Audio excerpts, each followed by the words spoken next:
In truth, Liao Ximin and Xiao Long had been waiting for him to do just that. It gave them a reason to beat him up. They had long been waiting for this day. Without another word, Xiao Long threw a punch straight at Tang Hui's face. Tang Hui felt the whole world suddenly go blurry. Everything in his mind seemed to vanish in that instant. Liao Ximin followed up with a heart-piercing kick, even shattering the table in the process. All the frustration Liao Ximin had bottled up all night finally found an outlet. That kick landed right on Tang Hui's chest, making him gasp as he fell flat on his back. His dream was shattered, and his body seemed broken too. That feeling of being torn apart was as if his soul had been ripped out. What did he have left? Nothing. A single punch and kick weren't enough to satisfy them. The two went at him with a flurry of blows. Xiao Long, I'll teach you to be arrogant. I'll teach you to act cocky around me. Go on, laugh. Laugh, damn you. Laugh. Liao Ximin, acting tough with me? Acting. I'll stomp on you like you're a pile of crap. Look how smooth my moves are. Moonlight before my bed. This is a book. At first, Tang Hui could still protect his head with his hands, but later on, he could only shield his vital parts. This was a reflex, wasn't he it? If he lost that, what use was his head? It wasn't he until both of them were drenched in sweat that they helped each other sit down in chairs. Xiao Long undid a few buttons, panting as he said, that was really exhilarating. I haven't felt this good since the war. Liao Ximin, leaning on her legs, gasped. Tang Hui, you know why I want to kill you? Because I need to beat you up every day. You're done for. If you want to suffer less, you'll tell me everything. You have no choice. You don't even have the right to live. If I'm in a bad mood, pray that I don't remember you. Otherwise, I'll treat beating you like eating, one meal at a time. Do you believe that? Tang Hui was genuinely scared of being beaten. He could barely get up now. If it continued, he would surely die. He knew his fate was sealed. But if he could provide Liao Ximin and Xiao Long with enough information, he might buy himself a bit more time. For someone who had nothing left to lose. What was there that he wouldn't sell? He didn't even need to question why CSD had failed, aside from Singgu. No one from CNC possessed that kind of technology. The people he hated most were not Singgu, but the idiots from CSD. If they couldn't even deal with one Singgu, how could they claim to be the world's top hacking organization? It was pointless to dwell on these thoughts now. All he could do was seek survival. So, he disclosed everything about those involved in the plan, including the detailed process, to Liao Ximin and Xiao Long. After the soldiers took Tang Hui away, the two sorted through the information. Liao Ximin said to Xiao Long, let us get some sleep. We'll continue dealing with them tomorrow. Tang Hui had revealed everything, which was a huge gain, wasn't he it? As Liao Ximin had said, no one could challenge the dignity of CNC. No matter who they were, they would ultimately fail. Chapter 176. The young lady Singgu had to maintain his routine, which meant going to work. This was something that would never change for him. The morning was spent moving books, and he didn't understand why the old librarian enjoyed watching them do this so much. It seemed to give him a sense of accomplishment. The idol he admired was problematic. Chow Chow. The old librarian's nickname was a man. When his partner called him by it, everyone wondered what man meant. Although he worked at the library, the schedule was quite flexible, allowing Singgu to dedicate most of his time to studying the network device he had acquired yesterday.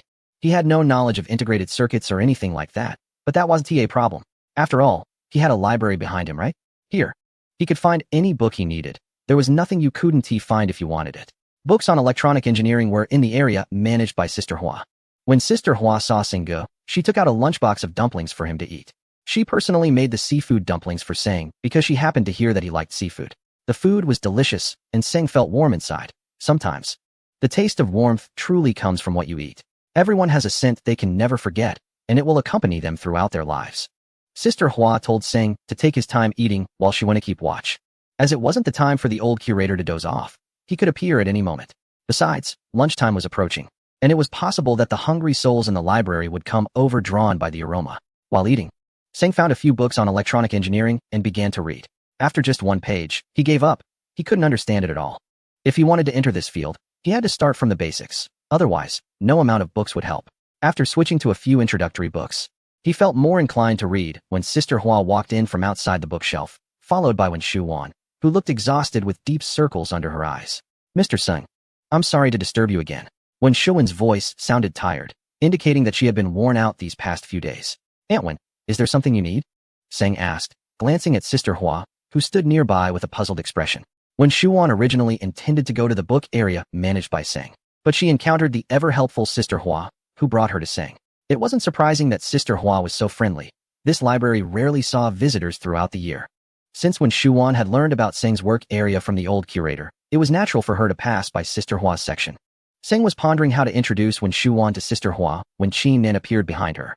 I can smell the dumplings, Sister Hua. How could you only let Sing have them? As she spoke, Qin Nen noticed Wen Shuan. Women's intuition is often sharp, and seeing the look in Wen Shuan's eyes made her realize that this woman must be going through something distressing, nearly to the point of being unrecognizable. Qin Nan's arrival was timely, and Sing quickly said, Aunt Wen, let's talk in the reading room. The two left one after the other, and Qin Nan wanted to follow but was pulled back by Sister Hua. Are you silly? She's here to see Sing. What do you want to tag along for? Sister Hua was also filled with curiosity, having noticed that Sing had been distracted lately. She wondered if something inappropriate had happened between him and this woman. Qin Nan retorted, Sister Hua, you're the silly one. Don't you want to know what that woman wants to talk to Sing about? After thinking for a moment, Sister Hua shook her head and said, forget it, that's Sing's private life. Who he associates with is his own choice. We shouldn't interfere.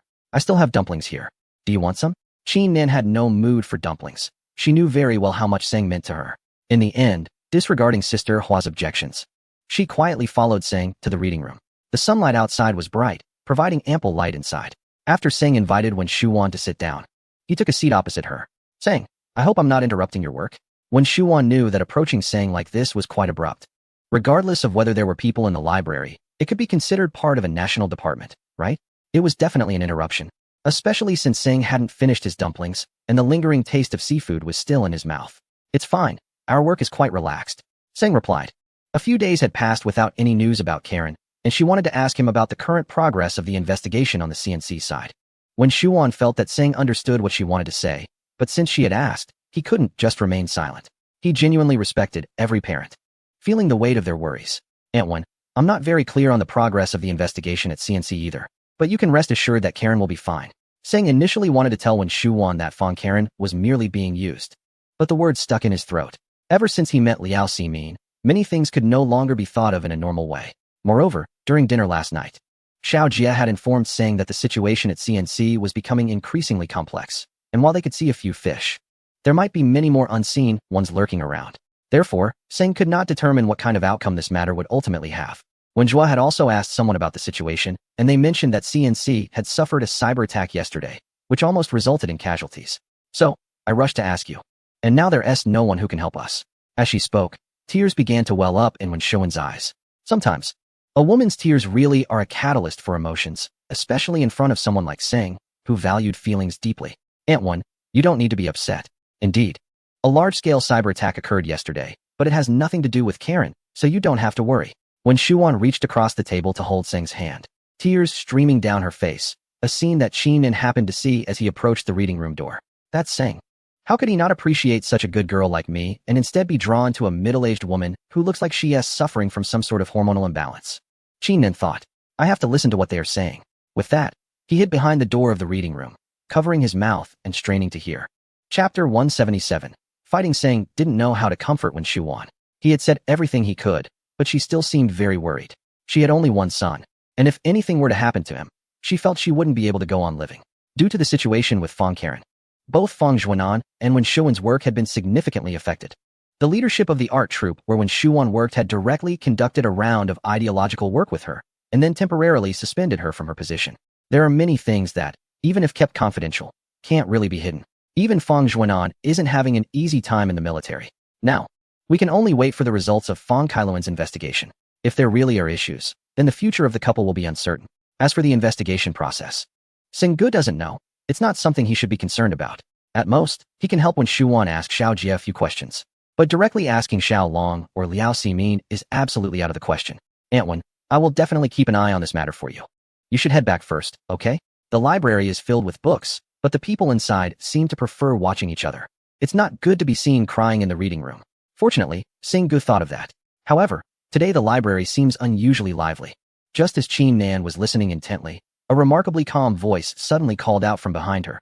Excuse me, is this the reading room? The voice wasn't particularly loud, but Qin Nan was focused on her surroundings. Suddenly hearing that voice startled her, causing her to jump up in surprise. It was a classic case of scaring each other, people scaring people, which can be quite startling. Qin Nan's sudden action nearly caused the person behind her to kick her. Is this a library? Why is everyone acting so crazy? Qin Nan's shout not only startled the newcomer, but also surprised Sing Gu in the room.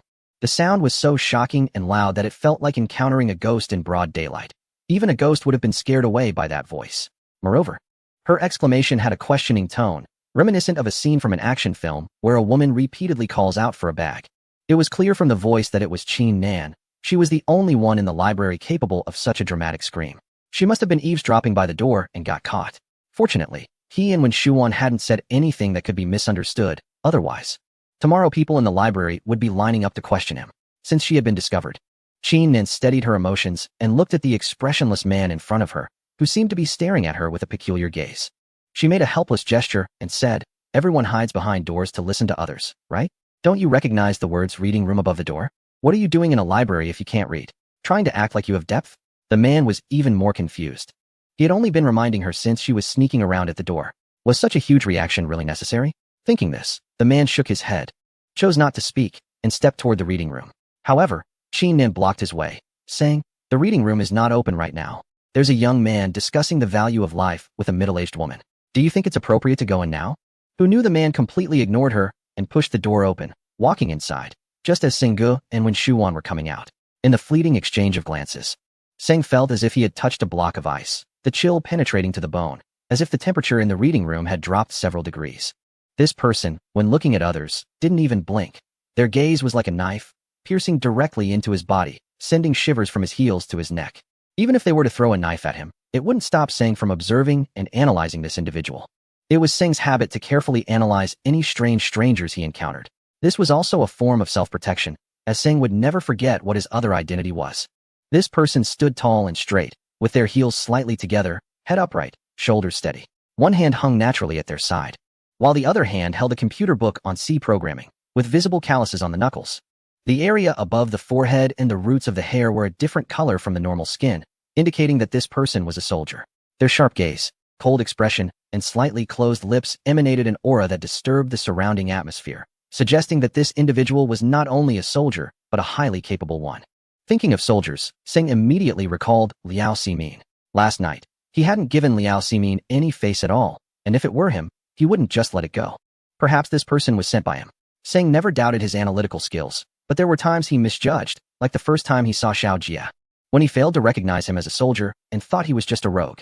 However, the person before him was no rogue, or at least, not an ordinary one. Who cared? As long as he wasn't a filthy rogue, that was enough.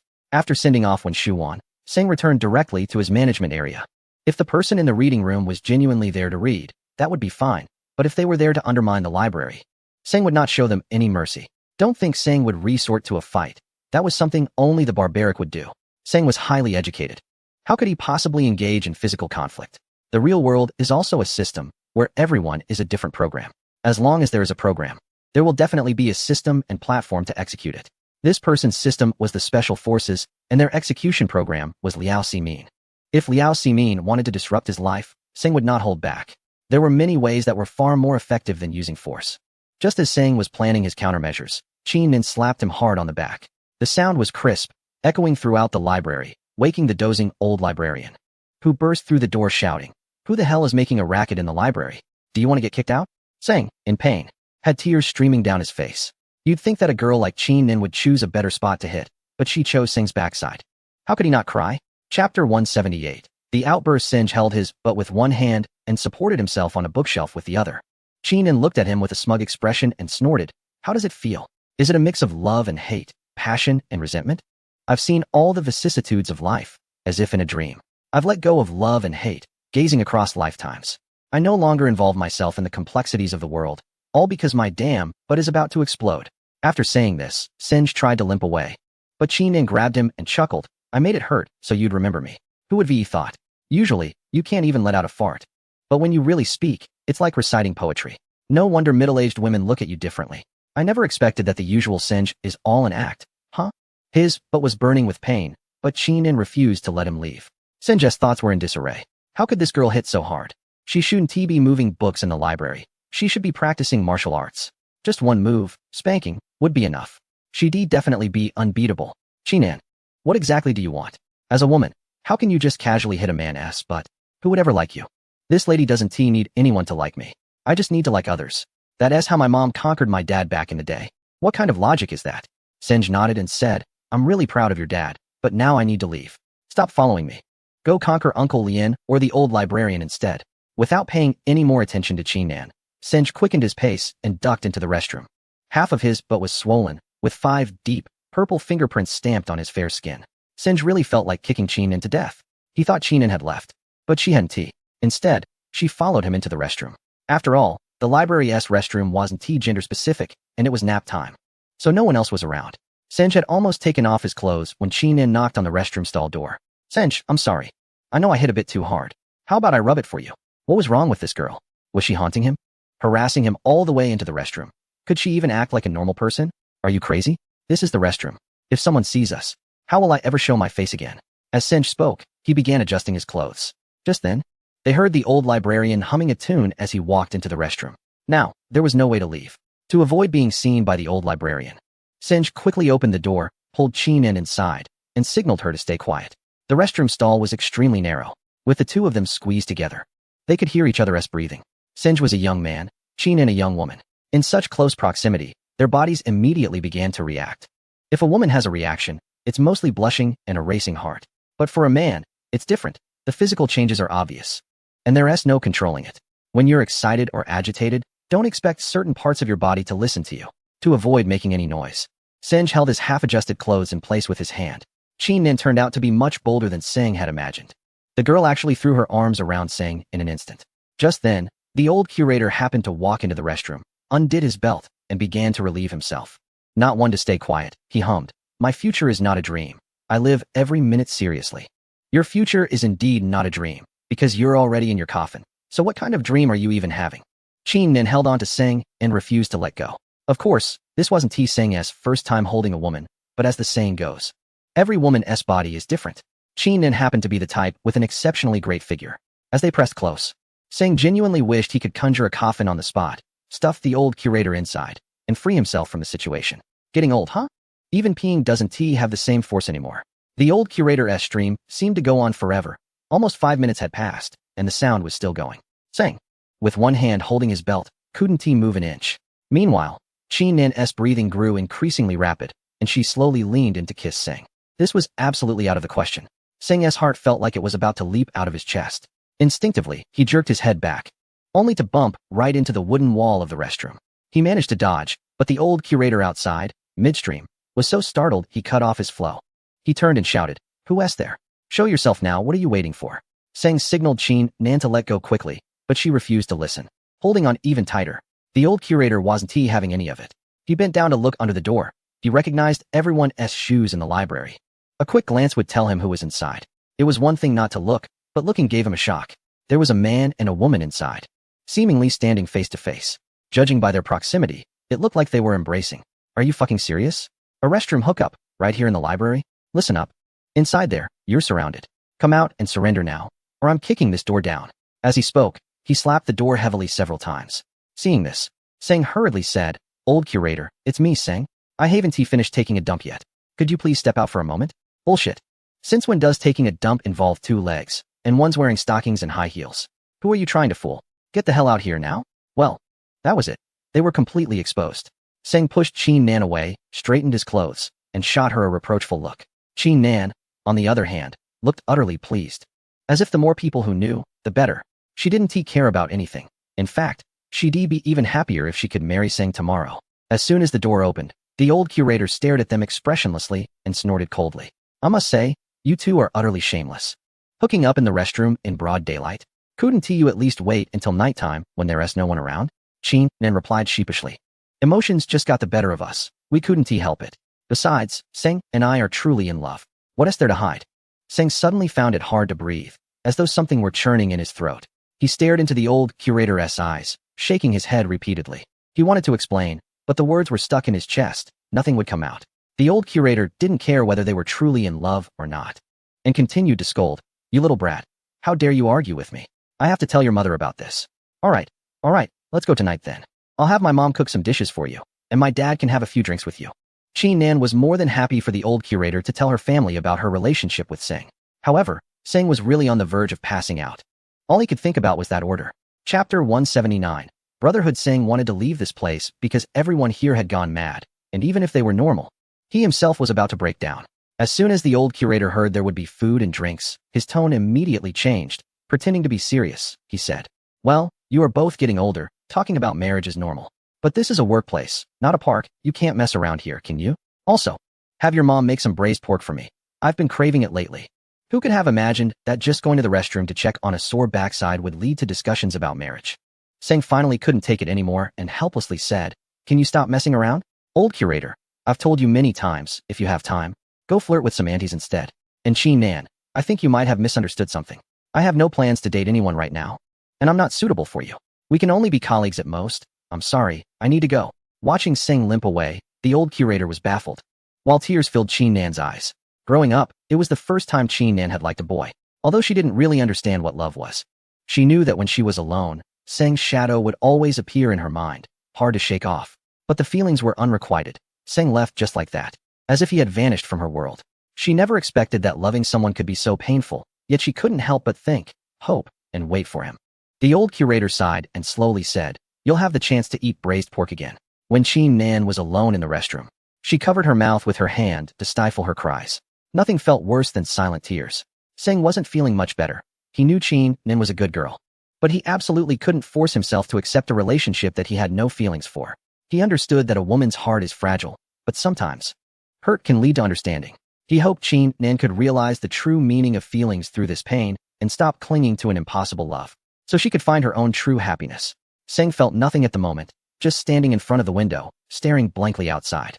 This was one of the reasons he liked the library, because it was always so quiet here.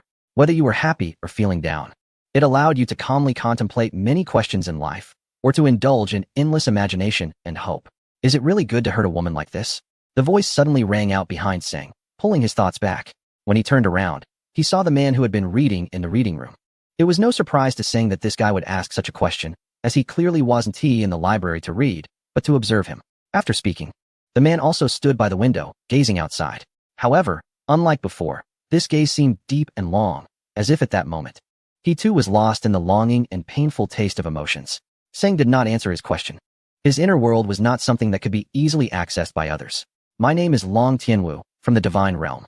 He introduced himself directly and naturally, seemingly expecting Seng to be surprised and then to ask what he wanted.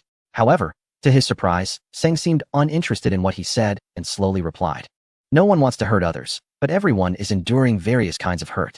We can't do anything about it, can we?" Long Tianwu slowly turned his body, staring at Seng without blinking. He suddenly found Seng interesting. His personality was distinct, never flaunting it, yet others always seemed to follow his lead. "I just want to know why you joined CNC but gave up the Divine Realm?" Regardless of how unique his personality was, he had to accept Long Tianwu's straightforwardness. "No one can hurt the Divine Realm, but CNC has been suffering," Seng said, giving Long Tianwu a glance before turning to leave.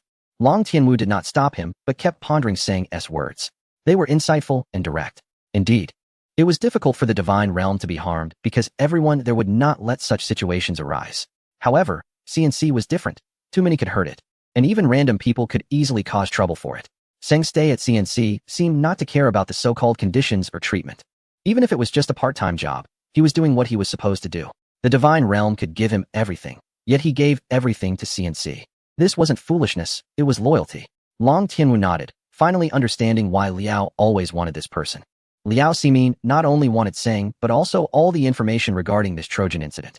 However, he had an even more important piece of information that Xiao Jie provided him.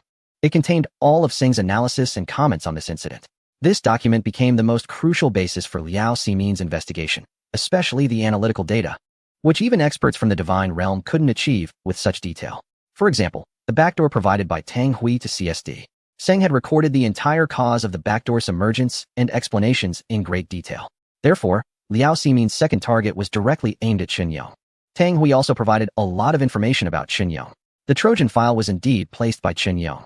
As a condition, an intelligence agency provided Chen Yong's family with market intelligence in the pharmaceutical sector, which allowed them to make significant profits.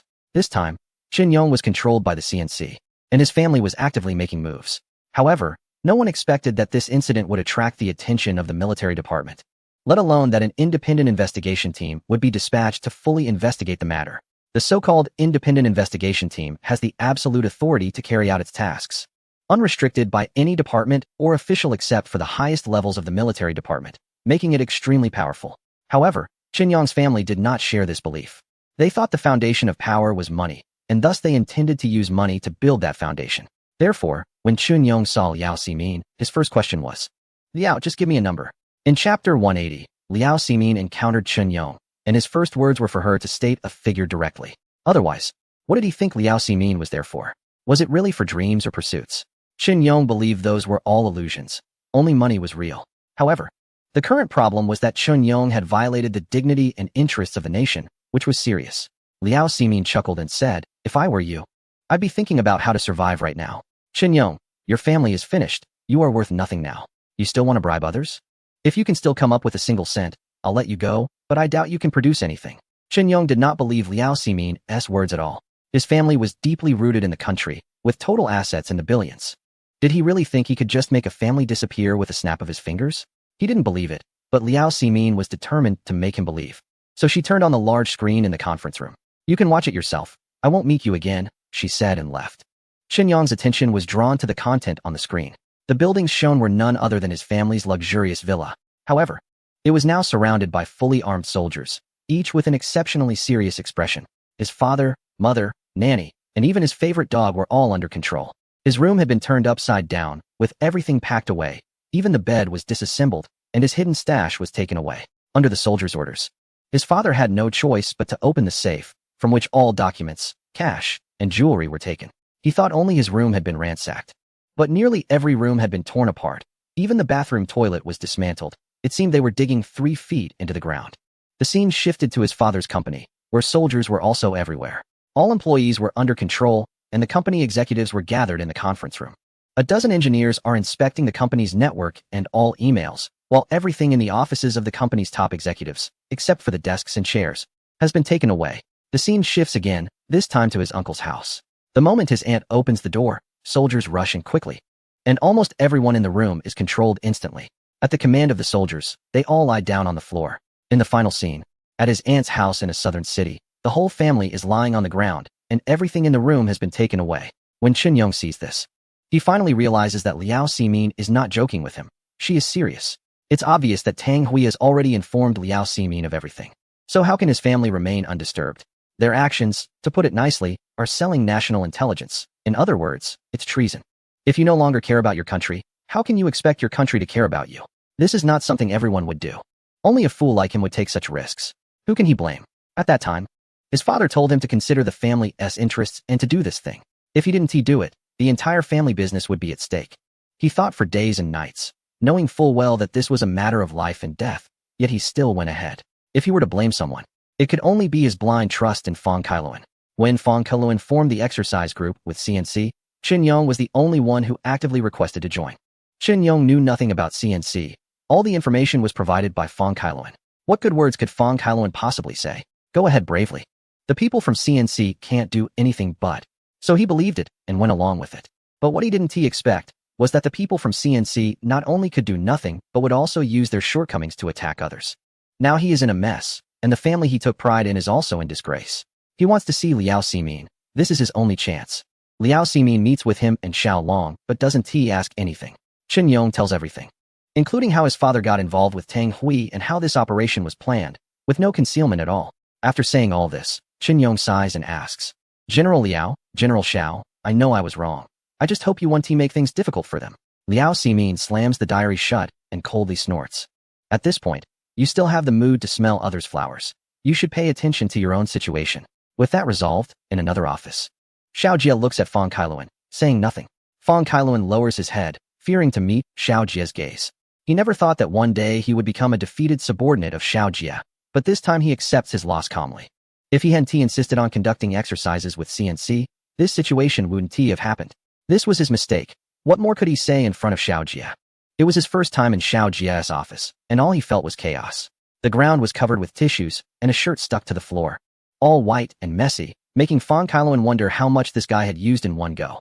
What bothered Fong Kailuan the most was that this guy's toothbrush and cup were never put on the table. Did he just throw them on the floor after using them? And what about the half roll of tissues in front of him? What was that for? Xiao Jie didn't care about these things.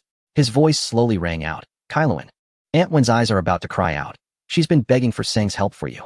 Do you know how many people Seng has offended for your sake? He has no obligation to help you, understand? But he understands better than you how hard it is for parents. Fong Kailuan lowered his head even further. A person needs spirit and energy, Once these things are lost, that person can't hold their head up anymore. And what about between you and me? Do you always feel like I'm targeting you? From kindergarten all the way to serving in the military, think about it. Have I ever once targeted you? But you, on the other hand, always seem to be against me. I do what I'm supposed to do, and you call me arrogant if I don't do it. You say I'm pretending. When I applied to join Tianyue, what did you say behind my back? Kailuan, you might know everything.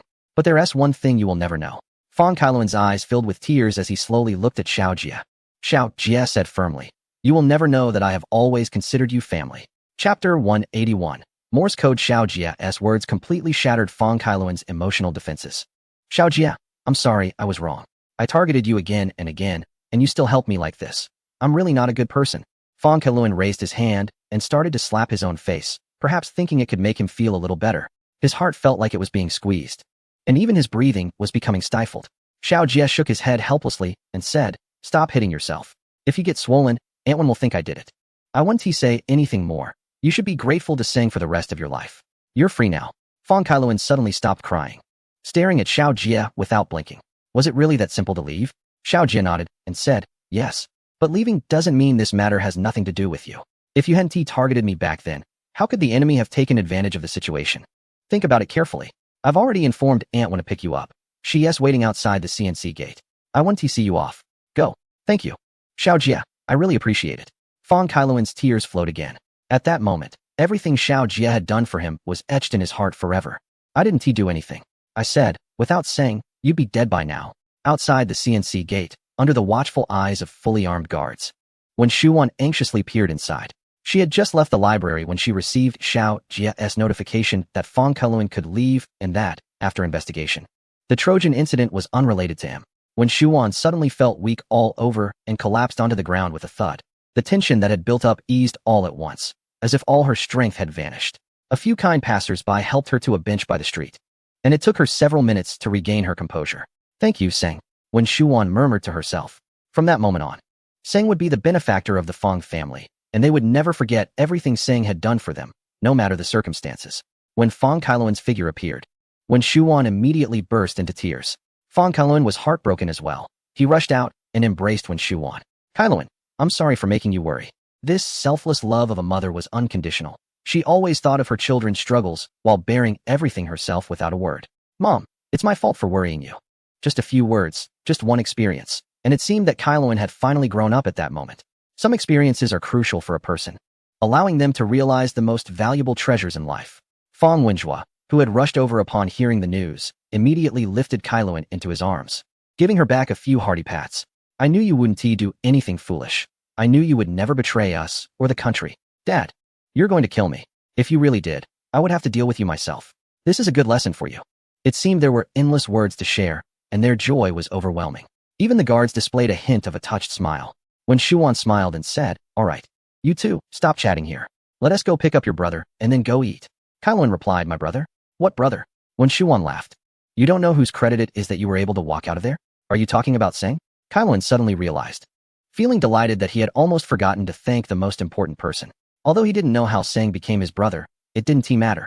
What mattered was that when Shuwan had arranged everything, and having Seng as a brother was something Fong Kailuan could only wish for. He immediately pulled Wen Shuwan and Fong Wenjua towards the library, as there was no reason to hesitate. From now on, Seng would be his dear brother. At the CNC headquarters building, Xiao Long watched Fong Kailuan leave and smiled at Liao Simin, saying, Simin, I bet they are going to find Seng. Liao Simin, absorbed in the documents, seemed to be pondering something and didn't hear Xiao Long's words. The Trojan horse incident appeared to be progressing smoothly, and they had acquired all the information with little effort. Liao Simin could confirm the content of the information, but based on her years of accumulated intuition, she felt that this investigation was too smooth. Both Tang Hui and Chen Yong seemed to have revealed everything without any concealment. In fact, there were even a few questions that they hadn't asked, yet they volunteered the answers. Such is the nature of things. Often, the smoother the process, the harder it is to see the underlying issues. Xiaolong patted his shoulder and laughed. I'm talking to you. Why do you look like you've lost your soul? Are you thinking about what kind of credit you can gain after this investigation is over? Liao Simin shook his head slightly, threw the documents on the table, and said slowly, Old Xiao, if it were that easy to gain credit, we would be underestimating the intelligence team of that country. What do you mean? Is there a boss behind Tang Hui and Chen Yong? Xiaolong slowly sat down on the sofa, his brows almost knitting together. Liao Ximin being appointed as the leader of the investigation team was definitely not just to give him credit. It's because Liao Ximin indeed has some ability. Especially his way of thinking is always very targeted and unique. Xiaolong felt this made a lot of sense. However, Liao Ximin fell silent. But his fingers were tapping continuously on his thigh. Xiaolong noticed, isn't this Morse code? This kind of code is a common communication method. In the military, all radio data, aside from specially encrypted codes, were mostly in Morse code. As an experienced officer, Xiaolong naturally understood this code. Through this method, Liao Ximin conveyed to Xiaolong, if I'm not mistaken, someone should have placed a listening device in your office. This behind-the-scenes boss should be within the organization. And the entire situation is directed by him. Tang Hui and Chun Yong are trying to protect him and divert our attention by voluntarily revealing this information. Xiaolong placed his hand on the sofa and responded in the same manner. Ximin, CNC is really getting lively now. What do you plan to do? Find trustworthy people and start a secret investigation on those I don't trust. However, this task cannot be handed over to CNC personnel. The special forces will be stationed at CNC to conduct the investigation. All right, let me know what you need. We must find this behind-the-scenes boss. Meanwhile, Alan from the intelligence team also received a top-secret document. He glanced at it. Singe? Chapter 182. Not going to push it further. Alan carefully considered every word on the Singe document, but there were still many uncertainties. For instance, Xiaolong from CNC was making every effort to protect Singe's secret from leaking, publicly stating that he didn't want Singe to join the Special Forces. This reason is believable, but it warrants further discussion. The Special Forces is the highest military organization, and Xiaolong does not have the authority to prevent Singe from joining. Rather than saying he doesn't want him to join, it would be more accurate to say he can't join. Singe is currently a library administrator, earning a meager monthly income, which is hardly enough to cover basic living expenses in the capital. The Special Forces could offer him everything, yet Singe has already declined. There must be an undisclosed secret about Singe, and it will take time to investigate thoroughly. Time can be given to him, but Alan needs the highest confidential information. He wants to know Singe's weaknesses and may even recruit him into the intelligence team. No one dislikes money, and what CSD offers is even more than the divine realm. Once the order was issued, Alan opened the safe. While others kept cash in their safes, his was filled with documents in both compartments. In a sense, these documents are indeed much more valuable, but not all of them hold worth. For example, the lower compartment contains worthless intelligence, and those who live by such intelligence can be eliminated at any time. After a moment's thought, Alan decided to place Sing's intelligence in the upper compartment, where the truly valuable individuals are located. If Sung were to find out that he had been categorized this way, he would surely do everything in his power to destroy CSD. But for now, what he needed to think about was preparing to go home after work. This time before leaving is the best part of the day, allowing one to fully imagine where to go for entertainment, dining, or dating, and which hotel has cheaper rooms with sturdy beds that one team make noise during any activities. Persevering Chin Nin still wants to go on a date with Sung. However, a date needs a reason, right? So he plans to invite Sung for some skewers. We won't have skewers today. I have other plans. Let's talk about it another day. Sung has to decline. He can't go out for skewers with Chin Nin right after rejecting someone's confession at noon, as Chin Nin insists. When Shuan and others walk in from outside the library, upon seeing Wen Shuan, Chin Nan's anger flares up, and he coldly huffs, "Are you all done? I just want to ask for a date. Is that so hard?" Sang's expression suddenly becomes awkward. Chin Nin is completely misunderstanding the situation. When Shuan looks at Chin Nin with confusion, earlier, she seemed ready to fight, but now she pops up again. Is she Sang's lover? If so, she needs to intervene. This girl has a good figure and looks, but there's one downside. She's a lunatic. Karen doesn't care about any of that. Her thoughts have changed, but her personality can't. She steps forward, holding Sang's hand, and says, "Sung, thank you so much." Fang Wenjua follows up, saying, "Sung, our family is very grateful to you. From today on, you are our benefactor. From now on, Karen is your sister, and we are your parents. We are one big family." Sung feels awkward, especially since it's the end of the workday, and colleagues are coming and going, stopping to witness this scene. Sister Hua walks up to Sung and quietly asks, "Son, what is going on? Who are these people?" Unable to explain, Sung replies, "You are too kind. I haven't done anything. This isn't the right place to talk. Let's go outside." After saying that, Sung pulls his hand away and walks toward the door, wondering why Fang Karen is so excited that she might break his fingers. When Shuan looked around and felt that saying made sense. In such a unit, everyone was idle and just looking for topics to discuss. It was better to leave and talk outside. Chin Nin followed her out, wanting to know what secret Sang had with these people. Once outside, Xiao Jie and Siyu arrived. Upon seeing Wen Shuan, Xiao Jie smiled and said, "Aunt Wen, I didn't expect you all to be faster than me." Wen Shuan clapped her hands and said, "Xiao Jie, you came just in time. I need your uncle to find you. Come on, Andy will treat you to dinner today. We can eat whatever we want. Xiao Jia replied. That's for sure. Just afraid that Karen won't be willing. Karen shook his head helplessly and said, why are we still talking? Let us hurry up. I definitely want to have a good drink with you all today. Fang Wenjue added, that's right. I even brought a few bottles of good wine. Let us finish them today. Seeing the atmosphere, Seng thought about the time tonight and realized it was going to be wasted again. He wanted to refuse, but couldn't he? Siyu naturally walked up to Seng and linked her arm with his, a gesture that everyone present noticed. Siyu had the looks, charm, and body, and standing next to Seng, they looked like a perfect match. When Shuan was quite satisfied, Karen nodded repeatedly, while Xiao Jie felt helpless. When Shuan blushed and suggested that Seng introduce this girl to everyone. Before Seng could speak, Siyu introduced herself. Auntie, uncle, my name is Siyu. Seng and I are dating. Don't we look like a good match? Upon hearing this, others thought it was normal. Seng was at the right age for dating. And Siyu had great qualities. Seng was also handsome. Who could be a better match? However, Seng felt it was abnormal. His back was still slightly sore. And even without turning around, he could sense a fiery gaze behind him, angrily watching him. As if anticipating trouble, Seng slowly closed his eyes, waiting for the angry voice to sound. Sure enough, Qin Nan could no longer tolerate it and walked up to Siyu, looking her up and down. Then glancing at Seng, she coldly snorted, Seng, how can you do this to me? Everyone was puzzled. What had Seng done? Did he sleep with this well-built, fiery girl? Siyu wouldn't he think so? She chuckled and said, hey, Big Bunny, why are you still clinging to Seng? Look at us, just let it go. Chapter 183. Can't drink. Seng felt a headache coming on. He used to think the plots in romantic dramas were unreasonable. If things could be explained, why couldn't they just speak? Now, he finally understood that if many explanations piled up together, a person could truly lose the ability to speak. When Siyu saw Qin Nan, she called her Big Rabbit. With Qin Nan's fiery temper, how could she possibly hold back? She reached out to push Siyu and exclaimed, who are you calling Big Rabbit? Xiao Jia, noticing Seng's expression, realized that the guy was too angry to speak. He quickly stepped in to mediate, saying, everyone stop. No need to make this worse. Siyu, just hold on. If Xiao Jia hadn't intervened, Siyu would have definitely beaten Qin Nan today. This wasn't an exaggeration. Siyu ranked third in the military district's women's combat competition, and hitting Qin Nan would be like hitting a child. When Shuan also hurriedly added, yes, let's find a place to sit down and talk. Siyu grabbed Seng and started to leave, but Qin Nan tried to follow.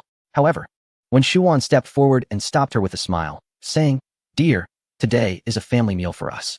Can you give Ani some face and not join us? I'll take you out for a meal another day, okay?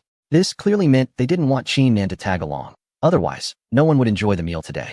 Since Siyu was brought by Xiao Jia, there was no reason to stop her, and it was just unfortunate for Qin Nan. Why can't I go? You're bullying me. Qin Nan's face turned red with anger, and she looked like she was about to cry. Seng turned back to look at her, feeling a twinge of pity. Qin Nan hadn't done anything wrong. Liking someone doesn't require a reason, right? If they couldn't be lovers, they could still be family, couldn't they? So, Seng slowly pulled his arm out of Siyu's grip, walked up to Qin Nan, and said, you can go, but no fighting. Even if she calls you Big Rabbit. It doesn't matter. Okay. Qin Nan finally seemed happy. It looked like Seng hadn't given up on her, or else he wouldn't have acknowledged her. Seeing Seng say this, when Shuan allowed them to go, young people are like that, aren't they? When she and Fang Wenjue were young, they fought even more fiercely than this. When Shuan was undoubtedly a beauty in her youth. Once, during a performance in the capital city, one of her admirers proposed to her in front of everyone. At that time, a young Fang Wenjue shouted, watch out, there's a bomb. He then rushed onto the stage, grabbed Wen Shuan, and ran away, causing chaos. The admirer was the first to flee the theater, and when Shuan saw through his true character, Fang Wenjue seemed reliable, even in a bomb scare. He protected her by holding her hand tightly. Later, a group of soldiers stormed out and started beating Fang Wenjue, cursing, I told you there was a bomb. I'll knock the crap out of you and smear it on your face. Then you'll be the bomb. At this point, everyone burst into laughter, not expecting that Fang Wenjue had such a story from his youth. Seng enjoyed the atmosphere and appreciated the elegance of this restaurant, known as the most luxurious in the capital. The only thing he didn't like was the food. The plates were tiny, with just a few pieces of meat that barely satisfied one person. He was dining in such an upscale restaurant for the first time and thought these were appetizers. But when the waiter finally said the dishes were ready, Seng realized that this meal might just end up like this. Xiaojie glanced at the dishes and then at Seng, saying nothing, but his expression was clearly a bit unnatural. Is this restaurant trying to rip us off? Are the waiters blind? With 7 people sitting at the table, only 5 shrimp were arranged decoratively, called ocean flowers, and one dish cost 188. This dish was even ordered by him. Looking at this dish, no one picked up their chopsticks. Who would eat? If you eat, others won't get any. What kind of game is this? It was when Shu Wan who picked up her chopsticks first, served a shrimp to Sang, and then put her chopsticks down. She initially wanted to treat Sang to something nice to highlight his status, but this restaurant was really a bit ridiculous. Everyone was well-educated, so they decided not to fuss over this. They were all there to enjoy the mood together. There was no need to ruin the atmosphere over a dish. So Fang Wenjua took a few bottles of liquor out of his bag, intending to open them, but a nearby waiter came over and smiled, saying, "I'm sorry, sir, but we do not allow outside beverages in our restaurant." When Shu Wan knew Fang Wenjua had a temper and smiled, saying, "Miss, we're just having a casual meal as a family. This liquor has been a cherished collection of ours for years. It's just a simple drink. Is that all right?" The waiter replied with a smile, "I'm sorry, ma'am. Please don't make it difficult for me. We really can't allow it."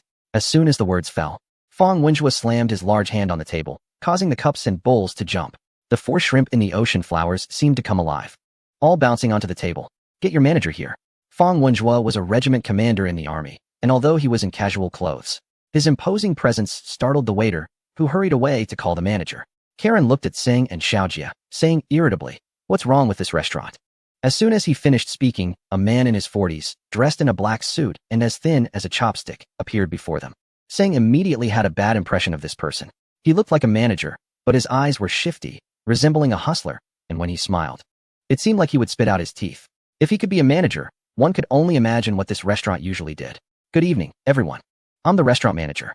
I heard from the waiter, and I'm really sorry. We indeed do not allow outside beverages. Our dishes are not profitable as they are sold at fair prices. If we don't make some profit on drinks, this restaurant can't keep running. So, I kindly ask for your understanding, and I thank you all." Xiaojia snorted and said, "You say your dishes are fairly priced? 5 shrimp for 188. With that money, I could buy 50 at the market. But it's fine. We came here to enjoy the mood and the quality. But are you perhaps eating too many shrimp? Are you blind? Look at how many of us there are, and you only serve 5 shrimp? If that's not enough, why don't you just crawl onto the damn plate and let us eat you instead?" Chapter 184. In Shichi Xiaojia's words were harsh, but not without reason. If it were just him, Fang Wenjua, and the others, anything would have been acceptable. But today, they were hosting Sinjel, people who valued their reputation. Making things so awkward, what would Sinjel think? Hearing the confrontational tone, the manager's face instantly darkened. "Brother, there's no need to talk like that. Who doesn't want to make a little money in business? If you think the portion is too small, just order another plate. I can't exactly bring the whole shrimp basket out for you, can I? If you're here to make trouble, you've come to the right place. Have you even asked around to find out who owns this restaurant? Just think, what status do Xiaojia, Fang Wenjua, and Wen Shuang hold?" Sinjel sat there, smiling faintly as he watched the manager. The faces of the others were flushed red with embarrassment. Wen Shuang couldn't take it anymore and stood up. "This is outrageous. Are you running a restaurant or a gang? Go get your boss. We have nothing to say to you. Want to see the boss? That's impossible. Even if the mayor showed up, our boss wouldn't give him face. Let me make this clear. If you can afford to eat here, eat. If not, don't embarrass yourselves in such a high-class place. Waiter, bring them the bill now." They're leaving immediately. Even Sinjel felt uneasy hearing this. Just how powerful was the owner to have such an arrogant and aggressive underling? After finishing his tirade, the manager turned to leave, looking smug, as if even the capital city couldn't contain his arrogance. He might pull this act with others, but trying it with Xiaojia? Did he really think Xiaojia would let it slide? Before the manager could take a step, Xiaojia reached out, grabbed him by the neck, and slammed him onto the table. The man landed flat on his back, cracking the marble tabletop in two. Plates and glasses clattered to the floor, shattering. Soup and sauces splattered all over the manager, and the few shrimp ended up smeared across his face. Patrons nearby screamed and scrambled away, but none actually left. They weren't about to miss this kind of excitement. The manager shrieked hoarsely, "How dare you? You bastard, how dare you throw me? Security, thugs, bouncers, waiters, chefs, everyone, get over here and take these guys down." Sinjel and the others stood up. Qin Nan, who usually seemed fiery, was now terrified and clung tightly to Sinjel. Siu, on the other hand, seemed perfectly calm and even looked eager to jump into the fray.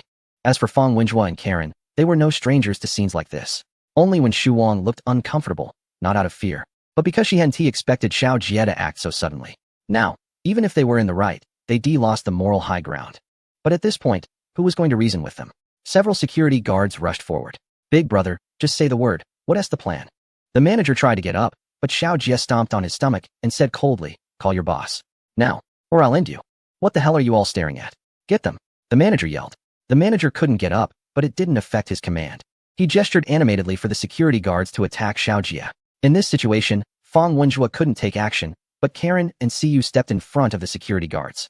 Siyu said, if you don't want to see a doctor, then get lost. Anyone who dares to come forward, I will make them disabled. Go ahead, try me. Hearing this, Seng felt a surge of excitement. It was thrilling.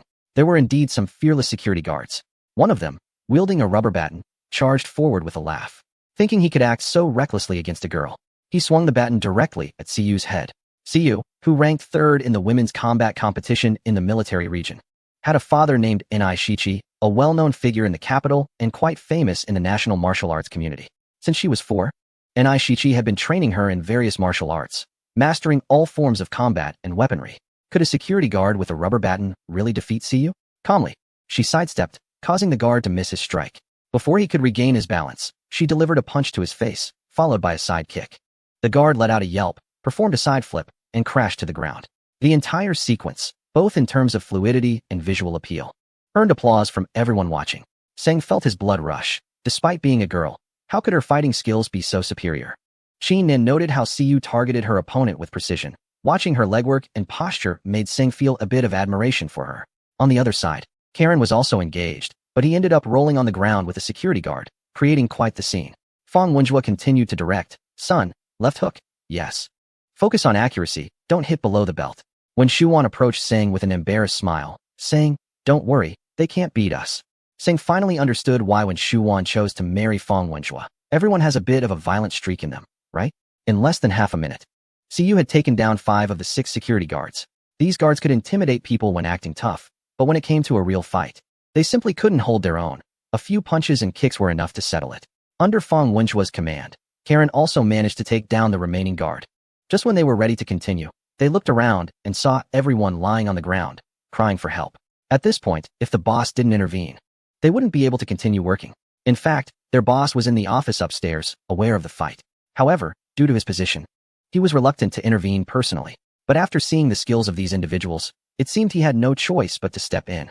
Finally, the mysterious boss appeared before everyone. When Seng and the others looked up, they saw that the boss was in his 50s, with half of his hair white and half black. His forehead was lined with deep wrinkles, and he had large ears, a pointed chin, a sharp nose, and even a pointed mouth. He looked like a monkey with a sharp face. The most notable characteristic of this guy is that he can't stand up straight. He has a bit of a hunch and always bends his body to look at people, which is why he has so many forehead wrinkles. No one on the street would think he is the owner of the most famous hotel in the city. Others have no impression of him. But Fang Wenjue feels like he has seen this person somewhere, just can't recall where. Chapter 185. Song Gao. As soon as he opened his mouth, Seng felt that this guy's throat probably needed surgery. A good voice shouldn't sound so weak and raspy. It's as if he is on the verge of collapse. Ladies and gentlemen, misunderstandings can be resolved, so why resort to violence? His words were full of arrogance, showing he didn't take the people before him seriously. They were just common folks, nothing remarkable. Since Fang Wenjue held the highest status among them, it was natural for him to speak. In terms of presence, he didn't lose to this sickly man. This misunderstanding is quite serious. We haven't even eaten yet, and you're asking us to pay and leave. Do the rules have to be set by you? The boss smiled and spoke as if he were a skeleton trying to talk. Let me introduce myself simply. My surname is Song, my first name is Gao. People in our circle call me Seventh Master. Regarding today's matter, we all have our faults. So why not take a step back? I can have these few beasts kneel down and apologize to you, but you still have to pay for the meal. Damages must be accounted for. These people realized that this guy didn't take them seriously at all. In other words, he wasn't naive enough to think that these people would dare to act here. They were not ordinary individuals. But the fact that he acknowledged that and still spoke this way indicated that he viewed them as no problem at all. As soon as he mentioned being 7th Master, Fang Wenjue remembered that this scoundrel was the nephew of a certain senior officer in the military district. Once, a comrade invited him to a birthday banquet for this senior officer, where he had seen this guy. No wonder he was so brazen. It turned out he had powerful connections. However, this connection was indeed quite solid, as this senior officer was Fang Wenjue's direct superior. Not to mention Fang. Even Xiao Long would be considered a junior in front of him. Not knowing him would have been better, but now that he did, Fang Wenjue found himself at a loss for words. Still, in front of these people, he had to maintain some face. He knew him, but they didn't. Plus, Seng was watching, so he had to muster up the courage. However, he couldn't speak too harshly. After some thought, Fang Wenjue softened his tone and said, "Face is something we all give to each other. If Mr. Song finds out about this, it won't be good for either of us. Sometimes, it's wise not to be too absolute in your words. Leaving yourself a way out can be beneficial." Song Gao looked at Fang Wenjue and understood in one sentence that they were military personnel. This made things easier. He could leave a way out. But that was for himself. As for them, in front of his uncle, they would definitely be the kind to bow and scrape. What was there to be afraid of? Since he knew Mr. Song, there was no need to say much more. How you proceed is up to you. The words spoken made Sun Ge want to slap him hard. Fang Wenjua had already been quite accommodating, and everyone present could tell that this guy had some powerful backing. Even Fang Wenjua had to be cautious. He initially wanted to ease the tension, but instead, this sickly fellow became even more arrogant. Xiao Jie couldn't hold back any longer. He kicked the nearly breathless manager aside and stood up, saying, "You're pretty arrogant, aren't you, seventh master?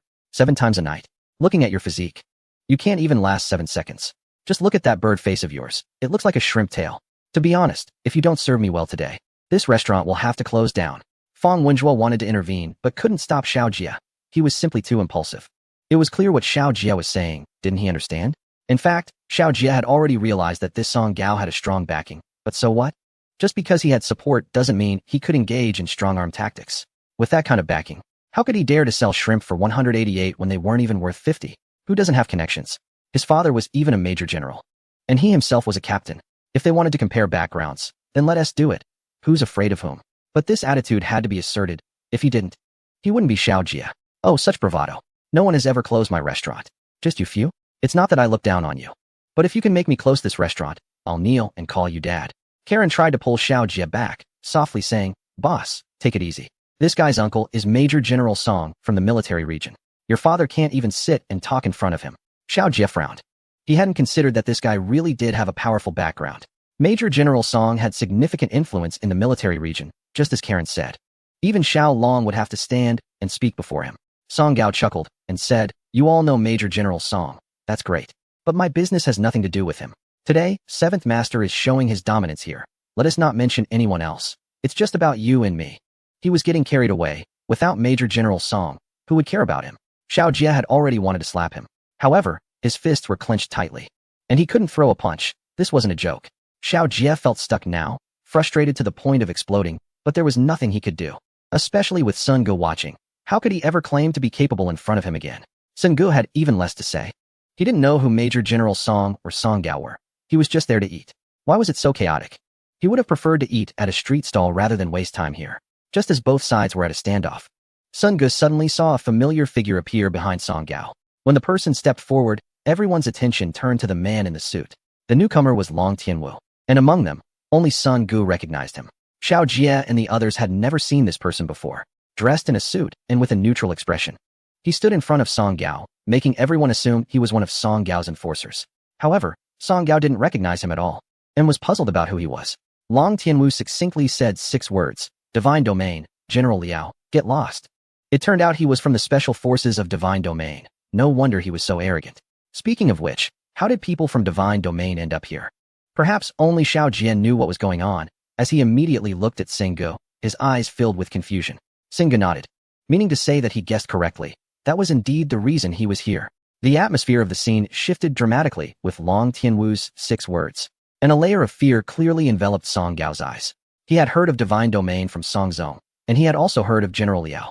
His uncle was in the military district's general staff, and General Liao Ximin was a leader at the highest level of the military. In front of Liao Ximin, even his uncle had to stand at attention. Speaking of which, why did General Liao's men appear at this time? Was this a deliberate play by fate against him? Chapter 186. Gentle. After Long Tianwu finished speaking, he didn't even glance at Song Gao and walked directly in front of Sing Ge.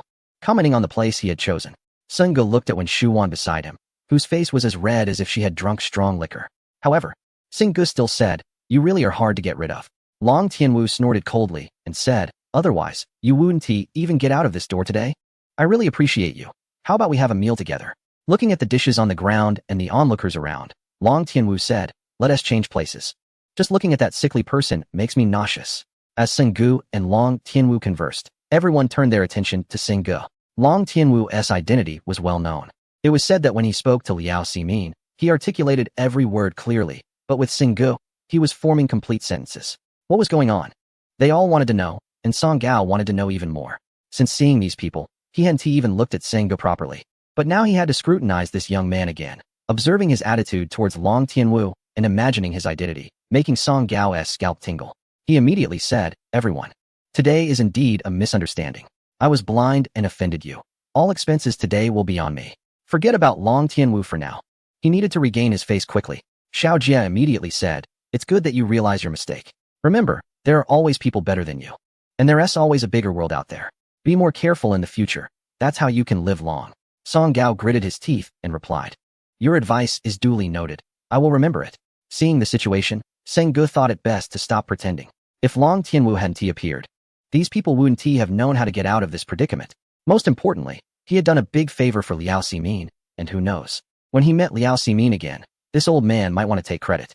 "All right, everyone, let us change places and not delay others' business," Seng Ge said. And Fang Wenjue followed up, "Yes, Xiao Jia, let's just let it go today. Everyone take a step back, and we can just switch to another place." With face saved, Xiao Jia's anger was somewhat alleviated, and everyone left the restaurant together. Song Gao kept sending them to the door until their figures disappeared. He snorted coldly to himself, saying, "You win this round, but don't get too cocky. We'll see how it goes." Sang also turned back to look at the luxurious restaurant and Song Gao standing at the entrance, thinking Song Gao, manager Song, interesting. At the street vendor, Xiao Jia was setting up tables while shouting, "Boss, we're back. Today we're booking the whole place, 10 boxes, at this point."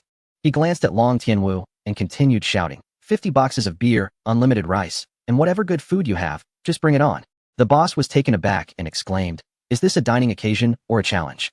He prepared everything according to what Xiao Jia said, as he was quite familiar with both Xiao Jia and Seng and was eager to do business with them.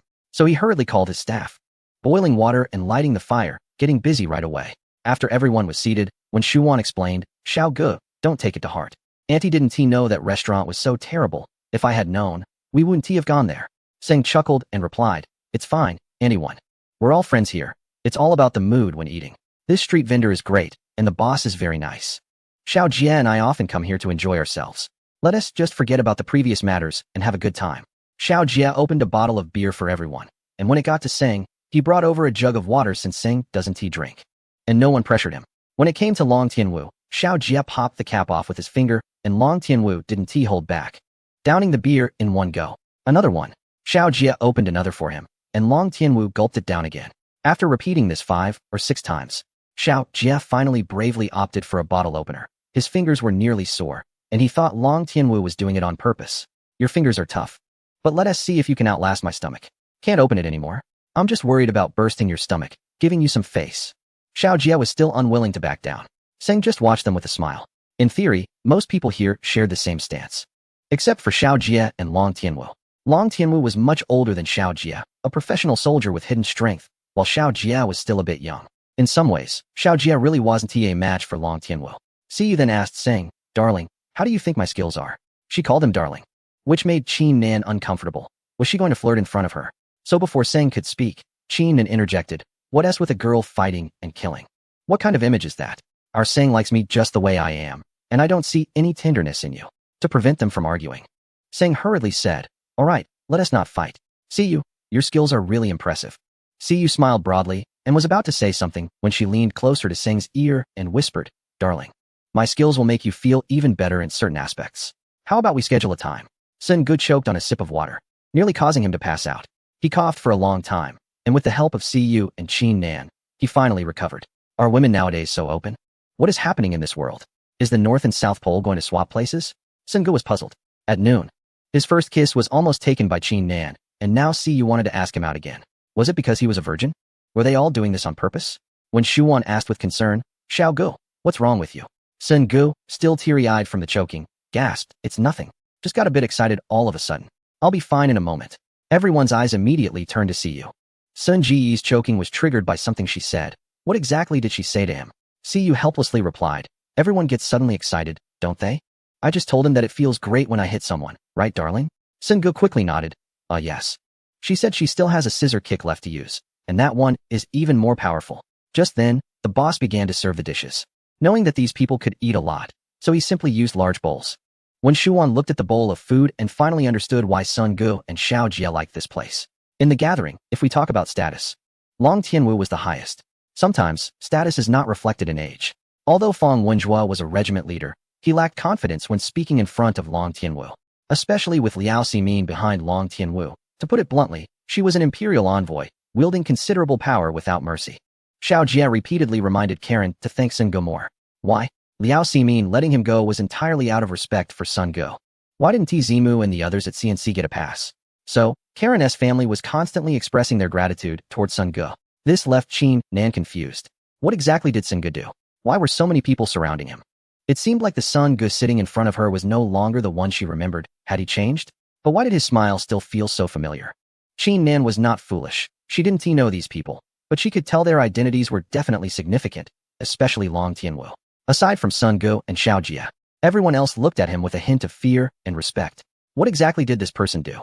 She initially thought Sun Ge had gotten involved with the underworld, but it didn't seem like he was dragging a family into it. Especially with Wen Shuwan's demeanor, it was clear she had received an exceptional education. Pulling Sun Ge's hand and asking him all sorts of questions, even wanting to adopt him as a godson in the end. Although she didn't know what Sun Ge had done, it must have been something remarkable.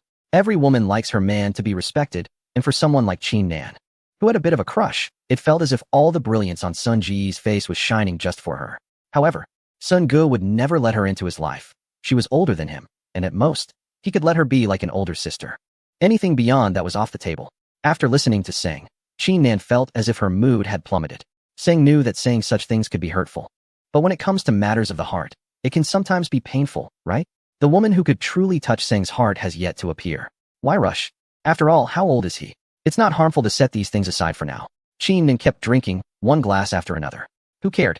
Except for Sang, who remained sober. Everyone else was drunk. Xiao Jia rolled up his sleeves and faced Long Tianwu, downing bottles one after another, shouting that whoever pees is a coward. Cheers. Fang Wenjua, being older, actually wanted to go to the restroom, but after hearing Xiao Jia, he thought twice and decided against it. The scene appeared lively, but it was already completely out of control. Ciyu exchanged a few words with Wen Shuwan, taking a sip. They seemed to have endless topics to discuss, most of which revolved around Sang. Sometimes the atmosphere became too intense, which was stimulating. The more one drinks, the more they want to drink. What Sang could do now was to stop Qin Nan. She couldn't drink anymore. She was so drunk that she couldn't even lift the glass to her lips, pouring it directly down her throat and trying to swallow. A woman's drunkenness is different from a man's. Most women, when drunk, become lively and aggressive.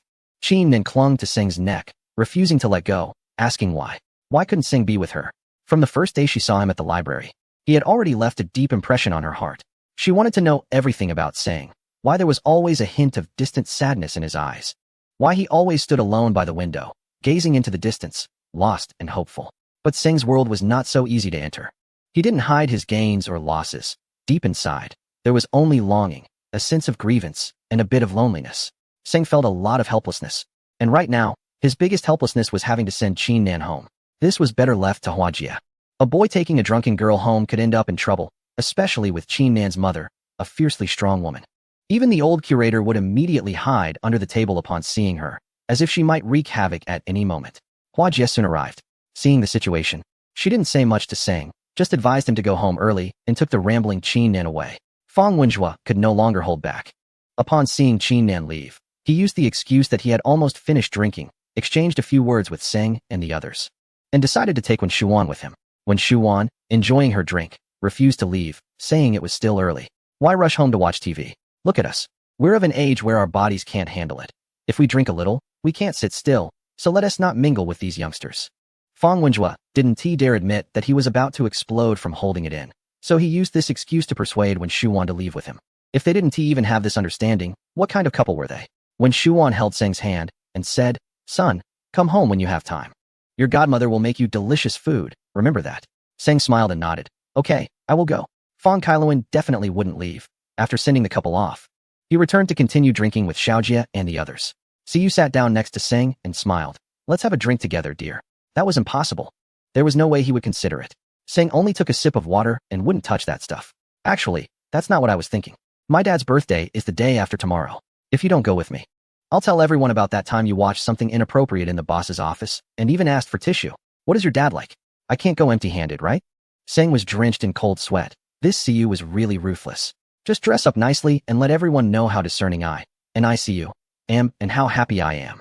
Sang remained silent, and Xiaojia chimed in, "Siyu, I'll also go to your dad's birthday. It's been a long time since I sparred with him. That old guy is interesting." What kind of talk was that? Xiaojia was truly drunk, rambling on. Siyu wasn't angry. Instead, she chuckled. "Last time you fought with my dad, you were down for a week. How about this time? 2 weeks? You still have the face to say that? Your dad is quite the martial artist." And during the match, He even went for the groin. If it weren't for my good health, anyone else would have been in big trouble. Seng listened with trepidation. What kind of people were they? Chapter 188. Stranger Seng initially thought attending a birthday party would be no issue, but after hearing Xiaojia, he hesitated. Who could endure such behavior? Siyu ignored Xiaojia and turned to Seng, saying, "Don't worry, dear. My dad only fights with those who know martial arts. He never touches those who don't." Xiaojia added, "Yeah, if he doesn't use his hands, he'll kick. Didn't that guy who proposed to your dad break several ribs last time?" Siyu threw a chicken claw at Xiaojia. "Can you just shut up?" Xiaojia caught the chicken claw, took a bite, and said, "Seng, keep your distance from her. If her dad sees you and doesn't like you, he'll really hit you." Seng swallowed hard and slowly turned to look at Siyu, who gazed back at him affectionately.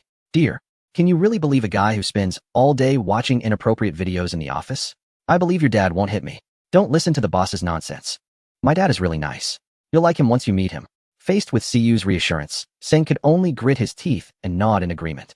Long Tianwu, who had been quiet, suddenly looked behind Seng, and a wave of murderous intent erupted. The food stall was located in a bustling area, and behind Seng was a wide sidewalk. It was already 10 o'clock at night. Although some people occasionally passed by, the visibility was very clear. Long Tianwu caught a glimpse and noticed someone in a dim corner, staring motionlessly at Seng. Even Xiaojia couldn't be certain that this person was indeed looking at Seng. But Long Tianwu's eyes were exceptionally sharp. In the faint light, the stranger's eyes were fixed on Seng without blinking. Those skilled in martial arts know that a person's magnetic field can change with the environment, and experts can sense the intentions of others from these changes, whether it be a killing intent or an offensive aura. Long Tianwu, renowned as the top expert in the realm, determined from the stranger's gaze that this person was targeting Seng. Xiaojia suddenly sensed Long Tianwu's killing intent and looked up just as Long Tianwu dashed out. The quickest to react was Siyu. As Long Tianwu charged out of the food stall, she had already shielded Seng behind her. Seng had no idea what was happening, but it was clear that it was a dangerous situation. Except for Fong Kailuan, everyone else exuded a strong aura of killing intent. Long Tianwu was incredibly fast. The stranger was 70 meters away from the food stall, and from the moment he got up to when he was close to the figure, it took less than 5 seconds. However, the mysterious person's speed seemed even greater. Just as Long Tianwu was about to see his face, the figure vanished like a ghost in the blink of an eye. The person disappeared into a dark alley behind him. Without a second thought, Long Tianwu rushed in. Siyu continuously scanned the surroundings of the food stall, and Xiaojia also stood up, moving outside to keep his eyes fixed on the alley. Seng quietly asked Siyu what was happening. "I'm not sure, but we should leave here immediately," Siyu said, pulling Seng along as they exited the food stall. The matter of the bill was left to Fong Kailuan, who also sensed something was off and said nothing, simply focusing on his task. The group did not wait for Long Tianwu and directly took Seng home. Once inside, Siyu immediately drew all the curtains. This was her first time at Seng's house. But it was not a moment for sightseeing. She stood behind the curtains, continuously peering outside. Seng intended to turn on the lights, but Xiaojia stopped him, and they all stood in the darkness without speaking. As time passed, half an hour later, the doorbell suddenly rang. Seng and Xiaojia jumped in surprise, their hearts nearly leaping out. From behind the curtains, Siyu softly said, "Don't worry, it's Long Tianwu." Xiaojia opened the door, and Long Tianwu stepped in, commanding, "Turn on the lights." Seng immediately switched on the living room lights. After being in the dark for so long, their eyes squinted slightly at the bright light, which felt piercing, as if a pair of eyes were fixated on Seng, leaving him feeling quite unsettled. Xiaojia asked, "What is going on? Did you see who it was?" Long Tianwu sat down on the sofa and simply replied, "Very fast." Seng might not know Long Tianwu, but Xiaojia and Siyu exchanged glances, realizing that even with Long Tianwu's speed, he couldn't catch up, which indicated that the opponent was definitely a master. Seng also sat down on the sofa, eager to understand what was going on. However, his mind was very chaotic, and he couldn't sort through any clues. One thing was certain, this person was coming for him. But it was definitely not aimed at Gui Dai. It could be a warning or perhaps a provocation, regardless of what it was. Seng had to find out who this person was. Long Tianwu glanced at Seng and said slowly, "It's not safe here anymore. Pack your things and come with me to the headquarters of the Divine Domain." Xiaojia raised an eyebrow and added, "Seng is from CNC. We have the ability to protect him." Despite Long Tianwu's few words, he was indeed seizing the opportunity to pull Seng into the Divine Domain. Perhaps he was thinking too much. Seng was not in the mood to deal with their scheming. He felt powerless and insignificant. In the online world, he was capable of anything, but in this world, he couldn't solve any danger with his own abilities. Long Tianwu sneered, "CNC can't do anything." Xiaojia coldly huffed, "The Divine Domain is nothing more than that in my eyes." Seng remained silent. Siyu, sitting next to him, gently held his hand and said, "Don't worry, with me here, No one can harm you. Siyu's hand was warm, bringing comfort to Singe, and his chaotic emotions seemed to calm down slowly. He managed a faint smile at Siyu, but gently withdrew his hand. Siyu didn't think much of it, keeping her hand on Singe's leg. No one was thinking of anything else at that moment, and Singe felt helpless. He couldn't just shake off his leg. At this point, Long Tianwu spoke again. Singe, the opponent is a master. I don't deny CNC's abilities, but it's better in the divine domain. Singe nodded and said, thank you all, but I'm not going anywhere. Chapter 189. Killing intent. Singe believed he absolutely could not leave at this time. This was not about showing off as they thought. If he went to CNC or the divine domain, this mysterious person might never appear again. Singe needed to act as bait to draw this person out. While it seemed very dangerous, it was the best way to reveal the mysterious person. This was no joke, who the opponent was and what their intentions were. Everyone could only speculate towards CSD, but beyond that, they knew nothing. What if they wanted to assassinate Singe? Xiao Jie softened his tone and said, Singe, this decision cannot be made by you alone. Let's return to the headquarters and discuss it. Singe shook his head and said, it doesn't matter where I am. If they want to kill me, they will have the opportunity to do so even if I'm at CNC, and I can't just stay at CNC without going anywhere else. Can I? The room was tightly shut, and the air felt exceptionally oppressive. Thick beads of sweat adorned everyone's foreheads as they worried about the choice made by Sun Ge. Yet they were also impressed by his courage. Long Tianwu said nothing more. He simply found a room and laid down on the bed to sleep. For him, having a bed was certainly better than sleeping on the grass outside. Liao Ximin's order was clear: ensure Sun Ji's safety at all costs. Sun Ge was not going anywhere, and neither was Long Tianwu. Right now, Sun Ge was the key figure. He could die, but nothing could happen to Sun Ge. Xiao Jie chuckled disdainfully, saying, do you really not consider yourself an outsider? Sun Ge remained silent. He still believed in Long Tianwu, even if he didn't know him well. Xiao Jie had to rush back to headquarters to discuss this matter with Xiao Long. Siyu flopped onto the sofa, refusing to leave.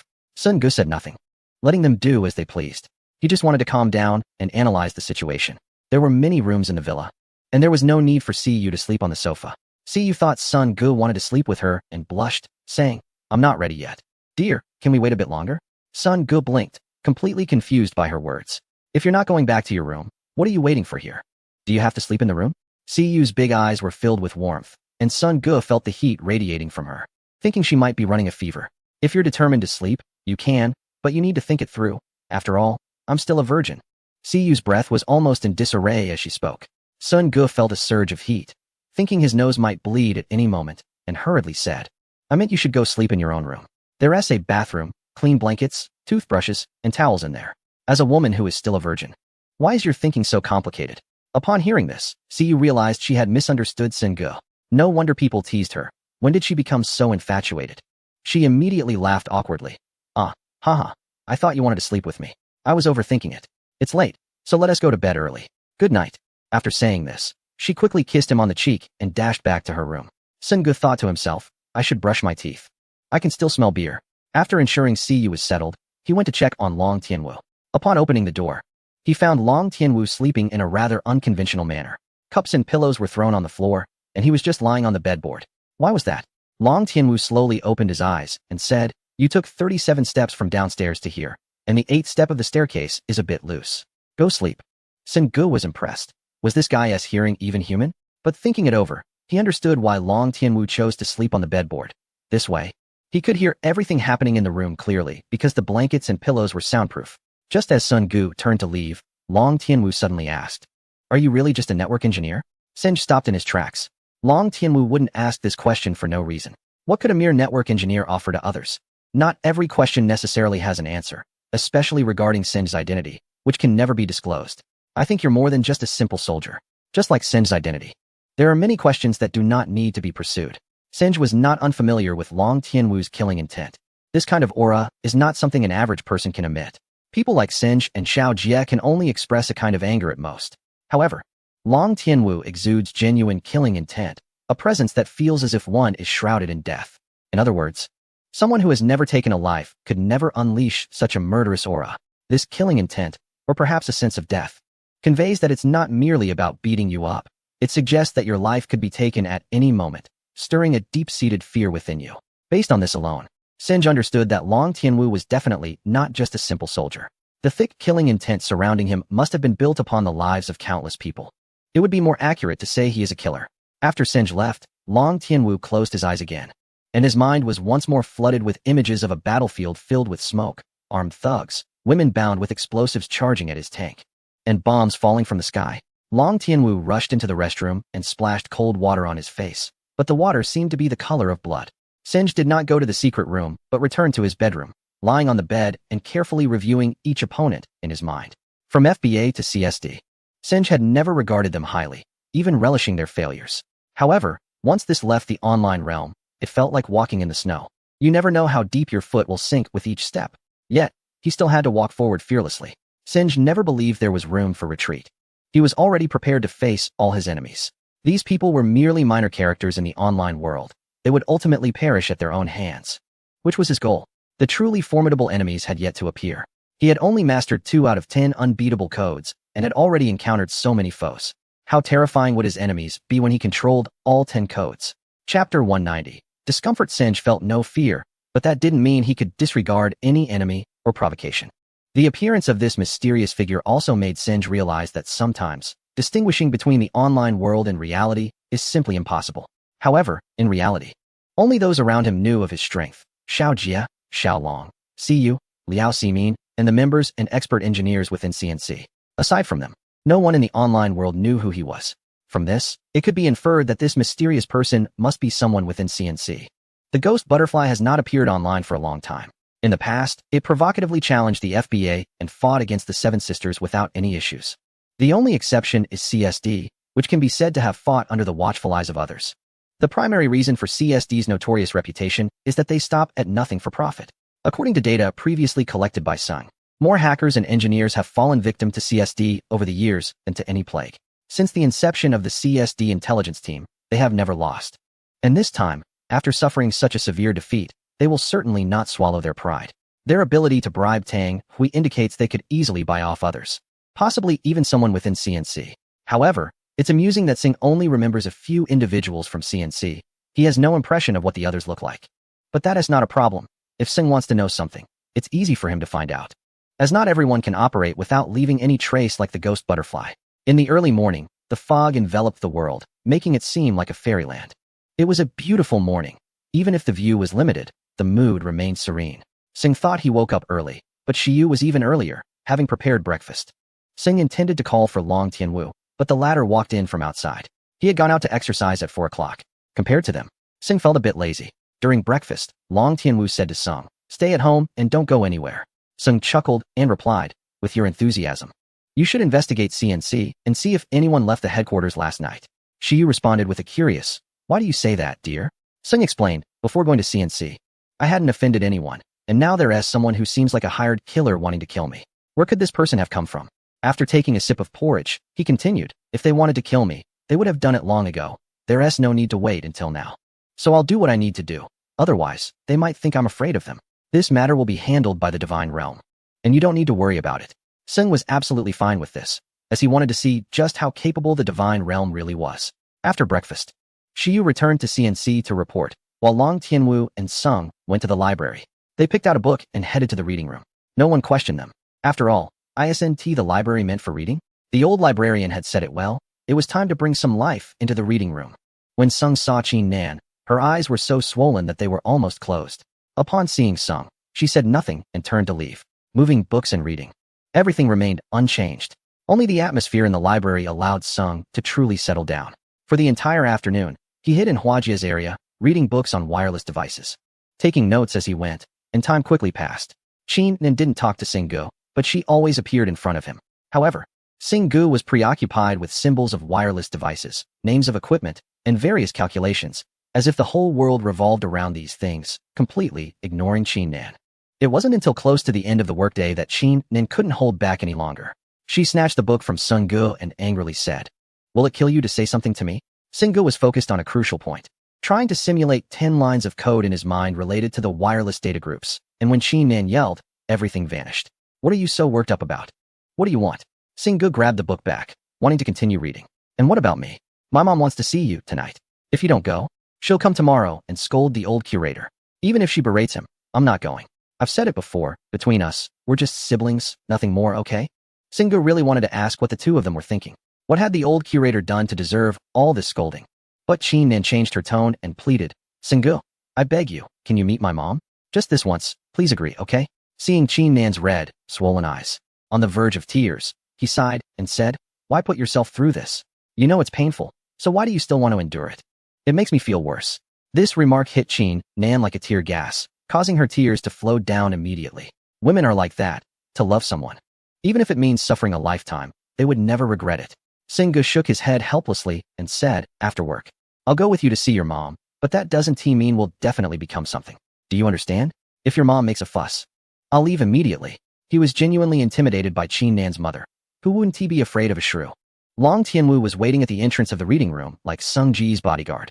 When he saw Sung Gu and Qin Nan, he understood and said, you two go ahead, pretend I'm not here. As they passed the market, Qin Nan bought some vegetables. Sung Gu thought he was a master at buying groceries. But seeing Qin Nan haggle, he was impressed. She could get 7 dimes for a yuan. Usually, Qin Nan was a very down-to-earth girl. Not like other girls who constantly talked about trendy things. Sung Gu appreciated this about her. Qin Nan's home was on the top floor of a 5-story-old building. This community had been around for years and was said to have once been a school dormitory. The school was long gone, but the building remained, leaving Sung Gu with the impression of being extremely dilapidated. The stairwell was cluttered with various items, and one had to walk sideways. By the time they reached Qin Nan's door, Sung Gu felt as if he had just completed a long march. Chapter 191.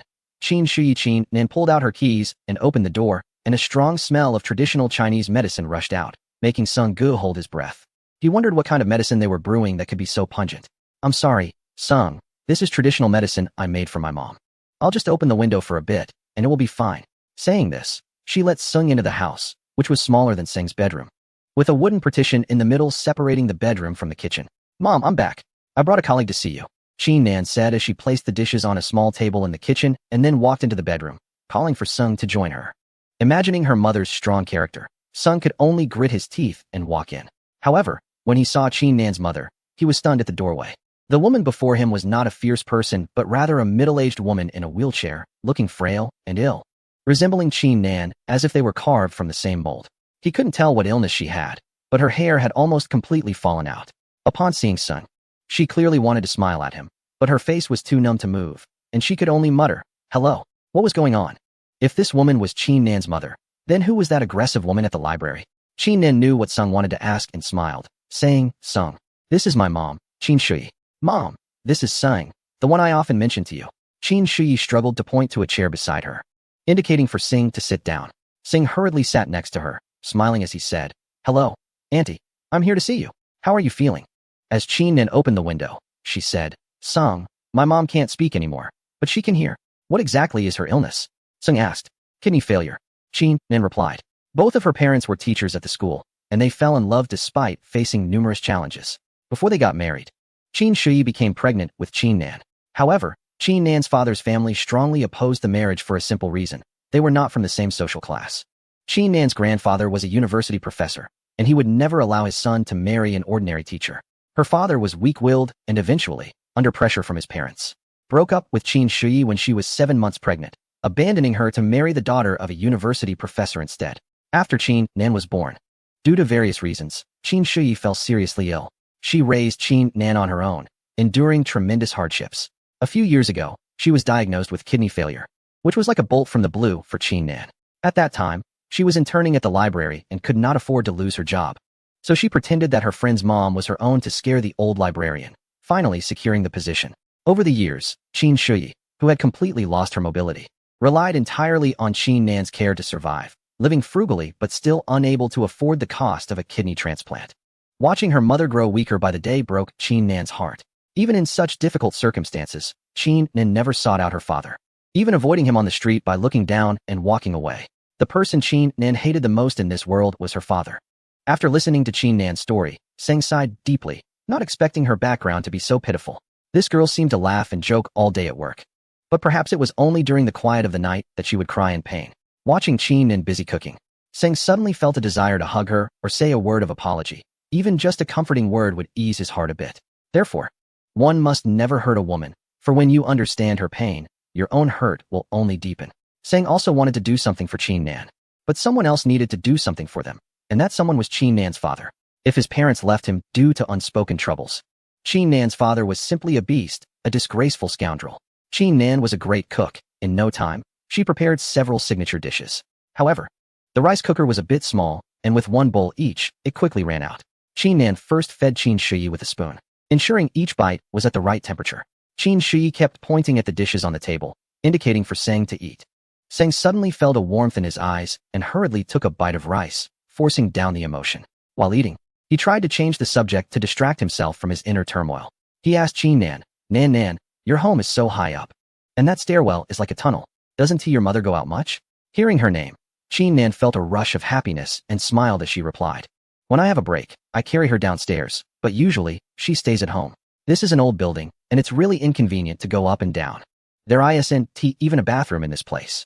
Seng hadn't thought much about it until now. Indeed, this building must be hard to find even in the capital. This area was also outside the city planning zone, so no developers were interested in it. In such an environment, let alone patients, even normal people could develop health issues. Seng felt a heaviness in his breath and was relieved to finish the meal. If only Qin Shi could talk. It would be nice for everyone to sit together and chat, but it wouldn't be right for Seng to just talk to her alone. When Qin Nan was washing the dishes, Seng decided to take his leave.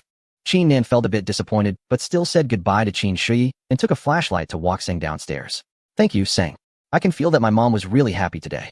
Usually, she can barely finish half a bowl of rice, but today she ate a whole bowl. Qin Nan held the flashlight with both hands, seeming a bit shy yet gentle, as if Seng's call of Nan still echoed in her ears.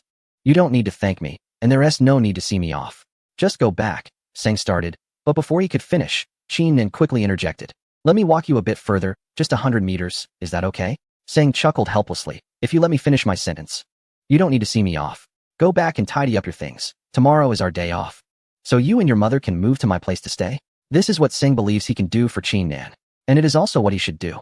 However, Qin Nan was completely stunned. Chapter 192, Impossible Equipment. Seng made this decision after careful consideration.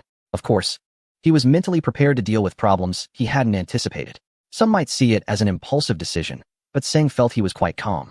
Even though he was at an impulsive age, yet his decision brought Qin Nan to tears of joy. No one thought Seng had harmed her in any way, but he couldn't let it go. This was the best way to make amends to Qin Nan because he had caused her too much sorrow.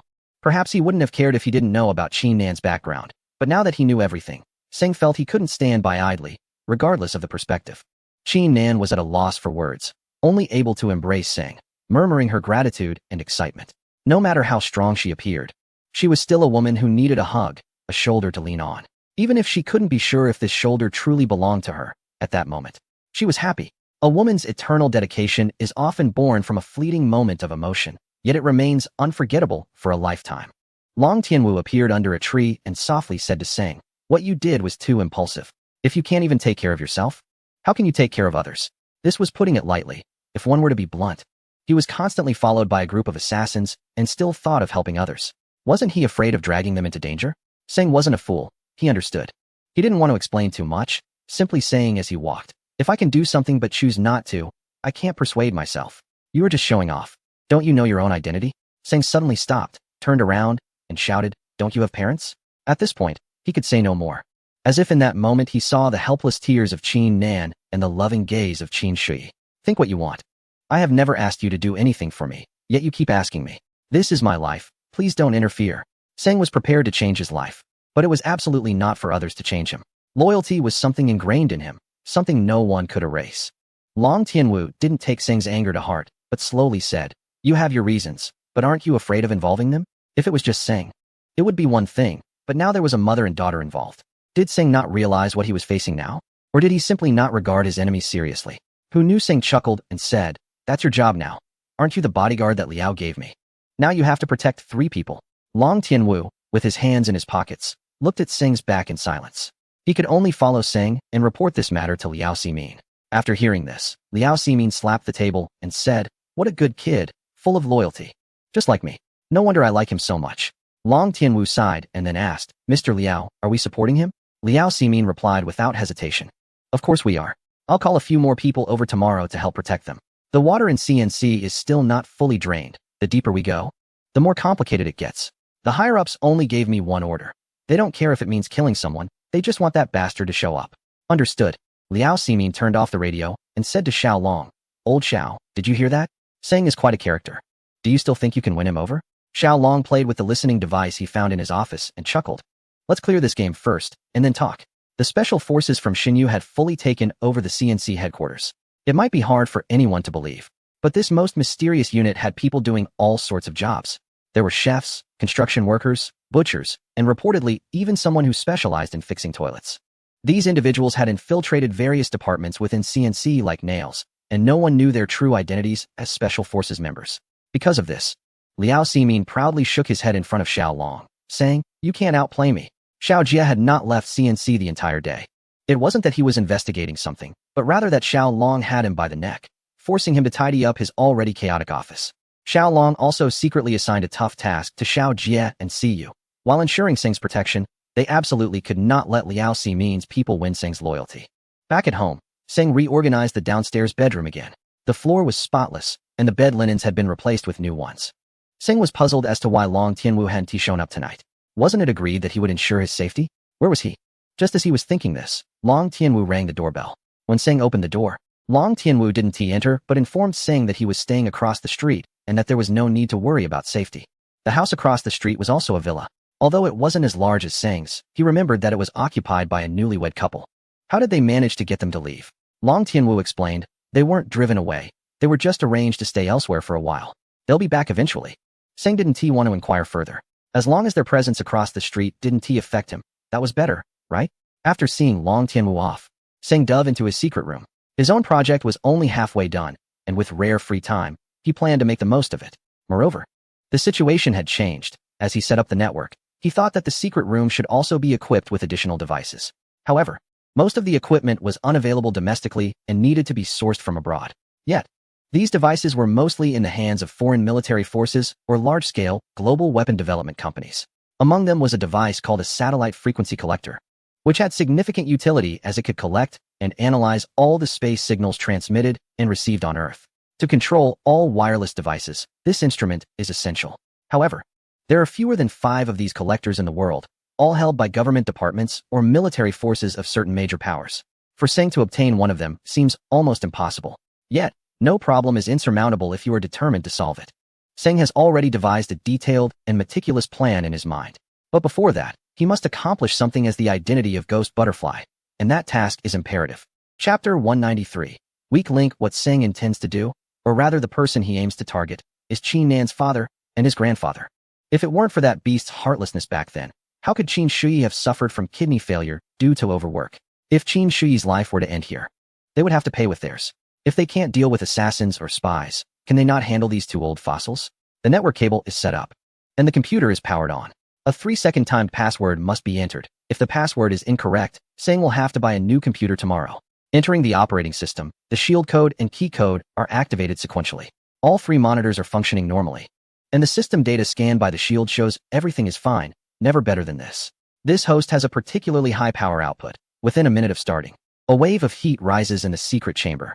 Turning on the cooling and air purification systems, the temperature in the chamber finally returns to normal. After browsing through the latest news in the global hacking community, the overwhelming majority of reports are about the downfall of CSD. One headline is especially eye-catching. CSD encountered mysterious master from the Dragon Country. All forces annihilated. The latest update states that the super hacker codenamed Killer is currently undergoing a brain examination, and insiders reveal that he has gone mad. So far, CSD has not responded at all, and some world-class hackers speculate that this incident is related to Ghost Butterfly. However, this speculation has been met with backlash from numerous fans, with one of the most liked comments being, "If I'm related to your mother, do I get to call you daddy?" Seng then entered the world's largest hacker forum, where the entire board is filled with topics about CSD. One thread has reached over 10 million views, titled "CSD hasn't really made a move." Seng found this topic interesting and clicked in, only to find that aside from a bearded man endlessly fidgeting, there was nothing else. The replies below were equally amusing. One user remarked, "I accidentally stumbled in here. I curse you to break your eggs while walking." It seems a hacker attacked the person who posted this thread. And that guy added a note under a dynamic image. "I just wanted to earn some click rates. Why did you delete my 40 gigabytes of movies from my system?" Eventually, someone managed to hack into this guy's system and exposed his information, revealing that he was from a certain city in a specific country. As a result, all the hackers who followed this theme stood in line to shoot a white sticky substance at his door and even shared pictures online. When Senga saw this, he laughed so hard his stomach hurt. This method of attack was truly unprecedented. Even a certain talk show host mentioned this incident on their program, calling it a door that had been violated. The farce was bound to end, but new shows would also begin. While browsing the website, Singgu also searched for all the information about Qin Nan's father. Qin Nan's father, named Bao Hanmo, was 43 years old and currently a chemistry professor at a well-known university. His wife, Zhuo Weiwei, was 40 years old and worked at the same university. They had a daughter named Bao Hailuan, who was 21 and studying abroad. Information about Bao Hanmo and Zhuo Weiwei appeared in many institutions, and they had entrusted all their assets to a financial institution. However, Singgu was not interested in any of that. What he wanted was the absolute privacy of Bao Hanmo and Zhuo Weiwei. Based on the registration information of Bao Hanmo with the internet service provider, Singgu quickly connected to his network. With just a few clicks, Singgu accessed Bao Hanmo's computer system. The code in the ghost domain shifted, and one of the monitors displayed Bao Hanmo's desktop. At that moment, Bao Hanmo seemed to be chatting online with someone, and the content was quite explicit, making even Singgu feel uneasy. Through data analysis in the ghost domain, Singgu found the network data of the person chatting with Bao Hanmo. By adding a symbolic parameter to the key code, he cracked all the information of the other party. It turned out that the woman chatting with Bao Hanmo was one of his students, a high-achieving student in the chemistry department. Singgu even found dozens of photos of them together in a compromising situation on her computer system. He could clearly see all the shopping records paid for by Bao Hanmo, including a large number of adult products. After copying all this information, Singgu began to copy their chat records from the past year. At that moment, he discovered another chat ID in Bao Hanmo's computer, which should belong to Zhuo Weiwei. Singgu cracked this ID in less than 5 seconds, and upon reviewing the chat records, he found that Zhuo Weiwei was not a good person either, having been involved with several male professors at the university. However, when Singgu cracked this ID, he found that it was also online at that moment. But he couldn't find any data group related to this computer in the ghost domain. Were they not online together? Singgu checked Zhuo Weiwei's IP address and found it was the same as Bao Hanmo's. But why couldn't he find her data? After a moment of thought, Singgu realized that Zhuo Weiwei was using a Wi-Fi network, which was Sung Ji's weak point. Although he could intercept all data sent or received through this IP address, he could not access her computer system, and therefore could not retrieve other information. Wireless networks, I will get you sooner or later. Senj is not forcing himself to do anything right now. It takes time, doesn't he? He hasn't even figured out the basics of wireless networks. So how could he possibly research wireless codes? Moreover, the key issue is whether the next code truly applies to wireless networks. This is still an unknown. The information he currently possesses is enough to ruin Bao Hanmo and Zhuo Weiwei. But as for their assets, Senj thought about it and decided not to touch them. These assets should ideally be used to compensate Qin Nan, but Senj wants Bao Hanmo to hand them over to Qin Nan personally, rather than using hacking methods to seize them. It was already late at night, and Bao Hanmo and Zhuo Weiwei's conversation had ended. Before closing the chat software, Bao Hanmo revisited their dialogue from that evening, and he probably felt on top of the world. Reluctantly, he shut down the software and was about to turn off the computer, but at that moment, his computer had completely lost control, and something suddenly popped up on the screen, startling him so much that he fell to the ground. Chapter 194. Moving Bao Hanmo's screen was filled with intimate moments between him and a woman, along with many explicit images. Even sitting on the floor, it seemed to evoke strong feelings. But was this really the time to think about such things? How did these images appear on his computer? Who was playing this prank? Zhuo Weiwei seemed unaware of what was happening outside. Bao Hanmo got up from the floor and attempted to shut down the computer. For someone like him, cutting the power was the best solution. However, before his hand could reach out, a muffled voice suddenly came from the computer speakers. Bao Hanmo, if you shut down the computer, these files will go online. Only then did Bao Hanmo realize that his computer had been hacked. What do you want? There will be no good outcome from this. Senj listened clearly in the secret room, but what he cared about wasn't the outcome of this incident. It was Bao Hanmo's fate. Forget about others. Think about yourself. Zhuo Weiwei also stumbled out of the bedroom, disheveled and in disarray. Who knew what she had been doing in there, with her outerwear stuffed into her underwear? Upon seeing the images on the computer, she didn't first check who the main character was, but instead focused on the high-difficulty actions. Wow, those moves were impressive. Wait, that person looks familiar. As she approached for a closer look, she realized that the person was none other than Bao Hanmo, standing right behind her. Bao Hanmo, you bastard. You even mess with women? Are you trying to throw your life away? How can you do this to me? To our daughter, you scoundrel. As she spoke, Zhuo Weiwei rushed over and began tearing at Bao Hanmo. Senj, uninterested in their domestic turmoil, interjected, Zhuo Weiwei, you're not a saint either. Haven't you slept with enough professors and male students? I'm giving you some face because you're a woman, but now you need to shut up and get out of the way. Senj's words startled Zhuo Weiwei, and she stopped her attack, asking, who is this person speaking? Bao Hanmo adjusted his side part hairstyle and sarcastically said, I want to know too, but I know more about who you've been with. How dare you say I let you down? The biggest regret of my life is marrying you, you promiscuous woman. Seng could no longer tolerate it. What time was it? Who had the mood to listen to them dissect each other as personalities? Shut up, Bao Hanmo. Your biggest regret isn't marrying this woman, but abandoning your wife and child. Do you remember Qin Shui? Do you remember Qin Nan? Bao Hanmo was taken aback. Memories flashing back to his romantic love with Qin Shui, their passionate embraces, and their inevitable separation, filled with deep longing. Scenes from the past rushed through his mind, unforgettable. How do you know them? Who are you? Bao Hanmo knew who Qin Shui was, but Zhuo Weiwei had no idea. After all these years of marriage, he had never mentioned Qin Shui or their daughter, Qin Nan. Zhuo Weiwei thought Qin Shui was just another promiscuous woman and asked him, who is Qin Shui? Seng could no longer stand this loudmouth and immediately said, Zhuo Weiwei, get out of this room. If you don't leave in 5 seconds, I will make public all the evidence of your infidelity. If you want to die, keep listening. No, I'll go. Get out. Zhuo Weiwei finally left. When it was just Bao Hanmo alone, Seng continued, as for who I am, I will tell you soon, but first, listen carefully. Qin Shui is now suffering from kidney failure. What did you say? That is impossible. Bao Hanmo couldn't believe what he was hearing, just as he couldn't believe these images were before his eyes. Your shock is better saved for your daughter, Qin Nan. Now, listen carefully. I want you to transfer all your assets to Qin Nan's name. This is what you, as her father, should do. I'm giving you 1 day. If you can't do it, then prepare to die.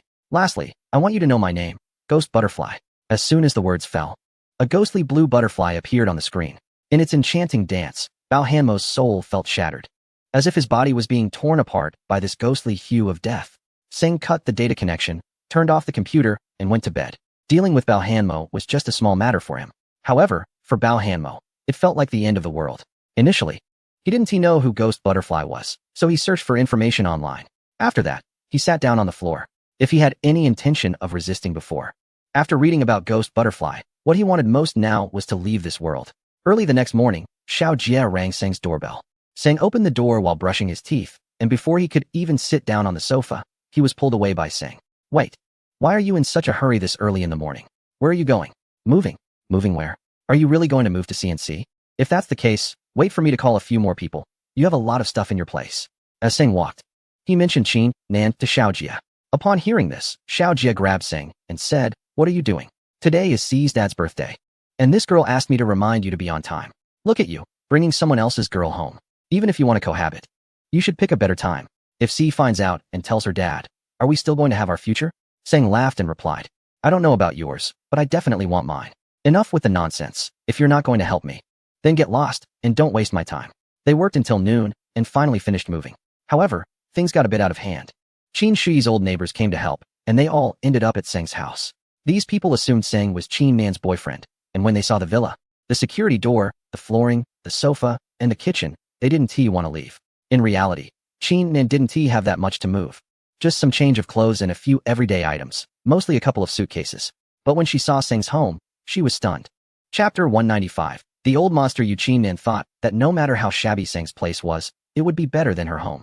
But when she saw Seng's house, she changed her mind. The villa looked like a castle from the outside, and inside it was unimaginably spacious.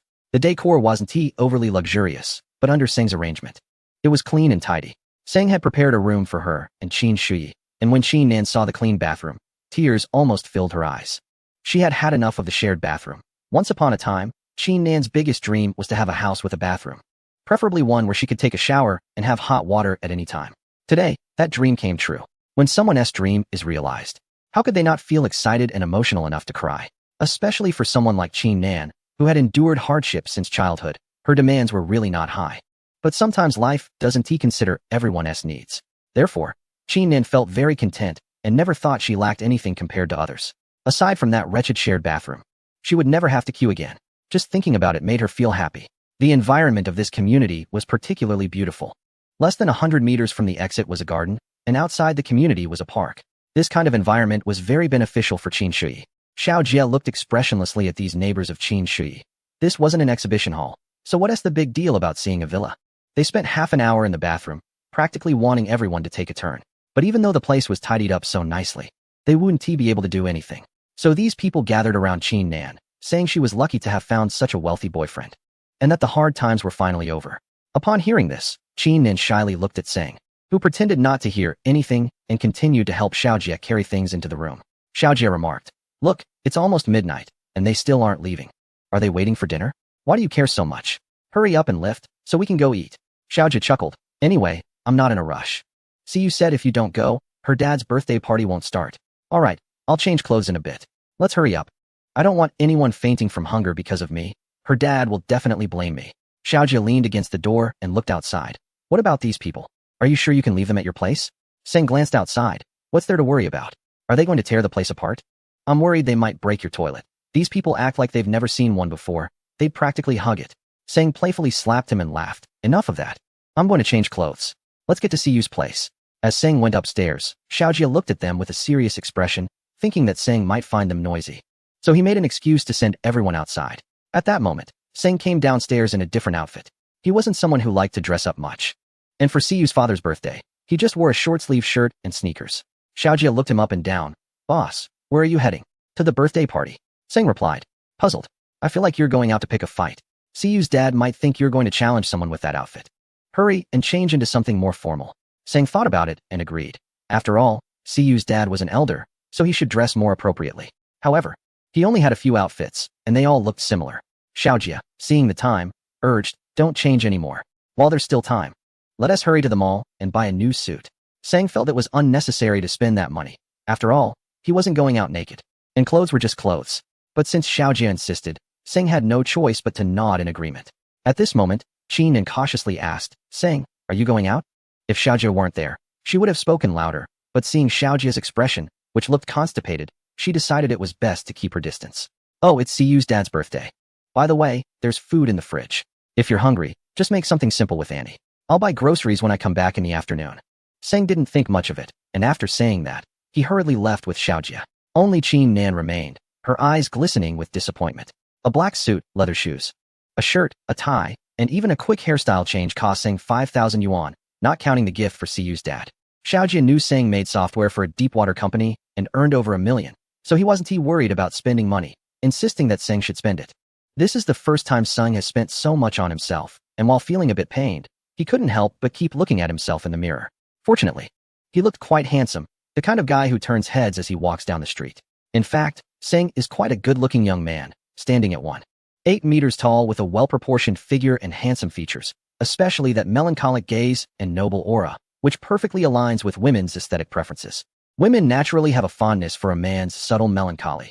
That look seems to whisper past affections in their ears, murmuring nostalgic sorrows under the moonlight. Xiaojia glanced at Seng and then at himself, deciding to get an identical outfit.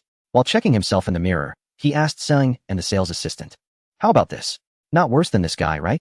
The sales assistant, without much thought, replied, you look more like a bodyguard.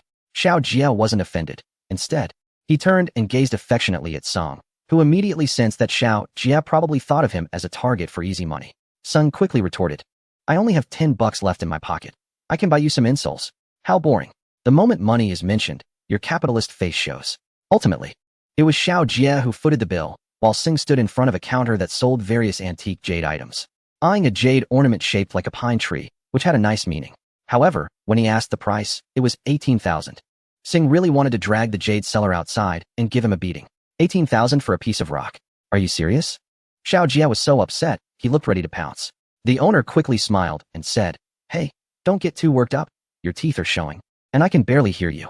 18,000 is just a starting price. If you really like it, you can take it for 1,800. Xiaojia was about to lash out, but Seng quickly stopped him and smiled at the owner, saying, we don't know much about jade. But the person we're giving this to has been into jade for decades. Let's not talk about price just yet.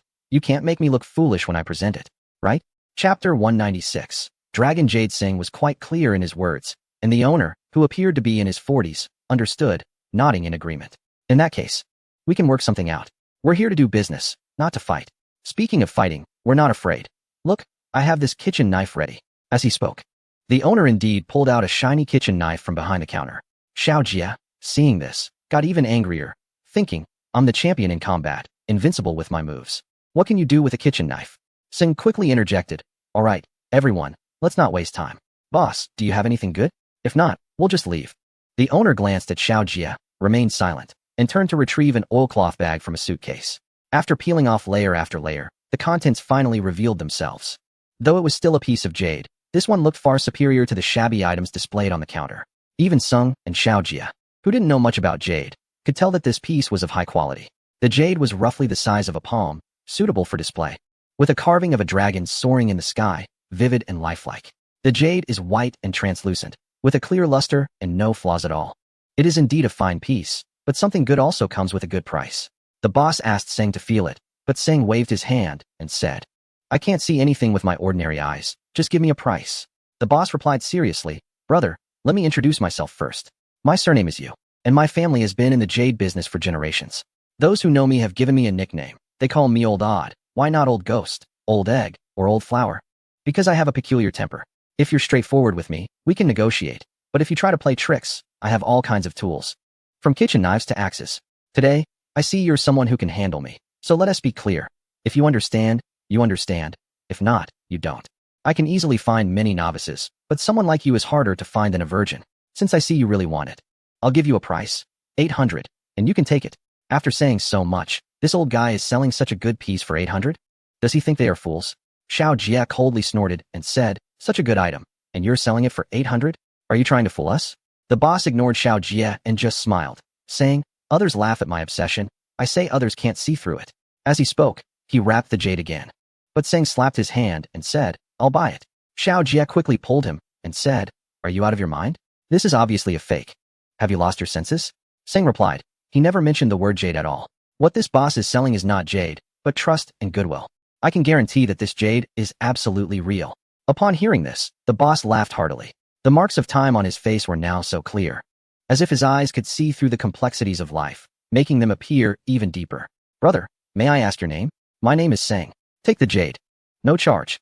Seng looked at Xiao Jia and thought, no wonder this person is nicknamed Old Odd.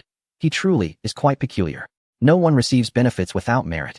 And since it was their first meeting and they hardly knew each other, Seng couldn't possibly take the item for free. He insisted on paying. The jade boss grew anxious and said sternly, "If you don't take it, you look down on me. If I give something away and no one wants it, it loses its value. What use do I have for something without value? If you don't want it, I'll smash it." Saying this, the jade boss lifted the jade and was about to throw it on the ground. Seng quickly intervened, "I want it. Please don't be agitated." Hearing Seng say he would take it, the jade Old Odd finally smiled. Knowing that Seng wanted to give it as a gift, he specifically found a redwood box, carefully placed the jade inside, and handed it to Seng with both hands. "Boss Yu, I can only accept your kindness. Thank you." Seng really didn't intend to take his jade for free, but at this moment, if he didn't take it, the boss would genuinely smash it. Although I don't know much about the jade boss, it's clear that he is a person who values loyalty deeply. Just because of a single word from Seng, he gave away a piece of top-quality jade without any hesitation and seemed quite happy about it. Seng didn't say much, but he kept this kindness in mind and exchanged contact information with the jade boss before leaving with the jade. As they walked, Xiaojia joked, "What good deed did you do in your past life? How come in this life, you only meet good people like me? And do you still want that big shoe-shaped face of yours? If you're a good person, then this world has no bad ones." The two of them laughed and left them all. Passing by an antique shop, Xiaojia couldn't help but take the piece of jade inside to have it evaluated. Seng couldn't stop him, so he followed him in. After examining the jade through a magnifying glass for a good 10 minutes, an old man slowly lifted his head and asked, "Are you buying or selling?" Xiaojia glanced at Seng and nodded, "We're selling." "What is your offer?" The old man looked them over and said, "You two don't seem to be short on cash, so maybe you shouldn't sell this." Xiaojia was confused and asked, "Just tell us how much it's worth." The old man replied, "If I'm not mistaken, this jade is called Dragon Jade, an artifact from the Qin dynasty. It was used to adorn the royal palace. It's considered invaluable due to its immense collectible and research value. The older it is, the more valuable it becomes. If I had to give a price, it's at least 800,000. Xiaojia was stunned and exclaimed, "What? This was used by the first emperor of Qin? Worth that much?" The old man chuckled helplessly. Whether it was used by the first emperor is uncertain, but it indeed comes from the Qin palace. The price I mentioned is what we would pay to acquire it. It could fetch even more at auction." Seng hurriedly packed the jade carefully back into a box and pulled Xiaojia to leave, intending to return the jade to the jade boss, as it was too precious to keep. Xiaojia agreed. It wasn't appropriate to keep such an expensive item when they barely knew each other. However, when they returned to the mall, they found a dozen men in suits standing in front of the jade boss's counter. The leader, a bulky man with a fierce demeanor, was banging on the counter and shouting, "Old Jade, are you going to sell the Dragon Jade or not?" The jade boss scoffed, "If you want the Dragon Jade, let your boss come talk to me directly. I don't speak with dogs." The bulky man, looking agitated, shouted back, "You old coffin board. Are you refusing to drink the toast? and forcing me to drink the punishment? Our boss has given you enough face. If you don't sell me the Dragon Jade today, you won't be leaving this mall. With tensions rising, the Jade boss simply sat back in his chair, disdainfully replying, I, old Jade, am not easily intimidated. You're still too young to play hardball with me. The bulky man signaled to his henchmen, indicating they were about to force their way behind the counter to grab the Jade boss. I see who dares to touch me. The boss took out a kitchen knife, threatening to cut anyone who came close.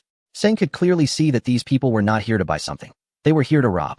Xiao Jie beside him was watching with great interest. Seng nudged him and said, stop just watching. Do something. They are giving you an 800,000 item for free. And now they are being troubled by a few thugs. Are you just going to stand by? However, Xiao Jie had his own perspective and coldly snorted, Seng, you're still too inexperienced. This old man seems to have given you a treasure, but in reality, he's giving you trouble. These people are clearly after the Dragon Jade. Once he says who he is giving it to, what do you think these people will do? And can't you see? They dare to act in broad daylight in a shopping mall for this thing, which shows how important it is to them. You're still thinking of helping others. Think about yourself first. Although Xiao Jie's analysis had some merit, Seng believed the boss was not that kind of person. The Dragon Jade was both a gem and money. Who would just give away money? These thoughts flashed through Seng's mind, but the situation was urgent, and they were about to use the knife. If you won't go, I will, Seng shouted as he rushed over. Xiao Jie wanted to pull him back, but couldn't, helplessly saying, why don't you ever listen to advice? Before he could finish, Seng had already reached the counter, shouting, stop. What do you want? All eyes turned to Seng. The boss's expression changed. He was holding the Dragon Jade, the very thing these people wanted to snatch. Why did Seng show up at this moment? The thug saw Seng as just a kid holding a box, clearly a helper for the old man. You little brat. Get lost, or I'll take you down too. They didn't take Seng seriously at all. He looked weak and frail, like a scholar who couldn't even lift a chicken. Who would be afraid of a scholar? Besides, they were not ordinary thugs. The boss pulled Seng behind him and said softly, why are you back? This has nothing to do with you. Don't get involved. You can't afford to offend these people. They are from the capital's exhibition. Listen to me, hurry, and leave. At my age, what can they do to me? Even at this point, the boss was still concerned about Seng's safety. But Seng had already stepped in and had no intention of backing down. Uncle you, don't be stubborn. Two people are better than one. The thug couldn't take it anymore and coldly snorted, Brad, if you want to die, I'll make it happen. You guys go for it. The audacity of these people to act so boldly in broad daylight in a shopping mall showed just how powerful their backing was. As a few thugs attempted to rush the counter, Xiao Jie could no longer hold back. He stepped forward swiftly, grabbed one thug by the collar, pulled him back, and tripped him, sending the thug sprawling on the ground. Xiao Jie moved with incredible speed. By the time another thug reacted, Xiao Jie had already kicked him in the waist, causing him to stumble and fall alongside his companion. The other thugs were about to join in, but a burly man blocked their way, clasping his fists and trying to size up Xiao Jie. Your skills are impressive, but what are you trying to achieve here? He noticed Xiao Jie's formidable presence. A man weighing 190 pounds had just knocked one of his own down effortlessly. Xiao Jie's gaze was filled with cold arrogance and disdain. They were thugs, but this man was a real menace. Before making a move, it was wise to assess the opponent and see if they were worth the trouble. Their boss, who looked down on the use of brute force to settle disputes, believed it was something only a barbarian would resort to. They were connoisseurs of antiques, educated individuals, and descendants of wealthy merchants or nobility. Who would stoop to such thug-like behavior? Speak to me in plain language. Xiao Jie couldn't understand what he was saying. Did he think that a mere display of skill would intimidate him? The burly man gritted his teeth, realizing this guy was not to be underestimated. I'm just asking where you're from. State your name. State your name? If you don't want to die, then get lost. Otherwise, I'll make you lie here quietly like the antiques in this counter. If Xiao Jie hadn't acted, no one might have believed his words. But now, the burly man believed Xiao Jie had the capability to put them all on the ground. Initially, he thought he could handle it with just a few thugs today. But if a fight broke out, he stood to gain nothing. With this in mind, the burly man clasped his fists, said nothing, and led his group away. No matter what those people intended to do, Xiao Jie didn't care. He turned to ask the antique dealer, Old man, you're quite clever. Now we're involved as well. What is going on? The antique dealer put down his cleaver and said indignantly, I didn't ask for your help. Besides, can you really afford to offend these people? Xiao Jie's temper flared. We can't afford to offend them. I think it's them who can't afford to offend us. If you don't explain, we're leaving. I don't have time for your nonsense. Originally, I was just returning this Dragon Jade to you, but now consider it my reward for stepping in. Sun Ge, let us go. As he spoke, Xiao Jie grabbed Sun Ge and was ready to leave. This matter had nothing to do with them. He had already fought and shouted, which should have satisfied Sun Ge, right? But Sun Ge replied, hold on a minute. What is the rush? Uncle you, what is really going on here? Chapter 198. Zhang Zhengman's son Gu wanted to understand the situation, and the antique dealer didn't hide anything from him, slowly recounting the troubles that arose due to the dragon jade. The antique dealer, originally named Yu Tianhai, came from a family that had been in the jade business for generations, well known far and wide. Those who engage in this business need to be quick-witted and diligent. From time to time, they should visit certain underground markets and auctions. Most of the antiques and jade pieces circulating in the market nowadays have come from the hands of the deceased from underground sources, but we won't delve into that. Let's talk about this dragon jade piece that was unearthed a year ago. After several twists and turns, it finally landed in the hands of a seller in the capital's underground market. This seller has a connection with the jade expert, who, upon seeing the dragon jade, could tell at a glance that it was a valuable item without needing to handle it. The underground market is crowded and chaotic, operating late into the night until dawn when it closes. So, the jade expert looked at the time and thought about taking this seller out for breakfast, hoping to discuss this dragon jade piece in the process. The seller, knowing the jade expert's reputation for loyalty, was willing to socialize with him and began to pack up to leave the market. At that moment, an elderly man in his 60s, dressed in black satin with a head full of white hair and a lean physique, approached the seller holding 2 stone balls. With a smile, he said, "Don't be in a hurry to leave. Let me take a look at that jade piece." Both men recognized this elderly figure, who was well known in the antique world. His name was Zhang Zhengman, who owned several antique trading markets and an auction company, with personal assets reportedly reaching hundreds of billions. In the antique industry, no one would dare to disrespect him. In other words, if he showed interest in something, others had to step back. The seller, not daring to offend him, immediately presented the dragon jade with both hands and said, "Mr. Zhang, please have a look." Given his status, it was inappropriate to say things like, "You don't need to check it. I assure you it's genuine." Instead, one had to show respect and seek his opinion. Zhang Zhengman nodded slightly, tossed the stone balls to his bodyguard, and reached for the dragon jade. There is a particular technique to handling such items. One cannot just grab it carelessly or scoop it up from underneath. You must start from the shortest diameter and hold it with the same hand to examine it, without switching hands. This is the established rule for inspecting goods. Experienced individuals like Zhang Zhengman could tell the quality of the dragon jade at a glance. He nodded and said, "Not bad. What is the price?" The seller glanced at Zhang Zhengman and then at the jade expert, awkwardly laughing. "Mr. Zhang, this item already has an owner. This is another rule. Whoever places a claim first owns it, and no one can break this rule. Otherwise, it would be impossible to navigate the antique world in the future. The value of antiques lies in one's discernment, while transactions rely on trust. This is the only rule that has been upheld in society to this day. Unlike other businesses where rules can be ignored for profit, in this world, there are still principles to follow. Such people are everywhere. They can even produce fake eggs. What rules can be expected in such cases? Having rules is not a problem. The real issue is when there are no rules. Zhang Zhengman understood this principle, and given his status, he should abide by it. However, Zhang Zhengman did not see it that way. What was his status? Who dares to compete with him for something he has set his sights on? He glanced at Yu Tianhai beside him, and said without raising his head or opening his eyes, "It must be this gentleman's decision. No need to say more. Zhang Zhengman, would like to ask if you could part with it? If it were someone else, there would be no need to mention names. They would have willingly stepped aside." However, Yu Tianhai's temperament was different. No matter how wealthy Zhang Zhengman was, he wouldn't take him seriously. Just because you want something doesn't mean others can't want it too. Did you set the rules? Sorry. First come, first served is the rule. And I have already secured this dragon jade, so I won't let it go. Yu Tianhai's tone was very firm, giving no face to Zhang Zhengman. The latter frowned, and his face instantly darkened. The host hadn't even called yet, and the dogs behind him were already biting.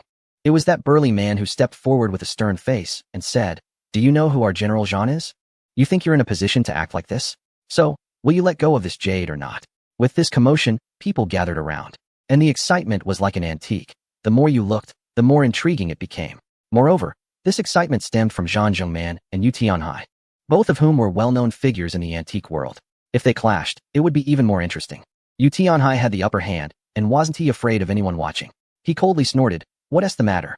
You want to fight and make a scene? If you blink today, it would be as if a maiden gave birth." Zhang Zhengman was not someone who would let his identity be disregarded. He hadn't encountered such a person in many years, which clearly indicated that this guy had some confidence. You can't judge a person by their appearance. In the antique world, this saying is a maxim. With so many people watching, it was even less advisable to escalate the situation. Thinking of this, Zhang Zhengman chuckled and said, "All right. The item is yours. We shall meet again." After speaking, Zhang Zhengman left with his entourage. He first drove away the onlookers, tidied up, and pulled Yu Tianhai away from the black market. As they walked, He complained about Yu Tianhai's temper, noting that Zhang Jingman was not someone to offend, and he would suffer for it later. Yu Tianhai chuckled, indifferent to the situation. Rules are rules, and no one should think of breaking them. Otherwise, those who rely on antiques for a living would starve. Take those people in the black market, for instance. They work from dawn till dusk for what? Isn't it just to find a good deal or acquire valuable items to make a living? Now that Zhang Jingman has arrived, does he expect to take food off their plates? In any case, whether he offended him or not, what could be done? The family understood Yu Tianhai's character and didn't say much. The dragon jade was beyond his grasp now, and after negotiating the price, it was agreed that Yu Tianhai would take it for 500,000. As for Zhang Jingman, he didn't go anywhere else, but led his group out of the black market with great fanfare. It seemed as if nothing had happened, but inside, Zhang Jingman was about to explode. Tomorrow, he didn't know how this would be spread. He had lost so much face, it was infuriating. The more he thought about it, the angrier he became. Zhang Jingman instructed the burly man to pursue Yu Tianhai for the jade. He had to get that dragon jade. No matter what, this was no longer just about money, but about face. He couldn't afford to lose face. Chapter 199, Martial Supremacy. Since that day, this individual has been periodically reminding Yu Tianhai, and at times, even physical confrontations have occurred. Originally, Yu Tianhai had his own store in the largest antique market of the capital, but he was forced out by Zhang Jingman using various means. While he could offend Zhang Jingman, others couldn't afford to do so. In the end, he could only find a low-profile spot in this market to barely sell a few items for survival. Given Yu Tianhai's temperament, could they really intimidate him? It was all about face. He couldn't lose his dignity either. He had only one life to live, and if it came to it, he would fight back. Rules are rules, and that was what he stood for. The knives, axes, and spatulas in the counter were all prepared for this purpose, ready to act at any moment. At this point, Xiao Jie interjected. So, you just handed over Zhang Jingman's face to us, didn't you? Sengu also felt that the piece of dragon jade given by Yu Tianhai was a bit unclear. If this was just his temperament, it could be understood. However, people can change. Who could guarantee that Yu Tianhai wasn't using Sun Gu for his own purposes? Thinking more deeply, Sun Gu realized that his outfit today resembled that of a wealthy young master, with Xiao Jie as his bodyguard. Even if they clashed with Zhang Jingman, they could still hold their own for a few rounds. That's why he had given the dragon jade to Sun Gu. Sun Gu only thought this but didn't voice it. Yu Tianhai, however, smiled wryly and said, I thought you and I had a good rapport, which is why I gave you the dragon jade. If you think I'm using you, then I can take it back. Sun Gu laughed. Uncle you misunderstood. What we meant was, since you've given me this dragon jade, what will you do in the future? Sun Gu wasn't reluctant to part with the dragon jade. He genuinely cared for Yu Tianhai. If it didn't work out, he could just give the dragon jade to Zhang Jingman and get a good price for it, right? Sometimes, maintaining face isn't always necessary. I still have some savings, enough for my family to live comfortably for a lifetime. At most, I'll withdraw from the antique business. Let us see what he can do then. I've lived half my life and have enough to show for it. I'll say it again. I uphold the rules and fight for my dignity. Zhang Jingman may be wealthy, but he can't buy my pride. Yu Tianhai appeared very emotional, trembling with agitation. It's frustrating when one holds back their anger for too long. Sun Gu glanced at Xiao Jie, who merely shook his head, not wanting him to get involved. However, Sun Gu saw something different in Yu Tianhai, an unwavering belief in the courage and determination not to yield to the strong. Isn't that also true for Sun Gu himself? He knew this matter didn't concern him, yet he ultimately decided to help Yu Tianhai, driven by trust and loyalty. So, Sun Gu smiled again and said, Uncle Yu, I'll accept this dragon jade. No need for thanks. Goodbye? Without unnecessary words, Yu Tianhai patted Sang on the shoulder, nodded and smiled. All right, we'll meet again. Don't worry, no one in this world will know that I gave you the dragon jade. Sang nodded, turned around, and left with Xiao Jie. Yu Tianhai watched Sang's back and murmured to himself, with such a remarkable demeanor, this young man will surely become a powerful figure in the future.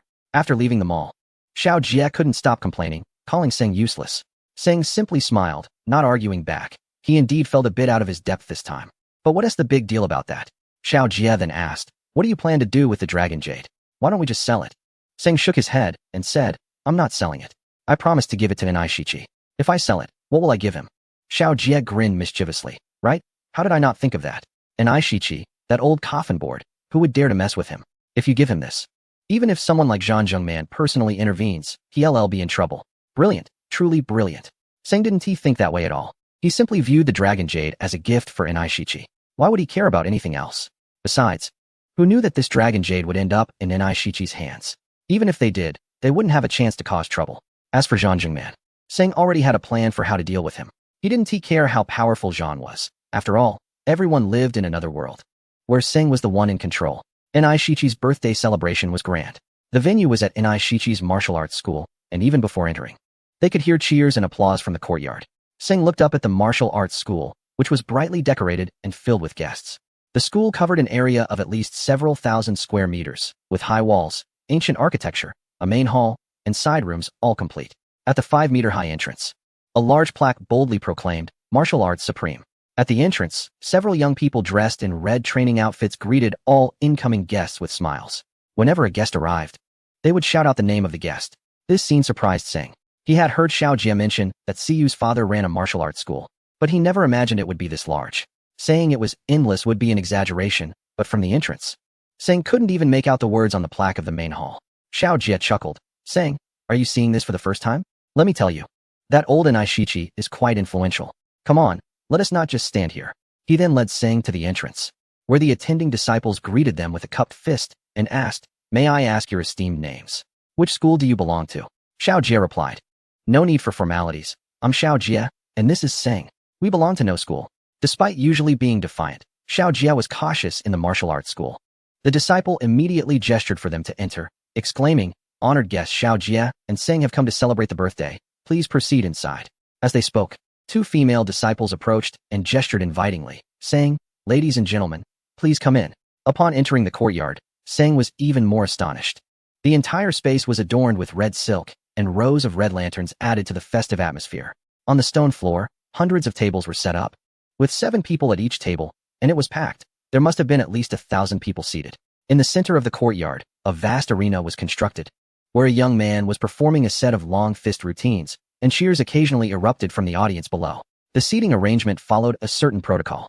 Those close to the central arena held recognized positions, while Sing and Xiao Jie could only sit at the back. Chapter 200. Toughness. Sing felt indifferent about where he sat, as he didn't know anyone present. Moreover, everyone around him was in practice attire, making him and Xiao Jie, dressed in suits, appear somewhat out of place. Sitting at the back was better, as it spared them from drawing attention. However, Xiao Jie had a different perspective. He had some acquaintance with Inaishichi and believed they shouldn't be placed at the very end, especially with Sing around. He couldn't let that happen. What frustrated Xiao Jie the most was that they had been sitting for quite a while, without even being offered water, while the tables in front had pastries. What did that imply? Were they really being treated as insignificant? At that moment, a disciple carrying a tray of pastries walked by, and Xiao Jie stopped him, saying, "What kind of hospitality is this?" Sing remained silent, just smiling at them, feeling he had nothing to contribute in this setting, as Xiao Jie was the one with relevant experience and topics to discuss. The young disciple, quite polite, smiled and said, "Sir, I'm truly sorry. We have so many guests today, and I apologize for any shortcomings in our hospitality. I'll arrange for someone to bring you some pastries right away. Please enjoy the performance. The banquet will start promptly at 6. The disciple's words were appropriate and gracious, and Sing thought it was quite good. Regardless, the words had been said, and there was little they could do. Xiao Jie smiled slightly and replied, "Thank you for your help." After the disciple left, Xiao Jie turned to Sing and said, "Sing, did you see that? Here, you need to be assertive, otherwise, they won't see you." Sing shook his head helplessly. If one were truly assertive, they would get on the arena and challenge that long fist practitioner, then take on all the masters, and from then on, Xiao Jie's name would rise in the martial world. That would be true assertiveness. Just as they were joking, Inaishichi emerged from the main hall with Siyu, surrounded by a throng of admirers. Everyone present stood up as if a martial arts leader had made an entrance, and Sing and Xiao Jie followed suit. Sun Ge looked at Inaishichi, who was in his 40s, with 2 sharp eyebrows resting above his broad forehead. His eyes sparkled with intensity, exuding righteousness, and his dark face radiated vitality and dominance. With slightly parted lips that seemed to smile, yet carried an air of arrogance, he wore a red tang suit that, while festive, could not conceal his well-defined muscles and upright posture. As he walked, his body remained steady, his head held high, and his arms swayed slightly, showcasing his large fists, each knuckle prominent with calluses from training. As Sun Ji's gaze shifted, he noticed Siyu standing behind Inaishichi. Today, Siyu wore a fitted red qipao paired with a short skirt, her hair elegantly styled, and her posture was upright, accentuating her curves. Her long, shapely legs, together with the antique ambience, made Sun Ge finally understand what true sensuality meant. Sensuality is not merely about wearing less or dressing provocatively. It is more about a feeling, a mindset. Especially in a country with thousands of years of civilization, certain traditional influences can manifest a unique form of sensuality that reflects its cultural essence. This was the kind of sensuality that Sun Gu appreciated. It wouldn't be accurate to label him as traditional, but Siyu was indeed captivating. Many eyes were drawn to her, and Xiao Jia whispered to Sun Gu, if you look at her like that, she's quite something. You should act fast. Sun Gu glanced at Xiao Jia, feeling uncertain. Sensuality is one thing, admiration another, but could it be called love? After Siyu arrived, her eyes searched the crowd until she finally spotted Sun Gu at the back. Upon seeing his attire and the aura beneath his hairstyle, her eyes, tinged with a hint of melancholy, nearly captivated her. She was subtly trying to catch Sun Ji's attention, and anyone observant could easily see the affection in her gaze. Following her line of sight, Sun Gu realized she had been looking at a young man in a suit. But who was he? He didn't seem to belong to the martial arts community, which was filled with well-known figures today. Why had he never seen these two before, dressed in a suit? He certainly didn't fit the typical martial artist's appearance.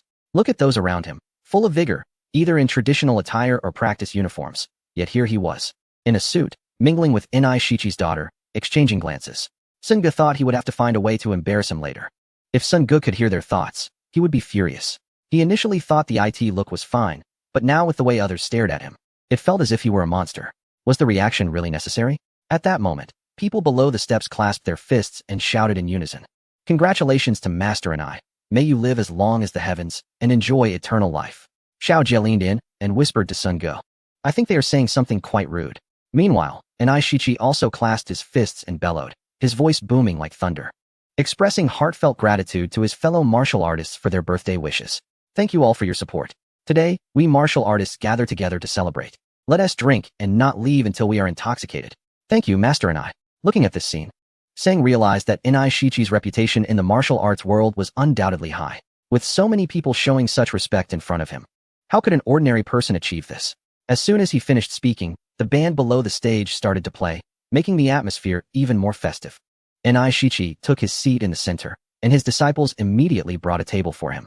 Sang was puzzled about what this was for. Were they going to start eating after a few words? Xiao Jie laughed and said, Can you use such a big table just for eating? This is prepared for accepting gifts. Sure enough, others began to take out their gifts and lined up to present them. Sang really had no idea about this custom. The gifts were placed on the table, and Inai Shichi personally opened them in front of everyone. Then, a gentleman nearby shouted, So-and-so has given this. This was about face. It was all about the identity that came with that shout. If you thought bringing a box of cake was good enough, you might as well save yourself the embarrassment and eat it at home. Here, such things were not presentable. Chapter 201. Writing Poetry Taking the Opportunity. Siyu ran to Seng's side and said affectionately, Dear, you look really handsome today. This is the kind of man I like. Seng's face turned red, and he stammered. You look beautiful today too. Siyu's face instantly flushed. There was no way around it. When Seng looked at her, her heart raced. And despite over 100 people complimenting her, it was Seng's words that made her heart beat faster. Really, dear? Do you like it? I was afraid you wouldn't. If you like it, I'll dress like this more often. What do you really like about me? Just a few words, and she was so excited. Seng didn't know how to respond and improvised, saying, A whisper lingers in my heart, longing weighs heavily. Wine does not intoxicate, but feelings do, forgetting the little sorrows. Only in the dim light, the moonlight casts a hazy figure. This poem left Siyu enchanted, nearly unable to stand, feeling weak all over. Such praise and admiration. What woman could resist? Anyway, the women in this book probably don't read much, so I can say whatever I want. What can they do about it? Back to the main point, Siyu moved closer to Seng, her eyes full of affection, and seemed about to embrace him without a care. Xiao Jie quickly interjected.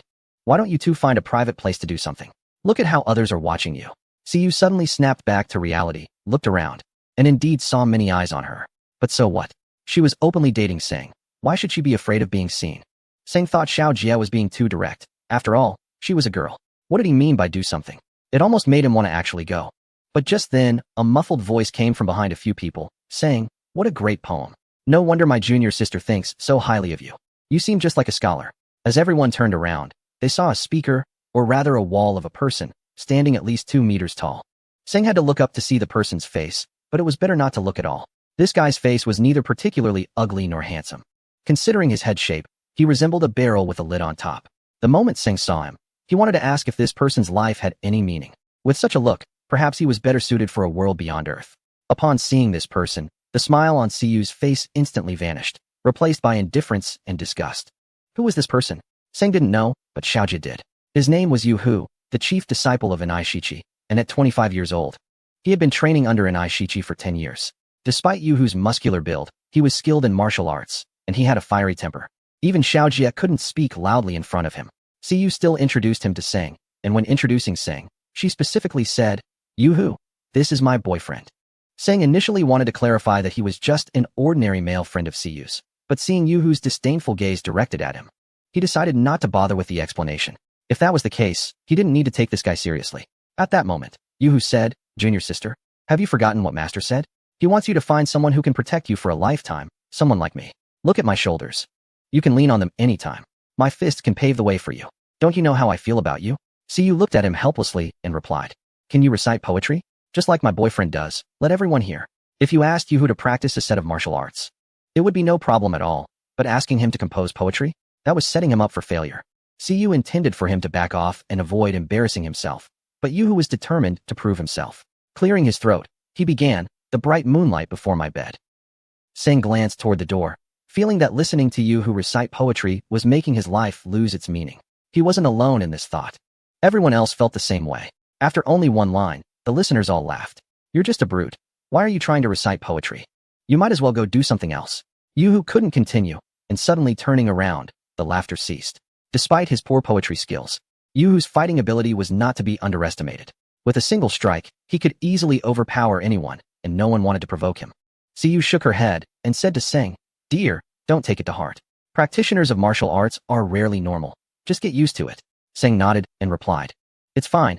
I just feel like he might have misunderstood something. Yu Hu chimed in, Hey, you over there, in the library. Come spar with me on the arena later. If I throw you out, stay the hell away from my junior sister in the future, or I'll break your legs. Sin Ji's expression finally faltered. What is this? He came here to celebrate Inai Shichi's birthday out of respect for Yu and Xiaojia, and you just started yelling at him. Do you really think anyone is afraid of you? Although Sun Ge didn't say it directly, his expression and gaze were clearly visible to Xiaojia and Yu. Putting aside the birthday issue, Xiaolong's order was to maintain a good relationship with Sun Ge. Is this how to build a relationship? Xiaojia was slightly better off, but Yu's expression was even more strained. Isn't this embarrassing? Who do you think you are? Why do you speak to someone like that? Even if Sun Ge were just an ordinary person, you shouldn't treat him like this. Moreover, in her heart, Sun Ge was incredibly important. There was no one else besides him. Thinking of this, Yu immediately said, Yu Hu, you are going too far. He came here to celebrate my father's birthday because of me. What does it have to do with you? Get out of here and stop embarrassing yourself. Junior sister. I'm just curious. What's so good about this library? Why do you defend him so much? You say I'm embarrassing? Today, I will show you what embarrassment really is. Come fight me. This time, Xiaojia could no longer hold back and coldly snorted. Yu Hu, you really are something. This is how the renowned martial arts school treats its guests? Yu, since we entered, not even a glass of water has been offered. This guy keeps talking about the library. What does that even mean? You think just because you're a martial artist, you're superior? Chapter 202. Meng Rou Sun Ge ignored Yu Hu, completely dismissing him. What is there to argue with a mere commoner? He knows you are strong. But does he need to fight with him? However, Xiaojia was different. From every angle, he couldn't let Sun Ge be humiliated. Besides, Yu Hu was being a bit too much. He knew Sun Ge wasn't a martial artist, yet still wanted to challenge him. He might as well just stand there and let him hit him. Yu Hu sneered, Xiaojia, don't put on an act. If you want to be the hero, you better see if you have the skill. This has nothing to do with you today, so don't interfere. Just a guy from a library. What are you trying to prove in a suit? Who in this yard can't throw a few punches? You think you can just sit there, huh? Since you came to our martial arts school, you have to follow our rules. Come fight me. I'll show you what a real punch is. He got more and more excited, completely forgetting what kind of occasion this was and who was standing beside him. Yu trembled with anger, fearing that Sun Ge would get upset and leave, making it impossible to mend things. She kept holding on to Sun Ji's arm. Sun Ge was genuinely angry. No matter how aloof he wasn't deaf. Yu Hu's words felt like a knife stabbing into his heart. No amount of self-cultivation could withstand such shameless provocation. I don't know what you find so displeasing about me, but I truly can't stand you. Now I understand why Yu finds you so disgusting. But fortunately, Yu is my woman, and you can't change that, right? My dear. As Seng spoke, he held Yu's hand. The latter nodded like a well-behaved bunny and said, Yes, dear, it's all my fault for not keeping an eye on this rude fellow. Please don't be angry. While Seng was distracted, Yu leaned in and planted a kiss on his cheek. The sound was sweet and affectionate, but for onlookers, it was unbearable. Just one action shattered all of Yu Hu's ethical defenses. His head shook side to side, possibly unable to cope with the stimulation. And he even performed a backflip on the spot. Singh never expected this. He was merely trying to confront Yu-Hu in his own way. He thought, let him be angry if he wants. But now the situation was that Yu-Hu had gone crazy, all because of a kiss from Shiyu. This guy kept practicing backflips on the ground, having done several in just a short time. What was wrong with him? Xiaojia tried several times to stop him, but he simply couldn't be restrained. In the end, Shiyu shouted, enough, stop embarrassing yourself and get lost. Yu-Hu was somewhat obedient to Shiyu and indeed stopped flipping. But he showed no intention of leaving and wanted to challenge Seng instead. Just then, a woman's voice suddenly rang out from behind everyone. Have you all had enough fun? What day is it today, and what occasion is this? Can't you behave at all? Seng looked up to see a woman in her 30s, exuding an air of elegance. With a hot figure, her slightly furrowed brow added to her mature beauty, and her light makeup carried a hint of sensuality, her eyes sparkling with life. Her red lips parted slightly, exhaling like orchids. She wore a red fitted qipao adorned with blooming lotus flowers, the knee-length skirt accentuating her curvaceous legs. Upon seeing the woman, Shiyu pouted and said, Senior sister, Yu-Hu has gone insane. Aren't you going to do something about it? She's never normal. Why provoke him? It was no use to act cute. She wouldn't help. Her gaze swept over to Seng.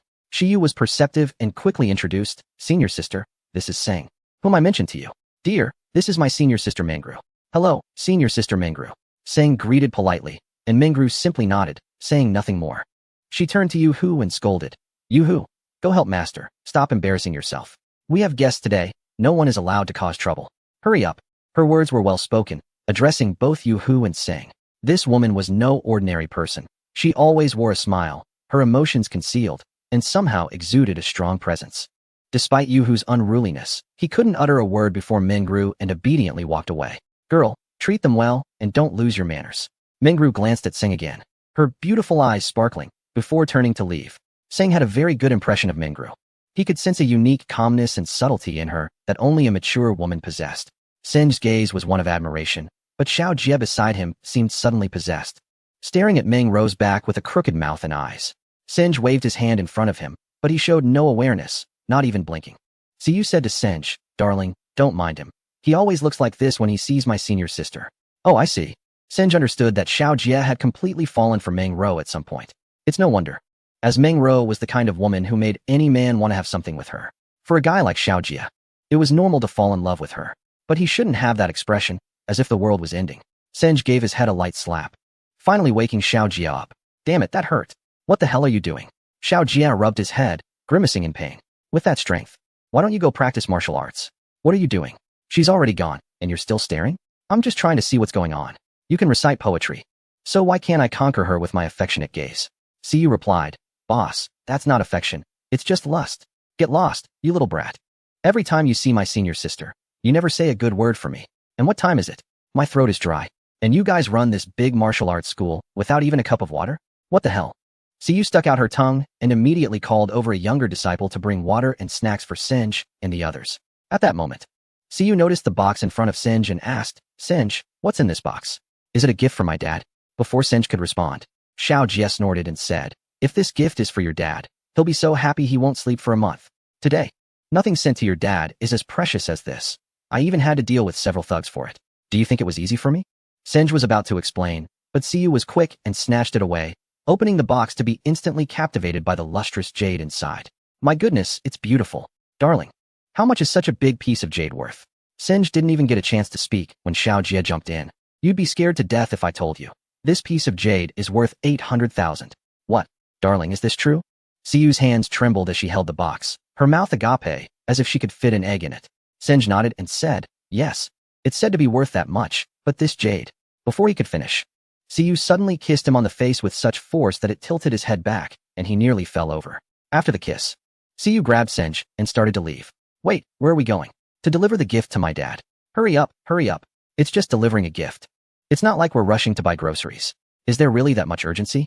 After just a few steps, Siyu turned back and asked Xiao Jie, Boss, what gift did you prepare for my dad?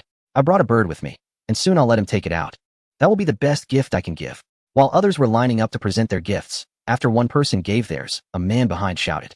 However, Siyu didn't care about these rules and pulled Senggu straight to Nai Shichi's table. Senggu was somewhat prepared, but seeing Nai Shichi up close made him feel a bit breathless, as if his heart was in constant pain at the thought of being crushed. Aishichi helplessly said. See you, what are you doing? Why the rush? Are you out of your mind? Dad, let me introduce you. This is Sengu, the one I've mentioned countless times. Oh, happy birthday, sir. Aishichi looked at Sengu and honestly thought that, in terms of physique, Sengu was really too thin. Everyone around was robust, and with Sengu standing there, he appeared even thinner. However, Sengu's demeanor and his composed gaze were something Aishichi appreciated. It's hard to find young people with such depth nowadays. If Sengu had a pair of nunchaku, he might use them to protect others or himself, while those around could only shout and make noise. The first impression was good, and Aishichi slightly nodded. Seeing this, Yuhu became anxious and hurriedly said, Master, he's just a librarian. Not one of us from the martial world. Aishichi didn't say anything. This was also his internal conflict. Aishichi had only one daughter, and the fiery fist passed down through generations was meant for males. Since Siyu couldn't practice it, Aishichi wanted to find a martial arts master for her, so that after marrying Siyu, the legacy could be continued. But Sengu clearly didn't look like a practitioner, let alone the fiery fist. He probably wouldn't even know how to fight. If he really ended up with Siyu, the legacy would be broken, and Aishichi wouldn't have the face to meet the ancestors of the Ni family after his death. However, Siyu was Aishichi's only daughter, cherished by everyone. Siyu's mother passed away after giving birth to her, and in memory of the woman Aishichi loved most in life, he named his daughter Siyu. Now that Siyu had taken a liking to Sengu, Aishichi found himself in a dilemma. He didn't care about the library job. Despite running a martial arts school, his assets were already over 100 million. Even if Sengu didn't have a job, the school could support him, and once he married Siyu, everything would eventually belong to him anyway. The key issue was that Sengu didn't know martial arts, which was frustrating. Before anything could happen, the martial arts peers around them began to gossip. Siyu, the daughter of a martial artist, had chosen a librarian. While Sengu looked handsome, there were plenty of handsome men in the martial arts world. Did Siyu really look down on the martial arts community? Especially those who intended to propose to families were shaking their heads in dismay. So, in response to Sengu's wishes, Aishichi merely grunted through his nose, clearly not very enthusiastic. Senju didn't care. He never intended to have anything with Siyu. Time would prove everything, and there was no need to take these discussions and disdain to heart. They were simply not from the same world. And Senju had no desire to understand them, just as he didn't want them to understand him. However, Siyu cared a lot. She looked around and placed the box in front of Aishichi, saying, Dad, this is a birthday gift from Senju to you. It's very valuable. Take a look. Aishichi glanced at the box, merely nodded, but didn't move. Yuhu snickered and said, What can someone from a library possibly give? Don't bring those cheap items here to embarrass yourself. Senju only smiled and said nothing. They were just a group of commoners, and there was no need to engage with them. The onlookers were eager to see what Aishichi would unwrap, curious about what this future son-in-law had gifted him. Siyu was so angry she almost cried, worried that Senju might be upset. She held onto his hand tightly, her palm sweaty. Senju leaned in and whispered in her ear, Don't worry, I won't be angry. With so many demands, Aishichi had no choice. He had never thought Senju would present anything valuable. Yuhu was right. How much could a library employee earn in a month? It was probably just some small items. Since they wanted to see, he might as well let them. As he spoke, Aishichi opened the box. At first glance, it was hard to pull away. Fake jade was easily identifiable, but genuine jade was unmistakable as well. Not to mention, the subtle aura emanating from the jade was extraordinary. The pattern of the dragon added an air of majesty and mystery.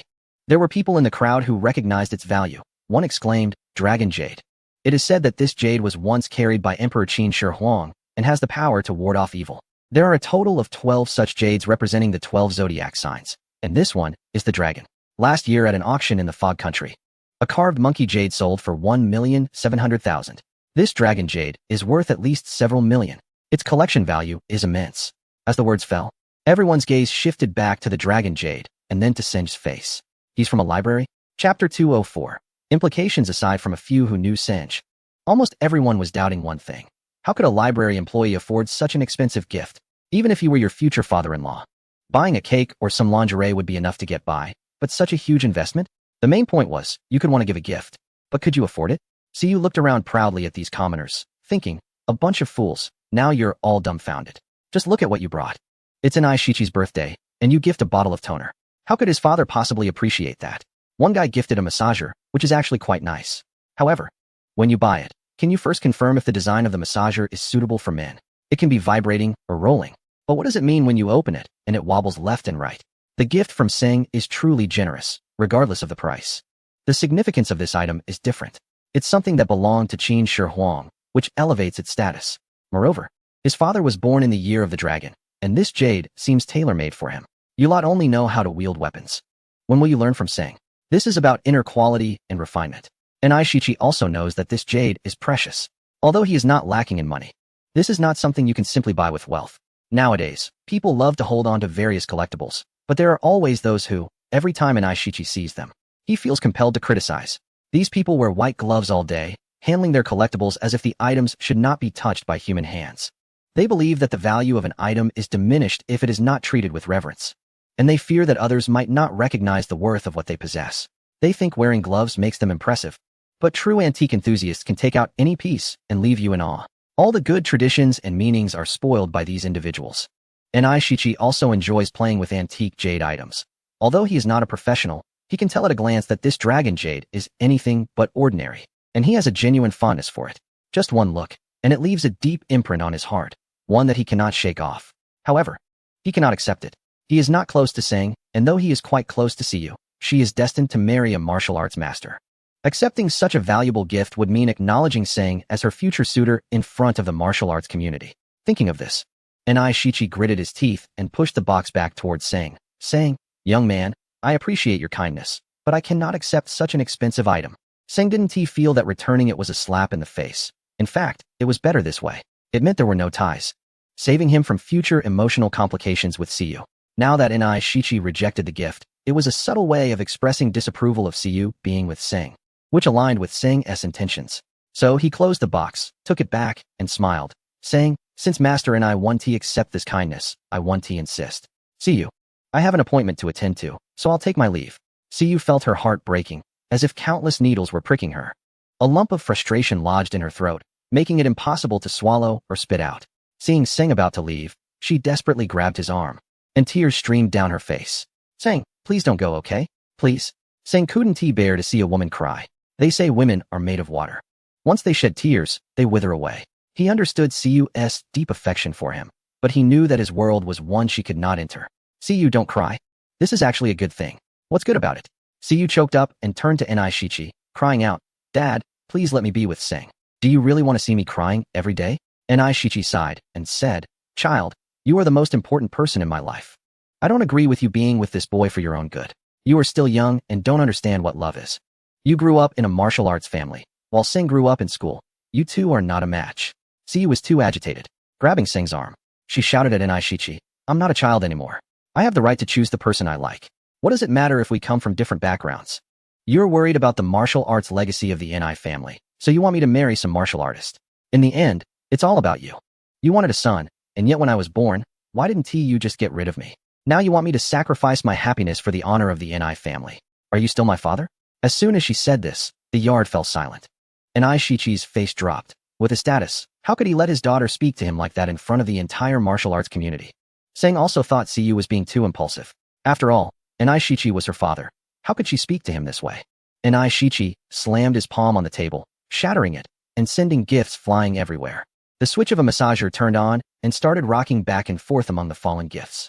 "And I see you. Get down on your knees." His voice rang out. And Seng felt a chill. But Siyu huffed, "No? Are you rebelling against me?" Aishichi shouted, moving to discipline Siyu. Seng stood beside her, thinking Aishichi was coming for him, hurriedly shielding Siyu and shouting, "If you want to hit someone, hit me. I won't let you touch Seng. I'm hitting this ungrateful girl." Aishichi raised his hand to strike. At that moment, could Seng just watch? If it weren't for him, Siyu wouldn't be arguing with her father. In a split second, he wrapped his arms around Siyu's waist and pulled her behind him, closing his eyes and bracing for the impact. In reality, Aishichi could control his actions. A martial arts master wouldn't lack precision. But with Seng blocking him, Aishichi's anger flared even more, seizing this opportunity to teach Seng a lesson. In the back of the crowd, Xiao Jia also closed his eyes, thinking that if Aishichi hit Seng, his face would probably be swollen for a week. Chapter 205. Dragon God Leg. When a person is impulsive, it's impossible to think clearly, just like Aishichi at this moment. You have such a high status, and yet you want to fight with a child? Moreover, you should think about whether there's any chance for reconciliation if you strike that hand down. Everyone wants to save face, but you can't trample on others' dignity just to protect your own. That goes too far. If you have a different opinion, just express it openly instead of resorting to violence. Someone like Sung has given you such an expensive gift, regardless of how Sung obtained the dragon jade. He hasn't tried to embarrass you, right? Suddenly hitting someone without regard for the surroundings is unacceptable, and many onlookers couldn't help but scoff. Just as a hand was about to slap Seng's face, Sung closed his eyes, bracing for impact. At that moment, he suddenly heard a whoosh by his ear and opened his eyes to see Inai Shichi's hand halted in midair, gripped firmly at the elbow by a powerful hand. Following the arm, it turned out to be Long Tianwu, radiating an aura of authority. Long Tianwu had been following Sung since he left the house, witnessing the conflicts in the mall and with Yu Hu. He wouldn't intervene unless absolutely necessary. But now the situation was different. If Inai Shichi's powerful strike landed on Seng's face, it could lead to serious injury, even death. Seng wasn't someone practiced in martial arts. He wasn't tough and resilient like those who trained rigorously. A slap or even a blow from furniture could seriously harm him. Long Tianwu seized the moment to act. His speed was astonishing. Even Inai Shichi didn't see where he came from, only noticing a shadow flash before his arm was held back. Inai Shichi reacted quickly, using his left hand to strike at Long Tianwu's hand while trying to free his right. Long Tianwu evaded but didn't stop his feet, executing a kick aimed at Inai Shichi's chin. There's a saying, in a fight, don't ask about kicks, meaning that in a duel, if legs aren't essential, fists are preferred. Fists are straightforward and save time, while kicking is slower unless one has mastered it. However, Long Tianwu's kick completely overturned Inai Shichi's and the onlookers' expectations. This kick was not only fast but also powerful, akin to a dragon emerging from the sea, exuding a force that could break anything in its path. Even Inai Shichi felt a tingle at the back of his head facing that kick. Nonetheless, Inai Shichi wasn't just practicing flashy moves, he had solid practical experience. Before assessing his opponent's strength, he wouldn't engage directly. So, when Long Tianwu's kick came, Inai Shichi shifted his legs, lowered his waist, and avoided the strike, transforming his palm strike into a punch. Inai Shichi thought Long Tianwu's kick looked impressive but would be slower to retract, which gave him the confidence to counterattack. However, Long Tianwu had no intention of retracting his leg. The kick in midair transitioned into a downward strike. As Inai Shichi raised his eyebrows, he intended to retract his fist. But Long Tianwu's leg technique was simply too fast. Before he could withdraw his strike, it landed solidly on Inai Shichi's fist. Inai Shichi instantly felt a numbness in his arm. The impact coursed through his entire body, even shaking his heels. To him, Long Tianwu's kick felt like a giant hammer striking him. The force completed its buffering in an instant, then exploded within him. Everyone heard a crisp crack, and they thought Inai Shichi's arm had been broken, but upon closer inspection, it turned out that the stone slab beneath his feet had shattered. This was Inai Shichi. If it had been anyone else, that kick would have either killed them or left them crippled. Inai Shichi redirected the force that struck him down to the stone slab below, reducing most of the damage. It was impossible to achieve this without understanding the meaning and attributes of martial arts attack power. To reach this level in martial arts is already considered a master-level skill. Seizing the opportunity, Inai Shichi quickly retreated a few steps, clasped his fists, and smiled, saying, "Little master, you have great skills. May I ask your esteemed name? Are you married?" The people around him were taken aback. What was Inai Shichi doing? The first thing he asked was whether the other was married. Was he already thinking of a son-in-law? They might have spoken slowly, but in reality, the two had exchanged only a few moves in less than 5 seconds. At this moment, Siyu had just pulled Sing away, and the fight was already over. Concerned about Sing getting hurt, she kept asking him questions. Sing replied, "Don't worry. I'm fine. Let's go check on Uncle." Sing meant well, although he didn't understand martial arts. He could see that the stone slab under Long Tianwu's feet hadn't shattered and hadn't even moved an inch. But Inai Shichi was different. The slab was broken, and he had retreated several steps. Now, upon closer inspection, his clasped hands were still slightly trembling. Siyu, however, said, "No need to check. He's particularly resilient. Ordinary people can't hurt him, so don't worry." Upon hearing this, Inai Shichi felt like crying. Is this his daughter? They say a daughter grows up and leaves home. But this girl, even before getting married, is already trying to push him away. Seng was even more confused, wondering if Siyu was really normal. He began to suspect whether she was a bit slow on the uptake. At this moment, Inai Shichi continued, "Little master, if I'm not mistaken, your previous moves must have come from the unique skills of the Longyue sect, the Dragon God Leg. You must also share the surname Long, right?"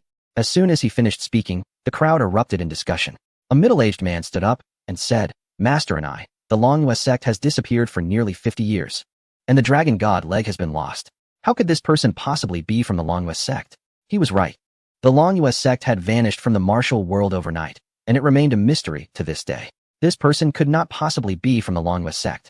Inai Shichi laughed heartily and said, "Whether it is or not, let's have this master explain it to everyone." Chapter 206. Slap in the face. Inai Shichi wanted Long Tianwu to make a name for himself, and if Long Tianwu truly was the heir of Longyue women as he imagined, then this birthday would be worth it no matter what.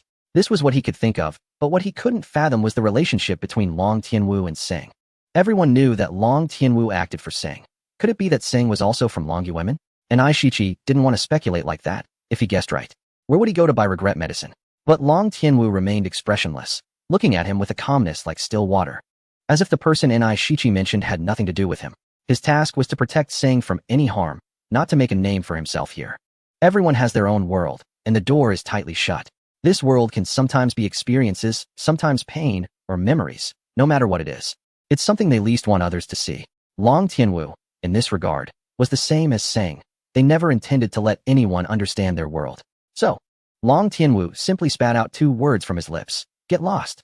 The scene fell silent in an instant, with everyone looking at Ai Shiqi. Considering Ai Shiqi's identity, and the fact that it was his birthday, the humiliation was palpable. While others might blush when losing face, Ai Shiqi's face turned purple, as if the scorching sun had drained all his energy. After holding back for a long time, he found himself speechless, unable to utter a word. His master lost face, and as a disciple, he had to help restore it.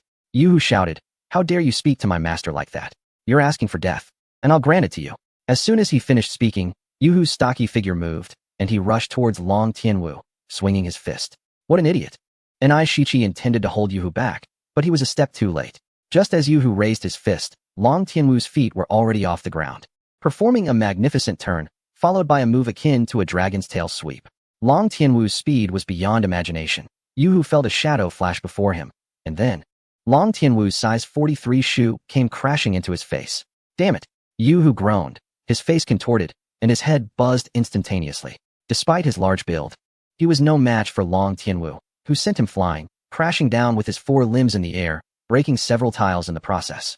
When this guy fell, Sing felt the ground tremble, as if an earthquake had struck, and it was painful to watch. Ai Shiqi approached Yu Hu and looked down, saying, "I told you that hairstyle was bad, but you didn't believe me." Yu Hu, still dazed from the kicks and the fall, mumbled incoherently, "Master, I was taken down by someone. You have to avenge me. Stop talking, otherwise you'll get kicked again. You guys, hurry and help your senior brother down." Ai Shiqi motioned for a few disciples to help Yu Hu up. With such humiliation, there was no need to worry about anything anymore. With so many people watching, if he wanted to save face, he would have to do it himself. At this moment, many people were pondering a question. Who exactly is this mysterious expert in relation to Sing? It is evident that this person is here because of Sing. If they were merely an ordinary friend, there would be no chance of them taking action. Following this line of reasoning, it is highly likely that this mysterious individual is Sing's bodyguard or some kind of enforcer. With this thought, people's gazes turned once again to Sing. Is this young man really just a simple library employee? A priceless jade is given away just like that, and a mysterious expert acts as his bodyguard, willing to kill without a second thought. Sing, however, was unaware of what these people were thinking. What he needed to do next was to prevent Long Tianwu from fighting with Ai Shiqi. Regardless of anyone's face, he had to consider Cu's feelings. Others may not know who Long Tianwu is, but Cu and Xiao Jie surely do. If he didn't step in and say something, how would Cu view him and Long Tianwu in the future? With this in mind, Sing quickly stepped forward, tugged at Long Tianwu's arm, and whispered, "Tianwu, don't make a move." Long Tianwu regarded Ai Shiqi with indifference. He only had one thought: no one could harm Sing. Aside from that, he had no interest in sparring with Ai Shiqi. Now that Sing was stopping him, he simply nodded and stood behind Sing, expressionless, watching Ai Shiqi. The crowd began to murmur again, all talking about Sing. It was now confirmed that Sing was definitely not just a library employee, he was the boss. With the opportunity presented by Sing, Ai Shiqi hurriedly took a step down. He exchanged a few moves with Long Tianwu, although it seemed they were evenly matched. Ai Shiqi knew deep down that he was no match for Long Tianwu. He felt grateful for Sing's intervention, recognizing that Sing was not a bad kid for considering others' feelings. Even if Sing hadn't acted, Ai Shiqi couldn't find fault with him. After practicing martial arts for half his life, he suddenly felt as if he might have become foolish. Sing was no simple character. How did he not realize that? Watching Long Tianwu standing properly behind Sing, Ai Shiqi felt a mix of emotions. At this moment, Sing respectfully addressed Ai Shiqi, saying, "Master Ai, this is my friend who came with me to celebrate your birthday. He has long heard of your great name and, feeling a bit eager, came to seek your guidance for a few moves. As young people, we lack understanding, and I hope Master Ai can forgive us." Ai Shiqi's face turned red to the roots of his neck. After all, he was a renowned martial artist. Yet his composure was outdone by a young person. Sing's words were not only appropriate, but also pleasing to the ear, giving him face and elevating his status. Siyu quickly added, all right, it's nothing remarkable. My dad is very magnanimous and won't hold it against us young folks, right dad? And Aishichi glanced around and felt that the looks he received from those nearby were fairly normal. He nodded and said, everyone who came to this courtyard today is my guest. Whether we spar or not isn't important. It's all about the lively atmosphere. It's about time, Siyu. Go tell your senior sister to start the meal. After speaking, Aishichi nodded at Seng and turned to mingle with the crowd to maintain his reputation. Seng didn't even look at him and asked Long Tianwu, when did you arrive? How come I didn't know? Long Tianwu looked around and replied, if you can come to this kind of place, why can't I? Chapter 207. Rain of Tears. Seng felt there was no need to ask so many questions. At this point, even if he were to take a break, Long Tianwu would know what it was like. Although he wasn't quite used to being protected like this, it seemed that having someone to look out for him wasn't a bad thing. Otherwise, a slap from Aishichi could have put him out of commission for at least half a month. At that moment, Xiao Jia also approached. With so much happening, he was feeling a bit confused. He had originally planned to stand up for Seng, but that opportunity had been snatched away by Long Tianwu. Seeing this, Siyu pulled Seng aside, sweet-talking him while ushering their group to take their seats. She mentioned that Aishichi couldn't control her, and if he made her angry, she would just leave home. As long as Seng was there to support her, she wasn't afraid of anything. However, Seng smiled faintly and said, Siyu, I won't be staying for the meal. I'll come back to greet your father another time. I'll take my leave now. He absolutely couldn't sit down for this meal. Aishichi had been rough with him, and he really didn't have those feelings for Siyu. How could he sit down to eat? He certainly didn't need this meal. Seeing Seng about to leave, Siyu panicked, and tears fell onto the back of his hand, the warmth making him feel uncomfortable. Seng, what are you doing? I've already apologized to my dad for you. Why are you leaving? Are you trying to make me die of anger? Believing that a short pain is better than a long one. Seng thought for a moment and finally said, Siyu, you're really a wonderful girl, with a good family background and a father who loves you dearly. He's right about one thing. We can't end up together. Don't blame your father. He's only looking out for you. What I'm saying isn't against him, but rather, we really aren't suited for each other. I believe you can find someone better than me. From now on, let us just be colleagues. Siyu couldn't believe her ears. She told herself she hadn't heard anything, but tears streamed uncontrollably from her eyes. Darling, what are you saying? Aren't we doing well together? Seng shook his head helplessly. Don't think that saying these things made him feel better. On the contrary, he was suffering even more than Siyu. A true man would never want to cause such pain to a woman who loved him deeply, no matter the reason. He couldn't pretend nothing had happened. He could endure the pain and sorrow, but he absolutely couldn't force himself to accept a love that couldn't enter his heart. It was simply because he was a man, even in pain. He had no choice. Siyu slowly closed her eyes, tears blurring her vision and everything in it. Yet, she held on tightly to Seng Ji's hand, afraid that if she let go, he would disappear forever from her world. Even if she could release her grip, she couldn't let go of her feelings for Seng Ge. What should she do? How could she keep Seng Ge from leaving? However, Seng Ge still pulled his hand away, and at that moment, as their fingers parted, Siyu suddenly opened her eyes. Just as Seng Ge turned to leave, she rushed forward and hugged him tightly, refusing to let go. She could not live without Seng Ge. Sometimes, feelings do not require time or reason. When they erupt, they are etched in a person's heart, never to be erased. Even if the sky were to fall and the earth were to split. Aishichi, witnessing this scene, turned to Meng Ro and said softly, take Siyu back to her room. Don't embarrass me any further. Meng Ro sighed and approached Siyu, gently saying, Xiaoyu, be good. Listen to your senior sister. Let him go, okay?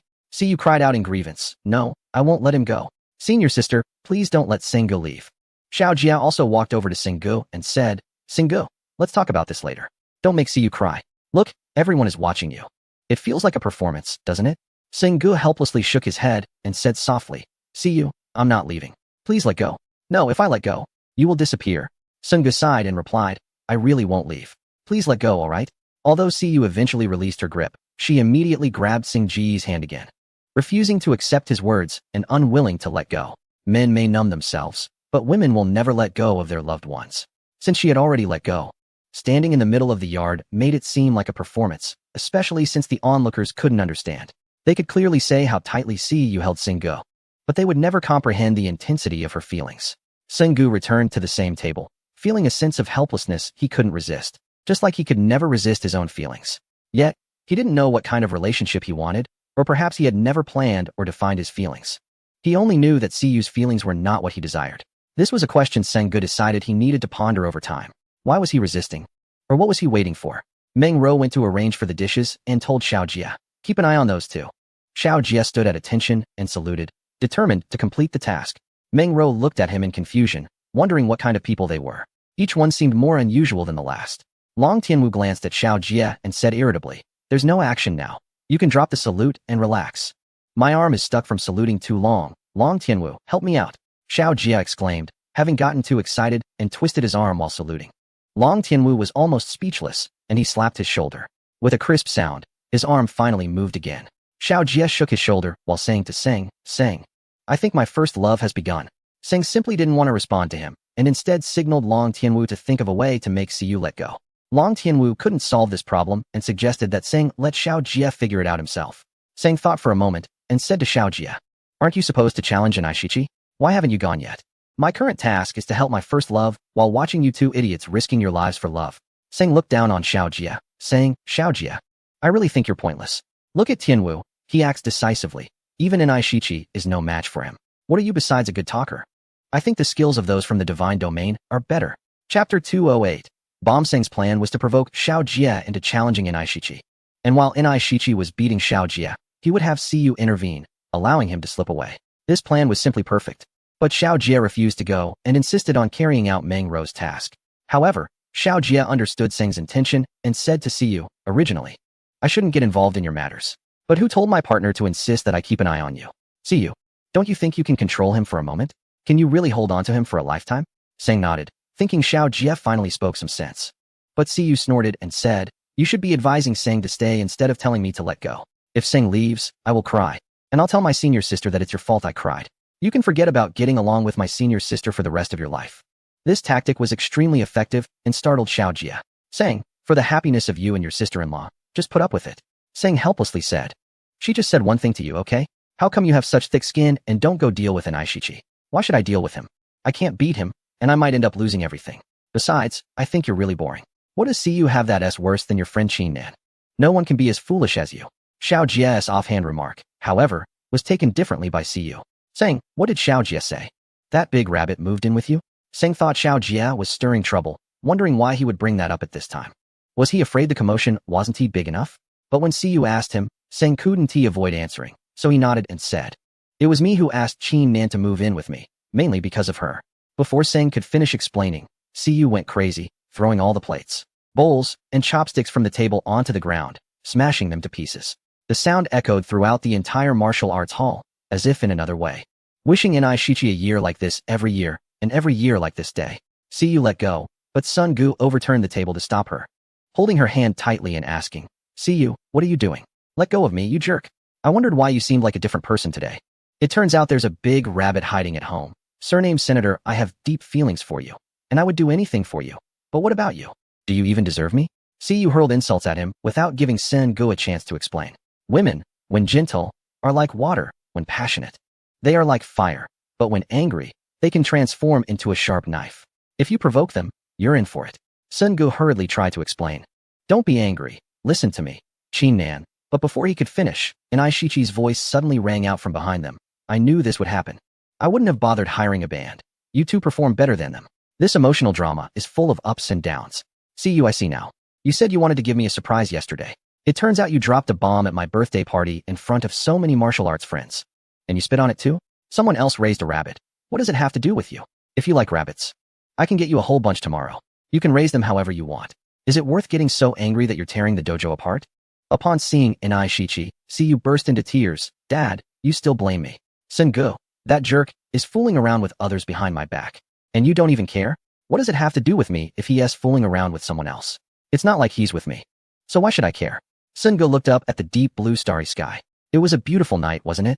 At that moment, he felt he should be standing on the balcony, quietly contemplating life, instead of sitting here, facing this group of madmen. He didn't want to explain any further. He could accept the accusations thrown at him. He just wanted to leave immediately. If he stayed any longer, he felt like he would suffocate. He had never felt so repressed. This was no birthday party. It was a farce. The surrounding noise buzzed in Sun Ji's ears, like a blender churning up his soul and life. He felt his whole body shrinking, cramping, and he was even struggling to breathe. The red lanterns swayed back and forth, and the people beneath them became exceptionally blurry. The entire world was engulfed in this red hue, as if he too was about to dissolve into this blood-like atmosphere. Sengu. In a daze, a voice pulled him back to reality. Suddenly, everything around him surged into his eardrums, becoming so clear, as if he were being awakened from a morning dream, rushing to catch the cycle of life. It was Siyu who awakened him, her tear-streaked face, illuminated by the red lanterns, looked extraordinarily vibrant. At that moment, Sun Ge suddenly felt that Siyu's tears had touched something deep within him, creating ripples of tenderness in his heart. Siyu wanted to say something, but Sing Ge spoke up first. Siyu, Qi Nan's mother has kidney failure, and her home environment is really poor. She can't recuperate there. If I didn't know her and we weren't colleagues, I wouldn't care, but I've seen it, and I can't just ignore it. You would do the same. I'm an orphan, and I don't want to see anyone else lose their mother. Sung Ji's voice was gentle, like a clear stream washing away Siyu's tear-streaked face. All her anger vanished in that moment. How could she stay mad at such a caring person? Ni Shichi and Meng Ro, who had walked over, listened attentively. Ni Shichi's heart skipped a beat. This young man was quite something, loyal and compassionate. Who else would do this? Meng Ro had a different perspective than everyone else. Initially, he thought Sing Ge was just a kid, but suddenly he felt that Sung Ge should be considered a man, a real man. In him, Meng Ro saw something different from others. They were both orphans and understood this pain deeply. Siyu held Sing Ji's hand and pouted, saying, "Darling, you should discuss this with me beforehand." Sing Ge nodded and replied, "Yes, I will consult you in the future." After saying this, Sing Ge felt something was off. Why should he discuss it with Siyu? Hadn't he already told her that they couldn't be together? Obviously, it was too late to regret. Siyu's lips were already on his face. In front of Ni Shichi, Siyu kissed Sing Ji's face. In Ni Shichi's memory, Siyu seemed like the little girl from yesterday who would cling to him and kiss him whenever there was something tasty. Suddenly, she was kissing another man. Did girls always have to kiss someone special? After raising such a daughter, it felt unfair to let someone else have her. Ni Shichi felt a bit unsettled. How embarrassing. How embarrassing. And I see you. You need to honor that Qi Pao, which symbolizes traditional femininity. In front of me, you're being affectionate with him. Do you even see me as your father? Siyu didn't care what Ni Shichi said. After all, he couldn't control her. Xiao Jie chimed in, "Old man. You think this is something? You should see what they do when you're not around. The difficulty level is even higher." Ni Shichi couldn't care less now. He went up and pulled Siyu away. Despite being a martial artist, Ni Shichi was quite traditional. Otherwise, he wouldn't have gone so many years without finding a mother for Siyu. Hearing Xiao Jie's words, he took it seriously and thought Siyu might have already slept with Sing Ge. He had just begun to consider the possibility of Siyu dating Sing Ge. But now it seemed inevitable that she would marry him. Sing Ge was so frustrated he didn't know what to do. Just as he was about to explode, Ni Shichi glared at him and gritted his teeth, asking, "What have you done to my daughter? Do you know why I can't let you be with her? It's because of that jerk. You should be asking him what happened, not me. This farce needs to end. I'm sorry, I'm leaving." This time, Siyu was tightly held by Ni Shichi and couldn't break free. She wanted to stop saying, but couldn't. Just as Sang was about to leave, she suddenly said to Ni Shichi, "Dad, I slept with Sang. If you want him to go, I will commit suicide." "You little brat, stand still." Ni Shichi released Siyu and dashed towards Sang, launching a bone-breaking grab. Long Tianwu glanced over, and before he could reach, his kick had already hit Ni Shichi's elbow. Ni Shichi didn't care, turning his body to strike at Long Tianwu's thigh. The force arrived before the palm, causing Long Tianwu to furrow his brow and quickly withdraw his leg. This old man actually used his signature move, the fire palm. The military was well aware of the information regarding these martial arts families in the capital, and Long Tianwu certainly knew what the fire palm was about. It was rumored that the fire palm, with just one hand, could shatter a giant stone mill. It was a rather sinister form of internal martial arts. When using the fire palm, the joints of the fingers would suddenly swell, and the attack power would surge instantly. This was no joke, although Long Tianwu was skilled. Ni Shichi was clearly ready to fight to the death. The surrounding guests stood up, knowing that a fierce battle between Long Tianwu and Ni Shichi was inevitable. Long Tianwu withdrew his leg, protecting Sang as he retreated. Ni Shichi was filled with killing intent. For his daughter, he could do anything. Sang looked back at them, not wanting to care about anything anymore. If they wanted to fight, let them fight to the end. He had no intention of stopping and quickly walked towards the door. "If you want to leave, you have to ask me first," Ni Shichi shouted, and as he stepped down, the stone slab shattered, his body shooting towards Sang like an arrow. Long Tianwu could only watch helplessly. He had promised his father and Liao Ximin that he wouldn't use the dragon god leg against an ally. So, all he could do was grab a table nearby and throw it at Ni Shichi, hoping to halt his advance. But the table was like paper in front of Ni Shichi's fire palm, crumbling with a mere swipe of his fingers. Ni Shichi had no intention of harming Sang. After all, Siyu had already been with him, and he would be his future son-in-law. The reason he used the fire palm was to force Long Tianwu to use the dragon god leg.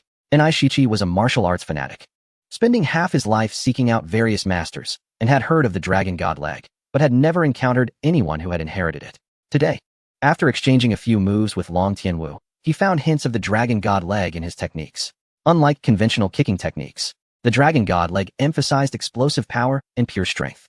It was said that the dragon god leg had a total of 18 moves, each capable of killing. But to this day, no one in the martial arts world had witnessed such skills. With such a great opportunity today, Inishi would certainly not let it slip away. Senj is the Achilles heel of Long Tianwu. It is clear that Long Tianwu absolutely cannot let Senj get hurt. Attacking Long Tianwu is futile.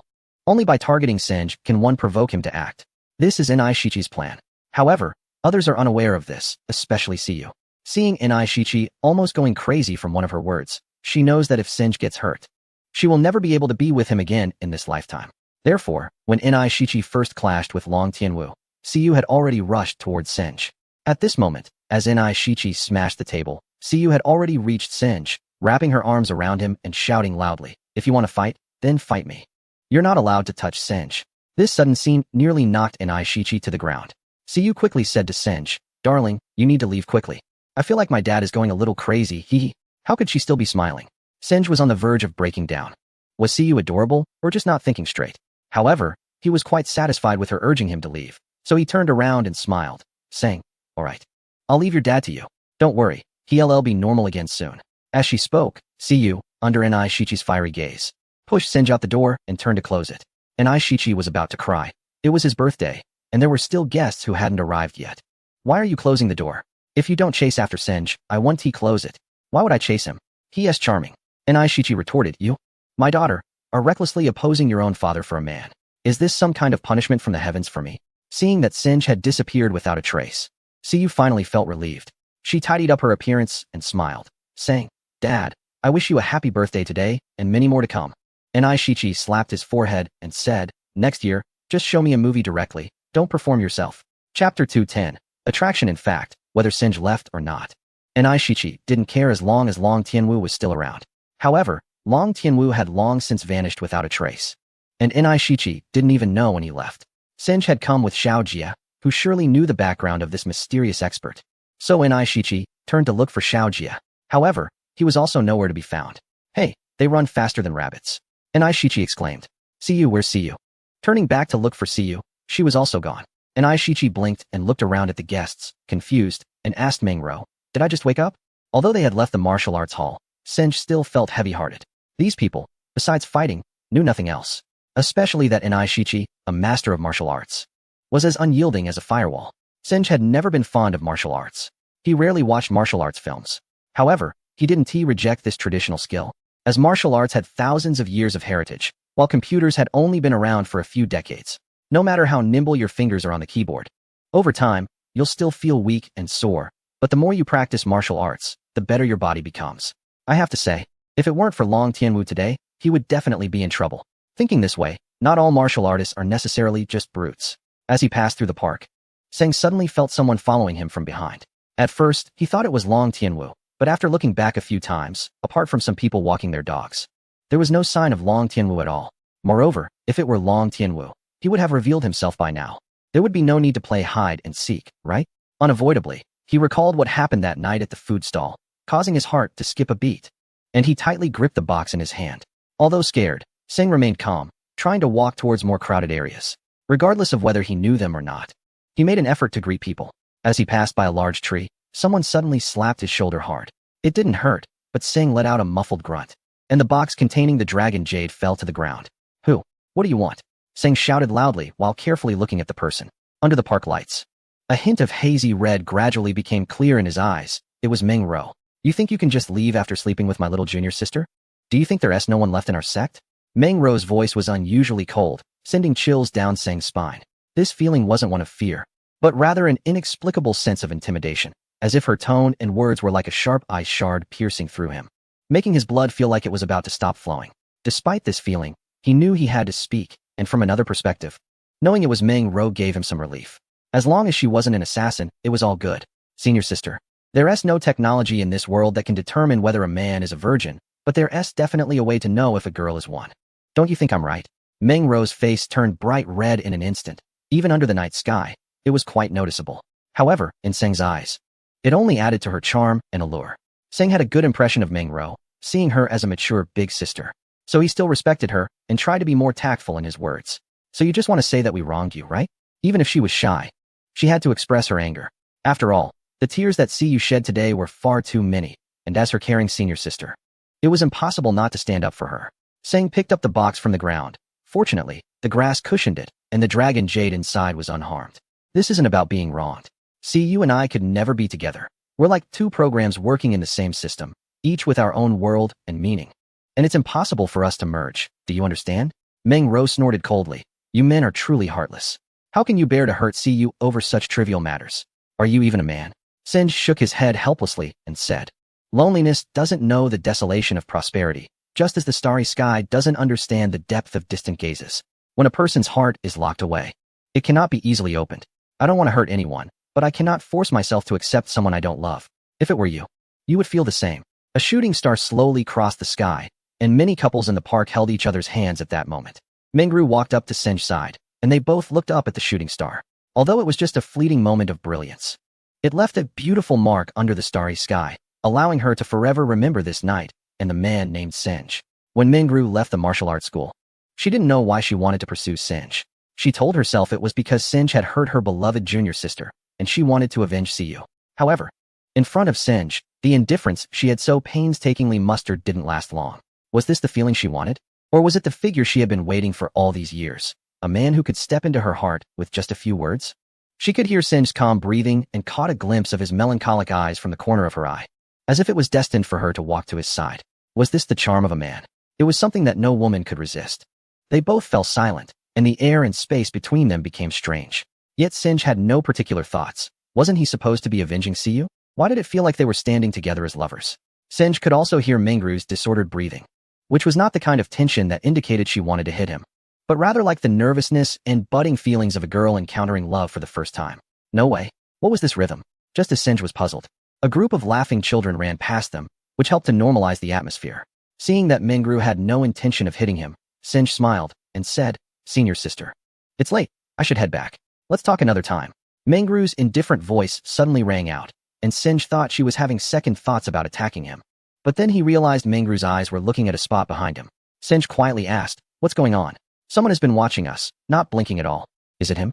Just as Singe realized what was happening, a shadow suddenly flashed by him. Thinking it was Mingru, he turned around and found it was Long Tianwu. "Protect Singe and get him out of here." Long Tianwu's voice reached Mingru's ears. Without thinking, Mingru grabbed Singe's hand and vanished into the night. Chapter 211. Acting Singe was escorted home by Mingru, and Han Ti even had the chance to say thank you when Mingru said, "This is as far as I go. Take care of yourself." By the time Singe managed to say his thanks, Mingru's figure had already disappeared without a trace. Her words of "take care of yourself" brought a warm feeling to Singe's heart. Many people didn't know what Singe truly wanted. In fact, just a word of concern or greeting was enough. "It's not safe outside right now." Seng hurriedly took out his keys to unlock the door, but it was pushed open by Qin Nan. "Seng, you're back?" She glanced at the keys, and due to her nervousness, she momentarily forgot everything that had happened in the house. After stepping inside and closing the door, Seng felt a bit more at ease. "Have you eaten?" He sat down on the sofa, feeling exhausted. So much had happened today that his thoughts were a bit chaotic.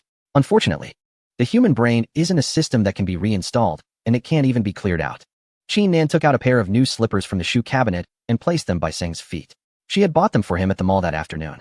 His old slippers were quite worn out, but he always forgot to buy a new pair. Sometimes, men tend to forget things they see every day. Why do they forget? There are often reasonable explanations, but to Seng, who cares about that? "I don't know what size you wear, so try them on. Are they fitting?" The slippers were fine, but the pattern on them was a bit special, two cartoon characters kissing. Seng gave a helpless smile, but still put them on. "They fit well, thank you." Seeing that Seng seemed to like them, Qin Nan was happy too.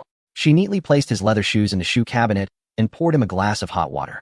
Seng, feeling parched, gulped down the entire glass. His chaotic thoughts finally began to calm down, but he suddenly noticed how dark it was in the room. Looking up, he realized that it was late and the lights were still off. Qin Nan was worried that living here would increase Seng's financial burden, so she was careful to save on utilities. Nan, I've told you to treat this place like your home. Who doesn't turn on the lights at home? If you think of yourself as a guest, I wouldn't have let you move in here." Although Qin Nan felt happy, she still said, "Even at home, you should save where you can. Besides, I don't do much. Sometimes sitting in the dark is quite nice." Seng didn't insist anymore and thought about finding something to eat. He had hoped to enjoy some good food at Nishichi's birthday party, but ended up not even getting a sip of water and nearly got attacked. His stomach growled, loud enough for Qin-nan to hear. Did you not eat? Didn't you say you were going to the birthday party? Qin-nan asked, puzzled. Seng took out a packet of instant noodles, tore it open, and said, what party? It was just a bunch of ruffians hurting each other. Don't eat that. Go sit and rest for a bit. I'll make you something. Qin-nan snatched the instant noodles from Seng's hands and pushed him out of the kitchen. No need. I can just grab something quick, he started to say, but before he could finish, the doorbell rang. Qin-nan went to answer the door. But Seng stopped her, saying, you go cook. I'll get it. He thought it was Long Tianwu returning, but when he looked through the peephole, he saw it was that guy, Bao Hanmo. Seng found it not surprising that Bao Hanmo must have gone to Qin-nan's old house. And then the neighbors told him that Qin-nan had moved here, which is why he appeared. When he opened the door, Seng pretended not to recognize him and asked, may I ask who you are looking for? Life is like a play, always be attentive. Seng was quite confident in his acting skills, which was also a way to conceal his identity. He couldn't just say, hey, I'm the super hacker Seng. Bao Hanmo looked very tired, with deep-set eyes, likely having not slept since yesterday. He said in a dazed manner, excuse me, does Qin-nan live here? The act had to continue, so Seng nodded and said, yes, she lives here. May I ask your relation to her? Bao Hanmo was momentarily stunned. He didn't know how to answer Seng's seemingly casual, yet intentionally probing question. He wanted to say he was Qin-nan's father, but he couldn't even accept that answer himself. Seng was deliberately putting him in a difficult position and had no intention of letting him in. Qin-nan, who seemed to have heard Bao Hanmo's voice from the kitchen, came out, and, upon seeing the man she despised, snatched the door from Seng's hands and slammed it shut without a word. Why wouldn't she let him in? Seng didn't attempt to reopen the door, but instead sat back down on the sofa. He knew why Bao Hanmo was there, but outside the online world, it was irrelevant to him. I don't want to see this man. Don't let him in. Qin-nan was very agitated, her voice trembling. It was this man who abandoned her and Qin Shuyi when they were at their most helpless. He had never shown up then, so what did he want now? But the doorbell rang again, seemingly with no intention of stopping. Seng suggested to Qin-nan to open the door and hear what he had to say. After some thought, Qin-nan opened the door. Before Bao Hanmo could speak, Qin-nan gritted her teeth and said, don't think anything of it, and don't show up in front of me. We never want to see you again. Bao Hanmo didn't respond, but suddenly knelt down at Qin-nan's feet, tears streaming down his face, saying, Nan, I'm sorry for what I did to you both. Let me do something for you, please. Qin-nan was taken aback by this scene and stepped back several paces. Seng also stood up from the sofa. If he wanted to kneel, that was fine, but not at the door where the neighbors could see and think something was wrong. He helped Bao Hanmo up and guided him inside. Just as he was about to close the door, he saw Long Tianwu standing in front of the opposite villa, shaking his head at Seng. Seng nodded and closed the door, still unable to catch that mysterious person. Who on earth was this jerk? At that moment, Bao Hanmo said to Qin-nan, Nan, I don't expect you to call me father again, but your blood runs through my veins. I heard about Shuyi's situation from someone else, and I've been restless these days, so I must do something for you. Seng sat on the sofa, smiling as he watched him. This guy was even better at acting than he was. Chapter 212. Get lost. Bao Hanmo said a lot. But Qin-nan didn't care at all. Don't think that just because he said a few words, it would change her opinion of him. That was simply impossible. You've said enough, now get lost, and don't ever show up here again. Qin-nan said, as she opened the door once more. Seng had been observing Bao Hanmo's actions the whole time and noticed that he kept fiddling with the briefcase he brought. This guy still couldn't part with his possessions. He truly deserved whatever was coming to him. Now it was a matter of how he would choose, either heaven or hell, and Seng was the one controlling his fate. Seng relished this powerful feeling, much more than dealing with commoners. In a regular competition, there were so many rules to follow, but in this kind of fight, there were no rules at all. Life or death, anything could be used as a weapon. That was real combat, and in the end, Seng would definitely win. Finally, Bao Hanmo opened the briefcase and took out a lot of things. Nan, I will be leaving, and due to work, I've been assigned abroad. I might not come back again. Before I leave, I must give you these. This is my wealth accumulated over the years, and I'm leaving you several properties. What Bao Hanmo said was true. After being attacked by Seng last night, he gathered his family together and explained everything that had happened. Although they were angry, they couldn't just stand by and watch Bao Hanmo lose everything. They even sought out a professor at the university who specialized in network technology, hoping to hire him to deal with the mysterious hacker. However, when the professor heard the hacker's name, he suddenly seemed to have taken something and only said to Bao Hanmo and his father, whatever the hacker tells you to do, do it. It's for your own good. Hanmo, you should be thankful to this hacker for keeping you alive. The father and son exchanged a glance and left without saying a word. There was no need to seek anyone else. They found plenty of information about the hacker online. In the face of such a powerful presence, they were helpless. Moreover, at this point, no one should blame anyone. They could only blame themselves for abandoning Qin Shuyi in the first place. More importantly, this hacker must be someone close to Qin Nan. Otherwise, it would be impossible to know so much insider information. But that was no longer their concern.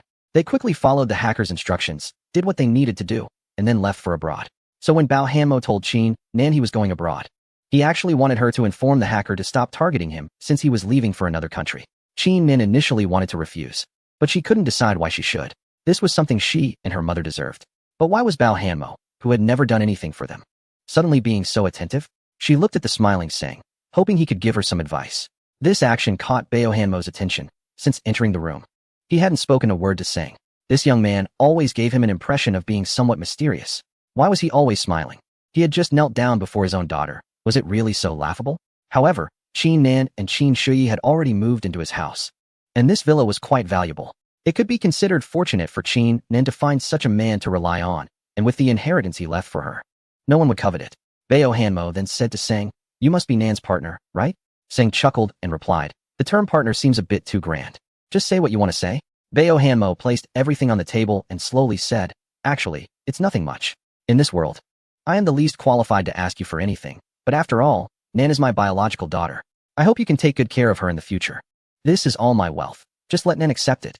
Sang sighed, feeling somewhat helpless. What Bao Hanmo meant was that if Sang treated Qin Nan well, he would share in his wealth, but if he treated her poorly, he wouldn't get a single cent. Although this sentiment was harsh, it showed Bao Hanmo's concern for Qin Nan as a father. Sang couldn't find any fault with it, and he never intended to take advantage of Qin Nan anyway. "Uncle, I think I can't make decisions for Qin Nan. She should make her own choices." Upon hearing this, Qin Nan decisively said, "All right, I will accept this. You can leave now." Bao Hanmo seemed to finally breathe a sigh of relief, but he still said, "Nan, can I see Shuyi one more time?" Qin Nan sneered, "Why don't you let my mom live a few more days? Are you leaving or not?" I'm leaving. Bao Hanmo nodded to Sang, wanting to thank him, but he didn't know what to thank him for. Once he stepped out of that door, everything would be over.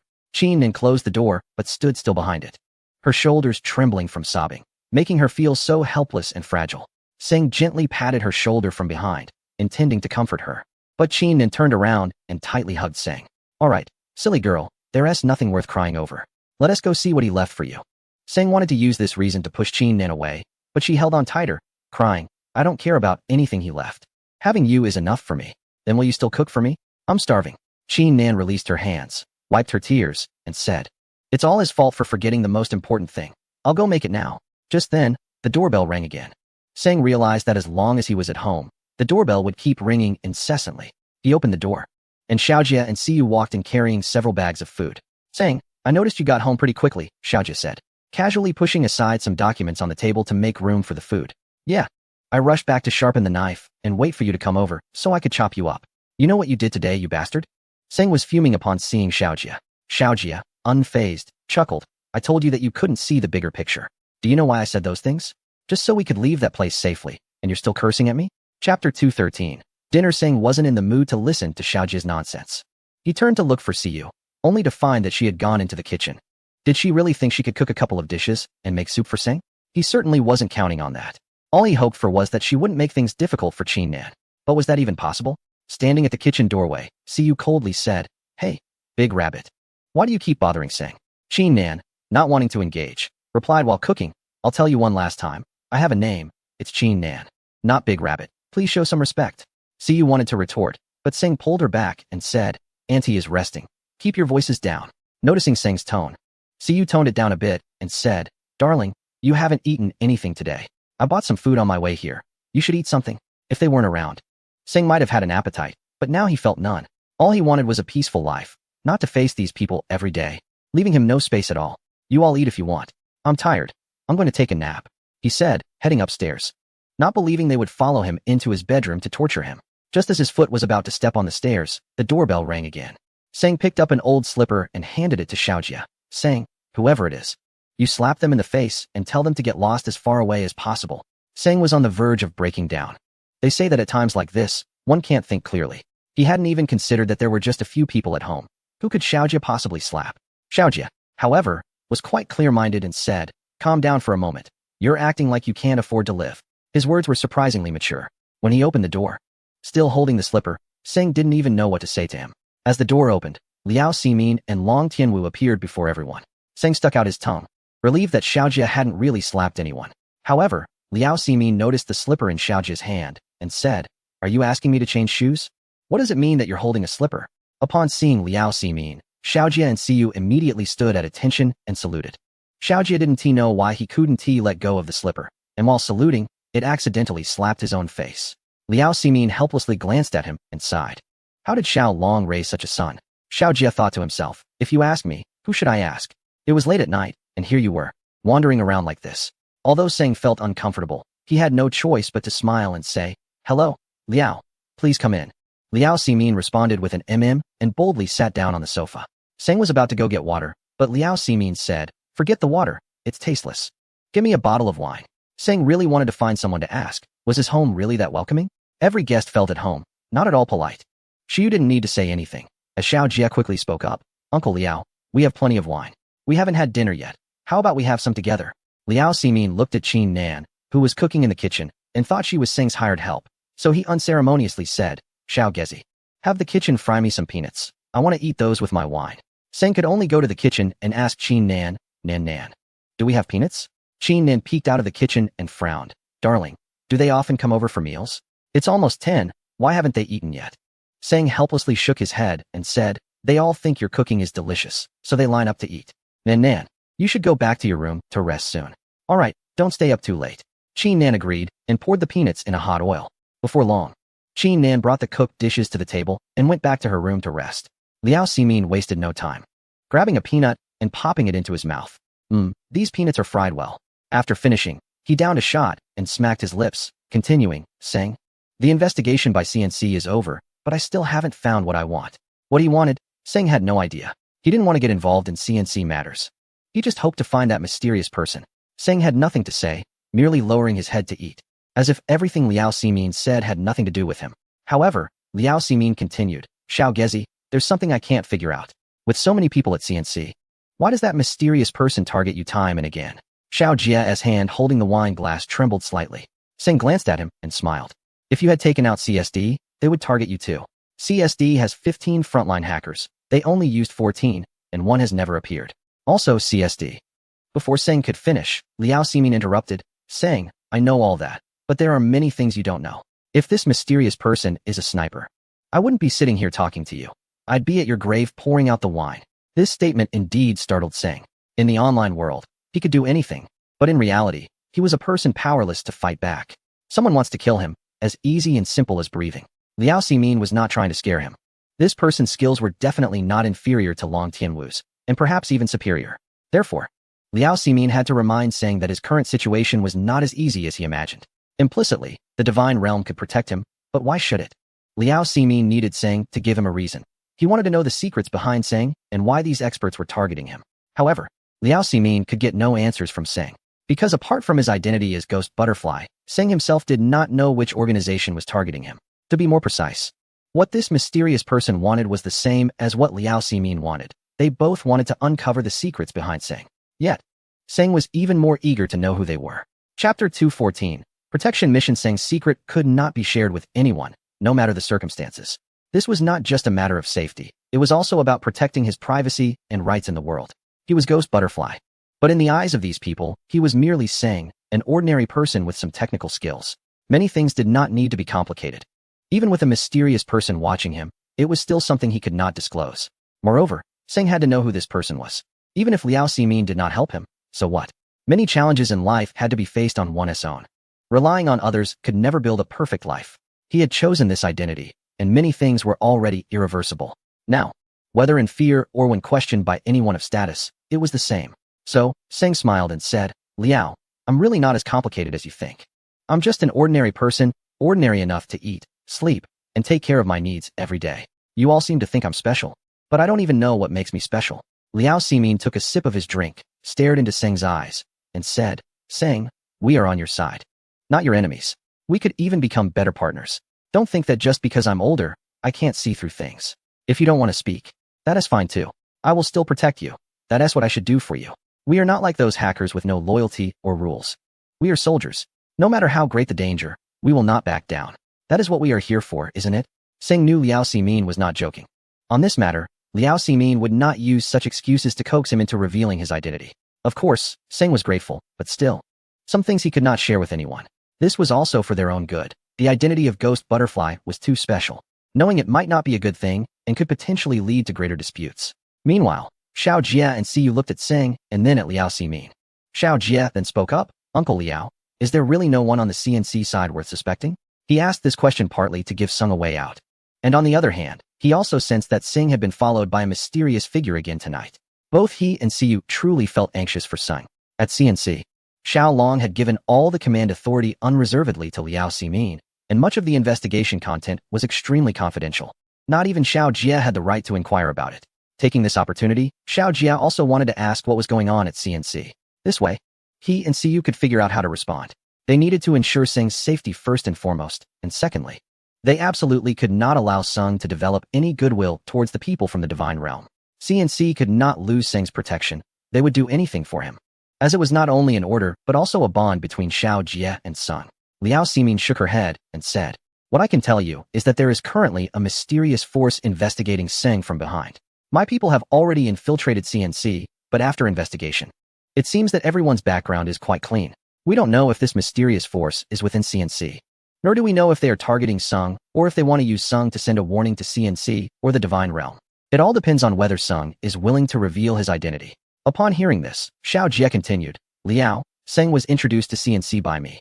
And you know the process of how we met. What kind of identity could he possibly have?" Sung glanced at Xiao Jie, who subtly indicated with his eyes that no matter what happened, he would always be Sing's strongest support. Of course, Sing also knew that the process of their acquaintance, as Xiao Jie mentioned, did not actually exist. It was just a fabricated story to deal with Liao Ximin. At this moment, Liao Ximin continued, "Don't tell me this. In fact, I haven't even looked at the information you provided. I don't believe it's true. Just like I never believed Sung was just an ordinary person. Of course, I've said before that I will never force Sing to speak if he doesn't want to, but I believe that one day Sung will be moved by me. And at that time, he will tell me everything." Sung was a bit confused, wondering if this guy had drunk too much or if he had been stimulated by something. The look in his eyes was so lewd. What exactly did he want to do? Suddenly, Sing felt that his gaze was terrifying and hurriedly said, "Liao, you should drink less." Chapter 215. The battle of women. The kind of touch Sung wanted was certainly not this, at least not now. And don't think that Sung would necessarily believe that everyone in this room was only looking out for his best interests. If they found out that his identity was Ghost Butterfly, what he would receive would not be protection. Liao Ximin had finished an entire bottle, and the slurping sound had not stopped. Long Tianwu sat silently beside him, giving Sing the impression that in Liao Ximin's presence, Long Tianwu was a man who couldn't express his true self. After chatting about some trivial topics, Liao Ximin stood up to say goodbye. Xiao Jie treated this place like his own home, casually finding a room to lie down and sleep. At this late hour, Siyu had no intention of leaving and followed Sing all the way to his bedroom. Sing glanced back at Siyu, feeling that he really didn't want to say anything else, and said, "If you like this room, I can sleep in another one. I like the room with you in it, dear. I think it's time we should do something." Siyu replied. She simply sat on Sing's bed, her two snowy white legs naturally and alluringly crossed.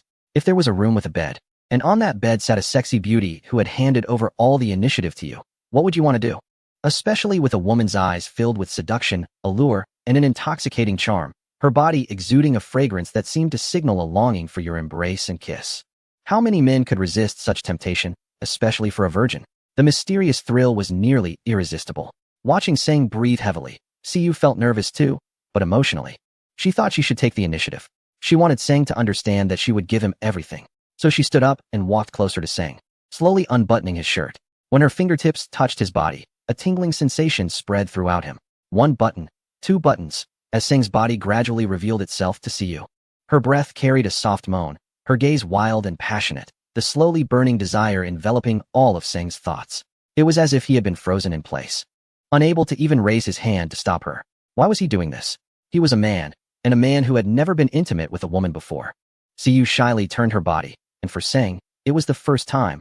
For Siyu, it was no different. She loved Sing and was willing to give him everything. So she slowly took off her tight qipao, revealing a delicate and snowy white neck, showcasing a perfect body curve, all wrapped in her unique fragrance right before Sing's eyes. She finally removed her short skirt, the black lace lingerie embodying ultimate sensuality. This was the last barrier between her and Sing. and now she wanted to remove it to share the joy of love with him. However, just as she was shedding her final barrier, a sound came from the door behind her. Turning around, she found Seng had already disappeared. Seng was so flustered that he had to stick out his tongue to cool himself down. Certain animal behaviors could be quite helpful for humans too. Seng, you jerk. Siyu's voice echoed in the room, and upon hearing this, Seng nodded in agreement with her sentiment. He can be a jerk, but he can't plant this painful seed. Why must there be love for there to be temperament? Seng thought, what difference does it make if he sleeps with Siyu? Does sleeping together mean they have to be together for life? The old curator had even slept with a widow when he was young. But didn't he end up marrying his current wife? So Seng recklessly rushed into the room, jumped on the bed, hugged a pillow, and muttered to himself, hurry up and sleep, you jerk. Otherwise, I might really want to do something with Siyu. Early the next morning, Qin Nan pushed Qin Shi back from their walk and hurried to prepare breakfast for Seng. Seeing it was about time for him to get up, she went to the bedroom to call him for breakfast. As the door opened, she was greeted by a sleepy-eyed, disheveled Siyu wearing Seng's shirt. You? What are you doing? Qin Nan seemed to understand something, momentarily speechless, nearly on the verge of tears. What is so good about Siyu? Why does Seng have to be with her? Now they even slept together. Do they want to drive her mad? Siyu blinked and realized why Qin Nan was so angry. Seizing the opportunity to tease her, she said, what's wrong?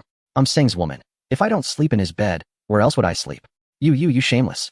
Qin Nan gasped, her face turning red. Oh, come on. I'm just having a normal relationship with Seng. How is that shameless? But you, moving your whole family into Seng's house. What are your true intentions?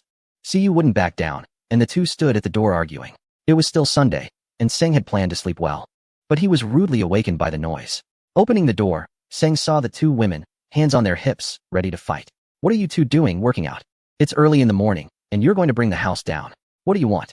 When Qin Nan saw Seng coming out of another room, she felt relieved. She rushed over and hugged Seng, saying pitifully, you jerk, I thought you two were sleeping together. Seeing Qin Nan hugging Seng, Siyu, who was already on the verge of losing her temper, couldn't hold back any longer and pulled Qin Nan away. You big rabbit. Daring to hug my husband in front of me. Qin Nan pushed Siyu back, saying, get away, shameless, who is your husband? Seng looked at both of them, troubled.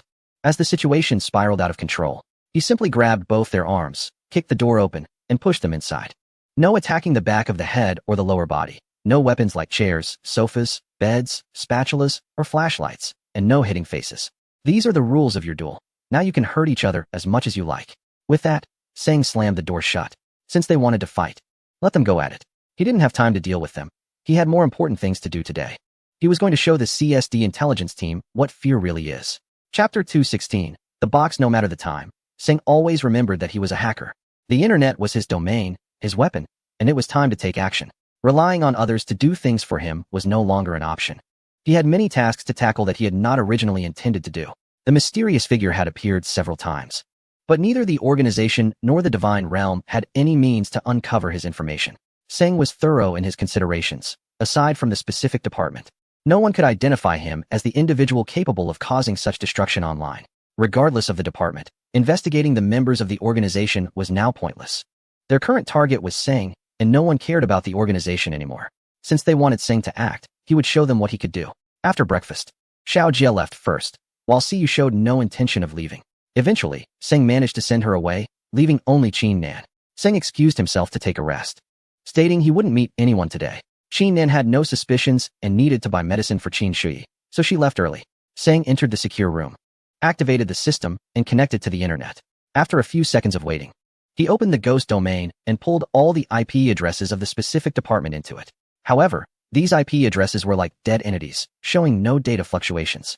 Typically, this indicated that the computers associated with these IP addresses were not powered on, given that it was likely evening in the region. It was reasonable for these individuals not to have their computers on. Even hackers needed to eat, right? Who cared? Seng wasn't after that. His goal for the day was to locate the main server. This server was likely the dedicated machine of the leader, Alan, or perhaps that of the mastermind behind the organization. In any case, the information Seng sought should be contained within. Finding this server wasn't difficult. He just needed to examine the data interaction nodes of these IP addresses to locate the main server. When he had attacked the organization before, he had discovered that, apart from the lone wolf's computer, the other computers were all connected to a data terminal. This was similar to Xiao Jie's computer, which could comprehensively control all the main servers through a local network. Under normal circumstances, the main server system would not be connected to the internet, but would operate through a local network to control all computers within it. Under specific program commands, These computers would have to follow the main server's instructions. This method also served to protect the main server from attacks, as the local network protocol was constructed around the main server system.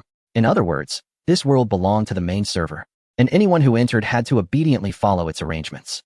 Seng meticulously analyzed all the data from the IP address numbered 030, simulating their data forms, and reconnected to their network. At that moment, the analysis data from the ghost domain alerted Seng that there was a network data duplication, and the data could not be accessed. Seng's lips curled into a smug smile. This was exactly what he wanted. By exploiting data conflicts, he aimed to locate the point of contention, and this data node represented the opponent's main system. However, upon locating the main system, he found himself unable to gain access after several attempts. Seng began to feel puzzled. In the ghost domain mode, he could access any main system. Why was this one different? After trying a few more methods with the same unsuccessful results, he realized that all incoming data was being blocked. Watching the blinking cursor, Seng's smile gradually faded. This was not merely the result of the opponent's firewall. In other words, he hadn't even entered the opponent's system, barely grazing the edge of the firewall. Seng felt as if an invisible barrier stood before him, unseen, untouchable, yet impenetrable.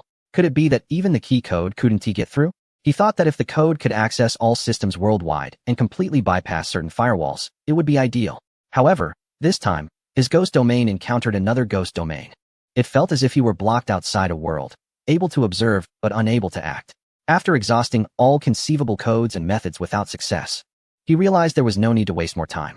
The designer of this main system was undoubtedly someone with technical expertise far beyond his own. He reflected on why a certain organization had dominated the network for decades. Their power was not solely due to a few hackers under their command. Seng finally understood that while he believed he had dismantled that organization, in reality, he had merely taken out a few minor players. The true mastermind had never regarded him as a threat. Seng was not downplaying his own abilities. Even now, the organization had not launched another attack against his system. But if the designer of this system were to intervene personally, he would not consider himself a match for that person. Most importantly, with his current network skills, he couldn't analyze how the opponent accomplished this feat. Therefore, it was futile to continue pondering. Disconnecting from the data link, Seng began browsing some data online. However, there were no records related to the opponent's main system. Data from local area network hosts could not be collected without a network connection. Yet, amidst thousands of data files, he stumbled upon a document that mentioned a term, box permissions. Seng traced this document back to a personal organization's webpage from a well-known university in a certain country. Dated 15 years ago, the organization was called the Local Area Network Organization Permission Control Research Group, abbreviated as LDG. It was a grassroots group formed by a unique collection of university students and professors with insights into local area networks. They proposed the concept of box permissions, which at the time was merely an idea aimed at utilizing data exchange between local area networks and the internet to create a unique domain. Without recognized access permissions, no visits would be allowed. The information was scant, providing little for Seng to reference. However, Seng searched for this research and development team and found a lot of information, even details about one of their members' weddings. By rearranging the keywords, Seng finally found some useful information. The development of box permissions was forced to stop after 6 months due to various reasons, and LGD was disbanded. However, some information subsequently released about box permissions provided great reference value for the future development of local area networks. The most important point is that in terms of permission settings, a local area network can be the ruler of its own world. Chapter 217. The enemy, a local area network, not connected to the internet, can set multiple protocols and can also establish permissions under these protocols in a completely unrestricted and ruthless manner. Seng encountered a local area network expert who understood all the settings of this network form. If box permissions were used, combined with specific software, then this local area network of CSD would be an insurmountable wall. Initially, Seng intended to show CSD a thing or two, but he did not expect to be sniped before even seeing their door. However, Seng would absolutely not give up. Just because he couldn't break through now doesn't mean he could never break through. Under this premise, there was so much for Seng to understand and learn. The saying "there is always someone better" is especially applicable in the world of networks. Of course, Seng had long been prepared to encounter experts in any field. He had only mastered 2 out of 10 codes, yet those 2 codes were already enough for him to dominate the network. Therefore, encountering such a mysterious expert could make Seng pay attention, but he would never be intimidated. This was a challenge he had to face. And if he got discouraged upon meeting an expert, then he might as well give up on computers altogether. Moreover, the established plan would not change. Seng would first focus on mastering wireless networks and then tackle local area networks. Seng was a person with a plan and would steadfastly execute it. No matter how great the difficulties, he would remain unshaken. As for the mysterious person, it seemed impossible to find him through the network now. Additionally, with experts present at CSD, they could launch attacks on CNC at any time.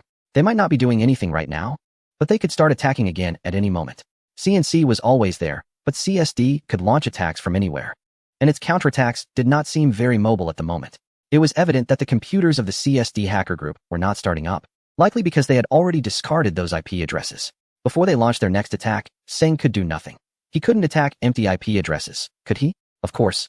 He didn't have to wait for them to attack CNC to retaliate. As long as CSD took action, he could launch an attack. So, what he could do now was wait. Seng can wait, but CSD will not. Alan is always keeping an eye on the situation with CNC. After the Divine Realm entered CNC, his intelligence personnel cut off all communication with him. However, Alan is not in a hurry, whether it's CNC or the Divine Realm. These intelligence agencies will inevitably become his enemies. With enemies, there must be allies, and Seng is the best candidate to become an ally. Over the past few days, Alan has been reviewing Seng's profile. A mere library administrator can single-handedly take down the entire hacking army of CSD. This is a rare talent. If he can be recruited into the CSD intelligence agency, with his skills, combined with the creator's software, CSD would be invincible. Alan is a typical action-oriented person, perhaps because he is destined to spend the latter half of his life in a wheelchair and unable to walk. Therefore, he relies on others to execute his plans. Under his orders, 10 CSD agents have secretly headed to the capital with a single mission: to use any means necessary to recruit Seng to CSD. Clark and Esther are among these 10. Although Clark's technical skills are average, he can be a good negotiator. Esther's networking skills can sometimes yield significant results with minimal effort. When Alan gave them their orders, he simply stated, "I want this person. No matter what methods you use, how much money you spend, or what conditions he asks for, just bring him back." Clark and Esther know without asking that this is inevitable. A powerful network expert like Seng would never be allowed to serve the enemy. However, Seng is completely unaware of this.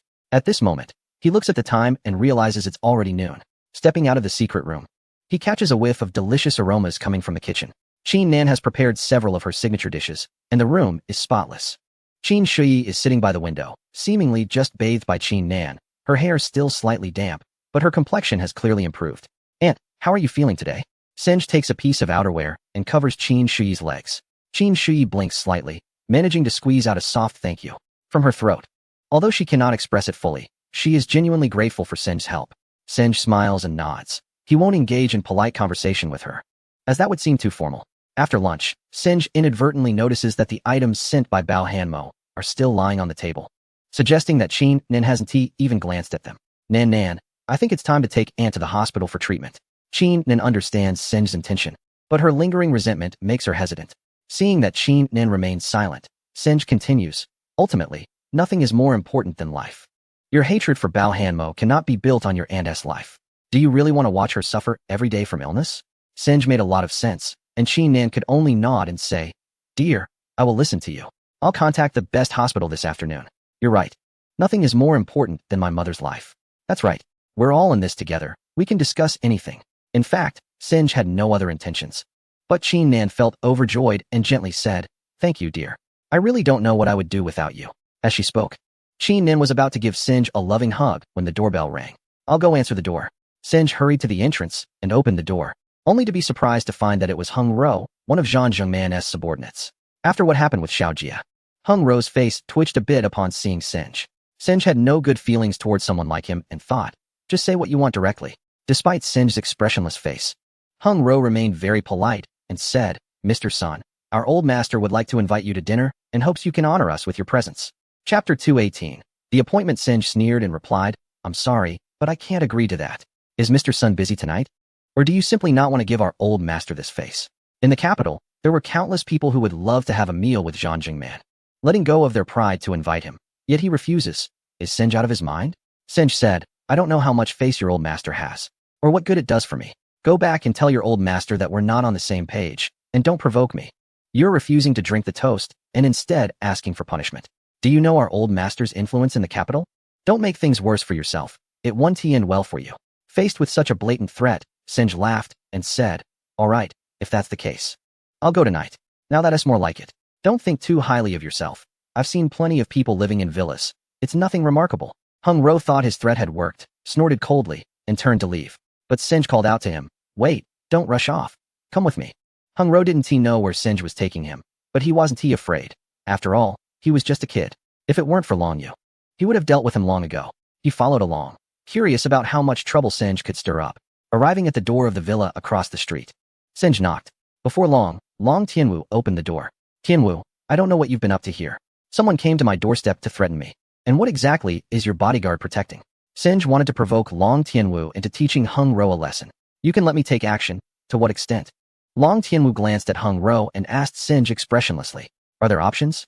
Light injuries, broken arms or legs, medium injuries, internal organ damage, severe injuries, a vegetative state." As soon as Hung Ro heard this, his head shook. No matter how you put it, he was the top enforcer in the capital. And these two bastards were actually discussing how to deal with him right in front of his face, even offering options like it was a buffet. "Mr. Sun, you better think it through before you take action. If you lay a finger on me, I swear I will ruin you." Sun Ge chuckled and said, "Tian Wu, did you see that? You mentioned breaking limbs, but being a vegetable is a bit too serious. How about we crush his internal organs so he can never be an enforcer again?" Hung Ro had been in society for so many years, and he could read people well. From the first glance at Long Tianwu, he knew he was not someone to be trifled with. He originally planned to assert his dominance, but as soon as Sun Ge gave the order, Long Tianwu unleashed an overwhelming killing intent. Hung Ro was startled when he saw the look in Long Tianwu's eyes. By the time he reacted, Long Tianwu was already upon him. Before Long Tianwu could strike, Hung Ro jumped back with a shout, "Rohan fist," then followed with a shadowless kick.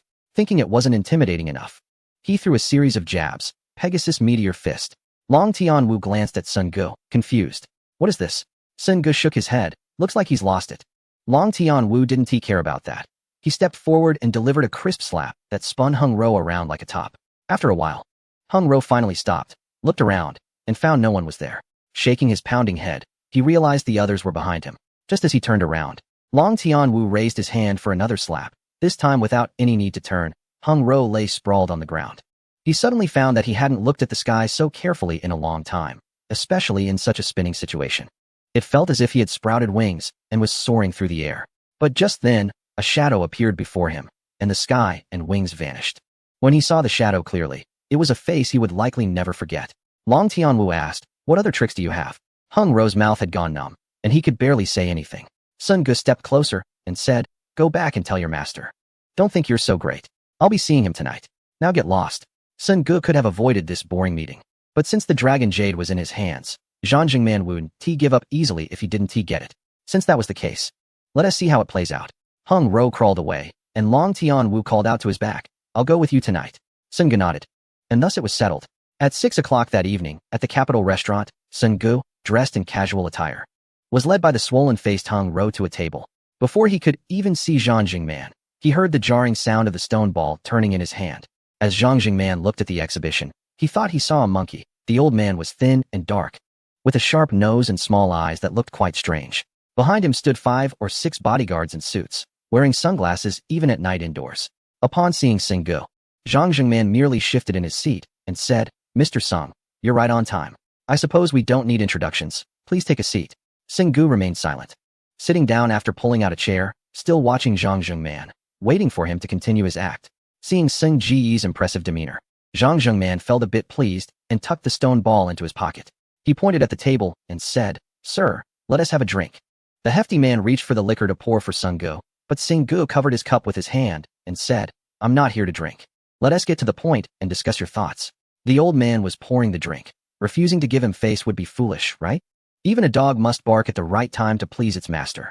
Sun Ge chuckled and said, "What's wrong? Did I hit you too lightly?" The hefty man wanted to keep acting tough, but Zhang Jingman smiled and said, "You have some guts. It's rare for me, Zhang Jingman, to find someone worth my attention in this city.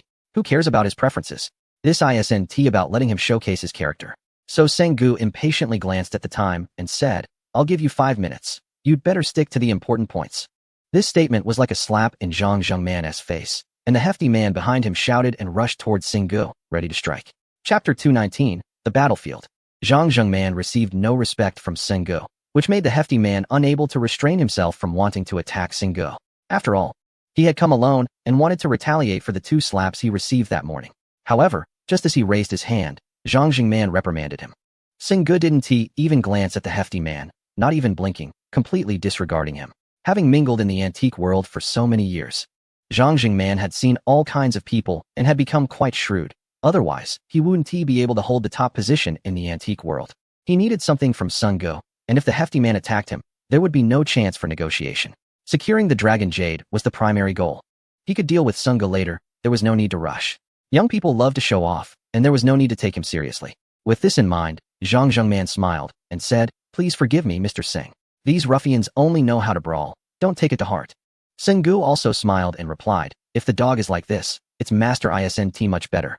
You have 3 minutes left, let us skip the nonsense."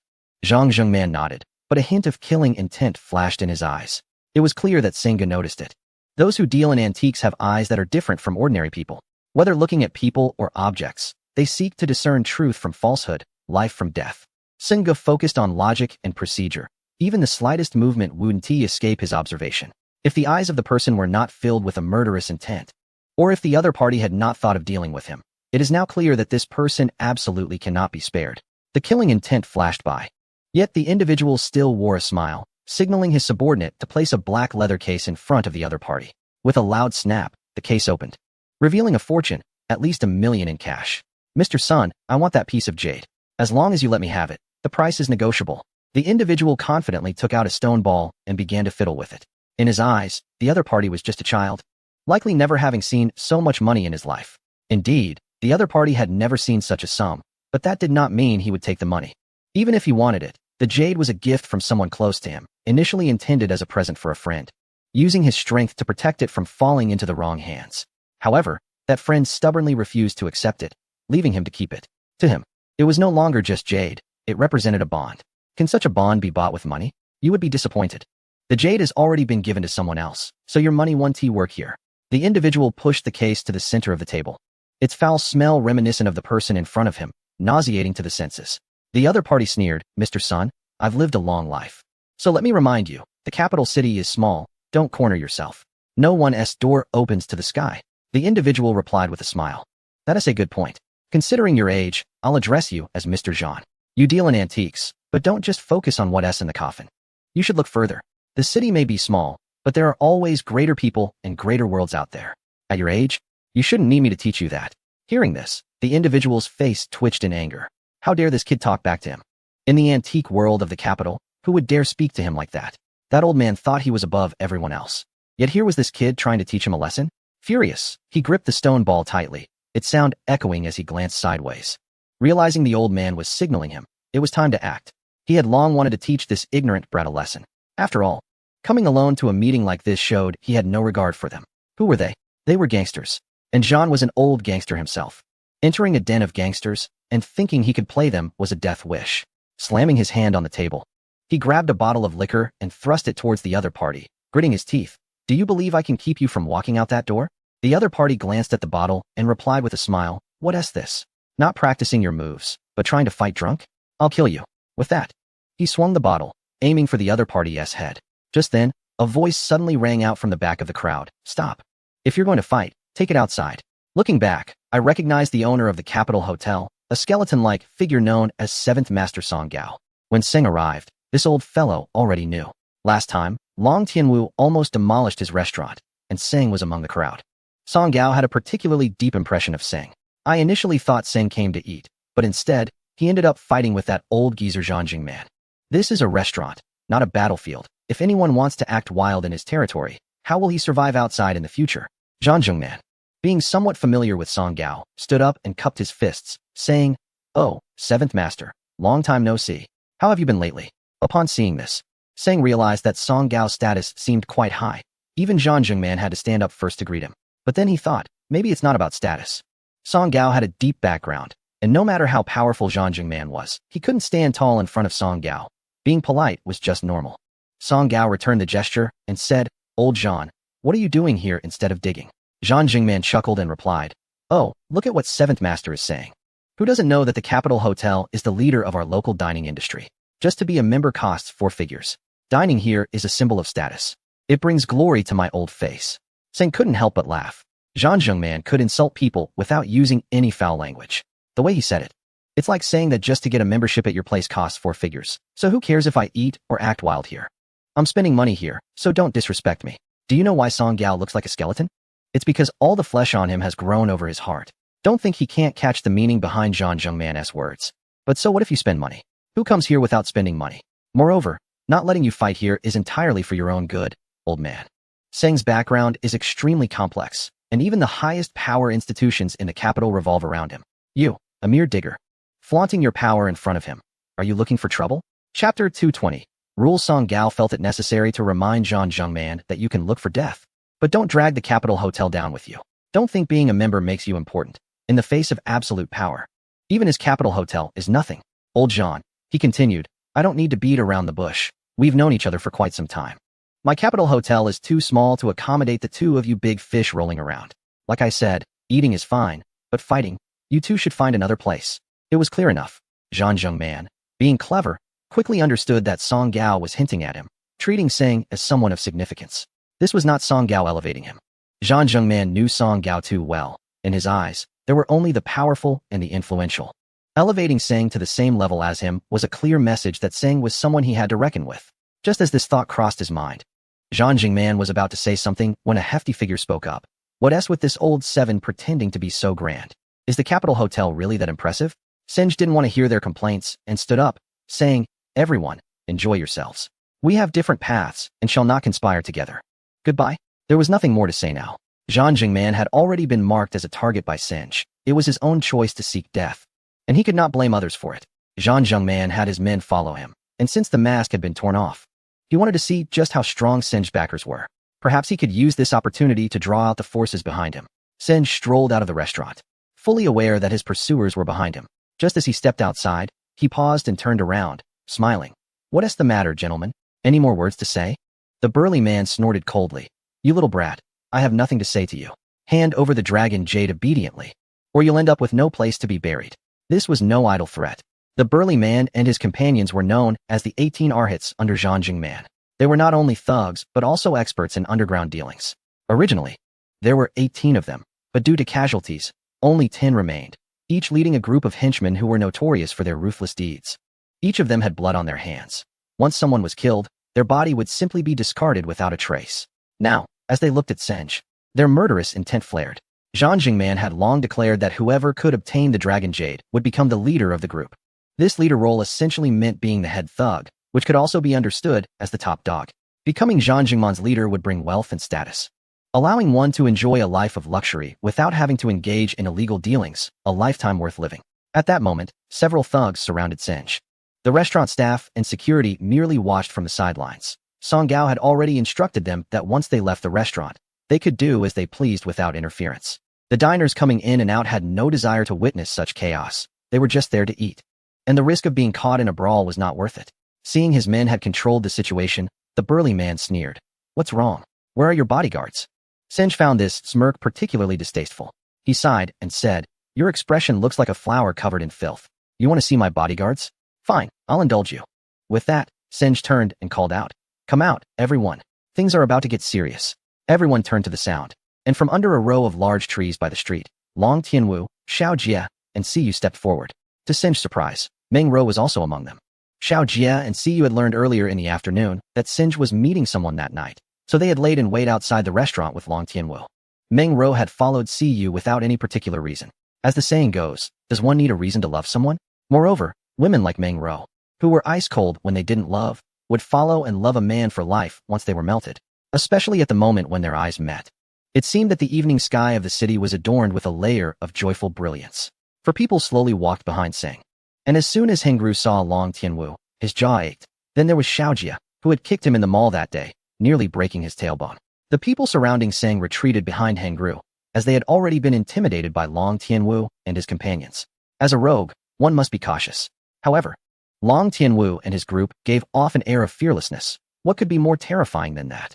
Siyu squeezed Seng's hand and softly said, Darling, don't be afraid. As long as I'm here, no one can touch a hair on you.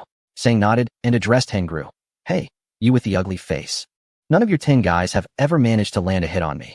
Out of my 4, 2 of them almost knocked the crap out of you. Can't you see the odds here? Hengru glanced around. These guys weren't afraid of dead people, but seeing live ones had them scared and shrinking back. How could they fight like this? Hengru also knew the skills of Long Tianwu and Xiaojia. These few were simply not their match. Even if they brought 10 more, it wouldn't help. But no matter what, they couldn't lose face. Hengru stepped forward and clasped his fists, saying, "Everyone, we're all out here to survive. We need to have some rules. Generally, when a group fight exceeds 2 on each side, it should be settled with one-on-one duels. Since I've already fought with these 2 guys, we can't harm each other anymore.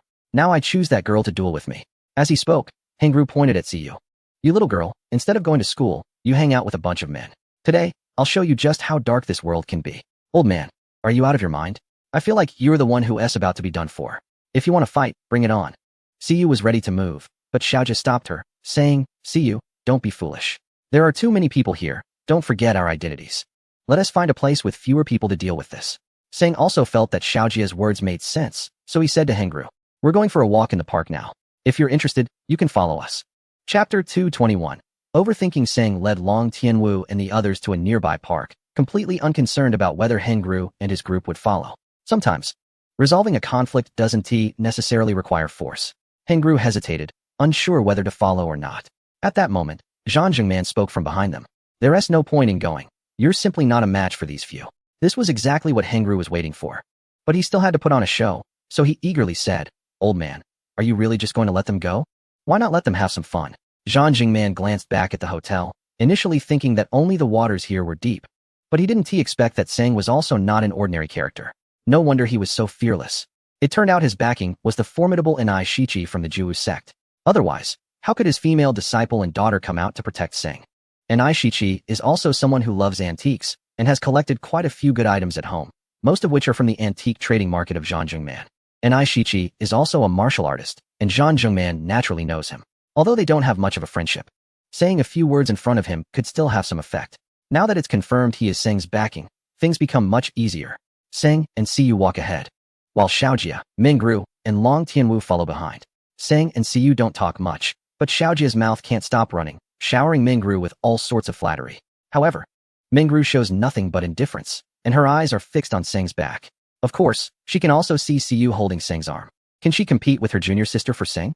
This is where her conflict and pain lie. Xiaojia thinks Mingru is worried about Sang's breakup words with Siyu that day. So he comforts her, saying, "Dear, don't worry about Sang. In this world, only I have his ear. I often tell him that Siyu is a good girl, pretty, and from a good family. By the way, are there any unattractive female disciples in the absolute martial arts school? Just like you, when I first saw you. You were deeply etched in my heart. I even dream about you at night. Don't you think this is love?" Mingru suddenly stops, and Xiaojia also halts, thinking Mingru is reacting to his confession. However, Long Tianwu doesn't even glance at them and walks right past. After looking at Long Tianwu, Mingru turns back to Xiaojia and says, "First, don't call me dear. Second, it's impossible for us. I have someone I like, and he is not you." With that, Mingru turns and walks away. Xiaojia, however, doesn't give up on his pursuit of love because of these few words. He quickly catches up with Mingru and smiles, saying, "Do you know what I like most about you? It's your personality, simple and direct. Although you seem cold on the outside, your heart is warm. Am I right?" Mingru ignores him completely, and her eyes can hardly tolerate him.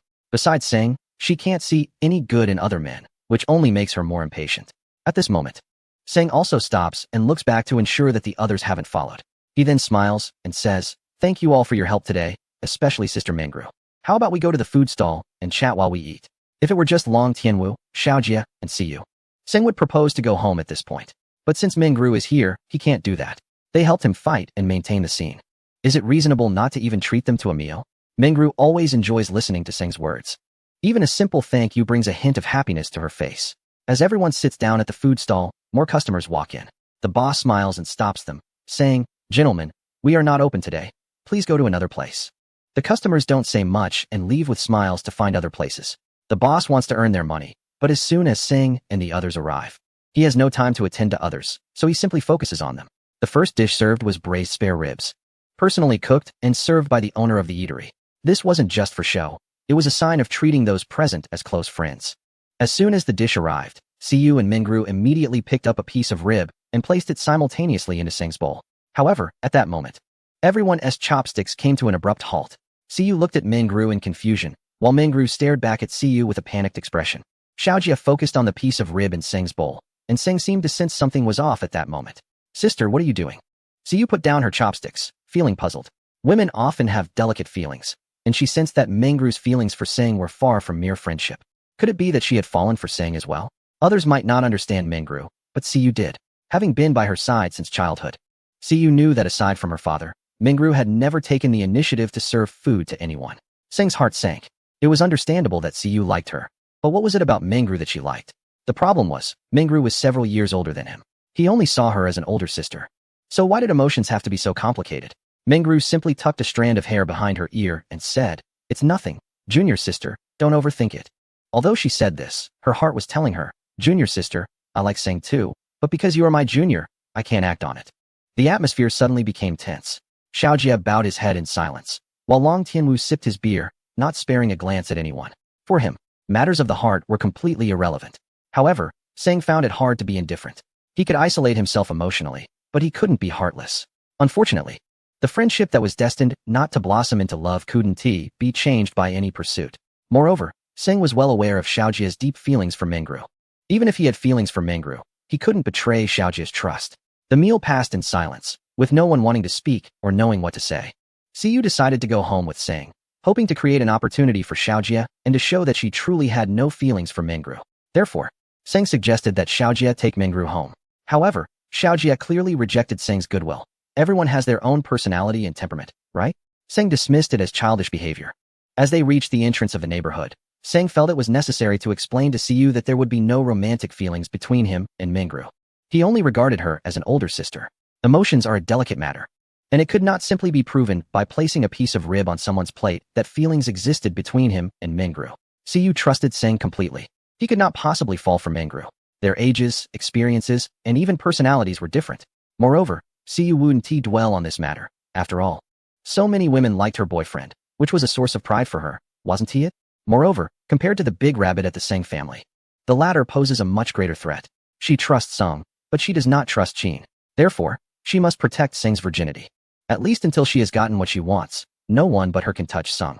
After hearing this somewhat ridiculous reasoning from Siyu, Sung helplessly remarked, "Why do I suddenly feel like I'm going to lose my virginity?" Siyu chuckled and replied, "Wanting to lose it isn't that hard, is it? Come on, let's go home." "Wait, we should each go back to our own homes.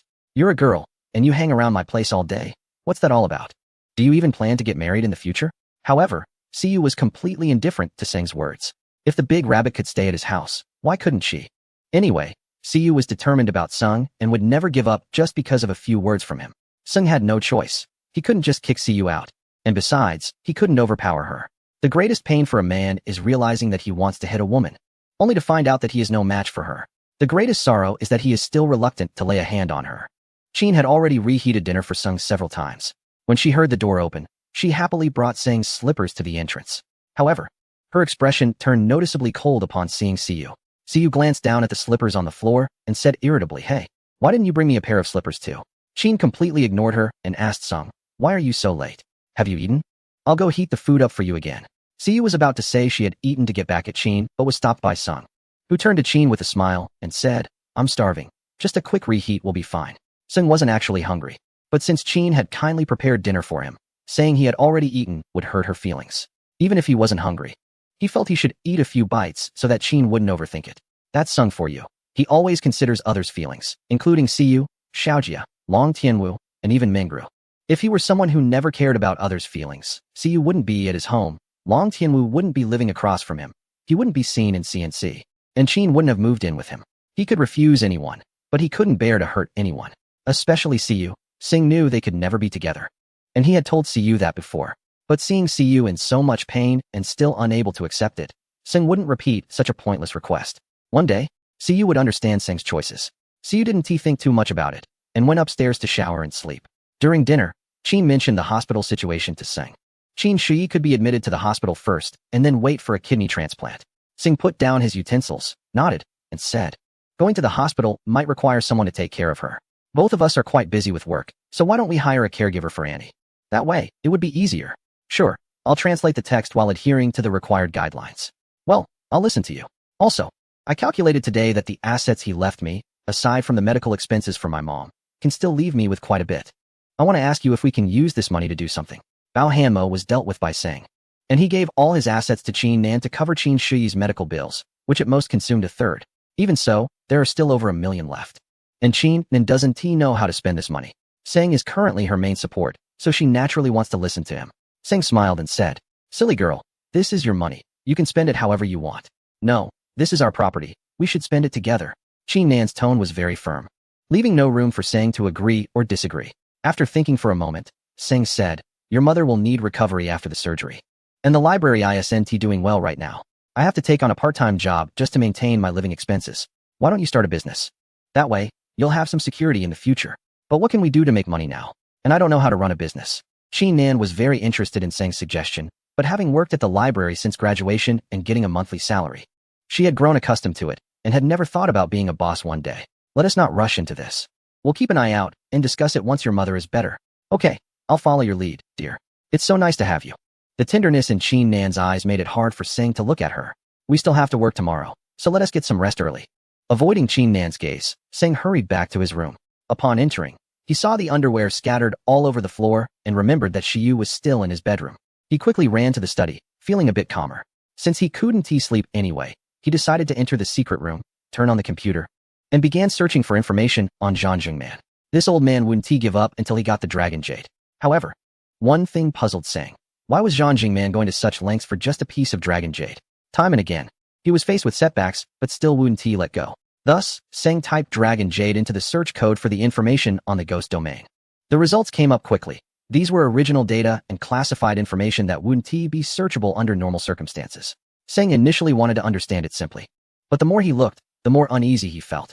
In the 1980s, a geological survey team from a certain country came to the border area between Longhua and Nigua for investigation. The team's composition was interesting, including not only geologists but also biologists and cultural relic experts. One of the names on the list of cultural relic experts caught Seng's eye, Zhang Jingman. Chapter 223. Celestial Map. The fact that Zhang Jingman's name appeared on the exploration team list sparked Seng's immense interest. The document stated it was a geological survey, but with Zhang Jingman involved, it looked more like tomb raiding. These individuals indeed discovered an ancient tomb in the region that dates back over 2,000 years.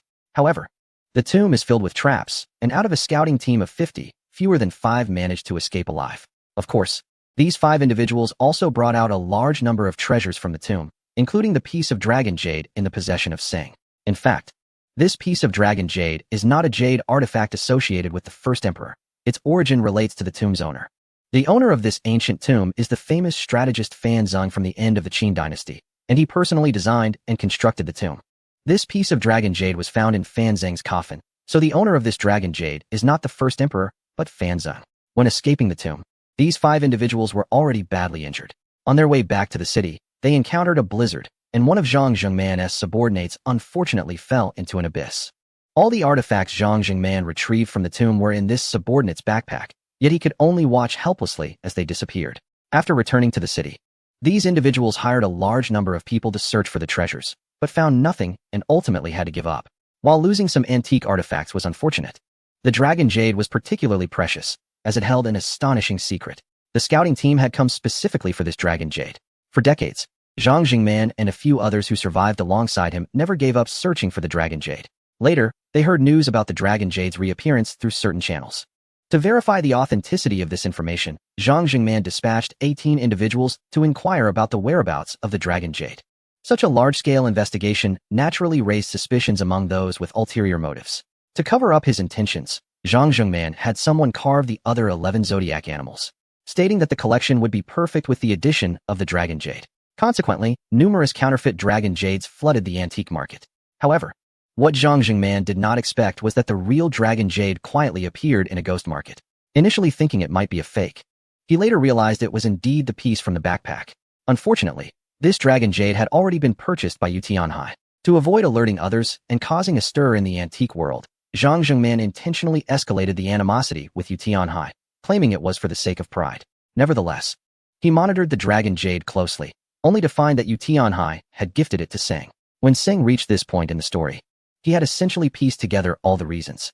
He glanced at the connection address in the documentation, which led to a private data server in a certain country. It seemed that one of the 4 individuals who survived alongside Zhang Jingman was behind this, and Zhang Jingman had not concealed any information about the Dragon Jade from them, even including Seng's name in the documents. Seng looked at the box on the shelf, where the Dragon Jade, bearing 1,000 years of history, lay quietly. What astounding secret does it hold? This secret cannot be uncovered through mere speculation. The primary issue now is to ascertain the capabilities of the individuals other than Zhang Jingman. Finding these people is not difficult. First, I found the contact number for a certain individual and quickly located their overseas correspondence records. Through the number, I obtained information about these individuals, and after reading it, I felt a headache coming on. Among them, 2 are from a certain country, and 1 is from another country. Each of them is a wealthy individual, and they are also running a conglomerate called Tian2, with assets exceeding billions of euros. What surprised me even more is that one of the individuals, named Niels, has close ties with an extremist organization from another country. This organization has been monitored by intelligence agencies for over a decade, but there has never been concrete evidence linking him to any collaboration, which makes him feel invincible. The individual I found also sits on the board of this conglomerate, holding 5% of its shares. If I hadn't seen this information, who would believe that someone who spends all day playing with a certain stone could now be worth over 100 million? I glanced at Long Yu and helplessly said, "Look at the people you've offended.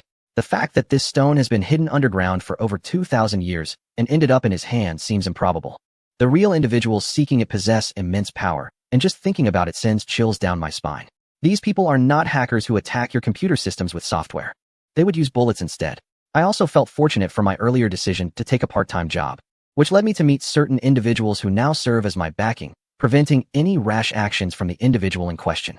However, if I hadn't taken that job, I wouldn't have met someone else or prepared a birthday gift for another, nor would I have come into possession of this precious stone. This is the story. Isn't it? In any case, I can't simply disregard this stone now, and I am also curious about the secrets it holds. Could it be a treasure map? Given the wealth of the individuals involved, they already possess enough to last several lifetimes. Why pursue more? Only they know the answer. And I am determined to protect this stone and uncover its secrets. However, the first step is to find a way to deal with those who pose a threat to me.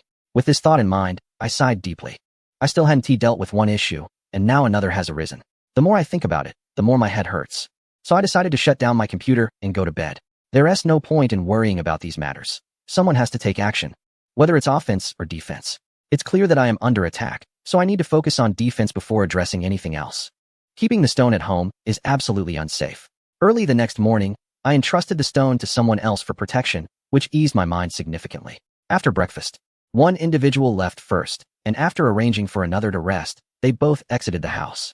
Upon reaching the entrance of the library, before stepping inside, a man approached him and, in very awkward Mandarin, said, "Mr. Sun, hello, I am Hilala."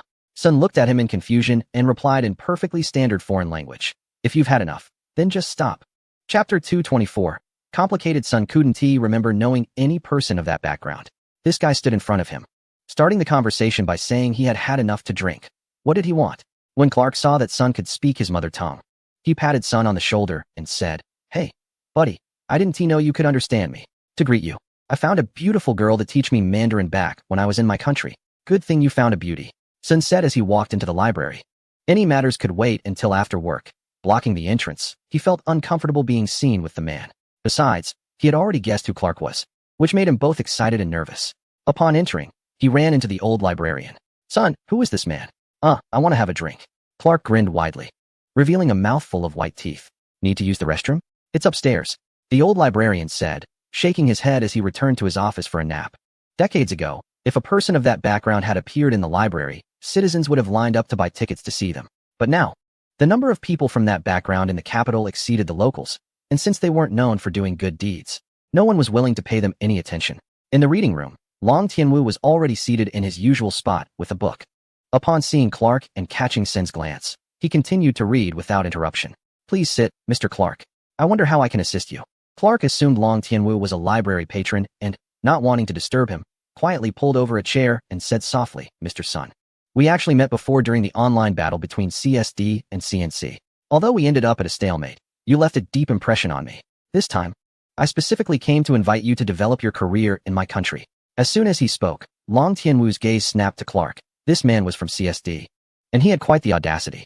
Sun chuckled and said, "Develop my career in your country? That sounds appealing. I wonder what you can offer me." "Everything. We can offer you everything. Unlimited money, endless fun with women, and if you prefer men, there will be a new partner for you every day.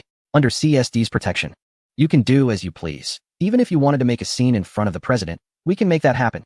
CSD clearly had its eyes on Sun, wanting to recruit him for their operations. It seemed that talent was welcome everywhere. However, Sun didn't think this was something to be proud of. Who didn't know what CSD was about? They could be called an intelligence agency, but more bluntly, they were a terrorist organization. Rather than inviting him to develop his career in their country, it felt more like trying to pull him into their schemes. He would definitely decline. But Sun still had questions for him. Now was not the time to refuse. Mr. Clark, before I decide whether to develop at CSD, I would like to ask, does CSD have something called box access? At the mention of box access, Clark visibly flinched but quickly regained his composure. Smiling as he said, I've worked at CSD for many years and have never heard of such a thing as box access. Besides, after the last cyber battle, you should know more about CSD than I do. But that's not our topic right now. Why don't we find another place, have a drink, and talk slowly? Under Singh's keen observation, Clark's every move was under scrutiny. It was clear that Clark knew what box access was, and it seemed to be very important to CSD, which piqued Singh's interest even more. Mr. Clark, this isn't your country. I still have work to do, so it seems I can't have that drink with you. If you won't answer my question, I won't give you any face. Regardless of whether CSD wants to recruit him or has other intentions, they will always remain adversaries. Not to mention that Singh had no intention of going to that country. Even if he did, he wouldn't join the infamous CSD. Clark chuckled and said, Mr. Sung, if you really like this library so much, I could buy it and give it to you as a gift for our meeting. Sung sneered, Mr. Clark, don't make such ridiculous offers. You know who I am, and I know who you are. To me, CSD is nothing. Is that all you can do? After losing, you send assassins after me, and now you want me to join CSD? Do you think you can dictate everything? The more Sung spoke, the angrier he became. Slamming his hand on the table, Clark's smile faded, and he hesitantly replied, Assassins? What assassins? I've never heard of CSD sending assassins after you. Besides me, CSD is just a bunch of fools. They only know to eat when hungry, sleep when tired, and find a girl when bored. They are nothing. This was the answer Sang least wanted to hear. If the mysterious figure that kept appearing wasn't from CSD, the situation would become even more complicated. He felt a tinge of fear. Thinking about being completely unaware of his opponent was a terrifying thought. Clark continued, Look, those who want to kill you are your real enemies, while we at CSD are the ones truly on your side. As long as you are willing to join CSD, we will definitely help you find out who wants to kill you or the organization behind it. Sun glanced at Long Tianwu, who simply shook his head slightly. For the time being, they couldn't act against Clark if they wanted to uncover the mastermind behind him. Besides, Clark definitely wouldn't appear in the capital alone. He had come with others whose whereabouts were now unknown. What if they intended to cause destruction in the capital? Mr. Clark, thank you for your kind offer, but I will consider your proposal. Now please leave. Clark originally wanted to say something more, but he felt it was appropriate to give Mr. Sung some time to consider. Such a good opportunity is not something one can accept immediately. So he stood up and said, Mr. Sung, since that's the case, you have one day to think it over. Personally, I hope you can agree. It would be an honor for me to work with you. Sung did not respond, merely gestured for him to continue. As Clark left, Sung stood by the window with Long Tianwu, watching him walk out of the library and the agents following him until he slowly faded from their view, before they finally sat down. Long Tianwu said, This is very likely to spark a new wave of cyber warfare. You need to be prepared. Chapter 225. Headquarters of the Divine Domain. Sung was not afraid of any cyber warfare. It was like a computer expert being afraid of not knowing how to use opinion input method. However, there were two things that Sung found hard to let go of. First was the box permissions, judging by the appearance of Clark's space. This box permission was very important to CSD, and the more important something is, the more mysterious it becomes. Secondly, there was the mysterious person.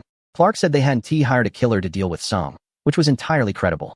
If they wanted to kill Sung, would they have sent Clark to the capital to bribe him? In any case, the battle had begun, and there was no turning back. Sung knew from the moment he discovered the box permissions that there would be a fight with CSD, but he hadn't expected it to come so quickly. Since they wanted to play, he would play along. After all, it wouldn't be the first time. When making this decision, Sung had asked himself whether it was made out of impulse, or what exactly he was fighting for. Why was he facing these people who shouldn't even be in his life? Yet he found himself trapped, unable to extricate himself, and there was no point in struggling. This was the life he had chosen, wasn't he it? When he obtained the 10 lines of code, it was destined that he would face everything that was happening today. Since it was destined, why bother to care about right or wrong? This was his world, his life. Seeing Long Tianwu's worried expression, Sung chuckled. I think their conditions are quite good, especially the part about being able to do whatever we want of their president's face. I really like that. Long Tianwu glanced at him helplessly and said, Forget about going there. Even if you go to Mars, I won't care. As long as you can part with the girls around you. With that, Long Tianwu left, needing to report this matter to Liao Simin immediately. The capital was now shrouded in shadows, and how could Sung still be smiling? Watching Long Tianwu's retreating figure, Sung muttered to himself, Girls? What girls? I'm still a virgin, you know? The headquarters of the Divine Domain is not as mysterious as one might think. Underneath it is a shopping mall, with the headquarters located on the office floor above the mall. All the employees in the mall are members of the Divine Domain, including the external owner of the mall, who is a senior advisor of the Divine Domain Special Forces. Long Tianwu arrived at the headquarters and never took the elevator. As he walked into the stairwell, he happened to see a worker standing on a ladder, repairing a motion sensor light. Taking advantage of the moment, he kicked the ladder, causing it to fall. If it were an ordinary person, falling from the ladder would likely result in broken legs. However, the worker's quick reflexes were astonishing as the ladder moved. He managed to balance on the tips of his toes, followed by a somersault, and ended up clinging tightly to the wall with all 5 fingers embedded in it. Long Tianwu didn't even glance at him and simply proceeded upstairs. The worker jumped down, picked up the ladder, and upon seeing its damaged state, cursed, "What the heck? Now I have to fix the ladder too." Upon entering the office area, a beautiful secretary said to Long Tianwu, "Mr. Long, the boss is waiting for you upstairs."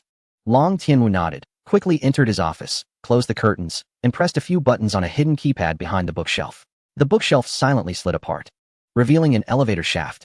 He entered the elevator, pressed several buttons, scanned his work ID, and performed a retinal scan. After the bookshelf closed, the elevator slowly ascended for several floors before coming to a stop. Before him was a 10-meter-long corridor, with several armed special forces soldiers in plain clothes standing on either side, all standing at attention and saluting upon seeing Long Tianwu. The corridor was equipped with various ultraviolet scanning devices, and Long Tianwu's figure was split into multiple images for security checks. After confirming safety, the large door at the end of the corridor slowly opened to the sides. Behind the door was a reception desk, where 2 female soldiers, both over 1.8 meters tall, stood up and saluted Long Tianwu. After returning the salute, he glanced at the words on the wall behind the female soldiers: Divine Domain, Special Operations Command. The female soldiers opened the main door of the headquarters, and Long Tianwu stepped inside. After the door closed, another female soldier put her weapon back in the drawer. The lighting in the office area was excellent, but don't assume everything inside was visible from the outside. The headquarters glass windows utilized an environmental simulation system, making the interior appear like an ordinary office from the outside. In reality, this place housed the most advanced equipment in the world and served as a network data exchange node for the entire country. All data accessing the international internet had to pass through here for proper access. This was what set Divine Domain apart from other special forces. They not only managed the 4th domain but also undertook intelligence, national security, and conventional special operations tasks. Long Tianwu hung his work ID around his neck. He was reluctant to wear it, but Liao Ximin was someone who placed rules above everything else. Not wearing the ID while meeting him was a sure way to invite trouble. "Report. Come in." Liao Ximin was bent over his desk reviewing documents when Long Tianwu approached, stood at attention, and saluted. Liao Ximin pushed the materials aside and said slowly, "Clark, Esther, and others entered our territory last night. We have already set our eyes on them. Clark is meeting with Singh today, attempting to lure Singh to another country. But I feel there's more to it than meets the eye." Long Tianwu merely stood by and listened. Liao Ximin had already grasped all the data and intelligence, and he just needed to wait for the next command. Liao Ximin opened a hidden compartment under the desk and took out a thick file, placing it in front of Long Tianwu. After flipping through it briefly, Long Tianwu furrowed his brow and decided to sit down and examine it carefully. The clock on the desk ticked away. With each passing second, time would never return, yet the recorded information would not vanish completely with the passage of time. Long Tianwu closed the file, incredulously or perhaps in shock, exclaimed, "My goodness, is everything written here true?" Liao Ximin nodded and said, "Yes, this is top secret. No more than 10 people in the world know about it. Chairman Liao, what should we do? What we do is not important. What Sung does is what matters. All we can provide him is guidance, making him understand that only the domain of the gods is where he should go." Chapter 226. Deaf Sung felt he was always overwhelmed with tasks. Besides moving books and organizing shelves, he spent time reading. When a person truly craves knowledge, books become the most precious thing. This might be like what the old librarian said: a city must have a library, and there will always be people who read, as it carries the culture of a city. Sung could always calm his mind to read his favorite books, such as the one on wireless network technology and applications he was currently engrossed in. Every piece of data or symbol in the book seemed like a door to an unknown world, allowing him to not only understand the patterns of this world, but also providing him with a framework. The complexity of wireless networks is certainly not inferior to that of wired networks. While many basic aspects can be applied using previous knowledge, the core concepts can only be acquired through other means. Sung was someone who liked to take notes, and his handwriting was quite beautiful. It was said that in today's world, where computers are so prevalent, many people have forgotten how to write with a pen, except for their names, as names are their identities. Who wants their identity to be unreadable? With Sing's memory, even without taking notes, he could remember these data symbols. He did this for the sake of those 10 codes. After researching wireless networks for so long, he had yet to find a single code among the remaining ones that could be applied to the data patterns of wireless networks. With experience from the key code and shield code, Singh clearly recognized that among the 10 codes, there must be one specific to wireless networks. He just hadn't found the right method yet. Singh has always believed that the third code can be applied to wireless data. But how to activate this code has been a persistent question for him. After all, wireless networks are fundamentally different from wired ones, with distinct protocols and security measures. The most notable characteristic of wireless networks is their regional nature, ranging from local area Wi-Fi to inter-city networks and international networks, each possessing unique attributes. This differs from his previous understanding of satellite communication, which, while sharing some similarities, has many distinctions when examined in detail. In simple terms, satellite communication serves as the foundation of wireless networks, with the most comprehensive coverage being wireless communication itself. All wireless network access modes are based on this framework. However, security remains a constant challenge for wireless networks. Currently, the commonly adopted standards internationally are WP and WPA encryption. However, these encryption methods are inadequate against today's attack techniques, with a simple plugin or mobile application being able to crack them. Cracking a wireless network is not merely about obtaining a password or sharing a connection. For ordinary users, sharing a connection might be the only requirement, but for most hackers, the personal privacy data within wireless devices is what they seek. This data can be compromised through various methods, such as error interception, network scanning, notorious wireless signal sniffing techniques like war driving attacks, and evil twin attacks. In response to these threats, some professional enterprise-level wireless network users have adopted the more expensive WPA2 encryption technology. This technology encrypts the wireless access password to the power of 10, making it necessary for attackers to spend considerable time testing passwords. The most commonly used networks tend to be the least secure. The development of wireless networks began with Bluetooth technology, another significant invention following computers and wireless devices, which, while providing convenience, also undermines and steals individuals' privacy data. For some elite hackers, there are no secrets in this world. Everyone's privacy is in their hands. If they want to, they can know everything about you, even the most personal details. Naturally, hackers have developed thousands of attack tools and methods, not to study everyone's personal details, but to pursue greater profits. This contrasts with Singh's pursuit, which is to eliminate potential enemies and protect the safety of himself and those around him. However, in the face of a seemingly simple, yet incredibly complex wireless network, Singh feels as though he is standing before a vast and endless ocean. He always believes that the end of the sea leads to a beautiful world, yet he can never find that end. Once Singh opens a book, he loses all sense of time, his attention becoming intensely focused. The old curator has been standing behind him for quite some time, but Singh shows no reaction at all. Coughing lightly, Singh seemed to be oblivious to everything around him, engrossed in his book and taking notes.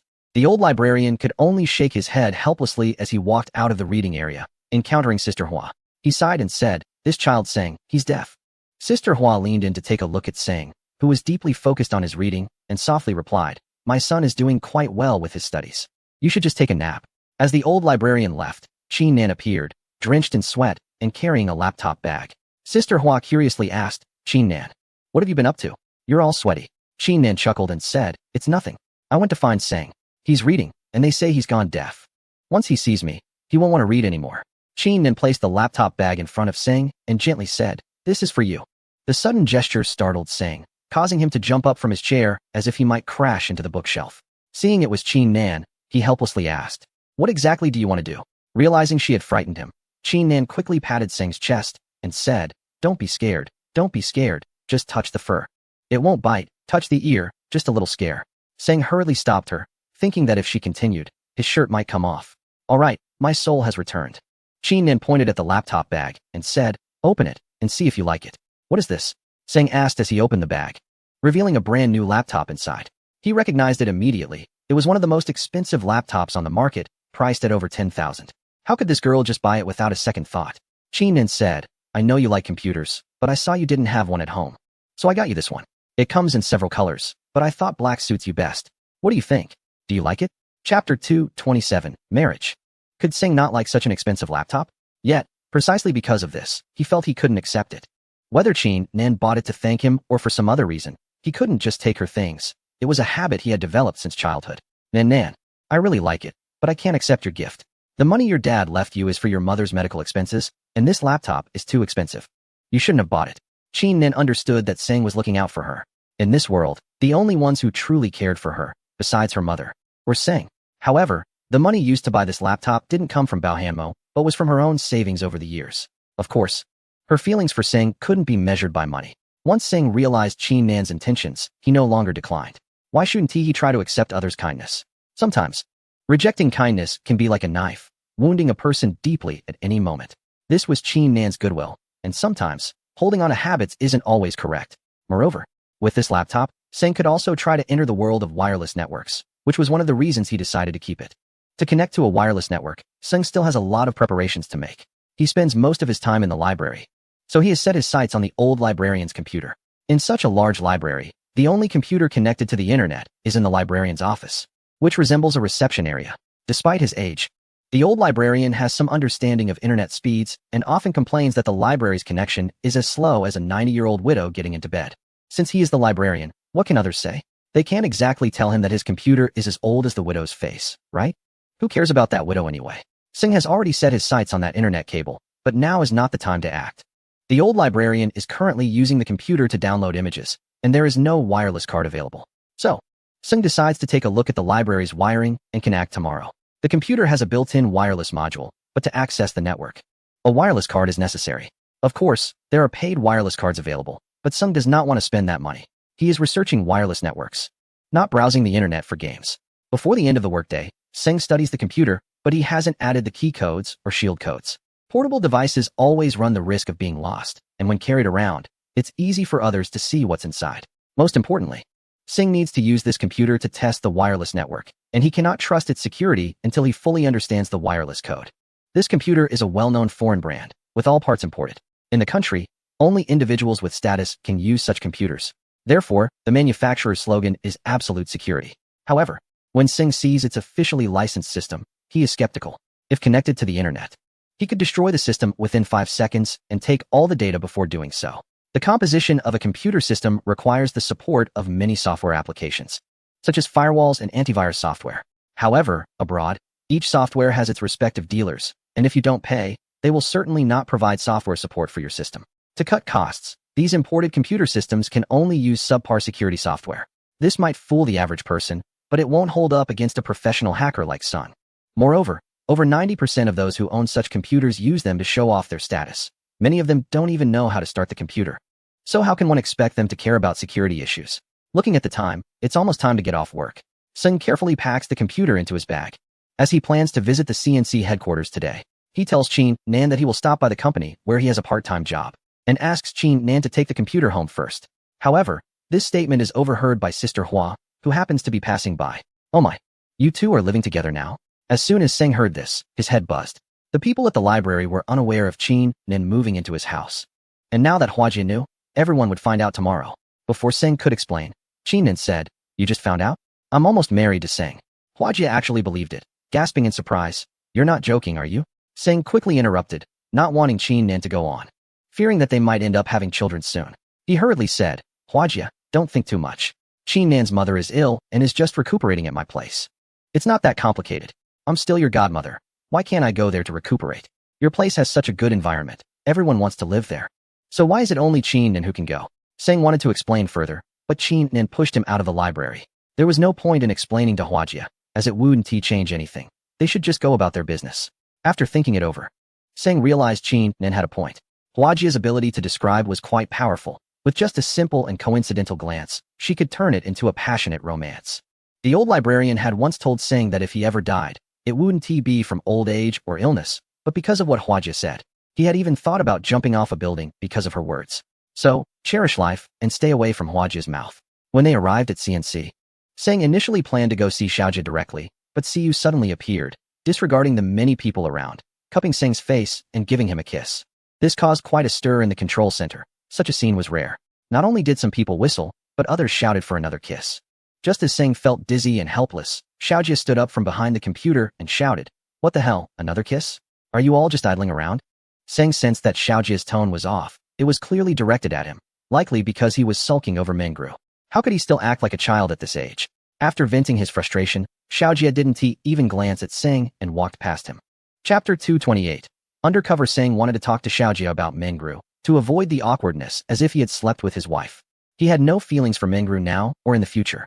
Before he could turn around, Xiaolong called out to him from behind, "Xiao Gezi, you're just in time.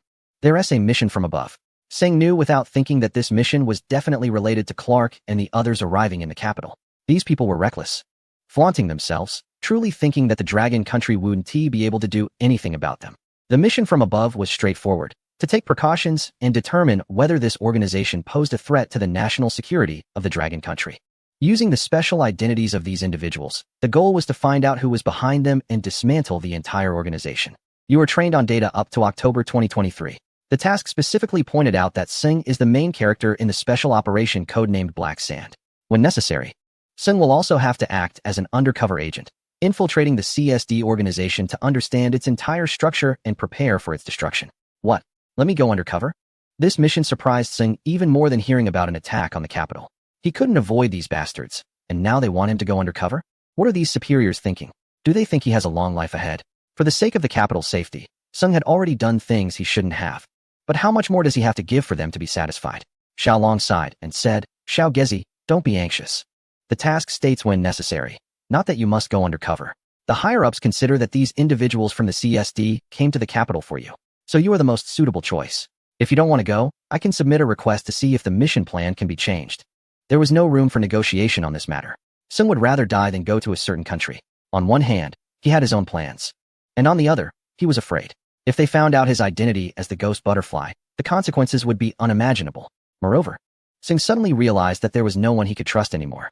When he joined CNC, Xiao Jia had promised Xiaolong that he would protect his safety with his life. But what about now? Liao Ximin was constantly digging into him. And Xiao Jia thought his wife had slept with Sun. Xiaolong was left with no room to speak in front of the superior's orders. And those mysterious higher-ups even wanted him to risk his life to go undercover. They were playing with him in various ways. Who could he still trust? Manager Xiao? Regardless of whether it can be changed, I will not agree to go undercover.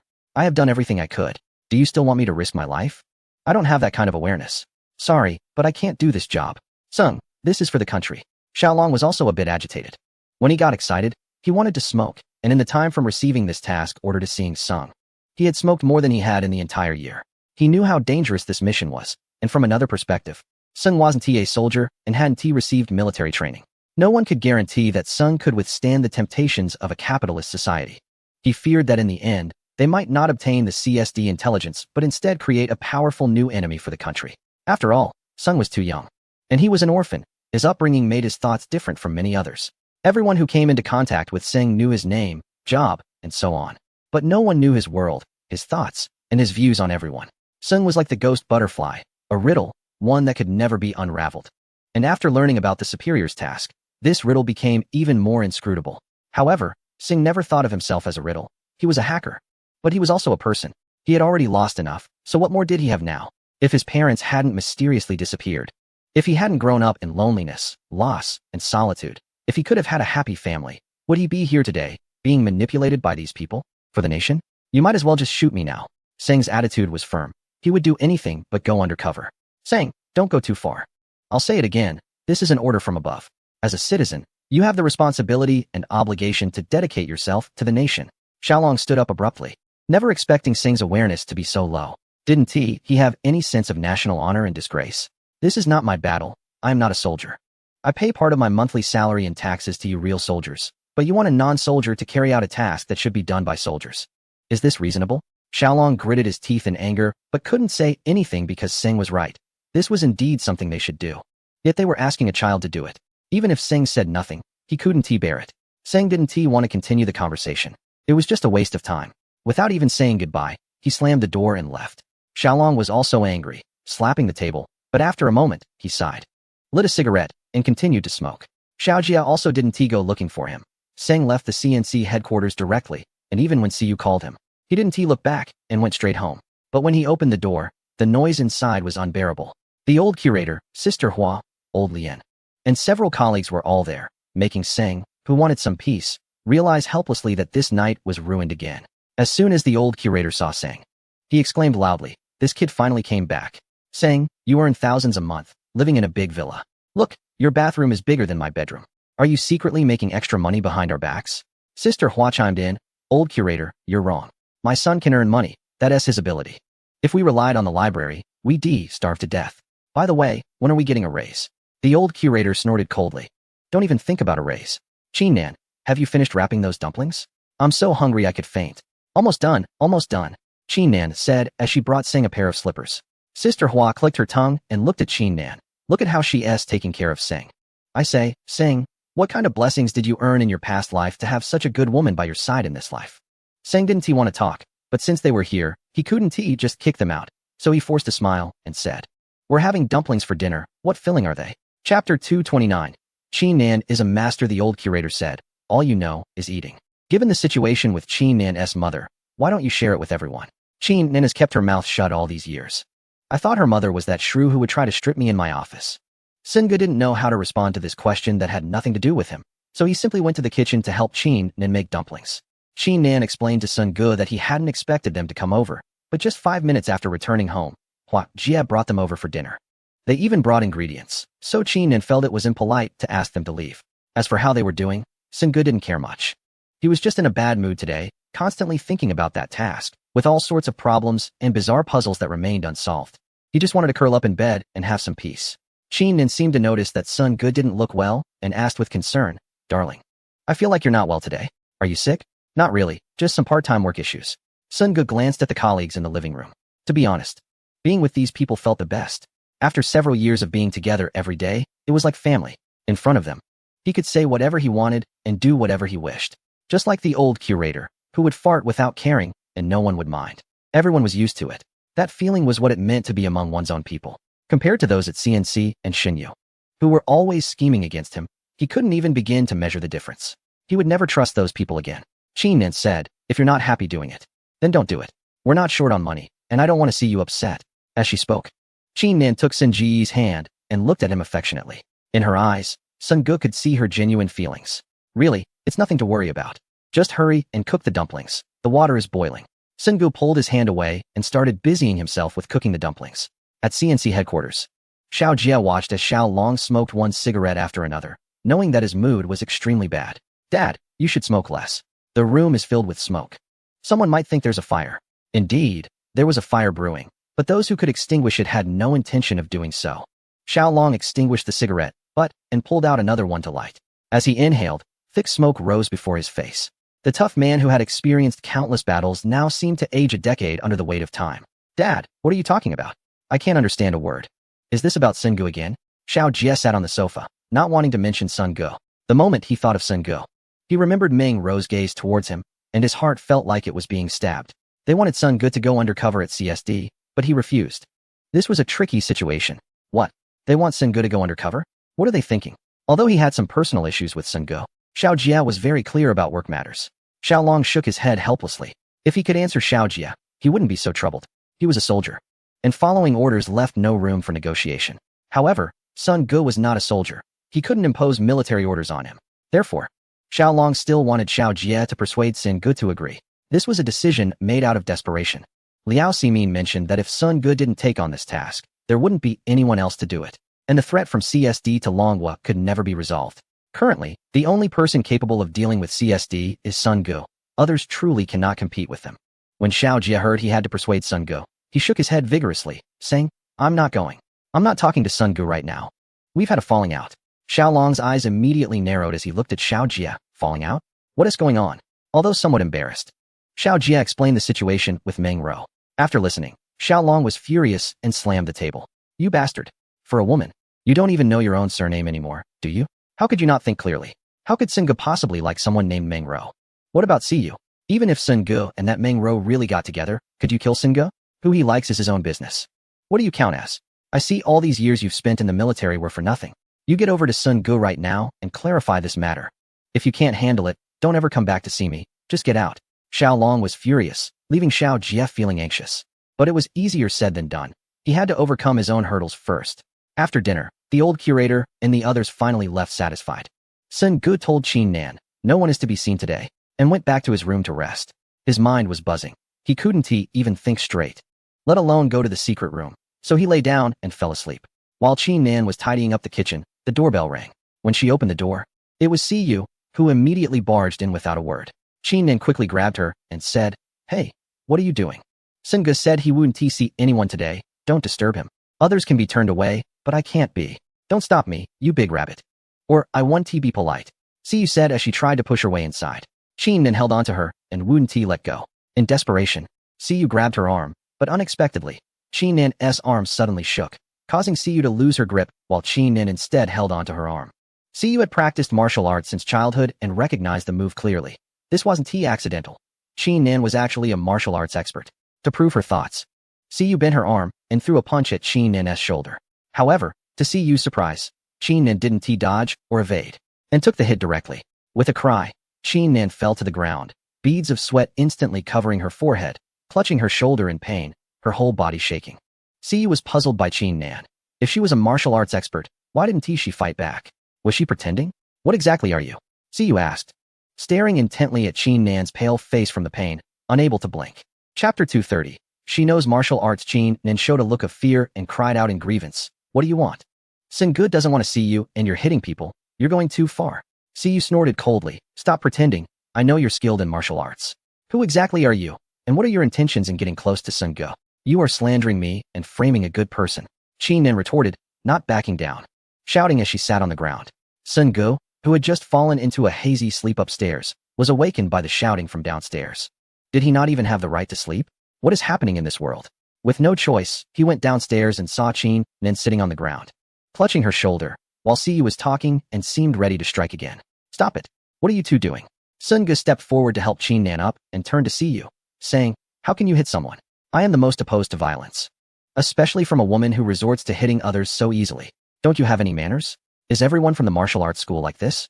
Moreover, Siyu was also from a certain organization, and now that Sunge saw someone from that organization, he felt even more anger rising. Siyu snorted coldly and said, Sunge, Qin Nin is just pretending in front of you. She knows martial arts. Perhaps I'm not even her match. Sunge looked at Qin Nin's aggrieved expression, her face drenched in sweat and tears. Did Siyu really think she was skilled in martial arts? I think she was beaten by someone skilled in martial arts. Siyu, given your conditions, you don't need to waste time on me. I've decided to quit this part-time job, and from now on, I hope you won't disturb my personal life again. Please leave now. Siyu looked at Sunge in disbelief and smiled faintly. Darling, what are you saying? You're kicking me out for this big rabbit? Sunge coldly snorted. Her name is Qin Nin, and she is my girlfriend. We are already living together. Don't you understand? As he spoke, Sunge held Qin Nin's hand and pulled her into his embrace. He hadn't intended to do this, but he didn't want to have anything to do with people from that organization. It seemed that everyone who approached him had undisclosed secrets. He had thought that becoming a hacker would change many things, but this world remained the same. He was still that orphan with nothing, needing to build his own protective wall. Tears fell from Siyu's cheeks like a broken pearl curtain. This was the second time Sunge had cruelly rejected her. She loved Sunge, but that didn't mean he could recklessly hurt her dignity as a woman or the profound love she had for him. Well done, Sunge. I love you so much. For you, I could give up everything. How can you treat me like this? After saying this, Siyu pushed them away and stormed out without looking back. In the moment their figures crossed, the falling tear resembled a broken petal, with its sorrow and pain halting the passage of time, lingering in eternal loss. Darling, it's late. You should go see her off. Qin Nin's voice broke the silence, bringing back the lost thoughts of Sunge, as if awakening from a dream. However, Sunge ultimately did not pursue Siyu. Instead, he returned to his room without a word and burrowed back into his bed. It was better to end it quickly. He and Siyu were destined to have no future together, so since he had left, it was better to conclude it here. Zhang Jingman looked at the few vases and antiques displayed in the room. Although they were not particularly valuable, they added a touch of cultural atmosphere to the antique-filled space. The fragrance of tea wafted from the blue and white porcelain bowl, causing Zhang Jingman to nod in appreciation from time to time. Master and I, with his remarkable martial arts skills, also had such refined tastes. Today was truly an eye-opener for me, huh? Sitting upright, Anai Shichi glanced at the blue and white porcelain in Zhang Jingman's hand. He did not have a good impression of Zhang Jingman. His sudden visit seemed suspicious, like a weasel wishing a chicken a happy new year, surely with ulterior motives. Old Mr. Zhang, you flatter me. How could this little trinket catch your esteemed eye? Zhang Jingman chuckled and took out a stone ball, fiddling with it as he said, Master and I wouldn't come here without reason. The other day, I heard that a distinguished guest at your residence sent you a piece of dragon jade to celebrate your birthday. I wonder if Master and I would consider parting with it? Dragon jade? Could it be the one Sunge had given him, which he had refused? Though that piece of jade had some value, it wouldn't warrant this old man making a special trip, would it? Despite being a martial artist, Inai Shichi was sharp-witted and quick-thinking. While others might not understand Zhang Zhengman, he certainly did. Many believed Zhang Zhengman was merely a dealer in antiques, but few knew he had another nickname, the Death Hand. The stone ball in his hand looked ordinary, yet he could take a life within 100 steps with it, as easy as flipping a hand. How could anyone dare to confront him? Inai Shichi's father, Inai Shilu, had once told him that there were both heroes and scoundrels in the martial world, and Zhang Zhengman belonged to the latter. At the age of 10, he had accompanied his father to trade in the country of Shajia and trained under the famous martial arts master Gulong, mastering the art of hidden weapons. In his youth, Zhang Zhengman looked like an ordinary person, but he was filled with malice. He engaged in all sorts of misdeeds except for good ones. Eventually, he became infatuated with Gulong's young wife, and, to win her over, he secretly poisoned Gulong during training, leading to the master's untimely death. After sleeping with Gulong's wife, his wrongdoings were exposed to his fellow disciples, who banded together to seek retribution. However, with the skills he inherited from Gulong, they were no match for him. In one night, he slaughtered the entire clan, including his master's wife, under his blade. The martial artists of Shajiao vowed to kill this beast. Zhang Zhengman then blended into a merchant caravan and returned to his homeland, joining a tomb raiding organization that specialized in the trade of stolen goods. Due to his ruthless nature and decisive actions, he quickly established a domain of his own. Other tomb raiding organizations still had some rules, but the organization led by this individual was utterly lawless, even desecrating the ancestral grave of a martial arts master. Not only did he disturb the grave, but after taking what he wanted, he burned the coffin for warmth instead of burying it again. When the martial arts master learned of this, he was infuriated and nearly bit his teeth to dust. Upon discovering that it was this individual responsible, he gathered people to seek revenge. In Chapter 231, titled Crafting Life, the martial arts master confronted him. On one hand, he was filled with rage. On the other, he underestimated this tomb raider. However, during their first exchange, the martial arts master realized his mistake. The individual was both vicious in his attacks and skilled in hidden weapons. Within just a few exchanges, the martial arts master was injured by the hidden weapons and ultimately defeated. Less than half a month after returning to his martial arts school, he died. It turned out that the hidden weapons were poisoned, leading to his demise. In the martial arts community, those who use poison are the most despised. If he could kill the martial arts master today, he would likely kill others tomorrow. Consequently, the martial arts community launched a campaign against him, and the father of NI-17 was among those who sought him out. Yet, this individual vanished without a trace overnight, as if he had evaporated from the world. Later, it was discovered that he had gone abroad. Years later, it was surprising to see him reappear, openly flaunting his foreign identity in the capital, even sitting before NI-17. Because of his ruthless reputation, NI-17 was constantly on guard, paying close attention to his hands during their conversation. This man was known for killing without hesitation and had a volatile temperament. He could turn against you in an instant. NI-17 remained tense, ready for any sudden moves. When the topic of the dragon jade arose, NI-17 chuckled, stating, "Yes, such an item did come before me, but due to its high value, I had to politely decline and let it go back." The expression on the individual's face changed immediately, prompting NI-17 to subtly adjust his feet under the table, preparing to spring into action at any moment. "Master and I, the dragon jade is my beloved treasure from many years. If you are willing to part with it, the price is no issue." This individual seemed skeptical of NI-17's words. In the eyes of those who cherish antiques, they hold collectible value, artistic merit, and status. To others, they are merely money. NI-17 was well known in the martial arts community as a collector of antiques, and this individual feared encountering someone like him. If the collector lacked financial constraints and chose to keep the item for personal enjoyment, there would be no way to persuade him to part with it. "Mr. Zhang, your reputation in the antique world is quite prominent. Any good item in your hands would surely shine. If I had the dragon jade, it would just be a piece of jade after all. How could I possibly refuse you?" NI-17's troubled expression made it clear to the individual that he was not lying. The dragon jade was indeed not in his possession. This indicated that the jade was likely still in the hands of a certain person. "Since that's the case, Master and I will not trouble you further. Farewell." The old gentleman said goodbye, "and I won't see you off any further." After putting the stone ball into his pocket and cupping his fists in salute, he turned and left the martial arts hall, guided by the disciples towards the main gate. Suddenly, a flash of lightning lit up the starless night sky, accompanied by the rumbling sound of thunder, as if the air itself had been shattered by the bolt, making it hard for people to breathe. Inai Shichi looked at the sky and murmured to himself, "It's going to rain." In the bedroom, Siyu held Meng Ro tightly and cried without saying a word. Meng Ro gently stroked Siyu's hair, just like when they were little. Whenever Siyu felt wronged and wanted to cry, she would hold her and cry too. In Meng Ro's eyes, Siyu had never grown up. But she had grown up. The heavy rain suddenly fell, pattering against the window, making a soft sound that seemed like lonely whispers, a vast sense of longing. Unsure of how to comfort Siyu, just as she didn't know how to forget Singgu, Meng Ro felt a deep sense of loss within her, mirroring Siyu's heartache at that moment. Love was like the falling raindrops, knowing it would shatter, yet still descending, sinking deeper. Even if it only wet the process, tears flowed like rivers, quietly lonely. But without regrets. This rain seemed to have no intention of stopping, and when Singgu woke up, it was pouring even harder. Pulling back the curtains revealed a curtain of rain, making the entire world appear blurred. But there would always be sunny days. How long could this last? And those damned enemies, they could be as arrogant as they wanted. When Sunggu calmed down, his thoughts became incredibly clear. He was a hacker with 10 supercodes, holding the entire cyber world in his hands. Everyone has their enemies, right? It was just that his were a bit stronger, but what was so impressive about that? The world is inherently balanced. Heaven gave him 10 codes, and also a different life. Just like the rain outside, it moistens the earth and nourishes all things. With changes in weather being the essence of nature and life. Accepting the 10 codes meant accepting this life. That was balance.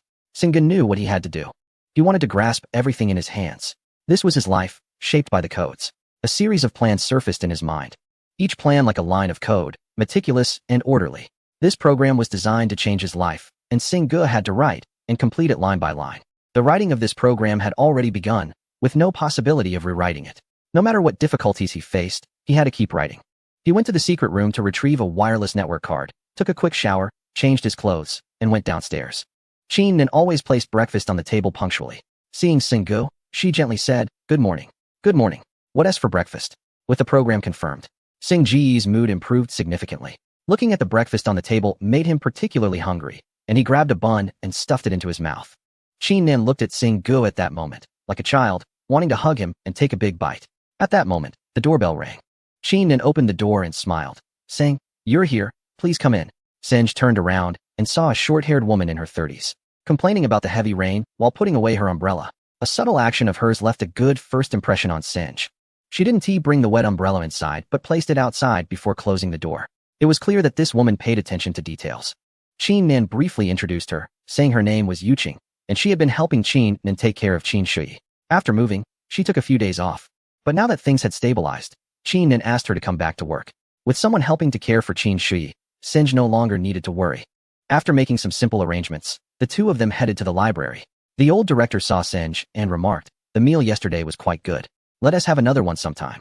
Senj chuckled, "You buy the ingredients, and we'll eat whatever." Once he reached his management area, Senj began contemplating the old director's network cable. Chapter 232. Wireless equipment. The first thing Senj needed to do was cut the network cable. But it had to be done discreetly. Fortunately, he had already identified a location yesterday, which was behind a row of bookshelves in his management area. That spot was safe from prying eyes, and the network cable conveniently passed through there. Senj prepared everything and crawled in, took out his scissors, and without hesitation, cut the cable. On the old director's side, after clicking the mouse a few times, the old machine showed no response. Damn it. The old widow is going to bed again. Senj quickly set up the crystal connector and connected a power cable. After everything was ready, he powered on the wireless network card. The old director, seeing this, nodded and said, "The old widow finally got into bed." Normally, Senj would need to use the old director's computer to configure the wireless network card for it to function properly, but for him, that wasn't necessary. He opened the computer's wireless internet module and quickly detected the signal from the wireless network card. Although it wasn't working yet, the signal was already being transmitted normally. Senj took out a USB drive, plugged it into the USB port, and opened a data analysis software inside. This was a small program Senj had written a few days ago while at the computer, mainly designed to analyze wireless signals and collect the wireless network card's module settings. Within seconds, the configuration interface of the wireless network card appeared on his computer. Senj carefully studied this setup system, analyzing each setting and the underlying program, all while his mind was busy applying code symbols to these programs. However, these symbols had little effect in front of the setup programs. After completing the various settings, he rebooted the wireless network card. The old director's voice rang out again. "You should just lie in bed. Why are you wandering around?" Once the network card started up, Senj's computer immediately connected to the internet. His internet speed is much faster than that of the old director. If thousands of computers are slower than an old device, then they might as well be smashed. Seng browsed some websites and downloaded several attack programs.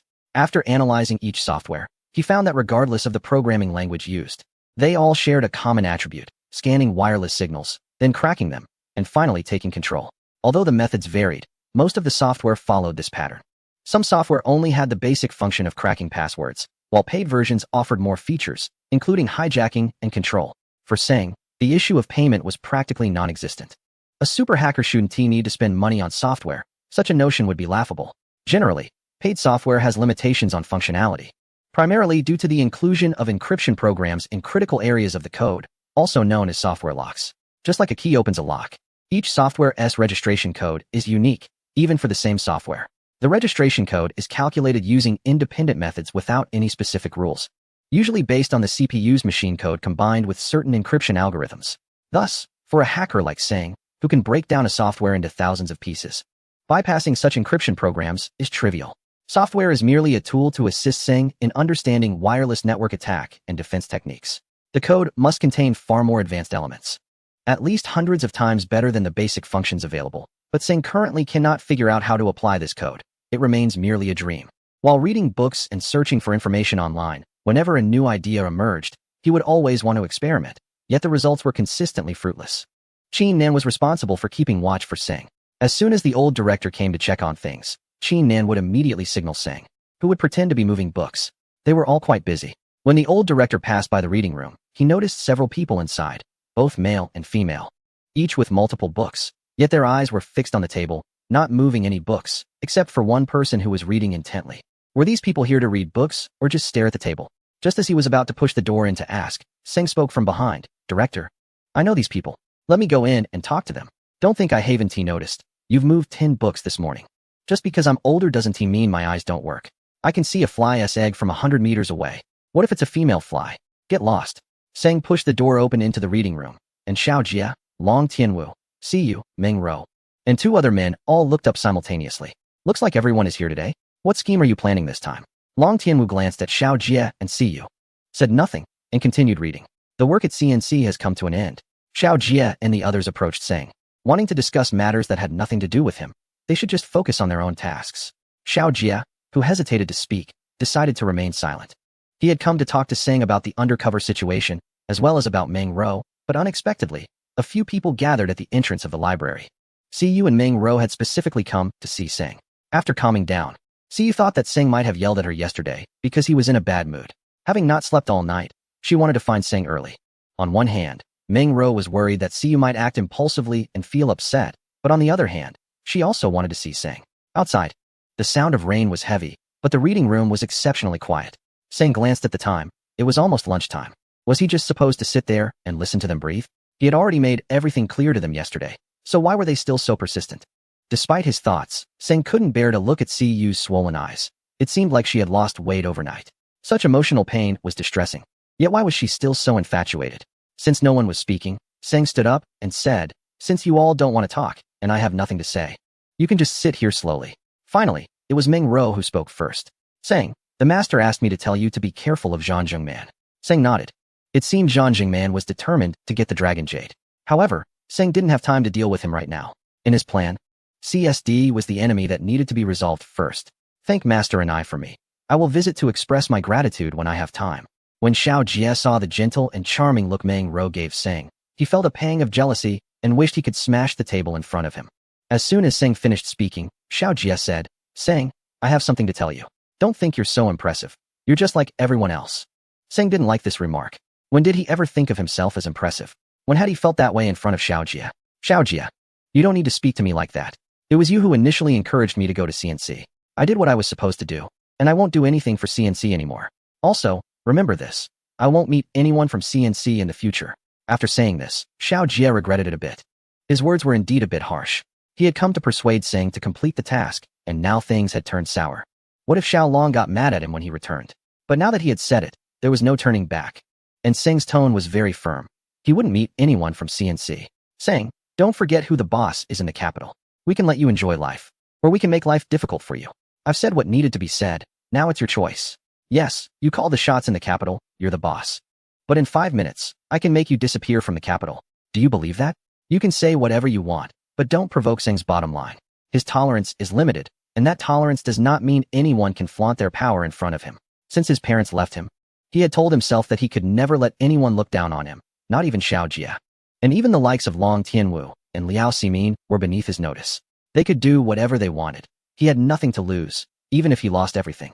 Xiao Jie wanted to say something, but Long Tianwu slammed the book on the table and said, Xiao Jie, you have quite the temper. I really think you should take Xing Jiyi's advice and just disappear. Xiao Jie could ignore what others said, but he felt a bit intimidated by Long Tianwu. In terms of military rank, Long Tianwu was several levels above him and was also his direct superior. In terms of combatability, 10 Xiao Jies wouldn't stand a chance against one Long Tianwu, and on top of that, there were two mysterious experts behind him, making it even less appropriate for Xiao Jie to act recklessly. Fortunately, they were familiar with each other, and Xiao Jie felt he should calm down. So he stepped outside the reading room to smoke. Siyu walked up to Xinggu, held his hand, and pouted, saying, Xinggu, please don't push me away. Do you know how much I love you? Just one night of sadness feels like a century long. If I lose you, I don't want to live anymore. Emotions lingered in her heart, but only sorrow remained. To sever the past only added to her confusion. Siyu, why put yourself through this? Xinggu recited a poem, and Siyu felt her body soften.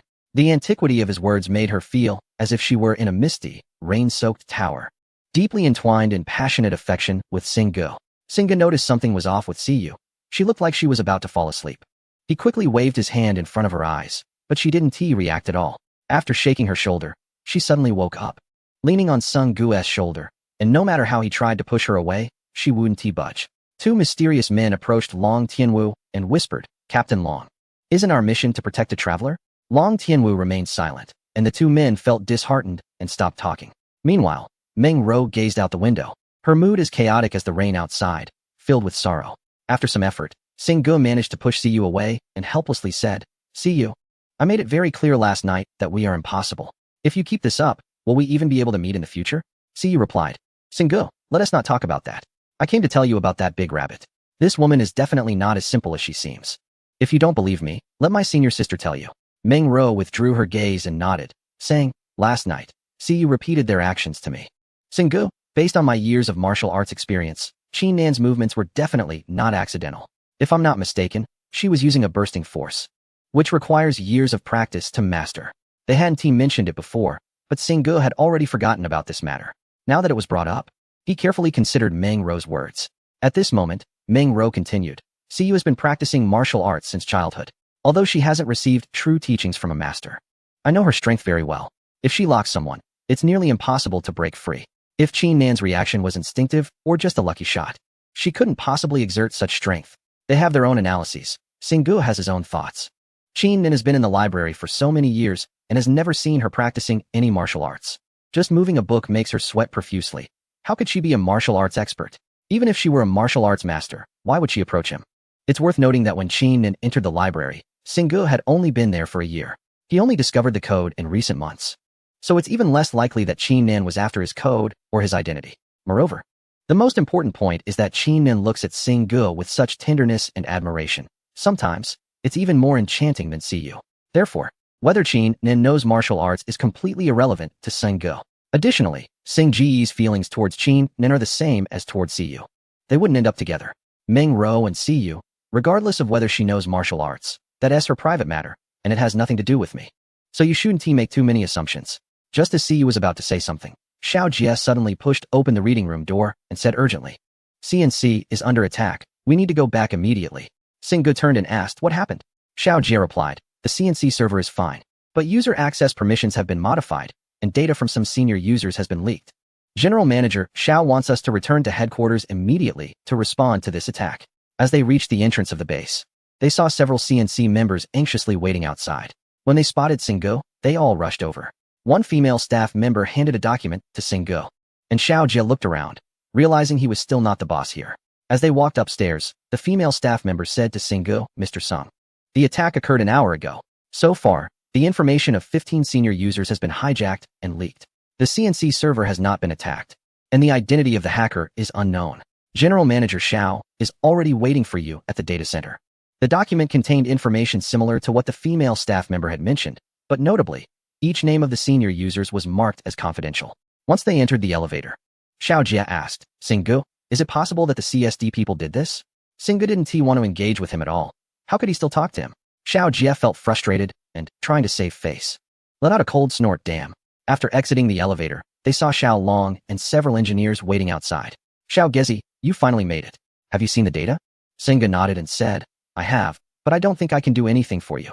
As soon as the words were spoken, everyone's face turned dark, not out of anger, but a kind of helplessness and fear. Now, the hackers targeting CNC are getting more sophisticated, with all sorts of tricks. This time, they have even started to attack those high-level users. Orders have been given. If this hacker is not dealt with, Xiao Long can go home and retire.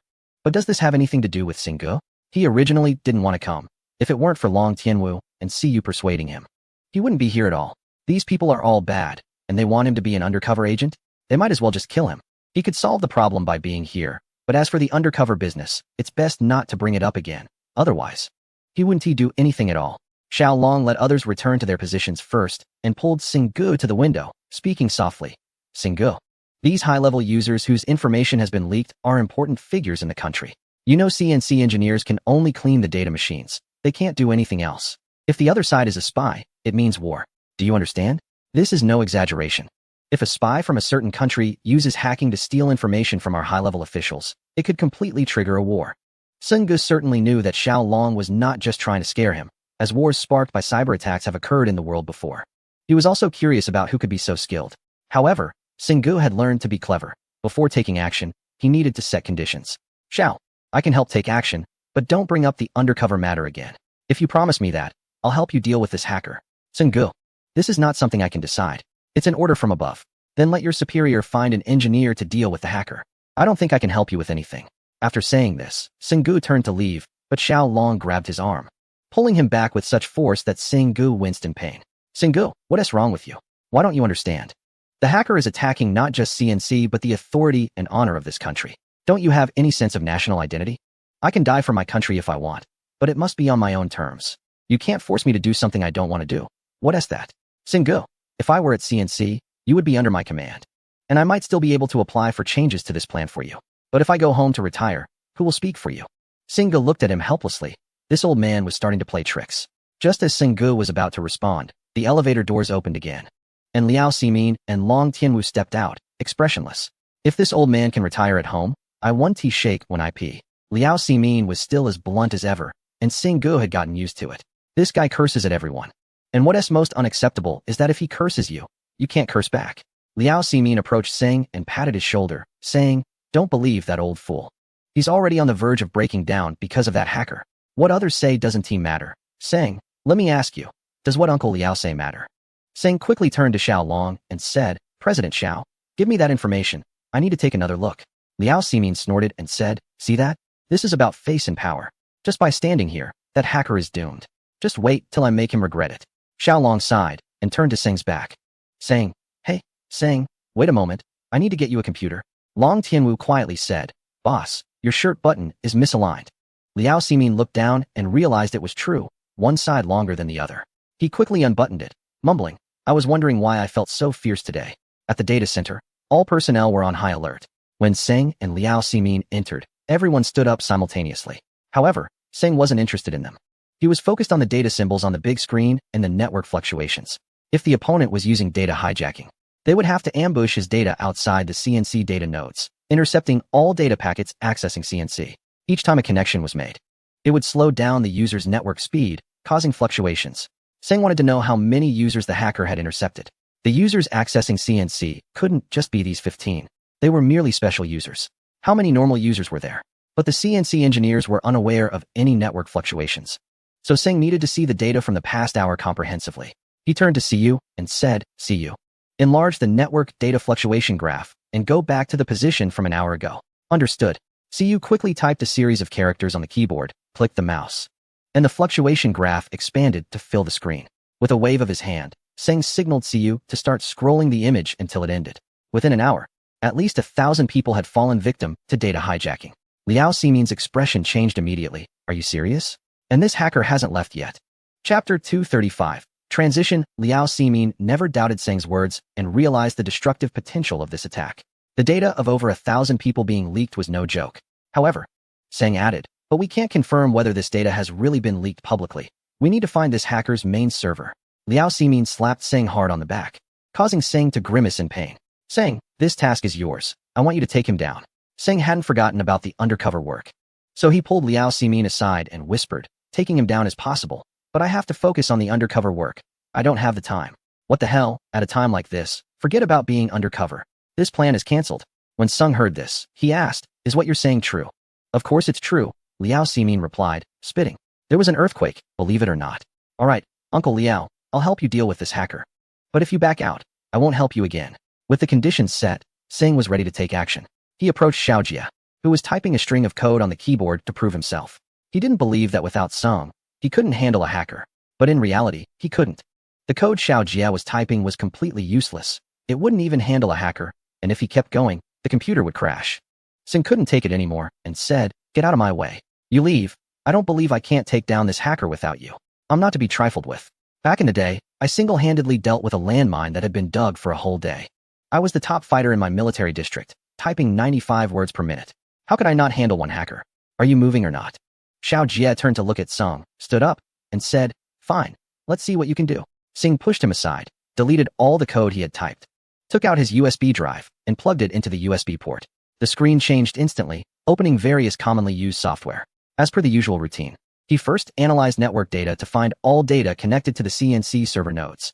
On the other hand, Sung accessed the server's data module to retrieve all access data from the last hour. His operating speed was exceptionally fast, and the experts around him couldn't understand what Sung was doing. After the data analysis was complete, Sung dragged the data into the server's data module. Basically, all data could connect, except for one. He dragged this data onto the tracking software and activated it for data tracking. Encrypted data? Sung chuckled. This tactic was outdated. How could there still be hackers using it? The so-called data encryption was meant to counter certain server or personal host tracking software. This encrypted data included data packet modules, operational data of hijacking software, and the IP address of the computer sending the data packet, along with the operating system, etc. The common encryption methods mainly involved writing encrypted code to make the software unrecognizable, while a very few used software encryption. This method involved encrypting or disguising the core data of hijacking software. Generally, this type of encryption was used to access servers. Therefore, the hacker Sing encountered used code encryption. If it were someone else, finding a method to decrypt this code would take at least half a day. However, Sung's software utilized a key code fusion feature that integrated all mainstream coding software for writing. Unless someone like Sung, who wrote programming software themselves, encountered it, otherwise, his decryption software could strip away all the layers of any program. In less than 10 seconds, all the information related to this data was displayed in the software window. Sing glanced at the IP address and couldn't help but say, Liao Simin quickly asked, what's the problem? Sing replied, the IP address is from the capital. The hacker is right in the capital. Upon hearing this, Xiaolong immediately ordered Xiaojia, have the Mist Special Forces assemble and stand by. Yes, Liao Simin added, saying, find this bastard. I want to use a flashlight to blow this guy's cover. Sing quickly scanned the information for this IP address and soon determined its location, which was at the Capital Hotel. However, when Sing attempted to access the other party's computer through this IP, he found that the IP address had jumped to another location, which was around the Capital Hotel. Seeing this, Sing's head buzzed. He was certain that the other party was using a portable computer, constantly connecting to surrounding Wi-Fi, making the IP address impossible to stabilize. What intrigued Sing even more was that although the other party didn't have a fixed IP, the encryption program consistently encrypted data for each IP address. The only way to achieve this was if they controlled all the Wi-Fi signals in the vicinity, connecting to one and using that network to send data packets. Of course, this was Sing's speculation based on the wireless data he had collected over the past few days. But now, he couldn't connect to the other party's computer, which was the biggest problem. Each time he connected, the signal would be cut off, and then the IP address would change. The other party clearly knew someone was trying to access their system, which was why they took such measures. Without entering the other party's system, he couldn't control their computer and thus couldn't determine their location. Wireless networks were Sing's biggest shortcoming. Facing such a hacker attack, he truly had no means to counter it. Boss Xiao, the other party is using a wireless network around the Capital Hotel. The IP address is jumping around. I can't pinpoint the exact location, so we'll have to rely on manual search. No problem, Xiaojia. Take the Mist Special Forces, have them dress in plain clothes, and head to the Capital Hotel immediately. Yes, Liao Simin thought for a moment and asked, saying, why don't we use the video system of the capital? Sing replied with a smile, it's useless. If it were me, I would choose a secure location. After saying this, Sing looked at the rampant data and suddenly had an idea. Since the other party wanted information, he would just give them information. With this in mind, Sing asked, Boss Xiao, do we have a backup network? Xiaolong said, many. How many do you need? Sing smiled, one is enough. Chapter 236. Art Sing not only requested a network cable, but also a user ID and password. After switching to a clean computer and connecting the network cable, Singh began to access the CNC server. Several experts were puzzled and asked Xiaolong what Singh was up to. Generally, the thoughts of skilled individuals are quite unconventional. We can just watch. Before formally connecting to the CNC server, Singh altered the data in the username.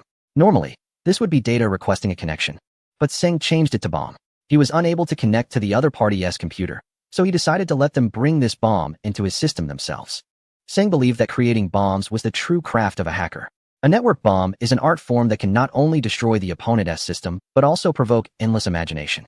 Much like appreciating a beautiful piece of music that can lead one into a meditative state without realizing it. Singh's bomb was truly a work of art. It would leave you mesmerized yet dazed, as if a heavy punch had landed on you, but you wouldn't see the fist or know who delivered it. Isn't that what art is? This bomb was Singh's specialty, an airburst bomb. On one hand, it aimed to destroy the system. On the other hand, Singh wanted to ascertain how much user data he had access to and whether it had already been downloaded by other systems.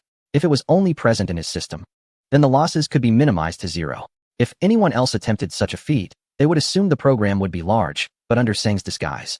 The bomb was even smaller than the bytes of the username. This is one of the characteristics of many bombs. They are primarily aimed at destruction, such as deleting system files or documents in specified folders. In an operating system, it's merely a command, and how much space could a command occupy? Many people believe their computers are infected with a virus that must be unimaginably large, but in reality, the core file of that virus is often as small as a harmless piece of data, barely visible. Yet, such a file can possess immense destructive power. The most common cases are found on so-called mainstream software download sites, where you often see files only a few KB or tens of KB in size. Generally, unless the software is a simple program, you should avoid downloading it. Some might wonder how a small file could be harmful. Once you download it, you'll see a screen filled with various game links, shopping sites, antivirus software, etc.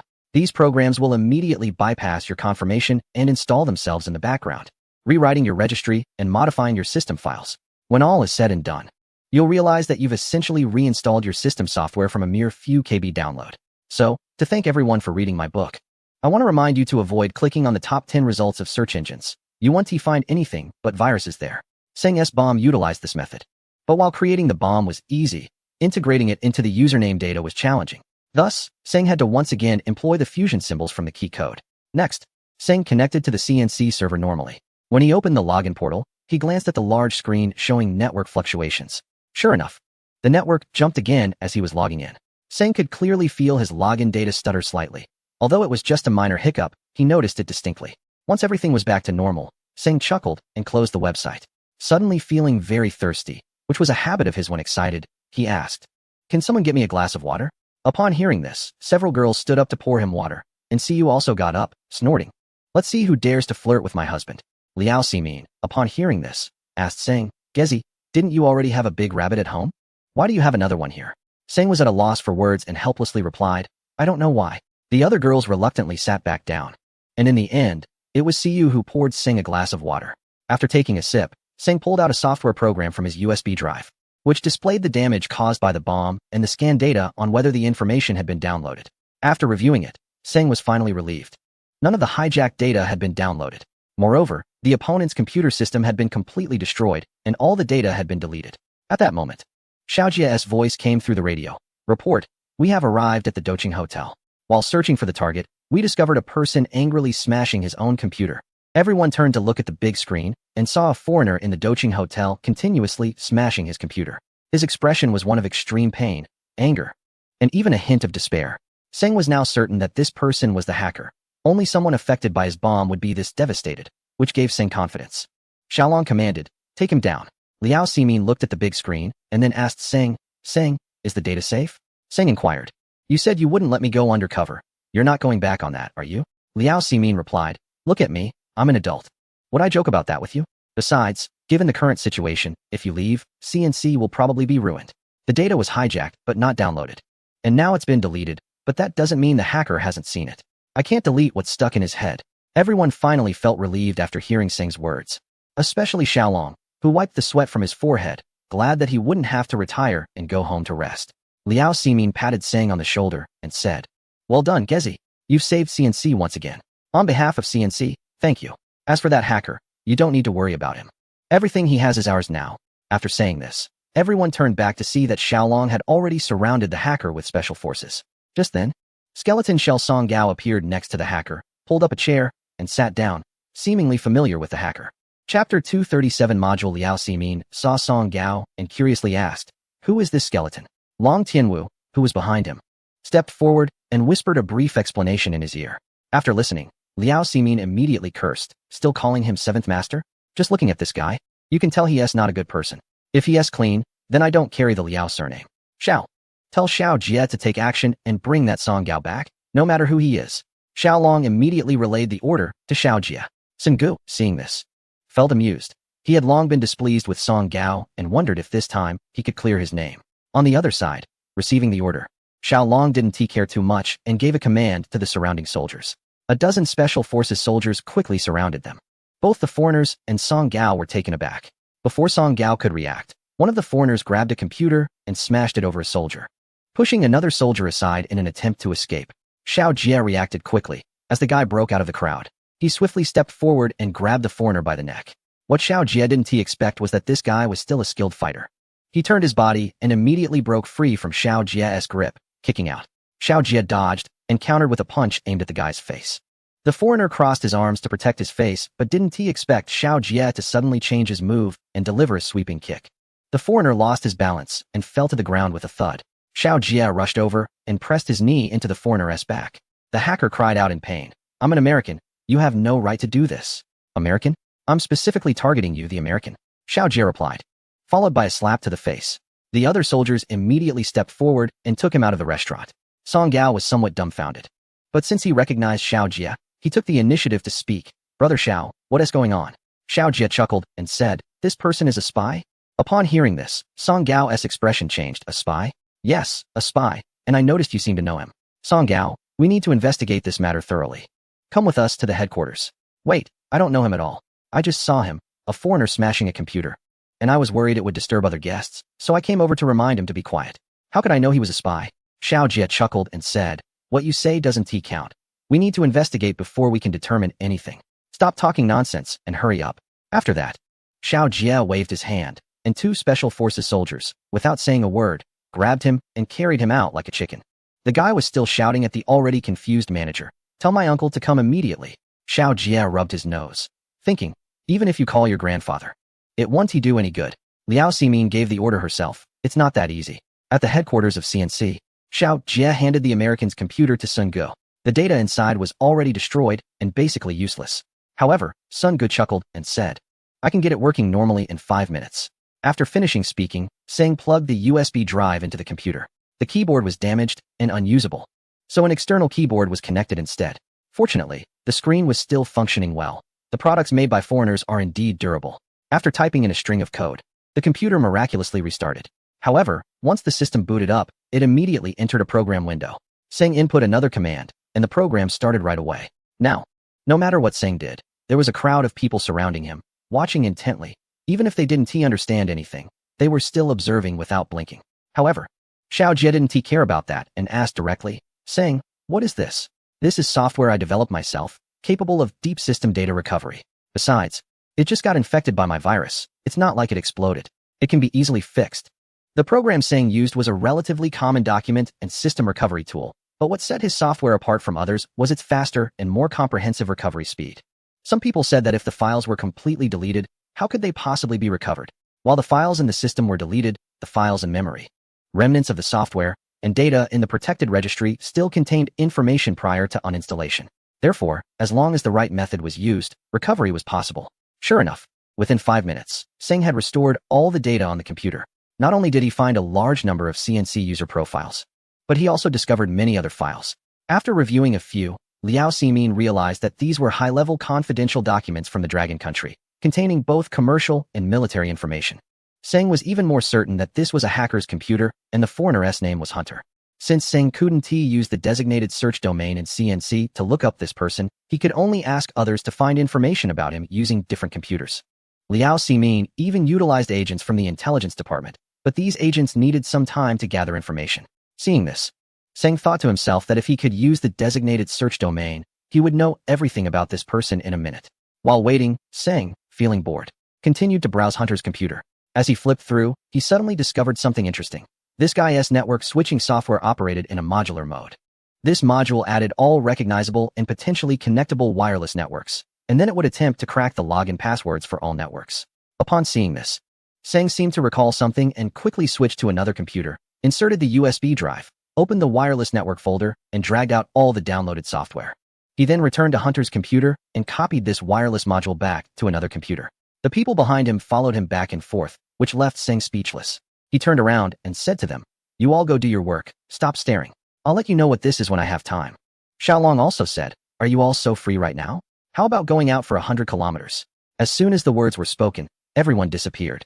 Seng was analyzing the parameters of Hanti's module while re-evaluating the parameters of other wireless network software and the characteristics of the domains. Suddenly, a realization struck him. He understood that wireless networks are about data exchange and integration between modules. As long as other modules can simulate this module, they can fully control the entire wireless network. Chapter 238, General Song. Upon discovering the module, Seng immediately thought of 8 lines of code and meticulously considered each of the 80 symbols within those lines. The composition of network modules differs from wired networks. This 4th domain is a complete world, while the 5th domain of wireless networks can be broken down into countless smaller domains, each capable of forming its own world. Therefore, the codes can only exist in 2 possible forms, one that unifies all domains into a single realm, creating an independent world, and the other that forms different modular domains based on the differences among modules. Beyond these, there are no other possibilities. With this foundation, it was not difficult to find applicable codes. Based on this foundation, only 2 lines of code remained, likely the invincible codes of the wireless domain. However, Seng could not guarantee that they were the only ones. His only basis was that, according to the calculations in his mind, the composition of symbols in these 2 lines of code was closest to the wireless module. They seemed to have no connection between the symbols, but in reality, each symbol contained the basic data of the next symbol. Of course, Seng did not know what these symbols actually represented. He could write them in 1 stroke or break them down into 10 strokes. As for the other code, the only basis was that each symbol could be decomposed into 10 symbols, and the entire line of code could also form a symbol. Whether or not they were the right ones could only be confirmed through actual writing, a task that could not be completed in CNC. With this thought, Seng stood up to take his leave, but Liao Ximin quickly grabbed him and said, "Where do you think you're going?" "I'm going home. I finished my work. And the rest is up to you. Do you really want me to persuade Hanti? He's done for. Now it's just a matter of how I want to play him. But I still have a task for you." Upon hearing the word task, Seng's head ached. He didn't even want to listen and covered his ears, wanting to leave. "Look at you, acting all scared like someone who's just had a rough time. It's not like I'm sending you to your doom. Do you have to be so frightened? Fine, just tell me what the task is. Otherwise, I feel like I'm going to be in trouble. I'm okay with tasks, but if it's a death wish, don't bother. I'm not even married yet. I promise this task will be more exciting than getting married. It's practically an assault on the widow's door. Just tell me the task already." Sun Ge was puzzled. With such great power and a high status, how could Liao Ximin speak so rudely? "Let me tell you, hasn't TCNC been under threat? And the situation has been getting worse. The higher-ups think it's not acceptable to keep getting attacked, so they asked you to write a firewall program for CNC. From now on, anyone who tries to attack CNC will face serious consequences." Upon hearing this, Sun Ge found the task acceptable, and it was basically something he could handle effortlessly. Even if there were difficulties, it was much better than going undercover and risking his life. The higher-ups indeed felt that the firewalls and antivirus software of CNC and other important national network departments were somewhat weak. Sun Ge was a talent in this field, so they had no worries about assigning him the task. They also reviewed Xiao Long's application and considered many factors, concluding that sending Sun Ge to CSD as an undercover agent was extremely dangerous. Liao Ximin had also said a lot, so they ultimately decided to cancel the undercover mission. Creating a firewall was fine, but Sun Ge couldn't just agree so easily. He thought for a moment and asked, "What is the compensation? What do you want as compensation? Let us keep it practical. Don't come to me with foul language again. Besides smoking, drinking, occasionally dancing, fighting, playing golf, and reading the news while on the toilet, this is my only hobby." Liao Ximin's complaint seemed as if not using foul language would lead to his doom. "All right, I'll take this task. You can decide on the compensation. I'll head back now," Sun Ge said as he walked towards the elevator, followed by a group of over 10 people, including Long Tianwu and 2 mysterious individuals.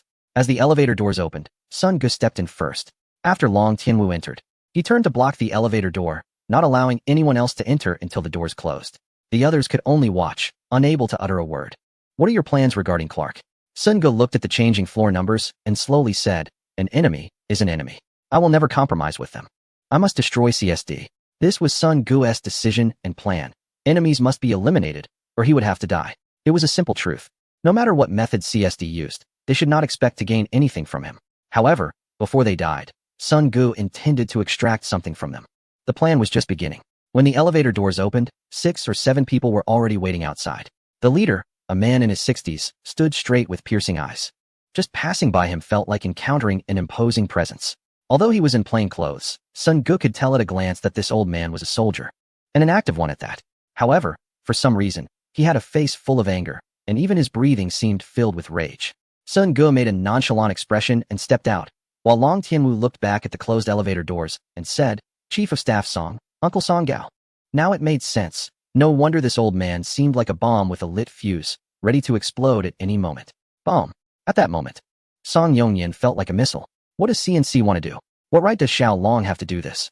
He came here today just to ask them if they are deliberately targeting him. Last time they destroyed Song Gao's restaurant, and this time they directly took down Song Gao. Do they think he, Song Yongyan, is a coward? Despite his age, he still holds some authority in the military district. CNC is merely a logistics department. Do they really think they can overreach? As Song Yongyan exited the elevator, he headed straight for the command center. Xiao Long, you have quite the authority. At over 60 years old, his voice was still loud enough to make everyone's ears buzz. Upon seeing Song Yongyan, Xiao Long quickly stood at attention and saluted, "Chief." "Hello?" Filled with anger, Song Yongyan's eyes were bloodshot, and he didn't even glance at anyone else. He coldly snorted and said, "Do you still see me, this old man? In your eyes?" Chapter 239. Recklessness. Xiao Long's face turned red instantly. He realized that Song Yongyan had come to slap his face in front of so many people, showing him no respect at all. However, since Song Yongyan was his superior, even if he felt unwilling in his heart, he couldn't express it aloud. He forced a smile and said, "Chief, how could I not regard you highly? Then what is going on with my nephew? Why do you have to force him here?" Xiao Long explained. "Today, we captured an overseas spy at the Docheng restaurant, and we found that Song Gao knows this spy. As you know, espionage is a delicate issue, so we can only investigate Song Gao." "Nonsense. How could my nephew know a spy?" After saying this, Song Yongyan glanced at a man in his 40s who had come with him and said, "Officer Tang, please explain to him what happened." "Yes, Mr. Song."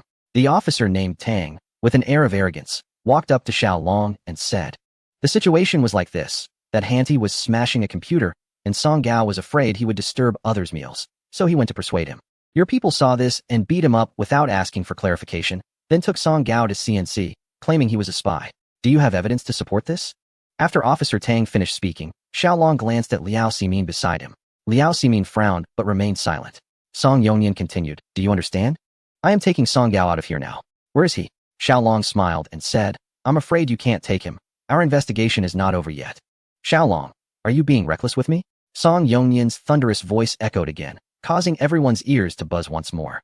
At this moment, Liao Ximin finally spoke up. However, to draw everyone's attention, he coughed first before saying, "Mr. Song, I think the one being reckless is you." As soon as he finished speaking, Song Yongyan's gaze landed on Liao Ximin's face, feeling that he looked somewhat familiar, but he couldn't recall why at that moment. He couldn't remember. But that was no concern for his aide, who stepped forward and asked, "What do you do? Knowing he is Mr. Song, how can you speak to him like that? Are you planning a rebellion?" Liao Ximin smiled and said, "Before we discuss who I am, I have a question for you. How did you know that the spy is called Hunter?" As soon as the words left his mouth, the aide suddenly realized he had misspoken, and his expression changed immediately. This subtle movement did not escape Liao Ximin's notice. They didn't know that the spy was named Hunter before cracking the data and saying, "So how did this aide have such well-informed news?" In the military, he already knew the name of this spy. Moreover, didn't Mr. Song repeatedly say he didn't know this Hunter? It was even less likely that he had mentioned it to the aide. Now, not only did Tang Jian's expression change, but even Song Yongyan's face shifted as he was so angry that he didn't even notice his slip of the tongue. "Tang Jian, what on earth is going on?" Song Yongyan was the first to ask. Tang Jian hurriedly replied, "Mr. Song, I heard it from people in the restaurant." Liao Ximin chuckled and said, "Before we talk about anything else, let me introduce myself.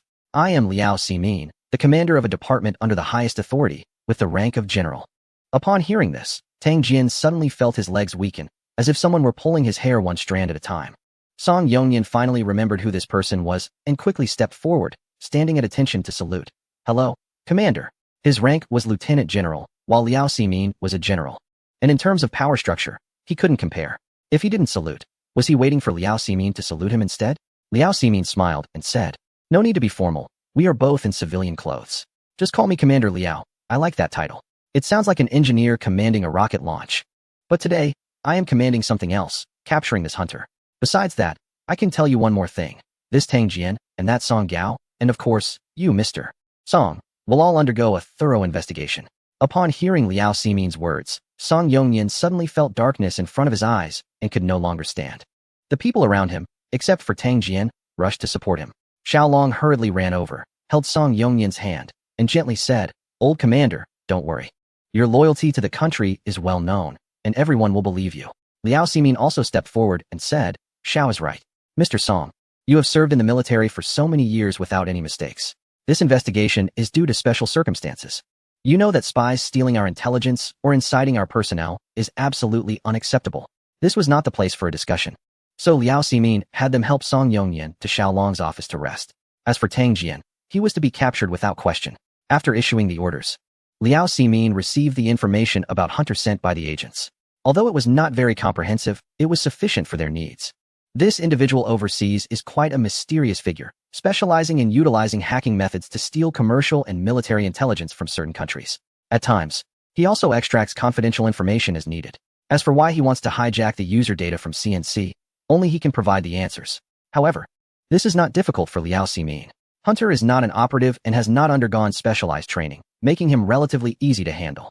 Thus, he whispered to Xiao Jia, who, after hearing this, chuckled and said, "Mr. Liao, you really are something. Go away, you're the one who's in trouble." Upon returning home, Xinggu immediately saw Yu Qing kneeling on the floor, cleaning. "Mr. Sung, you're back. I'll get your slippers." Xinggu felt a bit uncomfortable with the address and service, so he smiled and replied, "Sister Yu Qing, you don't have to be so formal. We can handle these tasks. You just need to take care of Aunt Shu-yi. Aunt Shu-yi is resting inside, and since I have some free time, I can help out a bit."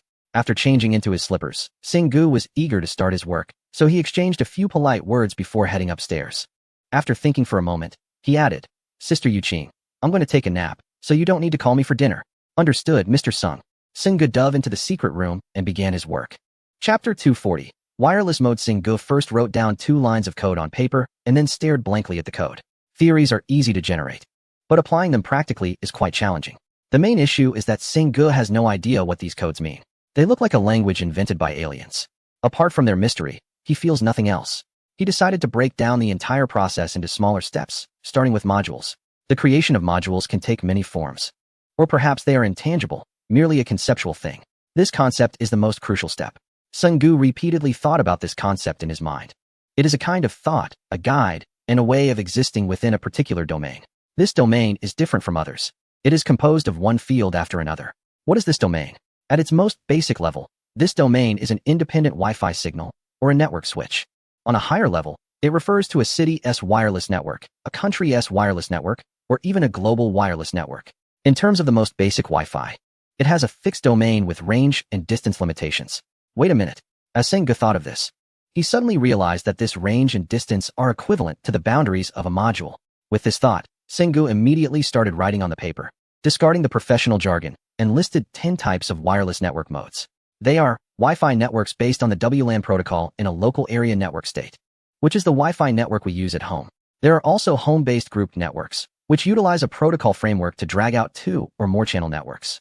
These channel networks are designed solely to enhance signal strength while sharing a single protocol address. Additionally, there is a packet network mode under a certain wireless protocol, where one protocol can create multiple networks with independent IP addresses and channels, free from interference, allowing each to enjoy its own speed. Next, there are company networks with multi-point transmission and reception channels, such as those found in large areas like shopping malls. These networks consist of multiple network protocols forming a wireless channel, which then decomposes into several wireless network signals to meet the demands of a large number of internet users. Local area networks are personal business networks owned by a region or an independent network provider. For instance, when using portable office devices in areas without free network signals, users often rely on paid network services, such as data from wired devices. Regional systems networks are free networks that tend to consume data from portable devices. This internet mode is usually slower, and users may encounter issues such as incompatibility with WAP protocols when accessing large websites. Metropolitan area networks are independent shared networks, either paid or free, typically found in government departments. Under this network protocol, users are required to register to access the service. Provincial networks possess independent protocol signal segments and act as a relay station for all access data. They are currently the most commonly used wireless network channels. National networks refer to a terminal protocol that completely covers all wireless networks. Supported by this technology, it provides data relay services for all users accessing the global network through wireless channels, such as those from a certain wireless network department. Global networks, like WiMAX, utilize antennas for rapid access to and reception of all wireless data worldwide. This includes all wireless communication devices, such as television signals and other wireless communication signals. It is one of the most comprehensive wireless networks with the highest number of users. The 10th type of wireless network, commonly used by hackers, is known as the phantom network. This network allows users to take channels from any connectable network without registration, offering fast, secure, and silent access to the best wireless networks for free. As long as there is a wireless signal, it can be used, including wireless communication devices. Therefore, this network is also referred to as the shadow network. These 10 network modes nearly cover all wireless networks used by humanity and correspond to 10 symbols in the code. While they may appear unrelated, they are interconnected, forming a domain that allows unrestricted access to the internet based on multiple network protocols, known as the fifth domain. Next, the focus is on how to apply these coded symbols within this network. Suddenly, there is a desire to explore the framework of wireless network protocols and settings, and a search online yields a plethora of information. However, after a long time of searching, it becomes challenging to identify how these frameworks could incorporate the symbols. Time passed quickly and silently. Singh glanced at the computer and realized it was already 9 o'clock in the evening. He had been sitting in front of the computer for nearly 7 hours without realizing it. Feeling the passage of time, his back started to ache. He couldn't stay seated any longer. Otherwise, he might end up injuring himself. Plus, he felt a bit hungry, so he went downstairs to find something to eat. Chin Nan was chatting with Yuqing when she saw Singh and quickly stood up, saying, "Mr. Sung, you're awake. You must be hungry. I'll heat up some food for you. Just call me Singh, no need for such formality. I'm not used to it." He thought it was amusing to be addressed so formally at his age, as if he were much older. "All right, I'll call you Gidge from now on." Singh is fine. Gidge? With that name, I feel like I need a few maids around. Chin Nan laughed and said, "You really can sleep. You've been out since you came back, and now it's been 7 hours. But you still look so tired. What's up with that?" "I was just sleeping and dreaming about something strange, and it was exhausting. I just need to rest a bit." "Sure, I believe you. Honestly, were you hiding a girl in your room?" "Forget it. I have a fear of girls right now." Chin Nan chuckled. "Oh, come on. I see girls around you all the time. It's like they're lined up. I can't believe you'd say that." Singh paused. "What did you just say?" Thinking he was upset, Chin Nan quickly replied, "I was just joking." "Say that again." Seeing his expression, which didn't seem angry but rather anxious and even a bit excited, she said, "I said you have many girls around you, like they're lined up." Before she could finish, Singh suddenly jumped up, picked her up, and gave her a passionate kiss. Chin Nan gasped lightly, wanting to kiss him back, but Singh playfully tossed her onto the sofa, leaving her in a rather awkward position. Just as she wanted to scold him, he had already disappeared. Chapter 241. Concept. Singh's sudden affectionate action excited Chin Nan. Such unpredictable behavior from a man can be quite enticing to a woman.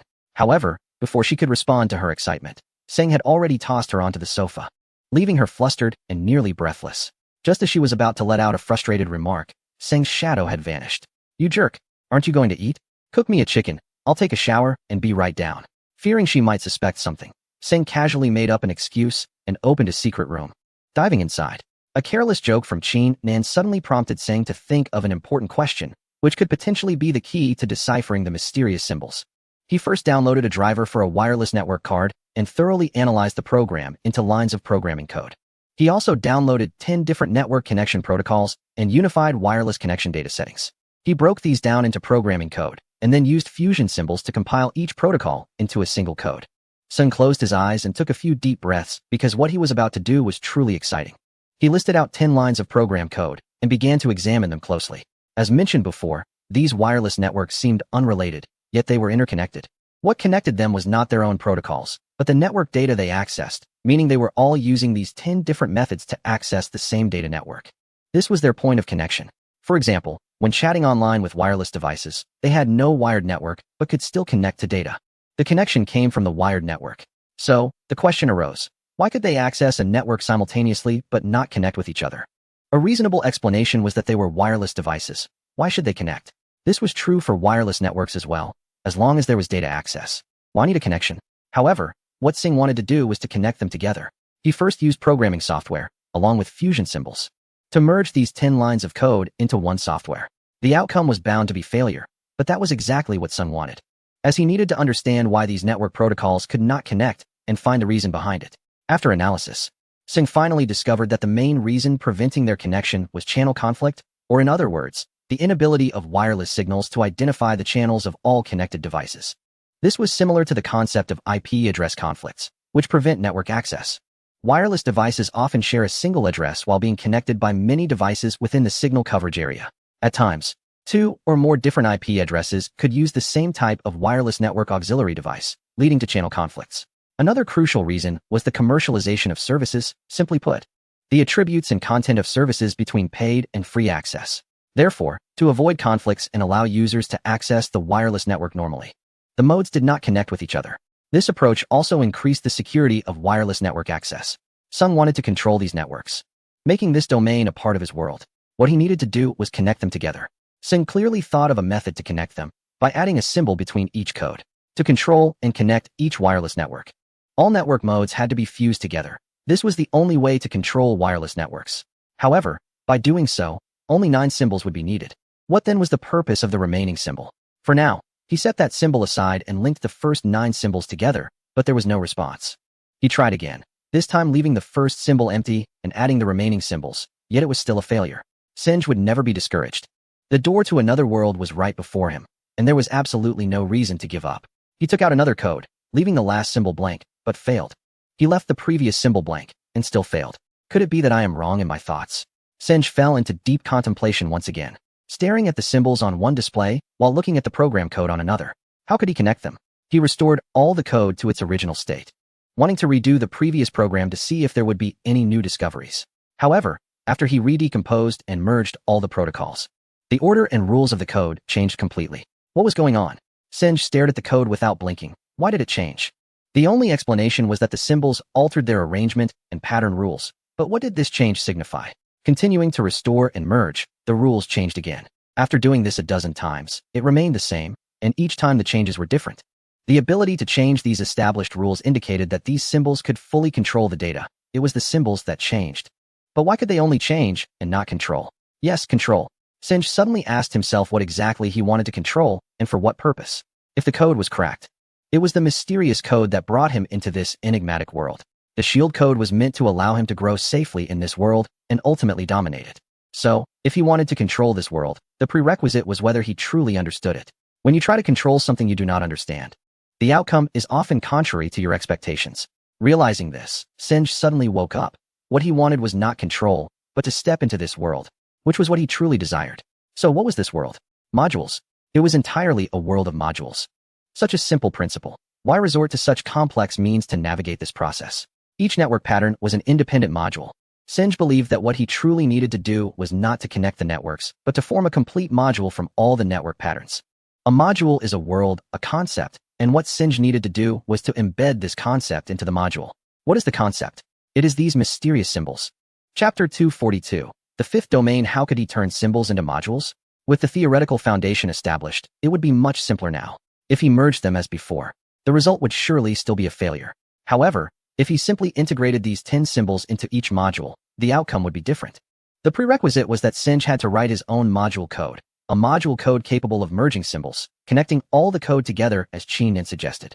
Not only that, but at the end of the code, a connection identification code must be added, which is the conceptual module, totaling 11 lines of code, perfectly utilizing 10 symbols.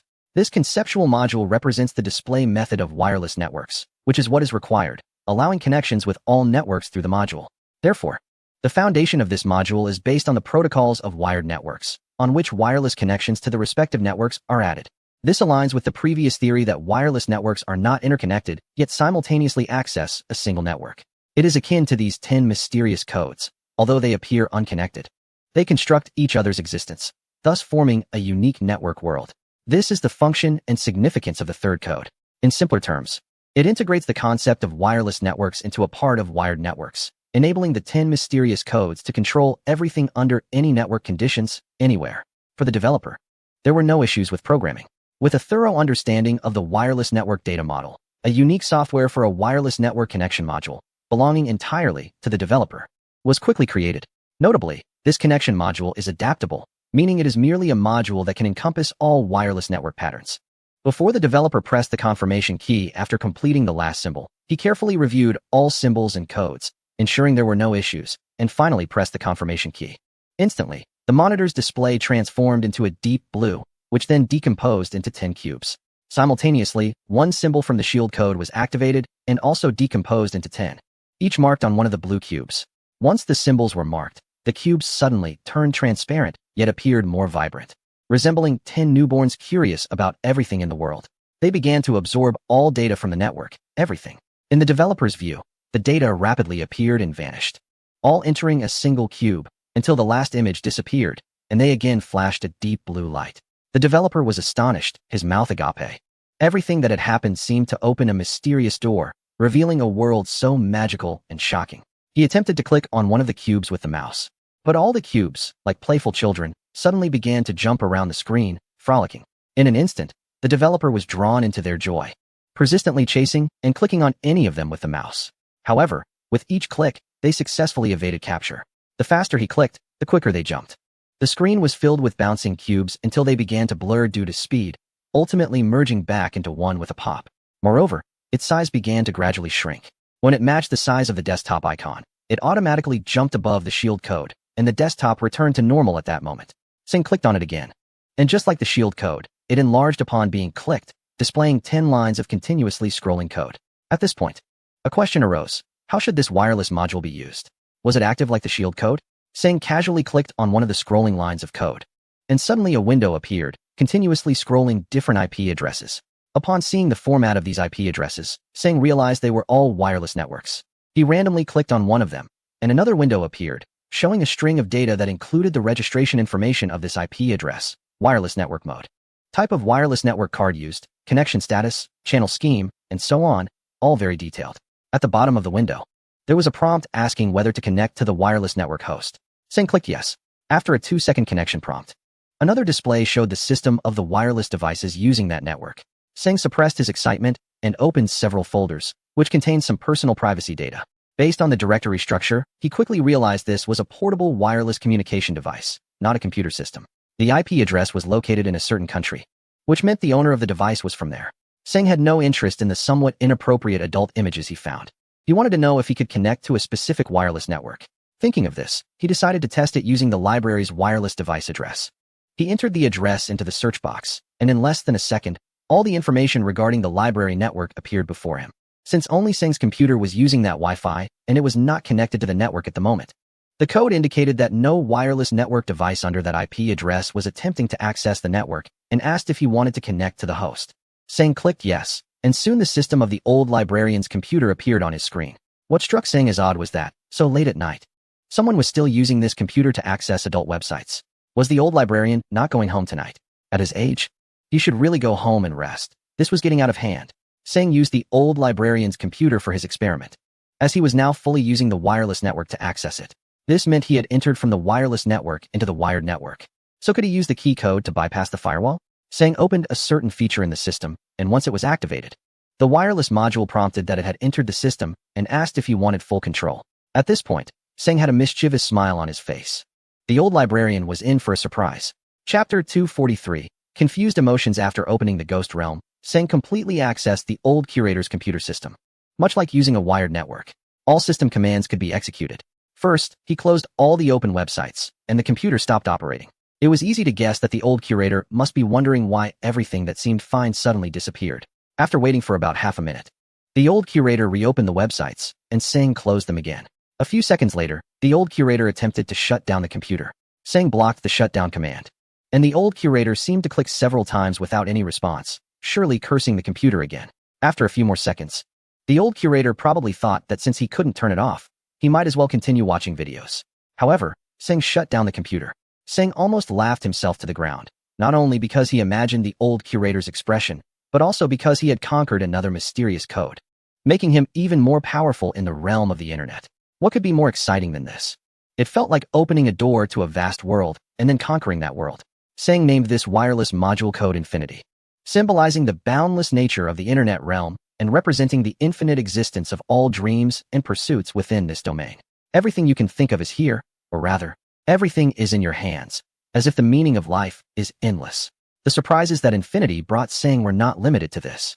He also discovered that he could search for wireless IPs, signals, and channel protocols based on the geographical area of IP addresses. In simpler terms, as long as you connect a wired network to a wireless conversion device, everything would be under the control of infinity. Moreover, Sang found that he could convert someone else's wireless network traffic into his own network for free use. Haha, from now on, he wouldn't have to spend money on internet access. Indeed, he wouldn't have to spend money, and the speed was more than 100 times faster than paid services. However, Sang absolutely would not take advantage of this. Of course, just like the shield code, there were still many unknown functions within the infinity code that he did not yet understand. But Sang firmly believed that as he grew and encountered challenges in the internet world, he would eventually master these functions. Looking at the time, it was already 2 o'clock. How did time pass so quickly? Hunger began to creep in along with his astonishment. Sang turned off the computer and ran downstairs to find something to eat, only to discover Qin Nan asleep on the dining table. In front of her was a pot of food covered with a plate, and when Sang lifted it, he found it was stewed chicken. At that moment, Sang felt a warmth in his heart that he had never experienced before, much like the steaming pot of chicken. It was easy to imagine how many times Qin Nan had reheated it for him, but the emotion she left him with was everlasting. As for Siyu saying that Qin Nan was a martial arts expert, Sang had not dismissed it from his mind, but he couldn't fathom why Qin Nan was getting close to him. Everyone has their own secrets, don't they? Just like him, who is a super hacker, a library administrator, a technical engineer at a CNC company, and a software company technical engineer. Behind each identity, there is a story or a secret. Just like the mysterious code in his mind, Sang is still unsure why the person who designed the code chose him. This is something that shouldn't matter, as someone always has to take action, right? He draped his clothes over Qin Nan, waking her up. In a daze, Qin Nan suddenly hugged Sang. Smelling the unique fragrance of the girl, Sang felt a rush of emotions, perhaps because he had just cracked a mysterious code, and that excitement had yet to settle down. He held Qin Nan tightly. Qin Nan's breath wandered and whispered against Sang's neck, kissing him. In the intoxication of love, even a moan felt delicate. Her hazy gaze sought Sang's response, teasing the burning desire within him, which erupted without restraint at that moment. All restraint seemed to vanish, like fireworks scattering in the night sky, chasing her wildness and lightly kissing her red lips, just as they were lost in their feelings. The sound of a door opening suddenly came from the bedroom, bringing Sang back to reality. Qin Nan hurriedly tidied her clothes. It was Yuqing, who had heard noises in the kitchen and came out to check. Sang was fine, but Qin Nan was a bit annoyed. Sister Yuqing, it's so late. Why are you still awake? Qin Nan's tone carried some complaints, but to Yuqing, it sounded like concern. I saw you waiting for Sang in the kitchen. Worried you might fall asleep there, so I came to check. Sang smiled and said, I can just have a little snack. You two go to sleep. I'll finish eating and then sleep. We have work tomorrow. Though Sang said that, Qin Nan was reluctant. After a moment, she whispered in Sang's ear, hurry up and eat. I'll wait for you in your room. Hearing this, Sang almost choked and hurriedly replied, we still have work tomorrow. Be good and go to your room to sleep. Qin Nan pouted and huffed before leaving. Yuqing then asked, Sang, should I make you some soup? No need, Sister Yuqing. I can just have a little snack. You should go to sleep too. After Yuqing left, Sang ate while thinking about what had just happened with Qin Nan. Although still a bit excited, he also felt a bit embarrassed. After all, Qin Nan was still a virgin. Was he taking advantage of her? But then he thought, he was also a virgin. So who was taking advantage of whom? The next day, as soon as Sang arrived at the library, he saw the old director mysteriously standing at the door of his office, staring intently, without blinking. Sang curiously asked, Director, what are you looking at? The old director helplessly replied, I feel like this office is haunted. Many things are no longer under my control. Sun Ge chuckled, knowing he was referring to last night's computer incident, and said, in that case, why not find an old expert to take a look? Don't let that female ghost really take a liking to you. It was just a joke. But it frightened the old curator so much that he shivered and quickly replied, I was just watching a video. I didn't do anything. Sun Ge said, don't overthink it. There's nothing. I'll just go to your office for a quick break later, and that'll be fine. Chapter 244. Buy off. While Sun Ge was joking with the old curator, Clark walked in, flashing a big grin. Hey son, I've fallen for a girl from your country, and we have to meet every 5 minutes. My goodness, I'm in love with this place. After saying this, he noticed that both Sun Ge and the old curator were expressionless, especially the old curator, whose eyes seemed to be on fire. What the hell do you want? The old curator frowned and coldly retorted, Fuck you, and fuck your mother. Clark immediately got angry. No one can control your age. You can only control yourself. Sun Ge simply ignored them and headed upstairs. What he didn't expect was that the old curator spoke foreign languages so fluently. He truly was not to be underestimated. As for Clark, Sun Ge didn't want to see him loitering around under his nose all day. He had to find a way to make him disappear. It seemed that the divine domain in CNC had not yet cleared them out, but there were many issues that Sun Gu could not rely on others for. He had to take matters into his own hands. While the noise downstairs was intense, Sun Gu's side was quite peaceful. After moving some books, he went online. But most of the information he found was about box permissions. Network applications, much like the infinite code he had cracked the night before, always produced a plethora of items. According to incomplete statistics, a new software is born every minute worldwide. Likewise, every minute, old software gets phased out. However, just because something lasts doesn't mean it's eternal. It merely indicates that it has a larger user base. Sun Gu had not dealt with local area networks before. He could only acquire this knowledge through online materials or by reading books in the library, but he probably wouldn't have the time for that today. After the argument, Clark came back to Sun Gu's side. Son, why do people like that old man never seem to die? Sun Gu didn't answer his question, but instead responded, Mr. Clark, I want to join CSD, but I can give you everything you want, as long as you're willing to cooperate with me. Clark shook his head in disbelief. No, I can't betray CSD. But what can CSD offer you? And I'm not afraid to tell you that I will definitely destroy CSD. You can either become my partner or my enemy. The choice is yours. A heart that can never be satisfied will always harbor greedy desires. Singe had long known that Clark was not genuinely devoted to serving CSD. Such a person only had personal desires in their eyes, with no feelings at all. CSD allowed him to stay alive, and if he betrayed them, the girl he loved would become a widow. Singe chuckled and said, You might want to consider it. There's no rush to answer me. Besides, I don't want anything else. Just the box access from CSD. If you tell me about that, I'll give you everything. Listen, Singe, regardless of our current positions, I want you to know that CSD is deeper than you think. Perhaps I shouldn't have come here, but someone has to do this, right? Your CNC is the same. Singe, since you've stepped into this world, why not enjoy it a bit? Singe replied, Enjoy the pleasure of being controlled by others? I don't have time for such boring things. I've told you everything I wanted to say. You can think about it yourself. And don't provoke that old man downstairs again, or you'll end up in a really bad situation. Singe, do you know why CSD sent me to your country? Clark asked. Maybe they think your skin color can catch my attention. No, it's because they believe I can persuade you. Just like I persuaded that girl who delivers wine to me at midnight. Singe shook his head helplessly and said, Just go back and enjoy your girl. Clark responded, We'll meet again, but not now. If you don't leave soon, that old man downstairs won't just be asking about your mother. Your entire family's women might be in danger. Clark left, but his departure didn't mean they would give up on Singe. It was time for Esther to make her move. No man could resist a woman. Unless Singe was gay. Especially Esther, the kind of woman that made men drool at first sight. Clark didn't believe she couldn't conquer Singe. Singe shut down his computer and went to the reading room to find Long Tianwu, but the reading room was empty. Long Tianwu didn't come to the library today, which was quite surprising. Since no one was there to discuss his plan, he decided to go ahead and do it himself. His plan was simple, to buy off Clark and get him to provide useful information, specifically the box access. Many things couldn't always be obtained through the internet, and Singe knew this better than anyone. However, he could offer someone everything they wanted online, but only if that person was worth it. Life was like a program. When it was running, it would always follow a predetermined path. Singe was like a cheat code for many people. He could easily modify anyone's life because everything about a person was in his hands. If he wanted to, he could send someone to heaven or hell. Singe didn't consider this a power or a gift from above. He simply thought it was something he should do. Otherwise, what was the point? At the same time, he was unaware of what his abilities could bring to this world.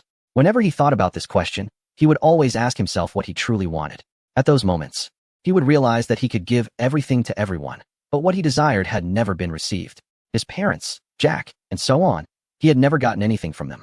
Not only that, but his habits were slowly changing. Sometimes, he even forgot who he was. Sang looked at the scattered books and remembered that when he first arrived at the library, he would always move his own books first, then help with others.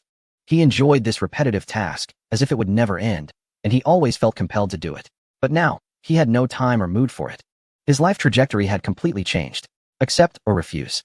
He had no choice, like a drifting ghost butterfly, never able to rest. Chapter 245. Domain upgrade. It is difficult for a person to calm down and think about some elusive things. More often than not, we only think about two things, money and women. Women, on the other hand, think about many things, besides money and men.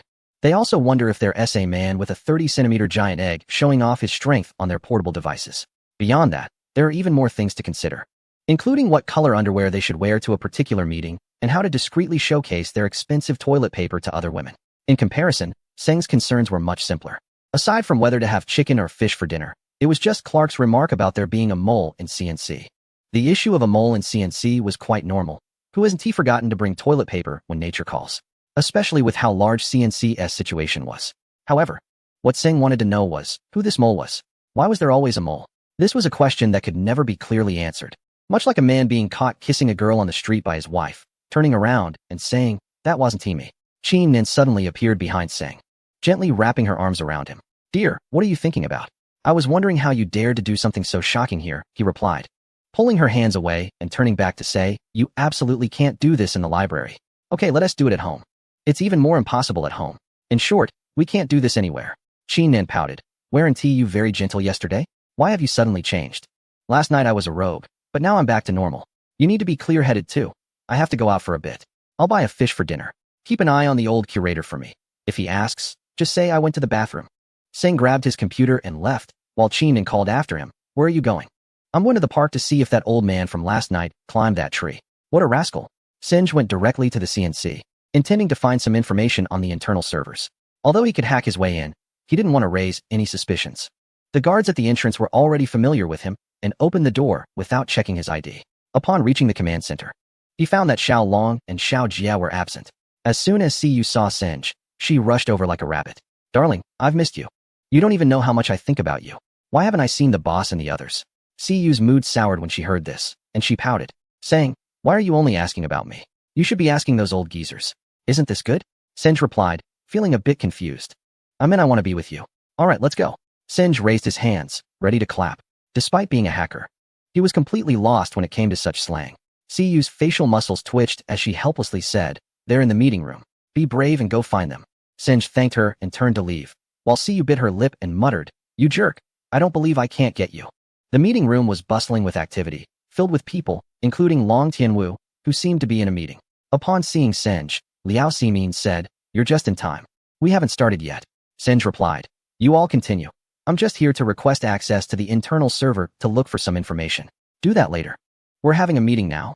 Singh had no choice but to sit next to Xiao Long's female secretary. She glanced at him from the corner of her eye, asking, "Thirsty? I'll get you a glass of water." "Thanks, but no need." Listening to Director Liao, "I have so much saliva, I can't even spit it out." The secretary smiled sweetly, adding to her charm. However, Singh was focused on Liao Ximin, feeling the muscles in his face ache. Liao Ximin continued, "The situation regarding the espionage that compromised our senior user data has been entirely resolved. Song Gao had known this spy called Hunter for a year and had some intelligence exchanges. Although this incident did not cause any losses, it exposed our vulnerabilities.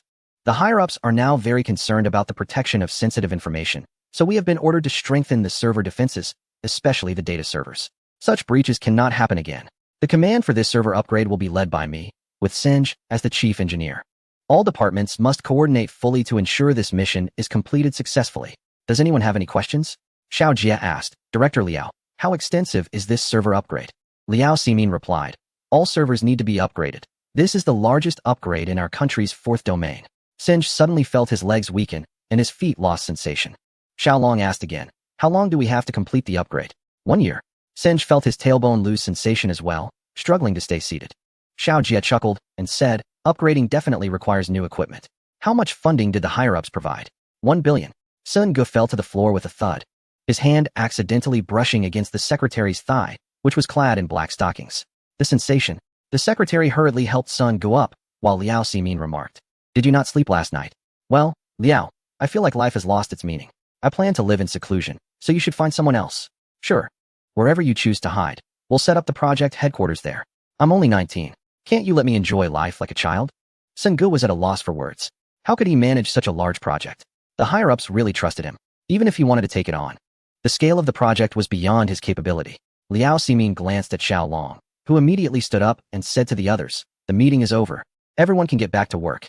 Once the others left, only Liao Ximin, Xiao Long, the female secretary, and a disgruntled Sun Gu remained in the conference room.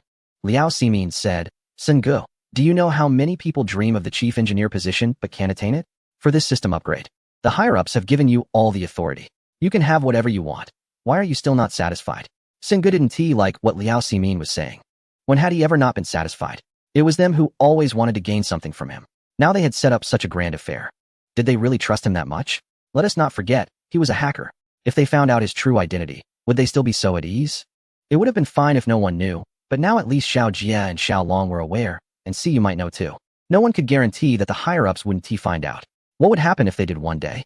However, Sun Ge couldn't state this directly and could only make excuses, saying, Liao, you have to listen to me. I'm just a librarian with a little knowledge of the internet. I don't want anything. I'm very content with my life. Can you please not change it? Liao Ximin replied, no one wants to change your life. We just want you to contribute a little more to the country. Don't you have that awareness? And didn't you hear what I said? This isn't a voluntary contribution. The country has allocated a special fund of 1 billion. If that is not enough, more can be added. Don't you like money?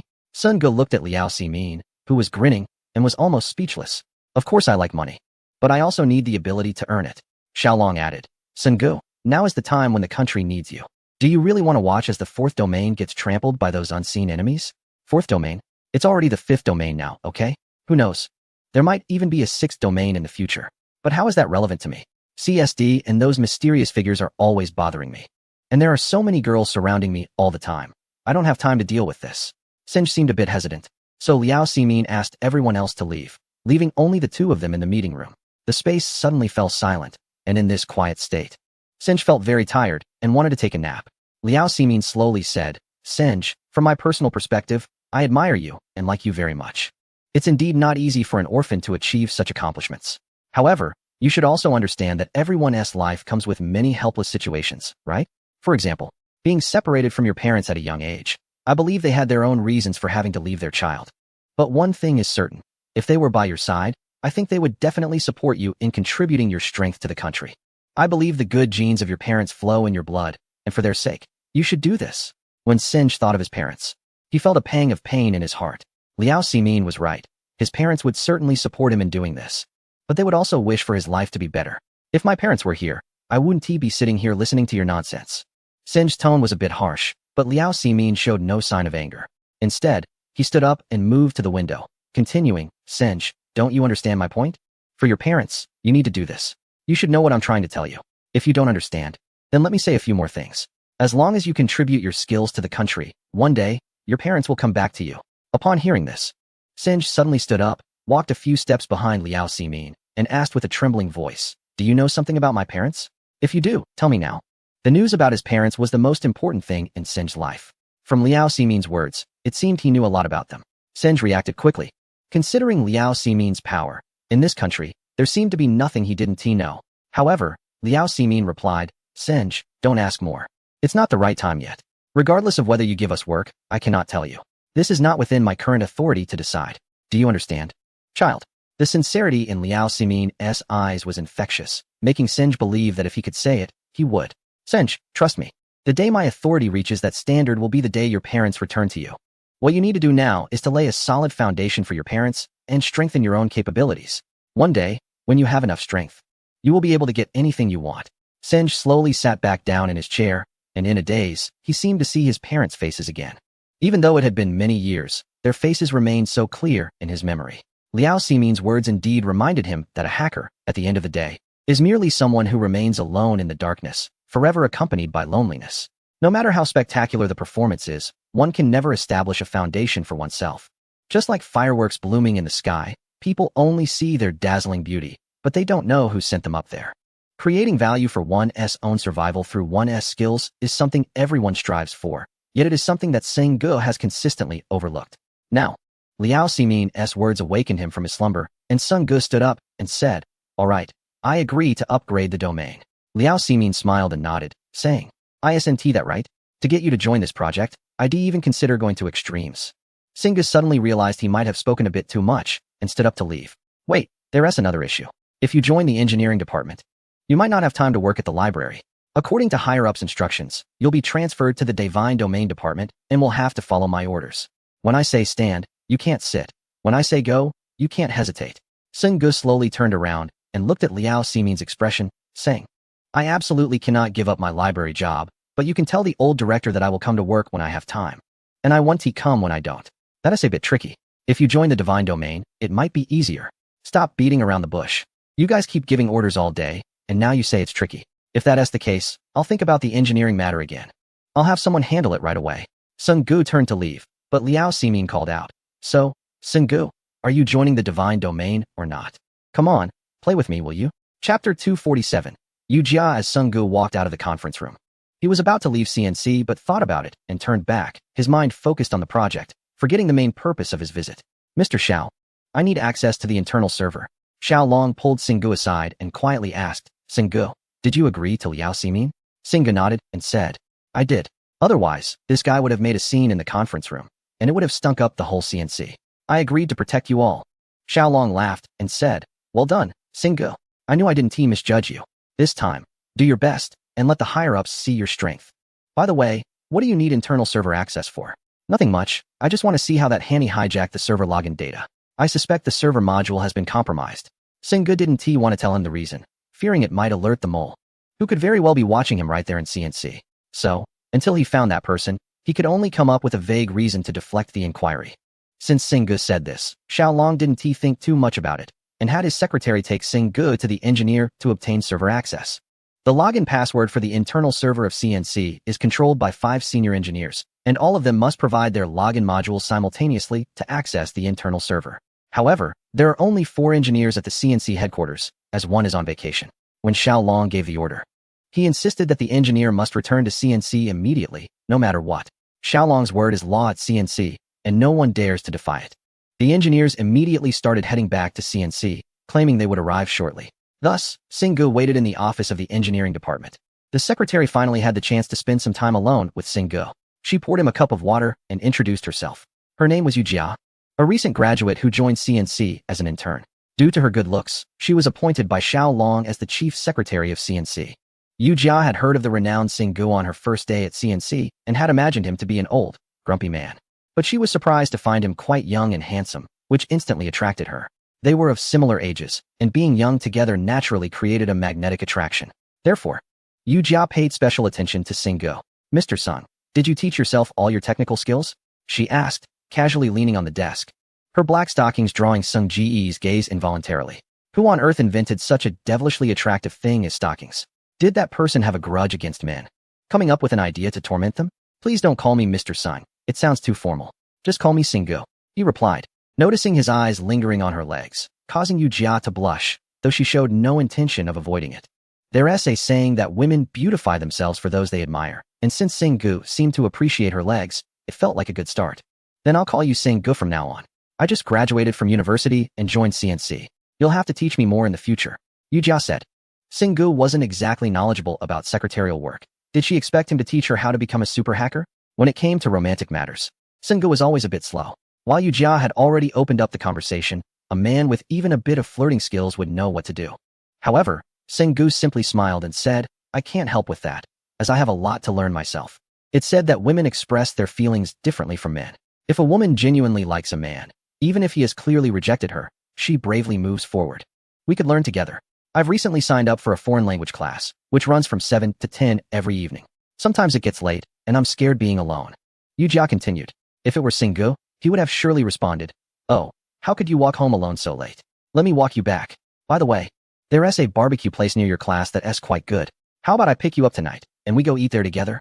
However, Sing really doesn't like barbecue at all. He just said, let your father pick you up. My parents are in another city. How can they pick me up? Yu Jia's expression darkened a bit. Even if she is a program, shouldn't she have piqued his interest by now? Does she really have to directly ask him out for the evening? Just then, the office door swung open, and Siyu stormed in, her face filled with anger. Yu Jia quickly corrected her posture, no longer wanting to show off her beautiful black stockings to Sun. If you're scared, then don't learn anymore. Also, you'd better stay away from my husband. Just look at yourself. Do you really think my husband could like you? Siyu spoke without any courtesy, causing Sing to wince at her words. But Yu Jia had no idea that Sung was actually Siyu's husband, although she had heard some things about them.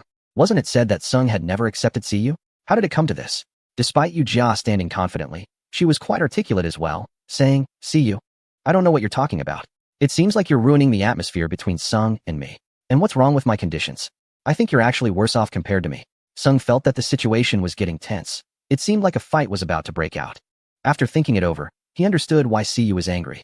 He was sitting in a chair while Yu Jia stood in front of him. Their distance less than half a meter apart, and Yu Jia's posture was almost intrusive. How could Siyu not misunderstand this? However, misunderstandings aside, he absolutely couldn't let them fight here, yet he hadn't spoken yet. Siyu took a step forward and said, so I'm not as good as you, right? Let Sung decide for himself who he likes. Sing almost bit his tongue in response, wanting to get up and leave, but Siyu grabbed him, pouting her lips in a cute manner, and said, "Honey, you like me, right?" Yu Jia couldn't watch any longer and interjected, "How old are you? Still acting cute." "Men like sexy, not cute." Sing could only smile helplessly and said, "You both stop arguing. I don't like either of you. Thank you." Chapter 248, CSD entrance now. Whenever Sing sees women showing interest in him, his head starts to hurt. It's better to keep his distance to avoid any fights and getting splattered with blood. He left. But the two girls were unhappy, exchanging glances that seemed to spark electricity. If they weren't in CNC, Siyu might have really taken action. At this moment, an engineer rushed back, sweating profusely, and handed the login module to Sung before taking a moment to catch his breath. Sing logged into the CNC internal server using his laptop. What he was looking for was simple: the authorization codes given to each CNC member. With the authorization codes, Sing could check whether these individuals had any records of accessing external networks during their work. Due to the explicit regulations within the organization, no member is allowed to use internal computers to access external network systems. However, for some skilled individuals, this restriction can be easily bypassed. But why do they do this? It's to extract certain data files from the organization. Nevertheless, any such actions are recorded under the authorization codes on the internal servers. Without the main authorization code, these records cannot be deleted. If the key is deleted, then those 5 engineers are as good as finished. After downloading the authorization code, Sing quickly checked the record files. To his surprise, nearly every computer had records of connections to external networks, amounting to hundreds of thousands of entries. It seems these individuals have completely disregarded the organization's rules, with no one following them, especially Xiao Jia, who even logged into some adult websites identifiable by their names. Sung decided to search for connections related to the previous address segment, as it was likely that some data had been sent out during the conflict. However, he was taken aback to find no access records, but one record caught his eye. It pointed to a personal homepage owned by Clark. Sung copied the address and opened the homepage, which turned out to be a typical personal promotional site. Once he accessed the hidden domain, all data interactions with this homepage were clear. Despite being just a homepage, it had millions of data visits daily, which was obviously suspicious. Utilizing the analysis feature, Sung discovered a hidden entry in the homepage's server. Clicking in, another web page opened with the letters CSD visible. Sung immediately understood that this personal homepage was, in fact, a secret entry point for the organization. Only those who understood or were authorized by the organization could access the server through this entry. Finally, this opportunity had arrived. Under the coverage of the hidden domain, Sung easily entered the server. The server's directory structure was clear, listing various departmental data and member attributes. He casually opened a folder. But suddenly his connection to the organization was interrupted. Following that, files on Sing's computer began to delete themselves, leading to a complete system crash. In less than half a minute, all files were wiped clean, leaving nothing behind. What the heck? Sing felt helpless. He only wanted to view some data, not to attack them. Yet, his expensive computer was left in this wrecked state. This damned organization. However, Sing was not angry at all. That was just his personality, wasn't it? Since it had already happened, what good would it do to be upset? Moreover, the computer system was destroyed. But Sing had figured out who the traitor was. He was the one at position C17, because the server's authorization codes were based on their work numbers. Everyone had different authorization codes, and you couldn't use someone else's. Sing returned to the command center and stole a glance at the person sitting in the C17 position, a male, around 27 or 28 years old, with an appearance that projected sincerity. Who would have thought that this guy was actually a spy or a traitor? Who cared? He wasn't a good person anyway. At that moment, Liao Ximin was hugging Xiaolong's neck, both wearing mischievous expressions, as if they had already decided to go out for a date that evening. Upon seeing Sing, Liao Ximin said, "Gezi, come to my house for dinner tonight. I want you to meet my daughter. She has a day off and rarely comes home. My daughter is 21 years old, stunningly beautiful, and stands at 175. When she stands there, she could be a model." Sing couldn't help but feel that Liao Ximin was acting like a matchmaker. Was she that eager to introduce her daughter? No wonder he was in such a high position. This guy was truly a bit difficult to figure out. I have plans tonight, so I won't be able to join you," Sing replied. Liao Ximin laughed and said, "Gezi, we're having a meeting at my place tonight, and you must attend. Uncle Xiao is coming too. Let's have a lively gathering." Xiaolong added, "Yes, Sing. You probably don't know, but today is Ximin's birthday. You should come." With that reason, Sing found it hard to refuse. He nodded and said, "Since that's the case, I will go, but please don't introduce me to your daughter. I'm already living with someone, and you all know that." Sing didn't want to discuss matters of the heart, so he used Qin Nan as a shield. He thought about how Qin Nan would be home today, likely waiting for him with some fish stew. If he went to the birthday party, he wouldn't know what time he would get home. The thought made him feel a little uneasy. Suddenly, Shiyu ran out from the side and playfully tugged at Liao Ximin, saying, Aunt Liao, I want to go too. Liao Ximin was immediately troubled upon seeing her. What do you want to go for? Do you have some mischievous idea? What could she be thinking? She just wanted to keep an eye on Sing. Having one big rabbit at home was already enough of a headache. Now there was another one. Yu Jia and Liao Ximin wanted to introduce her daughter to Sing. If she didn't keep an eye on things, Sing would be lost. She thought that, but couldn't say it out loud. Aunt Liao, I just thought it would be more fun with more people. If you go, it won't be fun. It will just be chaos. Forget it, forget it. Since you look so cute, you can go. Thank you, Aunt Liao. Chapter 249. Formatting. In order to make Sing proud, she specially took half a day off. She wanted to dress herself up nicely, determined to make Sing remember her for a lifetime. Singe didn't want to think too much and instead gave Liao Ximin a glance before turning to head to Xiaolong's office. Liao Ximin was quite clever. Pretending not to know anything, she pulled Xiaolong along, chatting and laughing as they left. In the office, Singe briefly explained the record file containing the server authorization codes to both of them. After listening, Xiaolong remained silent, and Liao Ximin didn't speak either. They were both thinking about one question. If it weren't for Singe, how long would it take for them to realize that the CNC had already been deeply infiltrated? Just a few days ago, they had dealt with Tang Hui, and now another issue had surfaced. Who knew what else might come up? At this thought, Xiaolong slammed his hand on the table in frustration. Liao Ximin, with a blank expression, said, "Old Xiao, calm down and take care of your health. At least we discovered it, right?" Singe added, "What Liao said is true. I wouldn't have known about this if it weren't for Clark from the CSD casually mentioning it to me." But one thing puzzled him. Why did Clark choose to tell him this? What was his motive? Singe shook his head. "I'm not sure for now. But I suspect that Clark is likely dissatisfied with the higher-ups at CSD. Their mission here is to win me over. But so far, my stance has been very clear. Think about it. This could very well be one of their tactics." Not only was Liao Ximin confused, but Singe himself wasn't entirely clear either. Clark had explicitly told him that he would never betray CSD. It was quite possible that he wanted to make some secret deal with Singe. Only in that way could he save his own skin while gaining significant benefits. CSD itself was an intelligence agency, despite its size and resources. The one thing it lacked was trust. Of course, Singe couldn't share these thoughts with Liao Ximin. Sometimes, Singe needed to remind himself that he was still a hacker. Once he was associated with that identity, whether as a guest or a host, people would never see him as a good person. Xiaolong called Xiao Jia into the room and said, "Get that C-17 taken down. He.S. an insider." Xiao Jia looked surprised and opened his mouth wide. He believed others could be traitors, but he absolutely did not think C-17 could be one. This guy would get scared half to death even if someone else farted while he was peeing. How could he possibly be an insider? As soon as he finished speaking, Xiaolong's gaze pierced through him like a sword, and Liao Ximin coldly snorted, "Xiao Jia, let me ask you a question. Do you still know who you are?" Xiao Jia hadn't anticipated the weight of the question and quickly stood at attention, saying, "Report, I know. If you know, then carry out the order. No nonsense." "Yes. I will ensure the task is completed." Wiping the cold sweat from his brow, Xiao Jia hurriedly ran out. If he stayed any longer, he feared Xiaolong's wrath would land on him. He himself felt that he shouldn't have said that. In the CNC, his role was merely the head of the cybersecurity team, and there were many matters he wasn't privy to. However, the power of the team leader has now been completely undermined by Sung. As he walked away, Xiao Jia gritted his teeth and thought, "Sung, you bastard. Not only do you have the possibility of sleeping with my future wife at any time, but now you've also usurped my authority, turning me into nothing more than a gopher. You'd better not turn your back to me, or I swear I'll use a spatula to ruin you."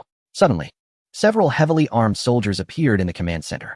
Xiao Jia remained expressionless, his eyes fixed on the seemingly weak man at position C-17. C-17 seemed to sense something, and immediately began typing a series of characters rapidly on the keyboard. "Stop him," Xiao Jia shouted. A few soldiers rushed to his side and pressed him down onto the table, while the other members stood frozen in their positions, completely bewildered. What was going on? This guy is an insider threat to CNC. Now you all understand, right? All eyes immediately shot to C-17's face, and someone even threw their book at him. Insiders are the most despicable people. They not only trample on CNC's honor, but also cause tremendous losses to the country's interests. Such a person deserves to be eliminated. But just then, the CNC server suddenly emitted a piercing alarm. Xiao Jia turned to look and saw that the CNC server was under bomb attack, with data being rapidly deleted. C-17 burst into maniacal laughter. "You bunch of useless fools. Now you see my power, right? I'm going to destroy the entire CNC, and I want you all to die, haha." Xiao Jia immediately threw a punch, knocking C-17 unconscious. Hearing the alarm from the server, Sung and Liao Ximin rushed out. Liao Ximin asked, "Xiao Jia, what is going on?" "I don't know what code that bastard entered, but files on the server are being rapidly deleted." Xiaolong shouted. "Sung, go." Sung had already positioned himself in front of Xiao Jia's computer, inserted a USB drive, and launched the analysis software. Indeed, files on the server were being quickly deleted. He's actually calling the server as formatting command. Sung immediately opened the server's permission list to terminate the command. But the server's permission list had already been overridden by the core of the host, halting his execution command. Give me the highest server permissions. Xiaolong quickly placed a USB drive from his pocket in front of Sung. After connecting the USB, Sung quickly opened the core data list of the server. This guy completely exploited internal permissions to modify the server command permissions. Once activated, the server would begin to format data in batches. A trick more insidious than any virus or Trojan bomb. Because once the core permissions of the server are successfully modified and the backup restoration files are deleted, no one will be able to recover them. Moreover, the formatting command of the server was activated internally, and the data deletion speed was particularly fast. It was estimated that in 5 minutes, all data would be deleted. By then, not only CNC but also the entire city's network would be destroyed. Even if Sung doesn't explain, the engineers and experts have already made things very clear to Liao Ximin and the others. Now, everyone's attention is on Sung, but he looks completely perplexed. Chapter 250, Data Recovery. Everyone is watching Sung, but he is in a state of confusion. The main reason is that this is not a virus, not a Trojan, and not even another type of attack. It is an executable command executed internally with the core authorization recognized by the server. Moreover, this command modified the core authorization code before execution, leading to an irreversible situation. Which is what frustrates Sung the most. So, once you are familiar with something, your destructive power becomes the greatest because you know its weaknesses and can exploit them to destroy it. C-17 was able to play so ruthlessly because it understood the core's weaknesses. Otherwise, no one could possibly break through the firewall core files modified by Sung. Wait. Sung suddenly remembered that when he was creating the core program for the server firewall, he had used a fusion symbol. Could this symbol be utilized to directly enter the server's core? Because the key code, shield code, and infinite code share a common feature, their interconnectivity. They are like living entities, always connecting with each other. Just like the infinite code and shield code, all symbols, regardless of how they are combined, will form a cohesive program. This means that by leveraging the connectivity of the wireless code and the fusion symbol, could it be possible to re-enter the server's core and use the characteristics of the key code to erase all operations? While Sung was pondering these questions, Liao Ximin felt that they could not wait any longer and immediately ordered Xiaolong to cut off all power to the CNC. However, Xiaolong still looked at Sung, unsure of when Sung had completely become the backbone of these people. No matter what problem arose, they wanted to ask Sung first. Sung also said, cutting off the power won't help. The memory battery will still support the server in deleting files. You all need to find me a clean laptop, right now. Liao Ximin and Xiaolong simultaneously looked at Yujia. Without saying a word, she turned around and ran out of the command center. When she reached the logistics department, the door was locked. Yujia's temper flared, and in the urgency of the situation, she kicked the door open, even breaking the heel of her high-heeled shoe. Since she was already uncomfortable in those shoes, she kicked them both off, went barefoot, grabbed a laptop, and ran back to the command center. Breathless as she handed it to Sung. Holding the laptop, Sung immediately headed to Xiaolong's office, saying as he walked, "No one is allowed in Xiao's office." Liao Ximin glanced at Long Tianwu, who stood outside Xiaolong's office, ensuring that no one approached.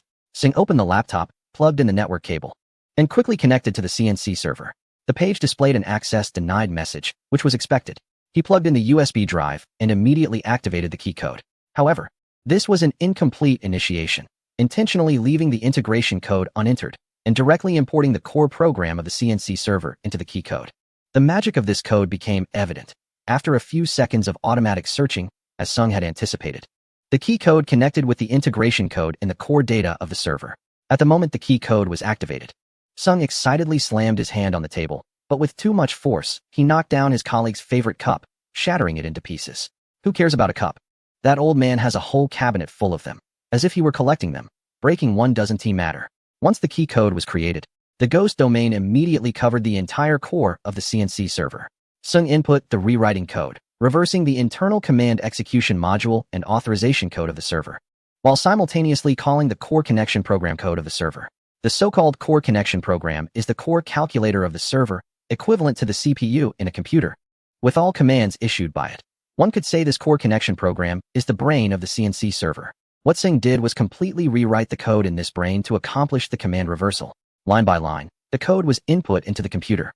If you asked Sung what he had for dinner yesterday, no one might know, but if you asked him what that line of code was for, he would remember exceptionally clearly. Half a minute later, Sung inputted the last line of code, and the server prompted whether a restart was needed. Before confirming, Singh carefully reviewed the code he had written. It didn't matter to take a few more seconds, but he had to be thorough. After confirming everything was correct, Singh clicked confirm, and all CNC server units restarted. Suddenly someone in the command center shouted, "Look, the server has restarted." Everyone's gaze turned to the big screen, waiting for a miracle to appear after the server reboot. 10 seconds later, the server restarted completely, and several experts immediately input some commands, unable to contain their excitement, saying, "Server commands are normal, the files have stopped deleting." The entire command center erupted in applause, and Xiao Long's clothes were soaked with sweat from nervousness. Only after confirming the server was functioning normally did he finally relax. They were very happy here, but Singh's work was not yet complete. He still had to try to recover the deleted files. Every piece of information in the CNC server was extremely important, and if it could not be recovered, the loss would be significant. One cannot just stop halfway through a task. The value of an artwork is not determined by who created it, but by its integrity. In this regard, Sung did very well. In his view, since he had to do it anyway, it was better to do it all at once. Although the deleted files seem to be completely erased, they actually linger in the memory for a period of time. And only during the server's cleaning process would they be completely deleted. The task that Singh has to accomplish is quite simple. Enter the server's system memory and recover all the deleted files, although this may take a few minutes. In the command center, Liao Ximin asked an expert, "Can the deleted files still be recovered?" The expert shook his head and said, "Theoretically, yes. But C17 used an internal deletion command, which probably means they are permanently deleted." Liao Ximin further inquired, "Is there any backup?" The expert helplessly replied, "C17 is responsible for backing up the server data, and all the backup files have already been deleted in advance." Liao Ximin slowly turned to Xiao Jie and said expressionlessly, "You go and deal with C17. Chapter 251. Look, for a while longer Xiao Jie had wanted to do this for a long time.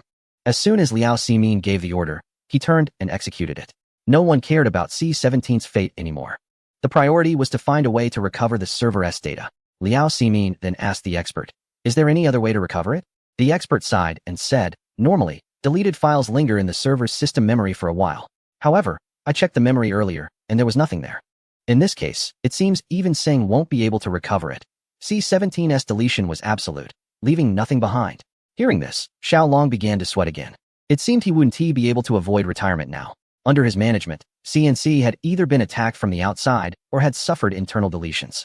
The orders from above were very clear. If problems arose again, he would be sent home to retire.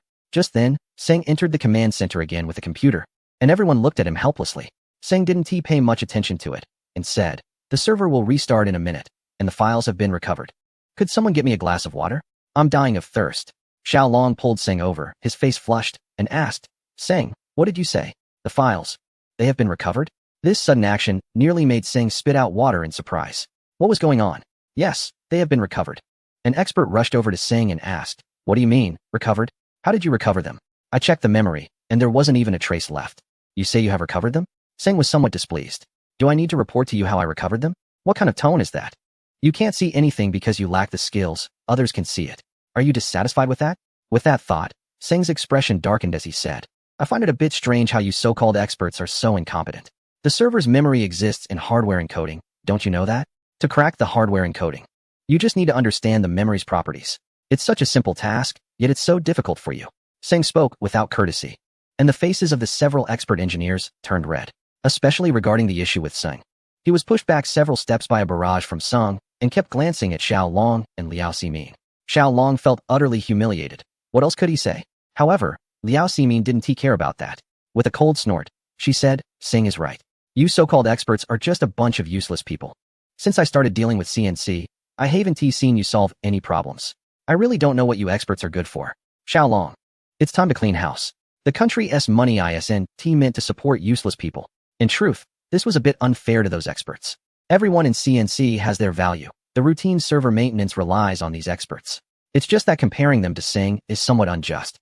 How many can match Sung's extraordinary talent? Even without any mysterious code, his innate ability is already 100 times stronger than any of these experts. At that moment, Liao Ximin's secretary whispered a report. The higher-ups are asking why the CNC server is down again. Liao Ximin looked at Xiao Long with a sly smile, and he immediately said, "I still have a bottle of good liquor. Tell them the server maintenance is back to normal." Finally, they managed to bring in Xiao Long's bottle of liquor, making Liao Ximin grin from ear to ear. Sung then said, "By the way, Xiao, your cup on the table is broken." Xiaolong exclaimed. That was a gift from the old leader. Broken? Can it be glued back together? Sing thought for a moment and replied, it's shattered into pieces. I'm afraid it can't be used anymore. Oh, my cup. Liao Ximin interjected, stop wailing. It's just a cup. Come with me to check on that C-17. I want to see if Xiao Jim managed to get his project done. They were to have dinner at Liao Ximin's house later, so Sung decided to rest on the sofa in the command center during this time. Yu Jia poured a glass of water for Sung, and as their fingers brushed, it seemed she had no intention of pulling away. Sung hurriedly took the cup and said, thank you. Looking down, he noticed that her shoes were missing. She was standing in just stockings. Although her feet looked great and attractive, it wasn't appropriate to show them off like that. Where are your shoes? I was in a hurry to kick the door, so the heel broke. And I decided not to wear them. You should put them on. Otherwise, you might end up with a stomach ache tonight. Sing's reminder was meant kindly, but to Yu Jia, it felt like concern. Are you worried about me? Why don't you take me shopping for a pair tomorrow? She thought that since Sung didn't take the initiative to invite her, she might as well be proactive, as everyone was clear about her feelings for him. However, Sing shook his head and said, I have other plans tomorrow. That is fine, we can go together another time. Yu Jia was quite understanding, which made Sing feel a bit better about her. His mother was also a very understanding woman, something his father often remarked on. At that moment, a wave of whistles and applause suddenly erupted in the command center. Sing followed their gaze and thought, what is going on? This Siyu, with high heels, black stockings, a miniskirt, and a black tank top on top, had even changed her hairstyle, now styled into over a dozen braids cascading down both sides of her shoulders. Her sex appeal was practically overflowing, so much so that even Sung was staring a bit dumbfounded. Though he had always known Siyu had a great figure, seeing her all dressed up like this, he realized just how stunning she could be, especially the deep cleavage below her neckline, which sparked endless fantasies in men's minds, allowing Siyu to perfectly embody a woman's charm and sensuality at that moment. Then there were those gorgeous legs in black stockings, slender and full. Just by standing there, she ignited an uncontrollable desire in men, burning and surging until it transformed into nosebleeds of at least several dozen degrees Celsius, streaming from several men's noses. Who the hell cared? Right now, the most important thing was to get a few more looks in. Siyu slowly walked up to Sung and Yu Jia, turned around, and asked Sung, honey, do you think I'm sexy? Hee. Sing indeed thought Siyu was incredibly sexy at that moment. After all, what man doesn't appreciate sexiness? But Yu Jia could only shake her head helplessly, speechless, before turning and walking away. Chapter 252. The mysterious force. Yu Jia's perspective differed from others. She believed that deliberate dressing up wasn't sexiness, it was vulgarity. Sexiness and vulgarity were two entirely different concepts. Sexiness was a natural, inherent femininity revealed in a woman's everyday gestures, not something crafted through provocative clothing to trigger men's subconscious desire to sleep with you. For example, when walking down the street, we often see truly sexy women. Their sexiness is an inner quality, perhaps an expression, a movement, or a calm, yet subtly desirous gaze that makes people want to look a little longer or even hold them in their arms. But some women, good grief, seem like they can't wait to strip naked and announce to every man looking at them, come and get it. Of course, this was Yu Jia's perspective, so she didn't need to pay Siyu any mind. She believed a man as refined as Sung could distinguish between true sexiness and vulgarity. That was the crux of the issue. At that moment, Sing had no intention of analyzing any concepts. If the setting had been different, he might very well have pushed Siyu down and acted on his imagination. So, please, everyone, try to understand men's sometimes reckless, determined, frenzied, and even comical actions in certain situations, because when they lose themselves, they can't think straight. Just like Sung right now, completely lost in himself, feeling a distinct ache in a certain part of his body. At that moment, Xiaojia appeared behind Siyu. His first words upon seeing her were, are you getting ready to go out and solicit clients? If your dad saw you dressed like this, he'd be so angry he'd lose his mind. It's only because CNC doesn't have a dress code for members. Otherwise, my dad would go crazy because of you. Would you believe he'd even swallow a computer? Siyu merely snorted, wrapped her arms around Sung's, and said, as long as my husband likes it, that's all that matters. None of your business. The soft body leaned against Sing, and the elasticity and firmness of her skin, along with her unique femininity, left Sing somewhat mesmerized. Xiaojia, however, had no intention of indulging her. He turned to Sing and said, Gezi, C-17 wants to see you. Director Liao asked me to call you. No way, I'm busy. Seeing the look in Sing's eyes, Xiaojia understood what he was busy with, admiring Siyu's alluring figure. Listen, Siyu, you can take her home tonight and toss her on the bed, but here at CNC, you're still an engineer. Can you focus on something serious? Ultimately, Sing reluctantly followed Xiaojia into the meeting room. Upon seeing Sing, C-17 appeared particularly excited. If it weren't for the soldiers watching him, he might have rushed over and bitten Singh. What do you want to say? Hurry up, don't waste time. C-17 chuckled, saying, I know who you are. Everyone knows who you are. Everyone was taken aback. What exactly did C-17 want to say? Did he really know Singh's identity as the ghost butterfly? Singh maintained his composure and replied with a smile. But from what I can see, you know nothing at all. Otherwise, how could you act so foolishly? You and I are from the same world. Don't think you're the most powerful person in this world. There's always someone who can take you down. I appreciate your warning. If that's all you wanted to say, then save your breath. Regarding your ignorance, let me tell you this. I am prepared for anything. Whatever tricks your organization has, bring them on. With that, Singh turned to leave. C-17 laughed. What is CSD? You can't be foolish enough to think I'm one of them, right? I can tell you this. The forces behind me are beyond what even 10 CSDs could imagine. If it weren't for your mysterious network technology, you would have been dead long ago. Singh abruptly turned back, unable to remain calm upon hearing this. C-17 had no reason to fabricate stories. Who exactly was behind him? But C-17 fell silent, gritting his teeth, his whole body suddenly trembling. Long Tianwu stepped forward and grabbed C-17's chin, but it was too late. C-17 had already succumbed. Singh, filled with confusion, failed to notice that the person before him was already dead. Long Tianwu was afraid of startling Singh and quickly signaled to Xiaojia. The latter pulled Singh out of the meeting room, but Singh didn't find the answers he sought and wanted to re-enter. Perhaps the mysterious person who kept appearing was related to the forces C-17 mentioned. Now, C-17 was the only one who knew everything. Why not let him in to ask? Xiaojia simply pulled Singh back to the command center and said, Singh, this guy committed suicide with poison. If he could have been saved, you would have learned everything you wanted to know, but not now. Singh only then realized that C-17's earlier expression was due to poisoning. According to Xiaojia's explanation, this type of poison is usually stored in the teeth and can be activated by just licking it with the tongue. It is a method often used by foreign agents for suicide. In Singh's mind, he only heard that C-17 had committed suicide. He kept pondering one question. How did Clark know about this traitor? When a doubt arises, Singh immediately seeks an explanation, grabbing 2 laptops and preparing to leave. Seeing Singh about to go, Siyu followed him and shouted loudly, Honey, where are you going?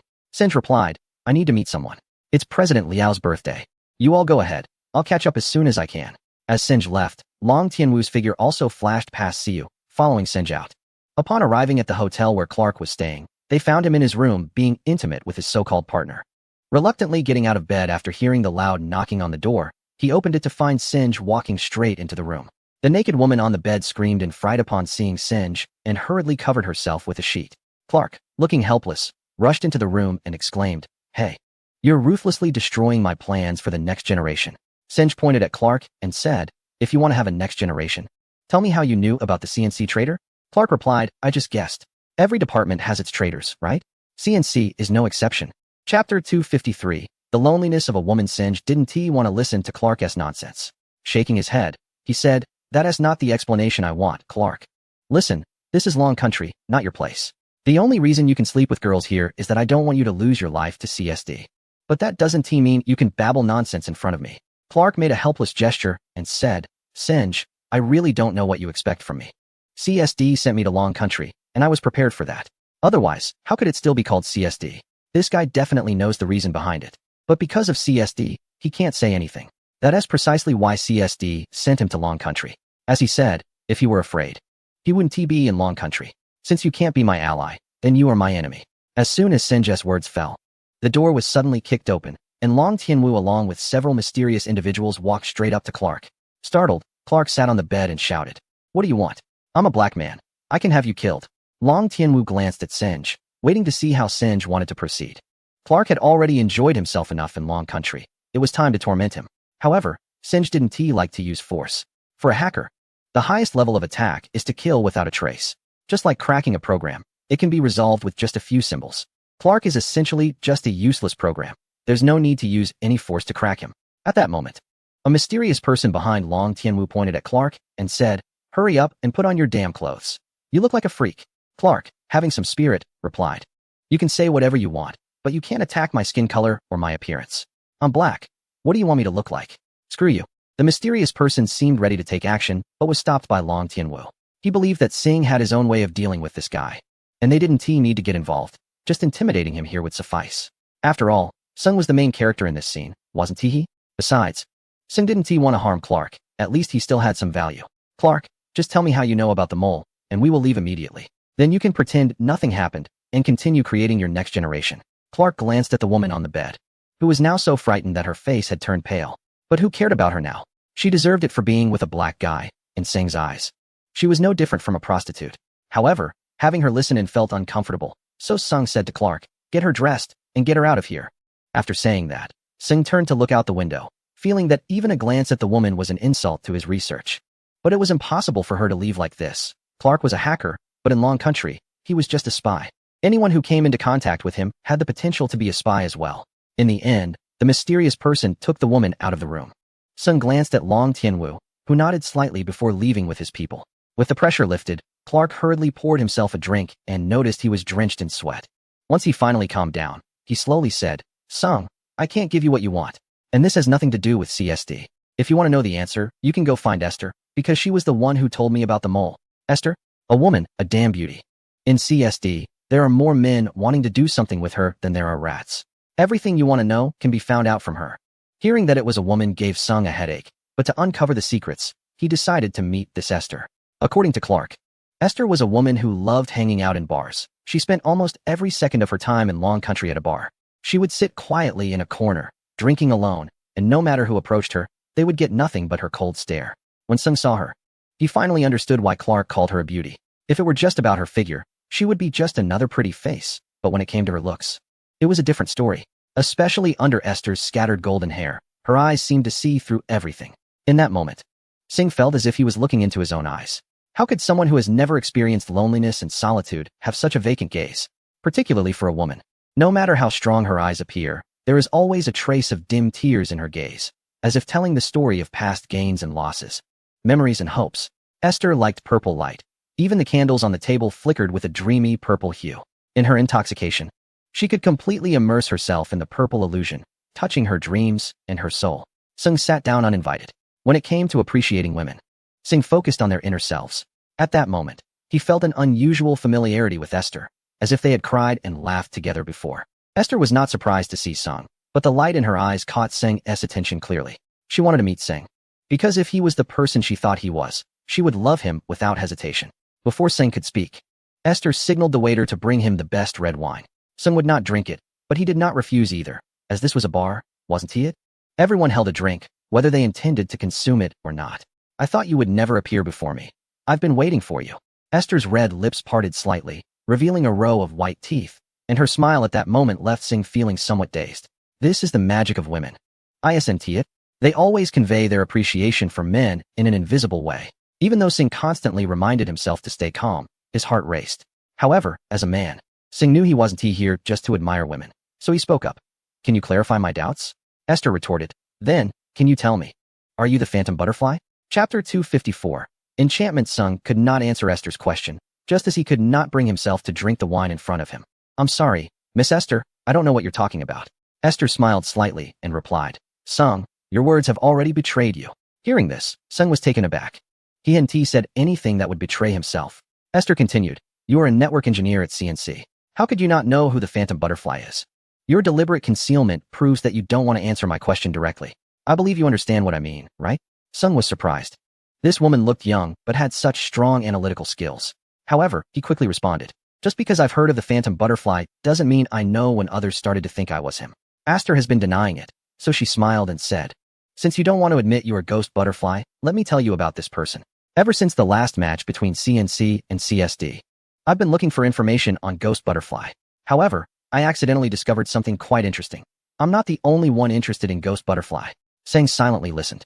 To him, this was just idle talk. Anyone who had been attacked by Ghost Butterfly would want to know more about them, so it wasn't surprising.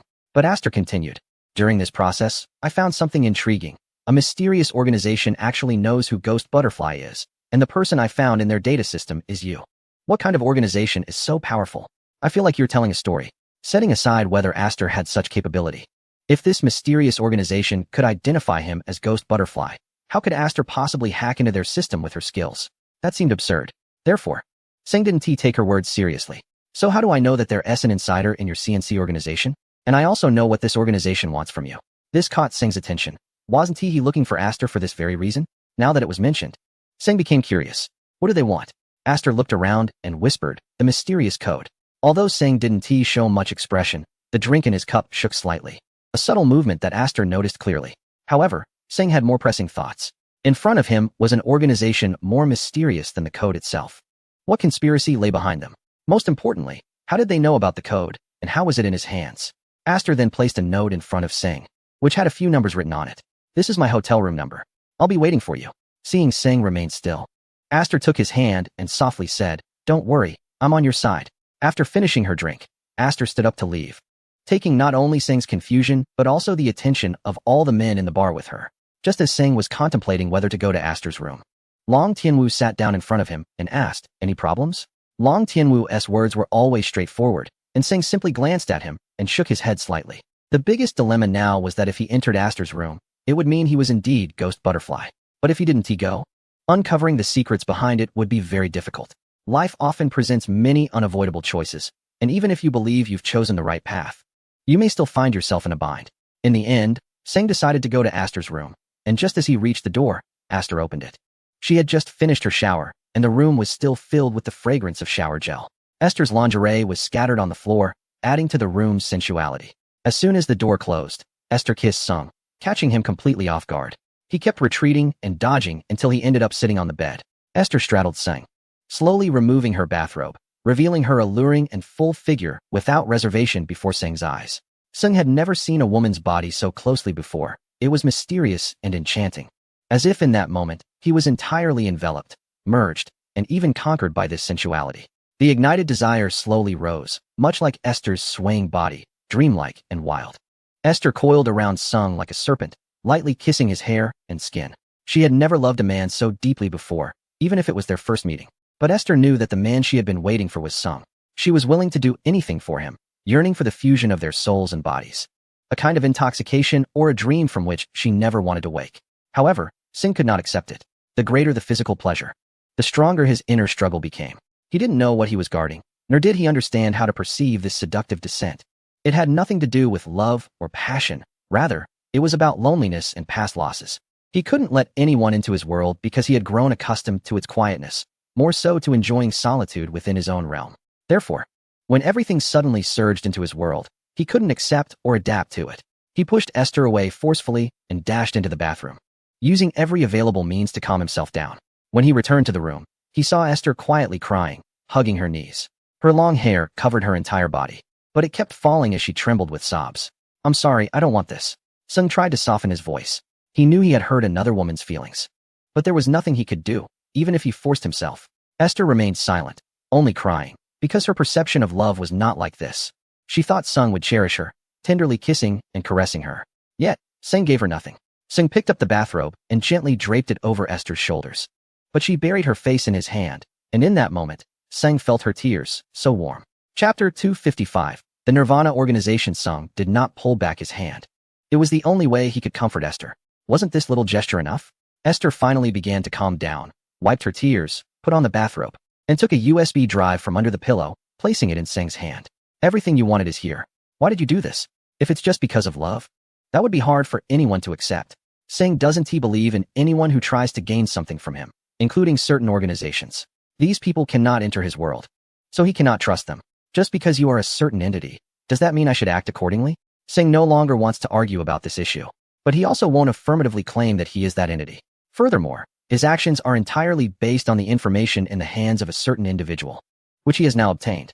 They are still from two different worlds and may become even more estranged, or even turn into enemies. "What do you want?" "I want you to destroy everything."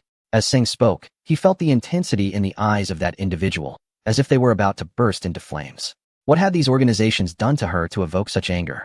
She lit a cigarette, and as the smoke rose, the door to her memories slowly opened, taking Sung inside. At the age of 5, she had a happy and complete family. Both parents were engineers at a software company, and their home was filled with laughter every night. But one day, everything changed when a group of armed personnel stormed into her house. The 5-year-old had no idea what was happening. She screamed and cried, but her parents could not comfort her as they usually did. From that day on, she never saw them again. Like other children who had lost their parents, she was sent to an orphanage. A naturally optimistic and outgoing child became silent and withdrawn during her years in the orphanage, rarely smiling. After her parents disappeared, she felt there was nothing left in the world to be happy about. Every day and night was spent in pain. Until one day, at the age of 8, she encountered a computer at a government-run school for the first time, and her talent fully emerged. She developed a great interest, even an obsession, with computers. The once closed door to the online world began to open over the years, and she eventually became a hacker. Perhaps it was because she had no choice but to use her skills either for good or as a hacker. The reasons shaped her choices. As she wanted to find out why her parents had disappeared, she attacked a certain agency's servers and found a top-secret file named the Dark Secret. From this file, she learned that her parents' company was one that specialized in developing missile defense systems, which were used in many countries. Later, the company was accused of having underground dealings with a certain terrorist organization, leaking the core code of the defense system. The government began a secret investigation into the company. The investigation revealed that it was indeed her parents who had leaked the core code of the defense system. When Esther reached this point, she absolutely couldn't believe that her parents would do such things. After learning more about the company where her parents worked, she discovered that the head of the company at that time was the founder of the later-known Seven Sisters, codenamed the Empress. Esther began to continuously investigate the information about the Seven Sisters, but their defense system was difficult to crack. During that process, Esther accumulated a lot of networking skills. Eventually, she managed to break through the firewall of the Seven Sisters, but a hacker known as Phantom discovered her. After a fierce battle, Esther still failed. However, she did not give up and kept trying to attack the Seven Sisters firewall. Later, when the Empress learned that Esther was also a girl, she wanted to invite her to join the Seven Sisters, becoming the 8th member of the organization. How could Esther agree to join them? Yet, she did not outright refuse. She only inquired about the dark plans from back then. The Empress had no secrets from Esther, revealing that the leaked information came from a high-ranking official in the company. However, for the sake of the company's interests, the Empress had to make a decision to find a scapegoat for this high-ranking official, and they chose Esther's parents. This is why Esther desperately wanted to destroy the Seven Sisters. But when the Seven Sisters discovered that Esther was the daughter of the scapegoat from that year, they sold her information to a certain intelligence agency, just like they had done with other hackers. Esther, like her parents, was taken to a secret base by agents of this agency. One night, she was injected with anesthetics, and when she woke up, a man in a wheelchair, with a blank expression, said to her, "You are now part of CSD.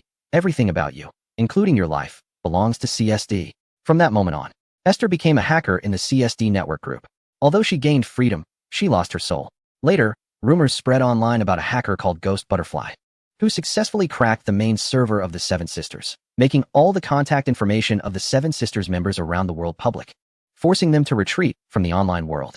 At that moment, Esther fell in love with Ghost Butterfly. Yes, love. Because she felt that Ghost Butterfly's attack was avenging her, giving her a sense of relief. No other hacker had ever been able to attack the Seven Sisters so decisively. Thus, from that moment on, Esther began to see her life direction anew, to forever follow Ghost Butterfly. Even though she didn't know who Ghost Butterfly was, nor whether Ghost Butterfly was male or female, nothing could stop her. She started collecting all the information about Ghost Butterfly. Although it was scarce, she felt satisfied. Whenever she felt lonely or helpless, she would look at this information as if Ghost Butterfly were right beside her. In an extremely coincidental situation, Esther discovered a file in the CSD server. This file was sent to Alan by a hacker organization called Nirvana. The Nirvana organization has various collaborations with CSD, and often, CSD's intelligence relies on this organization. It is said to be coincidental that when this encrypted document reached Alan, it was supposed to be added to box permissions. However, while Alan was taking his medication, he accidentally knocked over a cup. So, while he was busy wiping the table, this document was seen by Esther. Chapter 256. The Elimination Plan. The Nirvana organization is the largest hacking group in the world, with members from all over the globe, each being highly dangerous individuals in their respective countries. The world cannot accommodate them, so they aim to create their own. There must be a place for them to launch attacks or sustain themselves, right? Thus, they chose a small island as their base. Sometimes, they find it quite amusing that a team of omnipotent hackers is reduced to fishing to survive on a small island. There has to be a beginning and a process, right? A solitary island 10 years ago has now almost developed into a country. They not only have a government, but also an army, schools, and even commercial facilities. However, they never communicate with recognized governments. They only associate with the wicked. They have recruited the most renowned hackers in the world to maintain the organization's interests and deterrence. And even the most powerful nations are reluctant to provoke them. 5 years ago, while cracking a piece of military intelligence obtained from a certain country, they decrypted a top-secret document. Since no country wants the Nirvana organization to develop so rapidly, they united computer and network experts worldwide to develop technology that could limit its growth, a plan named Elimination. However, the plan was interrupted several times for various reasons. The countries and members involved gradually withdrew, leaving only a handful of individuals committed to developing the project. The project shifted from above ground to underground, and the development became secretive. To the outside world, the plan was terminated. In the mid-1990s, the Nirvana organization began hiring assassins to eliminate the developers of this project for their own interests. At the same time, they were searching for something referred to as the mystery code. Later, based on reliable intelligence, it was indicated that the last appearance of this code was in a library in the capital city of a certain country. Thus, the organization began a covert investigation of this library and discovered that the person most likely to have access to this code was Sung.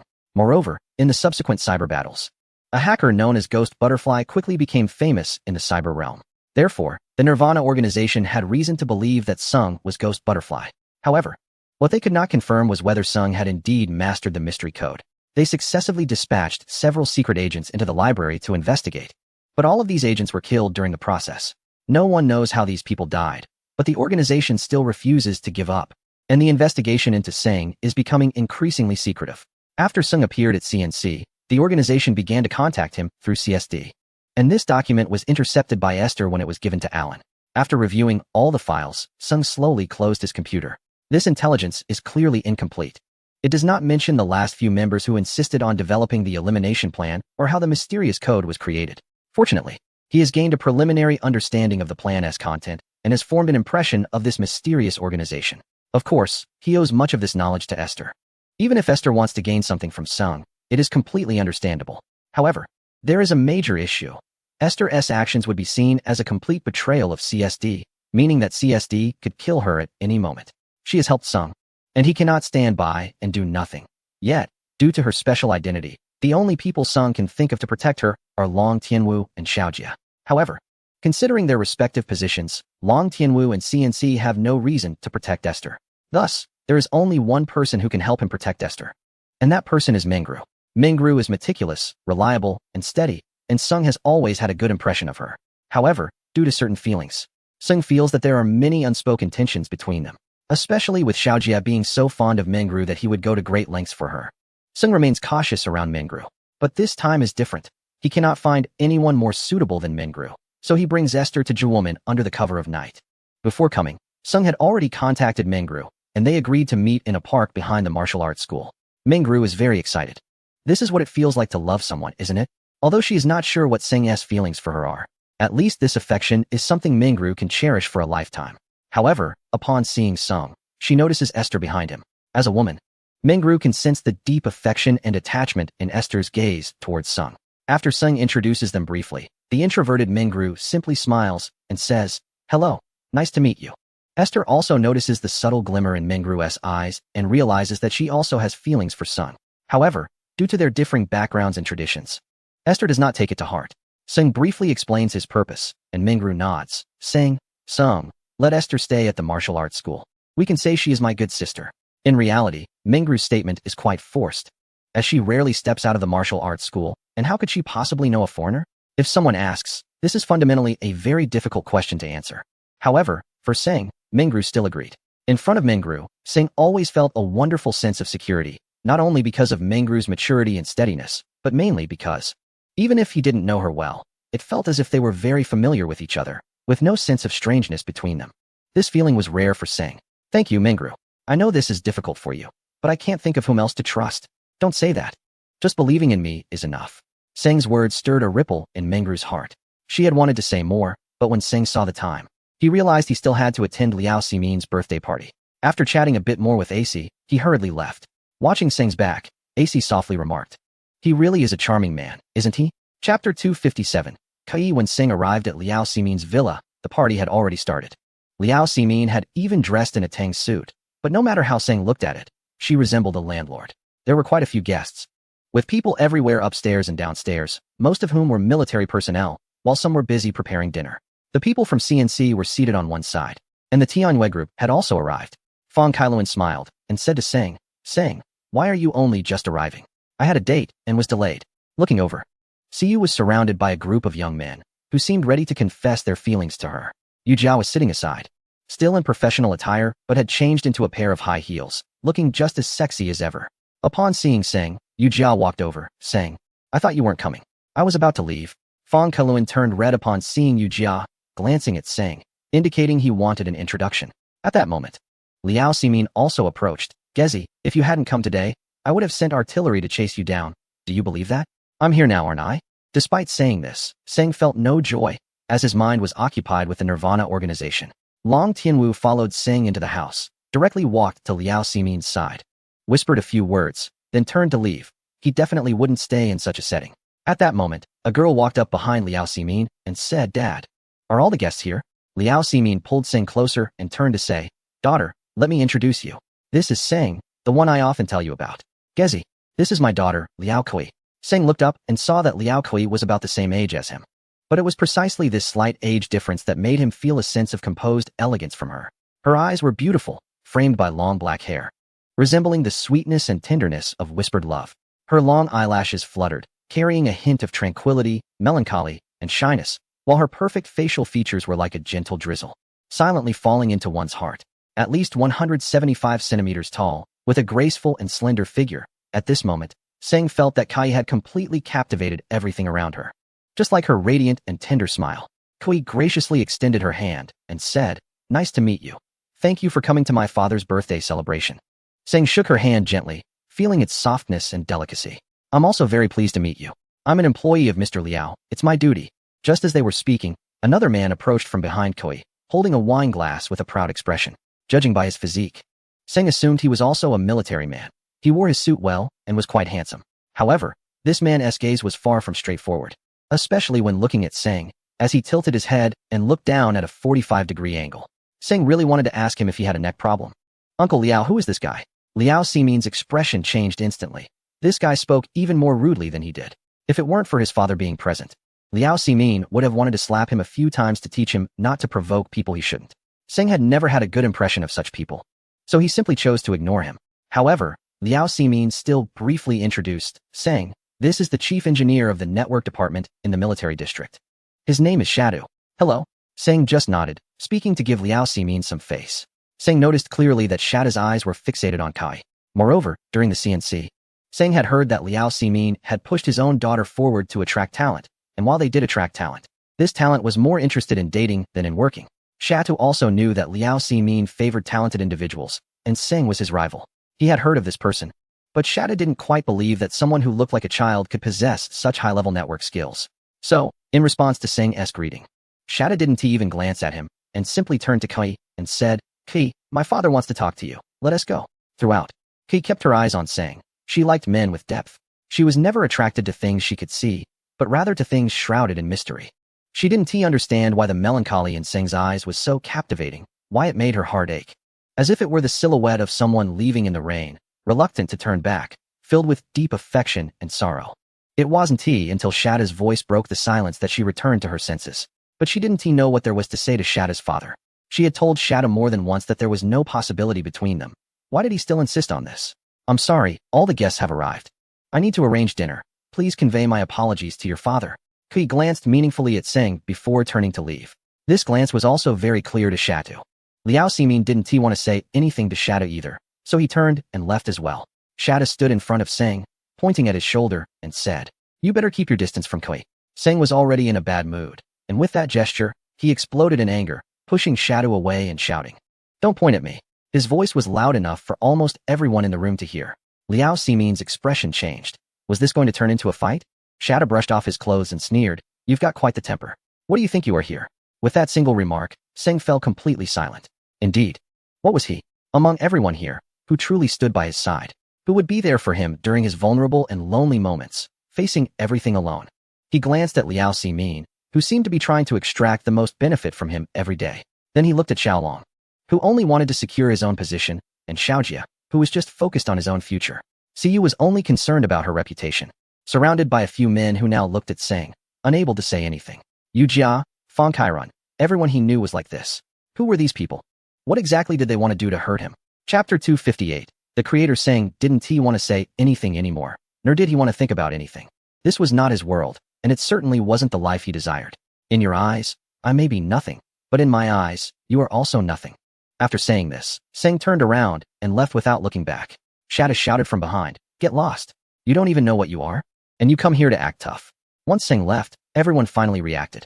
Siyu was the first to push away the men she found repulsive and rushed in front of Shadow, pointing her finger at him and scolding, "You're a bastard.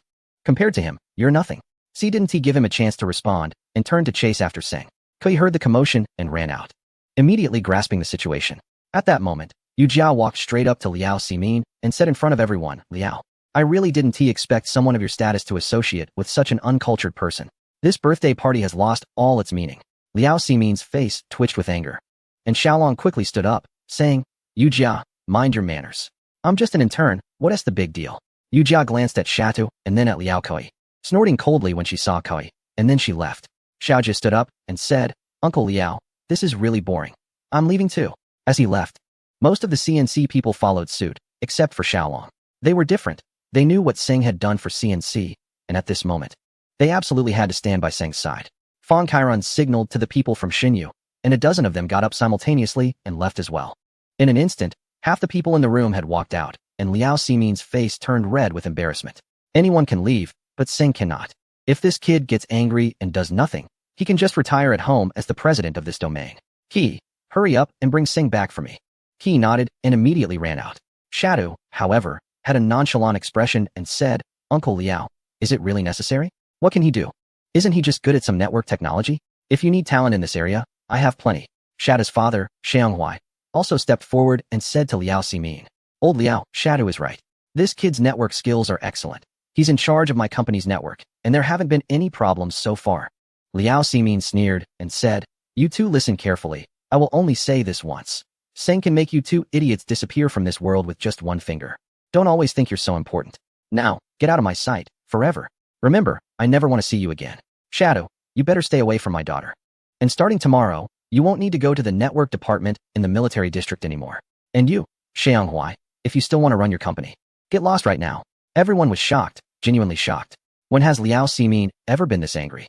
Especially Shatu and Xianghuai, their faces turned pale. When Liao Ximin was angry, the killing intent radiated from him. Considering his status, how could they not be afraid? It was only at this moment that Shadow realized he had done the most unwise thing by offending Seng.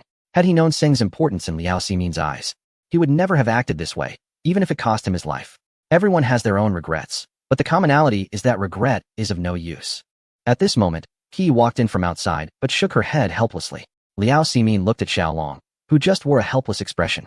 Seng walked alone on the bustling street. The vibrant scenery could not hide his inner disappointment and loneliness. This journey was exhausting, and he wanted to cry.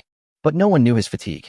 He once thought his choices would make his life more fulfilling, but now it seemed that everything was just an inexplicable heartbreak. Couples holding hands passed by him, and he envied them, not because they had their beloved ones, but because they could enjoy a beautiful life. Seng simply stood in the middle of the street, closed his eyes, wanting to isolate himself quietly. Just like he would never forget he was a hacker destined to remain in darkness, to perceive the realm of life. Siyu's voice gently sounded from behind. "Dear, what's wrong?" Seng slowly opened his eyes, didn't he turn his head, and continued walking forward. Siyu followed him. She didn't know what to say, but she just knew she should follow Seng, no matter how far they walked. When he returned home, Qi Nin was still waiting for him, placing slippers in front of him as usual. When she saw Seng's sad expression, she asked, "Dear, what's wrong?" "It's nothing, just a bit tired. I'm going to rest for a while, and don't let anyone disturb me." Seng took off his coat and went directly to the secret room. Downstairs, Siyu was once again stopped by Qi Nan. She said nothing, just glanced at Qi Nan and left. When she reached the door, she saw Xiaojia, Fang Kairan, and Yu Jia had also arrived. Siyu could only helplessly say, "Everyone go back. Seng won't see anyone." In the secret room, Seng opened his computer. He didn't want to think about anything right now. At this moment, he was just a hacker. He typed Nirvana organization into the search bar. All the accessible information was classified, and almost every country's intelligence data host had information about the Nirvana organization.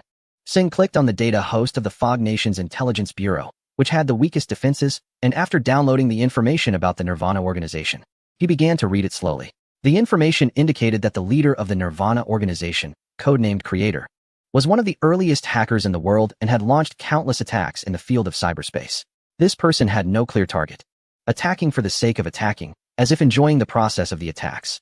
Later, this individual founded the Nirvana organization and developed a series of hacking software that can still cause significant damage to networks to this day. One of the software, named Listener, could almost eavesdrop on all audio files within network data. So, the Listener was developed by them. Chapter 259, Intelligent Sung had some understanding of this software.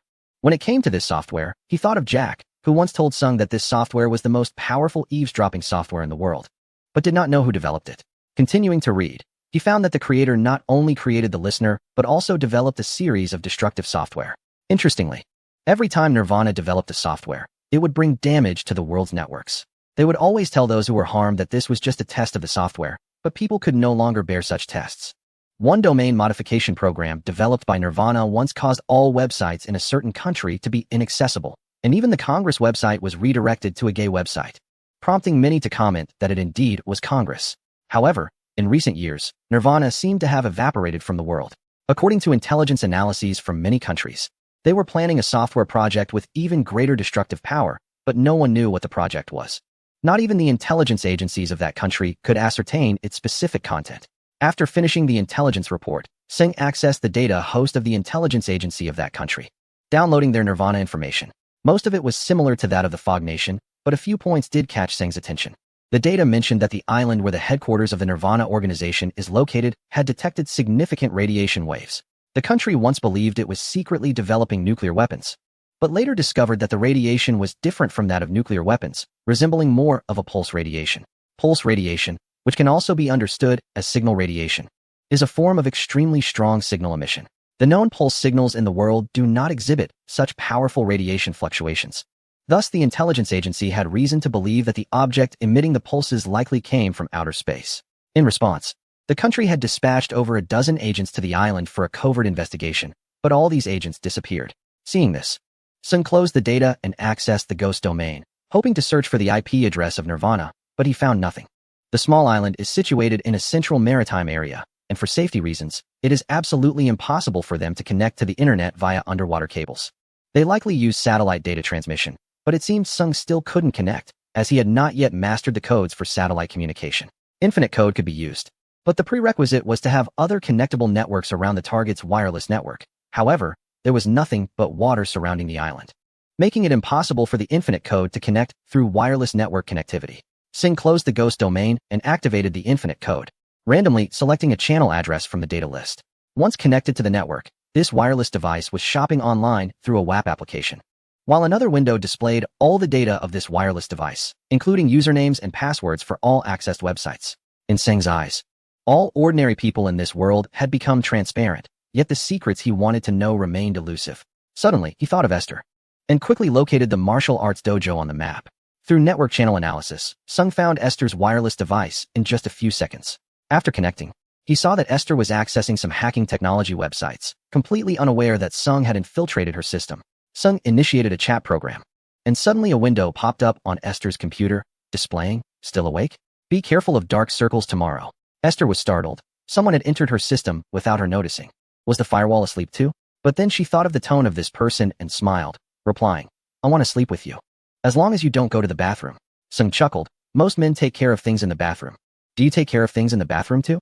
I can take care of it anywhere, even while eating or running. Do you want to take care of it now? Sung laughed. No, I want to know, what is box permission? Box permission? Why do you ask this? Because I want to destroy the entire CSD. You can't do it alone. I can help you. Just tell me what box code is. Dear, you should know that CSD is your and my enemy. I can't let you face them alone, and I probably know more about CSD than you do, right? I'm thinking of your safety. At least I have someone to protect me. You've done so much for me, and I don't want to see you get hurt. Esther fell silent. She had never felt such warmth from someone's concern. Sang waited for a few minutes, thinking Esther was typing, but she replied, "The internet isn't safe. Let's meet and talk. I can't wait to see you." "Oh no, really? It's so late." The chat window was cut off, and Sang stared blankly at the monitor, helplessly saying, "When can women calm down?" Turning off the computer and heading downstairs, he found the house full of people. Xiaojia, Fong Kailuan, Siyu, Yu Jia, and Long Tianwu were all there. When they saw Sang, everyone stood up. Siyu hurried over, took Sang's hand, and said, "Darling, how are you feeling?" Sang shook his head and said, "I feel great, just a bit hungry." Qinan said, "I've reheated the food several times. Hurry and eat something." Xiaojia stood up and said, "I smell something like stewed fish, right? I haven't eaten either. Let us eat together." Sang didn't refuse. Took the rice Qinan handed him and started eating. While eating, Xiaojia said, "Sang, don't take that shadow too seriously. He is not capable of anything and has already been dealt with by Liao Simin. Do you think I have time to pay attention to such a person?" Seng had just put down his chopsticks when the doorbell rang. After Qin Nan opened the door, Esther walked in. Seeing Seng, she didn't say a word and immediately kissed him, leaving Seng no chance to refuse. In the group behind Seng, apart from Long Tianwu, no one recognized Esther. So they were left with shock and anger.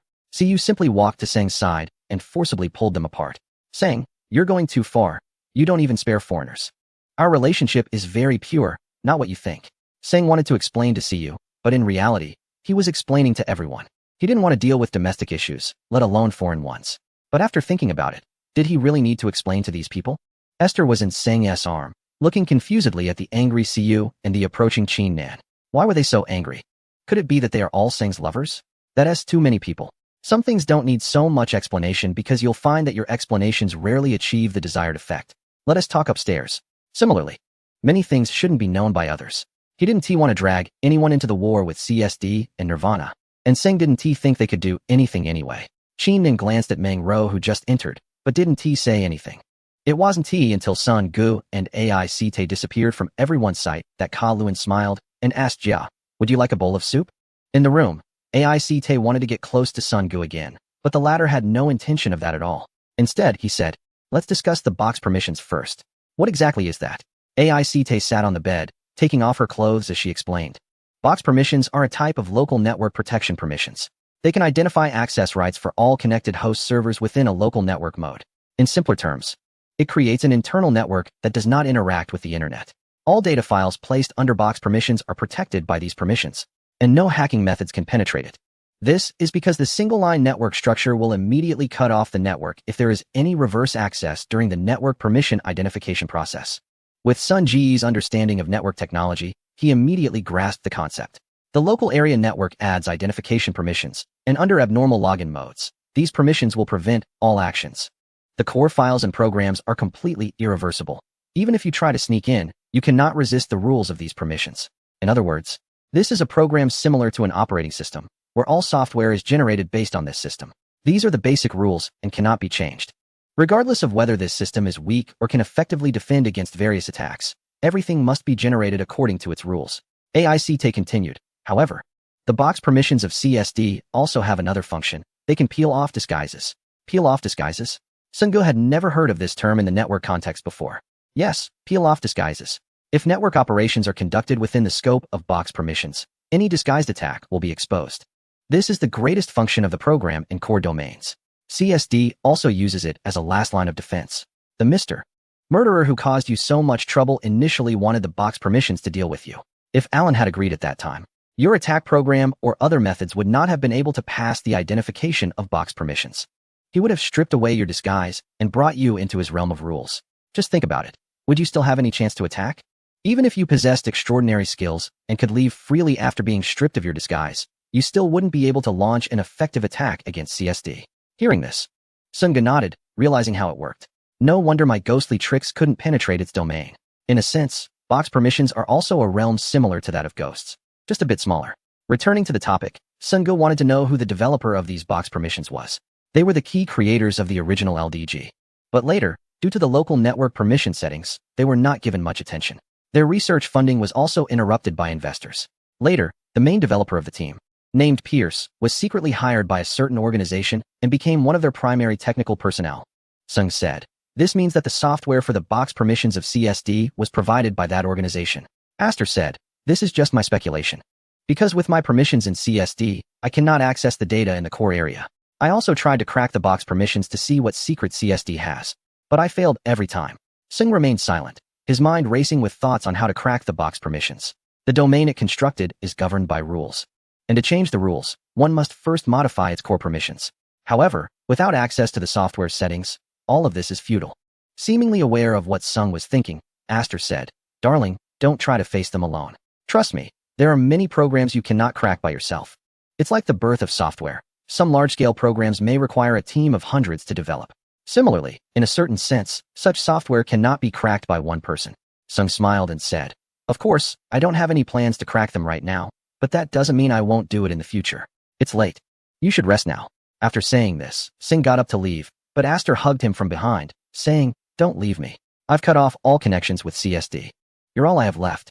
Aster severed all ties with CSD for Sung, and the assassins who came with them to the capital probably received orders to assassinate Aster. Sung was well aware of this. Don't worry, I won't leave you. You will be safe with me. Now just sleep peacefully. He helped her onto the bed, gently covered her with a blanket, and left only after she fell asleep. He thought everyone had left, but when he got downstairs, no one had gone. Most of them seemed to be waiting for Sung to explain, but Sing only called Long Tianwu into a room. Siyu was furious and disheveled. But Sung didn't speak to her, so she had to wait. Sung stood by the window and said to Long Tianwu, "What is the bottom line of the divine realm?" Chapter 261. No bottom line. Long Tianwu looked into Sung's eyes, wanting to know if Sung had decided to do something. Hadn't he been waiting all along? Now that the door had opened, was Sing really going to step inside? However, deep down, Long Tianwu didn't want Sung to do this. But what could he change? The only reason he stood in front of Sing was because of an order. It was the order that brought him into Sung's world, that made him understand Sung, and that compelled him to protect Sung at all costs. Therefore, his bottom line, or the bottom line of the spirits, was no bottom line. Singe looked out the window again, at the distant starry sky, brilliant and enchanting, like countless eyes observing the joys and sorrows of the world. What could they see? Perhaps the innermost thoughts of every person. Tianwu, there are many things that must be done, right? Long Tianwu remained silent, standing in the darkness as if frozen in time. All he could do was listen. There are 5 people from CSD in the capital. Besides Esther and Clark, there are several assassins. I know. Singe sighed.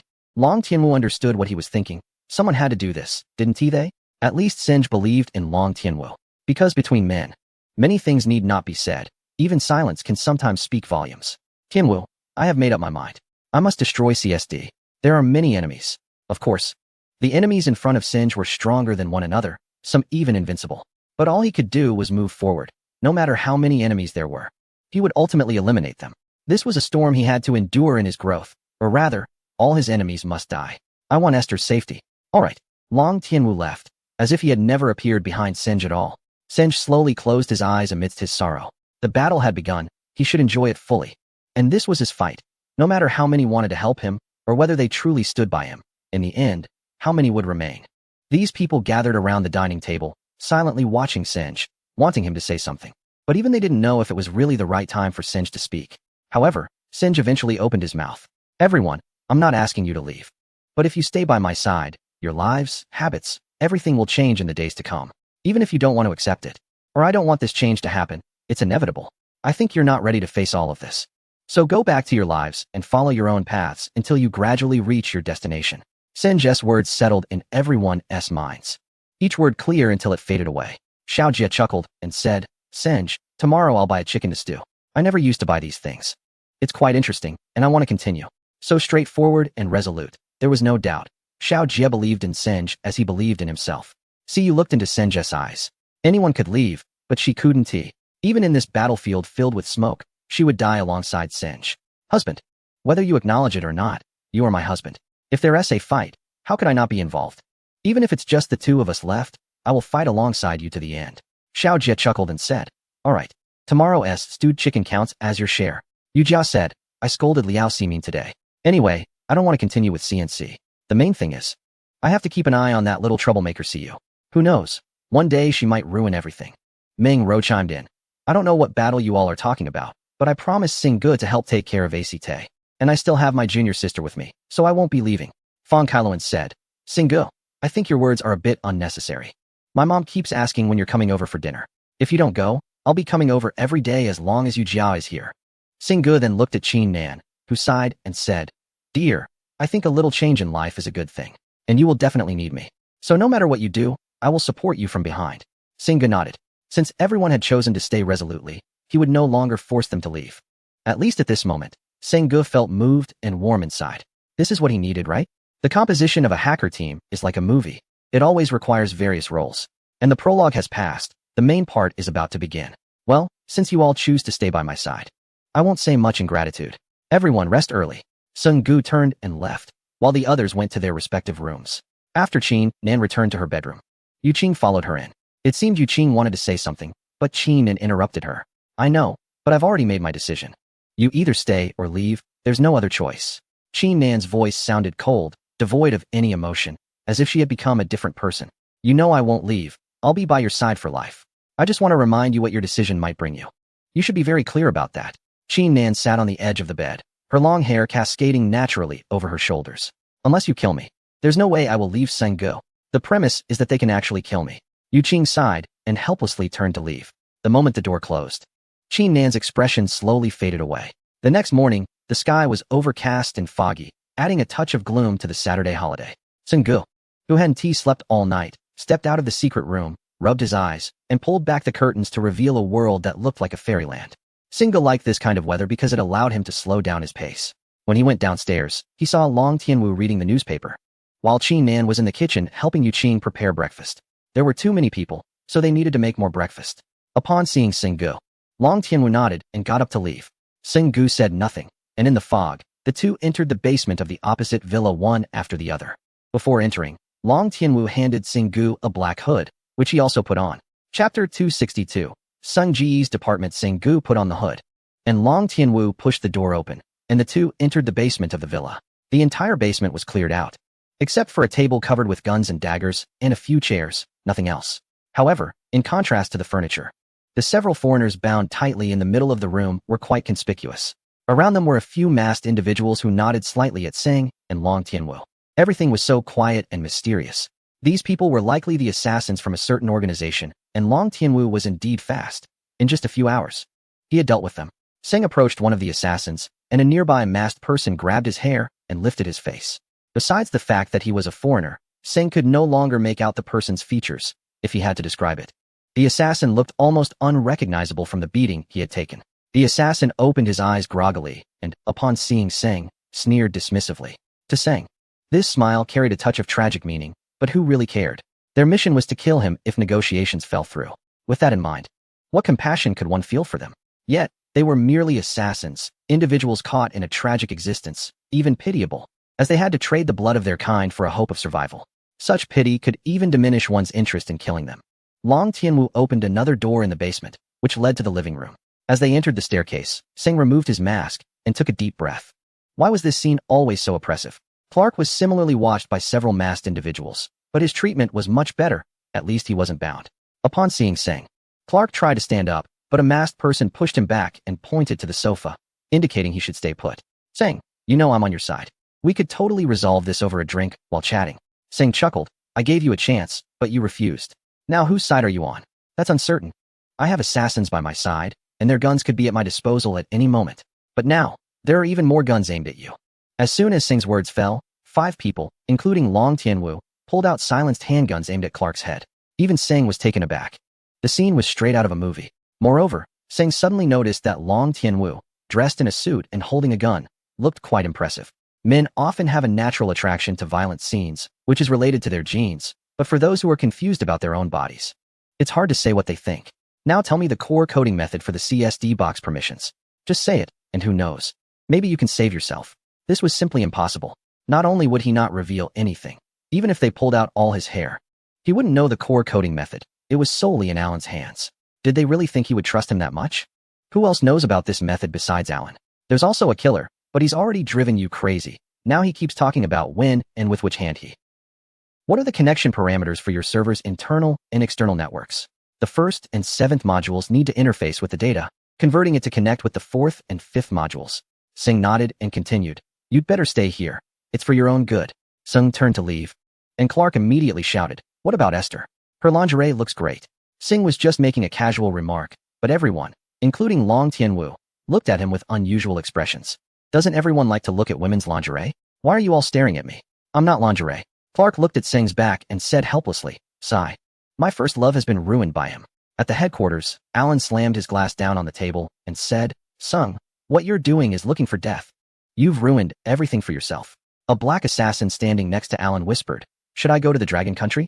Alan sneered. The Dragon Country is not as easy to deal with as you think. It's a country that never fails, constantly creating miracles every day. But I have a more effective way to make him die, without firing a single bullet. In the capital, after breakfast, no one seemed inclined to leave. According to Yujia, he was still waiting to eat chicken. However, Sung told Xiaojia, I'll give you a document later. You can upload it to the server. So I can monitor the server's operation anytime with a portable device. No problem. This is a program Seng wrote yesterday, which can maintain a connection with the CNC server through infinite code. This way, if someone attacks the CNC server, he can use a portable computer with shield code for defense. This program authorizes Sung to modify the network connection method in sync with Sing's portable device. At that moment, the doorbell rang, and Qian opened the door to let Liao Ximin and his daughter Liao Kri in. Everyone immediately stood up. The military personnel stood at attention, while the non-military ones stood properly. Sing also stood up and said, "General Liao, so early, have you eaten? I still have half a bun left." Yu Jia almost laughed out loud, and Liao Ximin snorted, "Skip the bun. I'm just relieved to see you alive." Sung chuckled, "General Liao, I still have half a bowl of porridge. Am I here to eat at your place?" Yu Jia finally couldn't hold back and laughed out loud. Liao Ximin glanced at her and said, "What are you all up to? Tell me. Otherwise, I'll have someone leave a pile of dung at each of your doorsteps for a week." Sung said, "General Liao, it's already settled that I'll be the chief engineer, right?" Liao Ximin replied, "Isn't that obvious? The funds are already in place. Don't tell me you don't want to do it, or else I'll go after you. In that case, I want my own team." Liao Ximin sat down on the sofa and said, "Share your thoughts. Everyone in the room is my member. This is my team." Chapter 263. Not playing with you. Upon hearing this, Liao Ximin shook his head and laughed. "What can these people do?" Singgu replied seriously, "They won't betray me. And we have an understanding." Siyu and the others were a bit stunned. Did Singgu tell them last night that he wanted to join this project? If that's the case, it would be incredibly exciting. This is completely a conceptual issue. What does it mean in CNC? What does it mean in the engineering department of the divine realm? The entire attribute has changed. Liao Ximin was silent for a few seconds, considering Sung Ji's proposal. He had always preferred to work alone. Why did he suddenly want to develop his own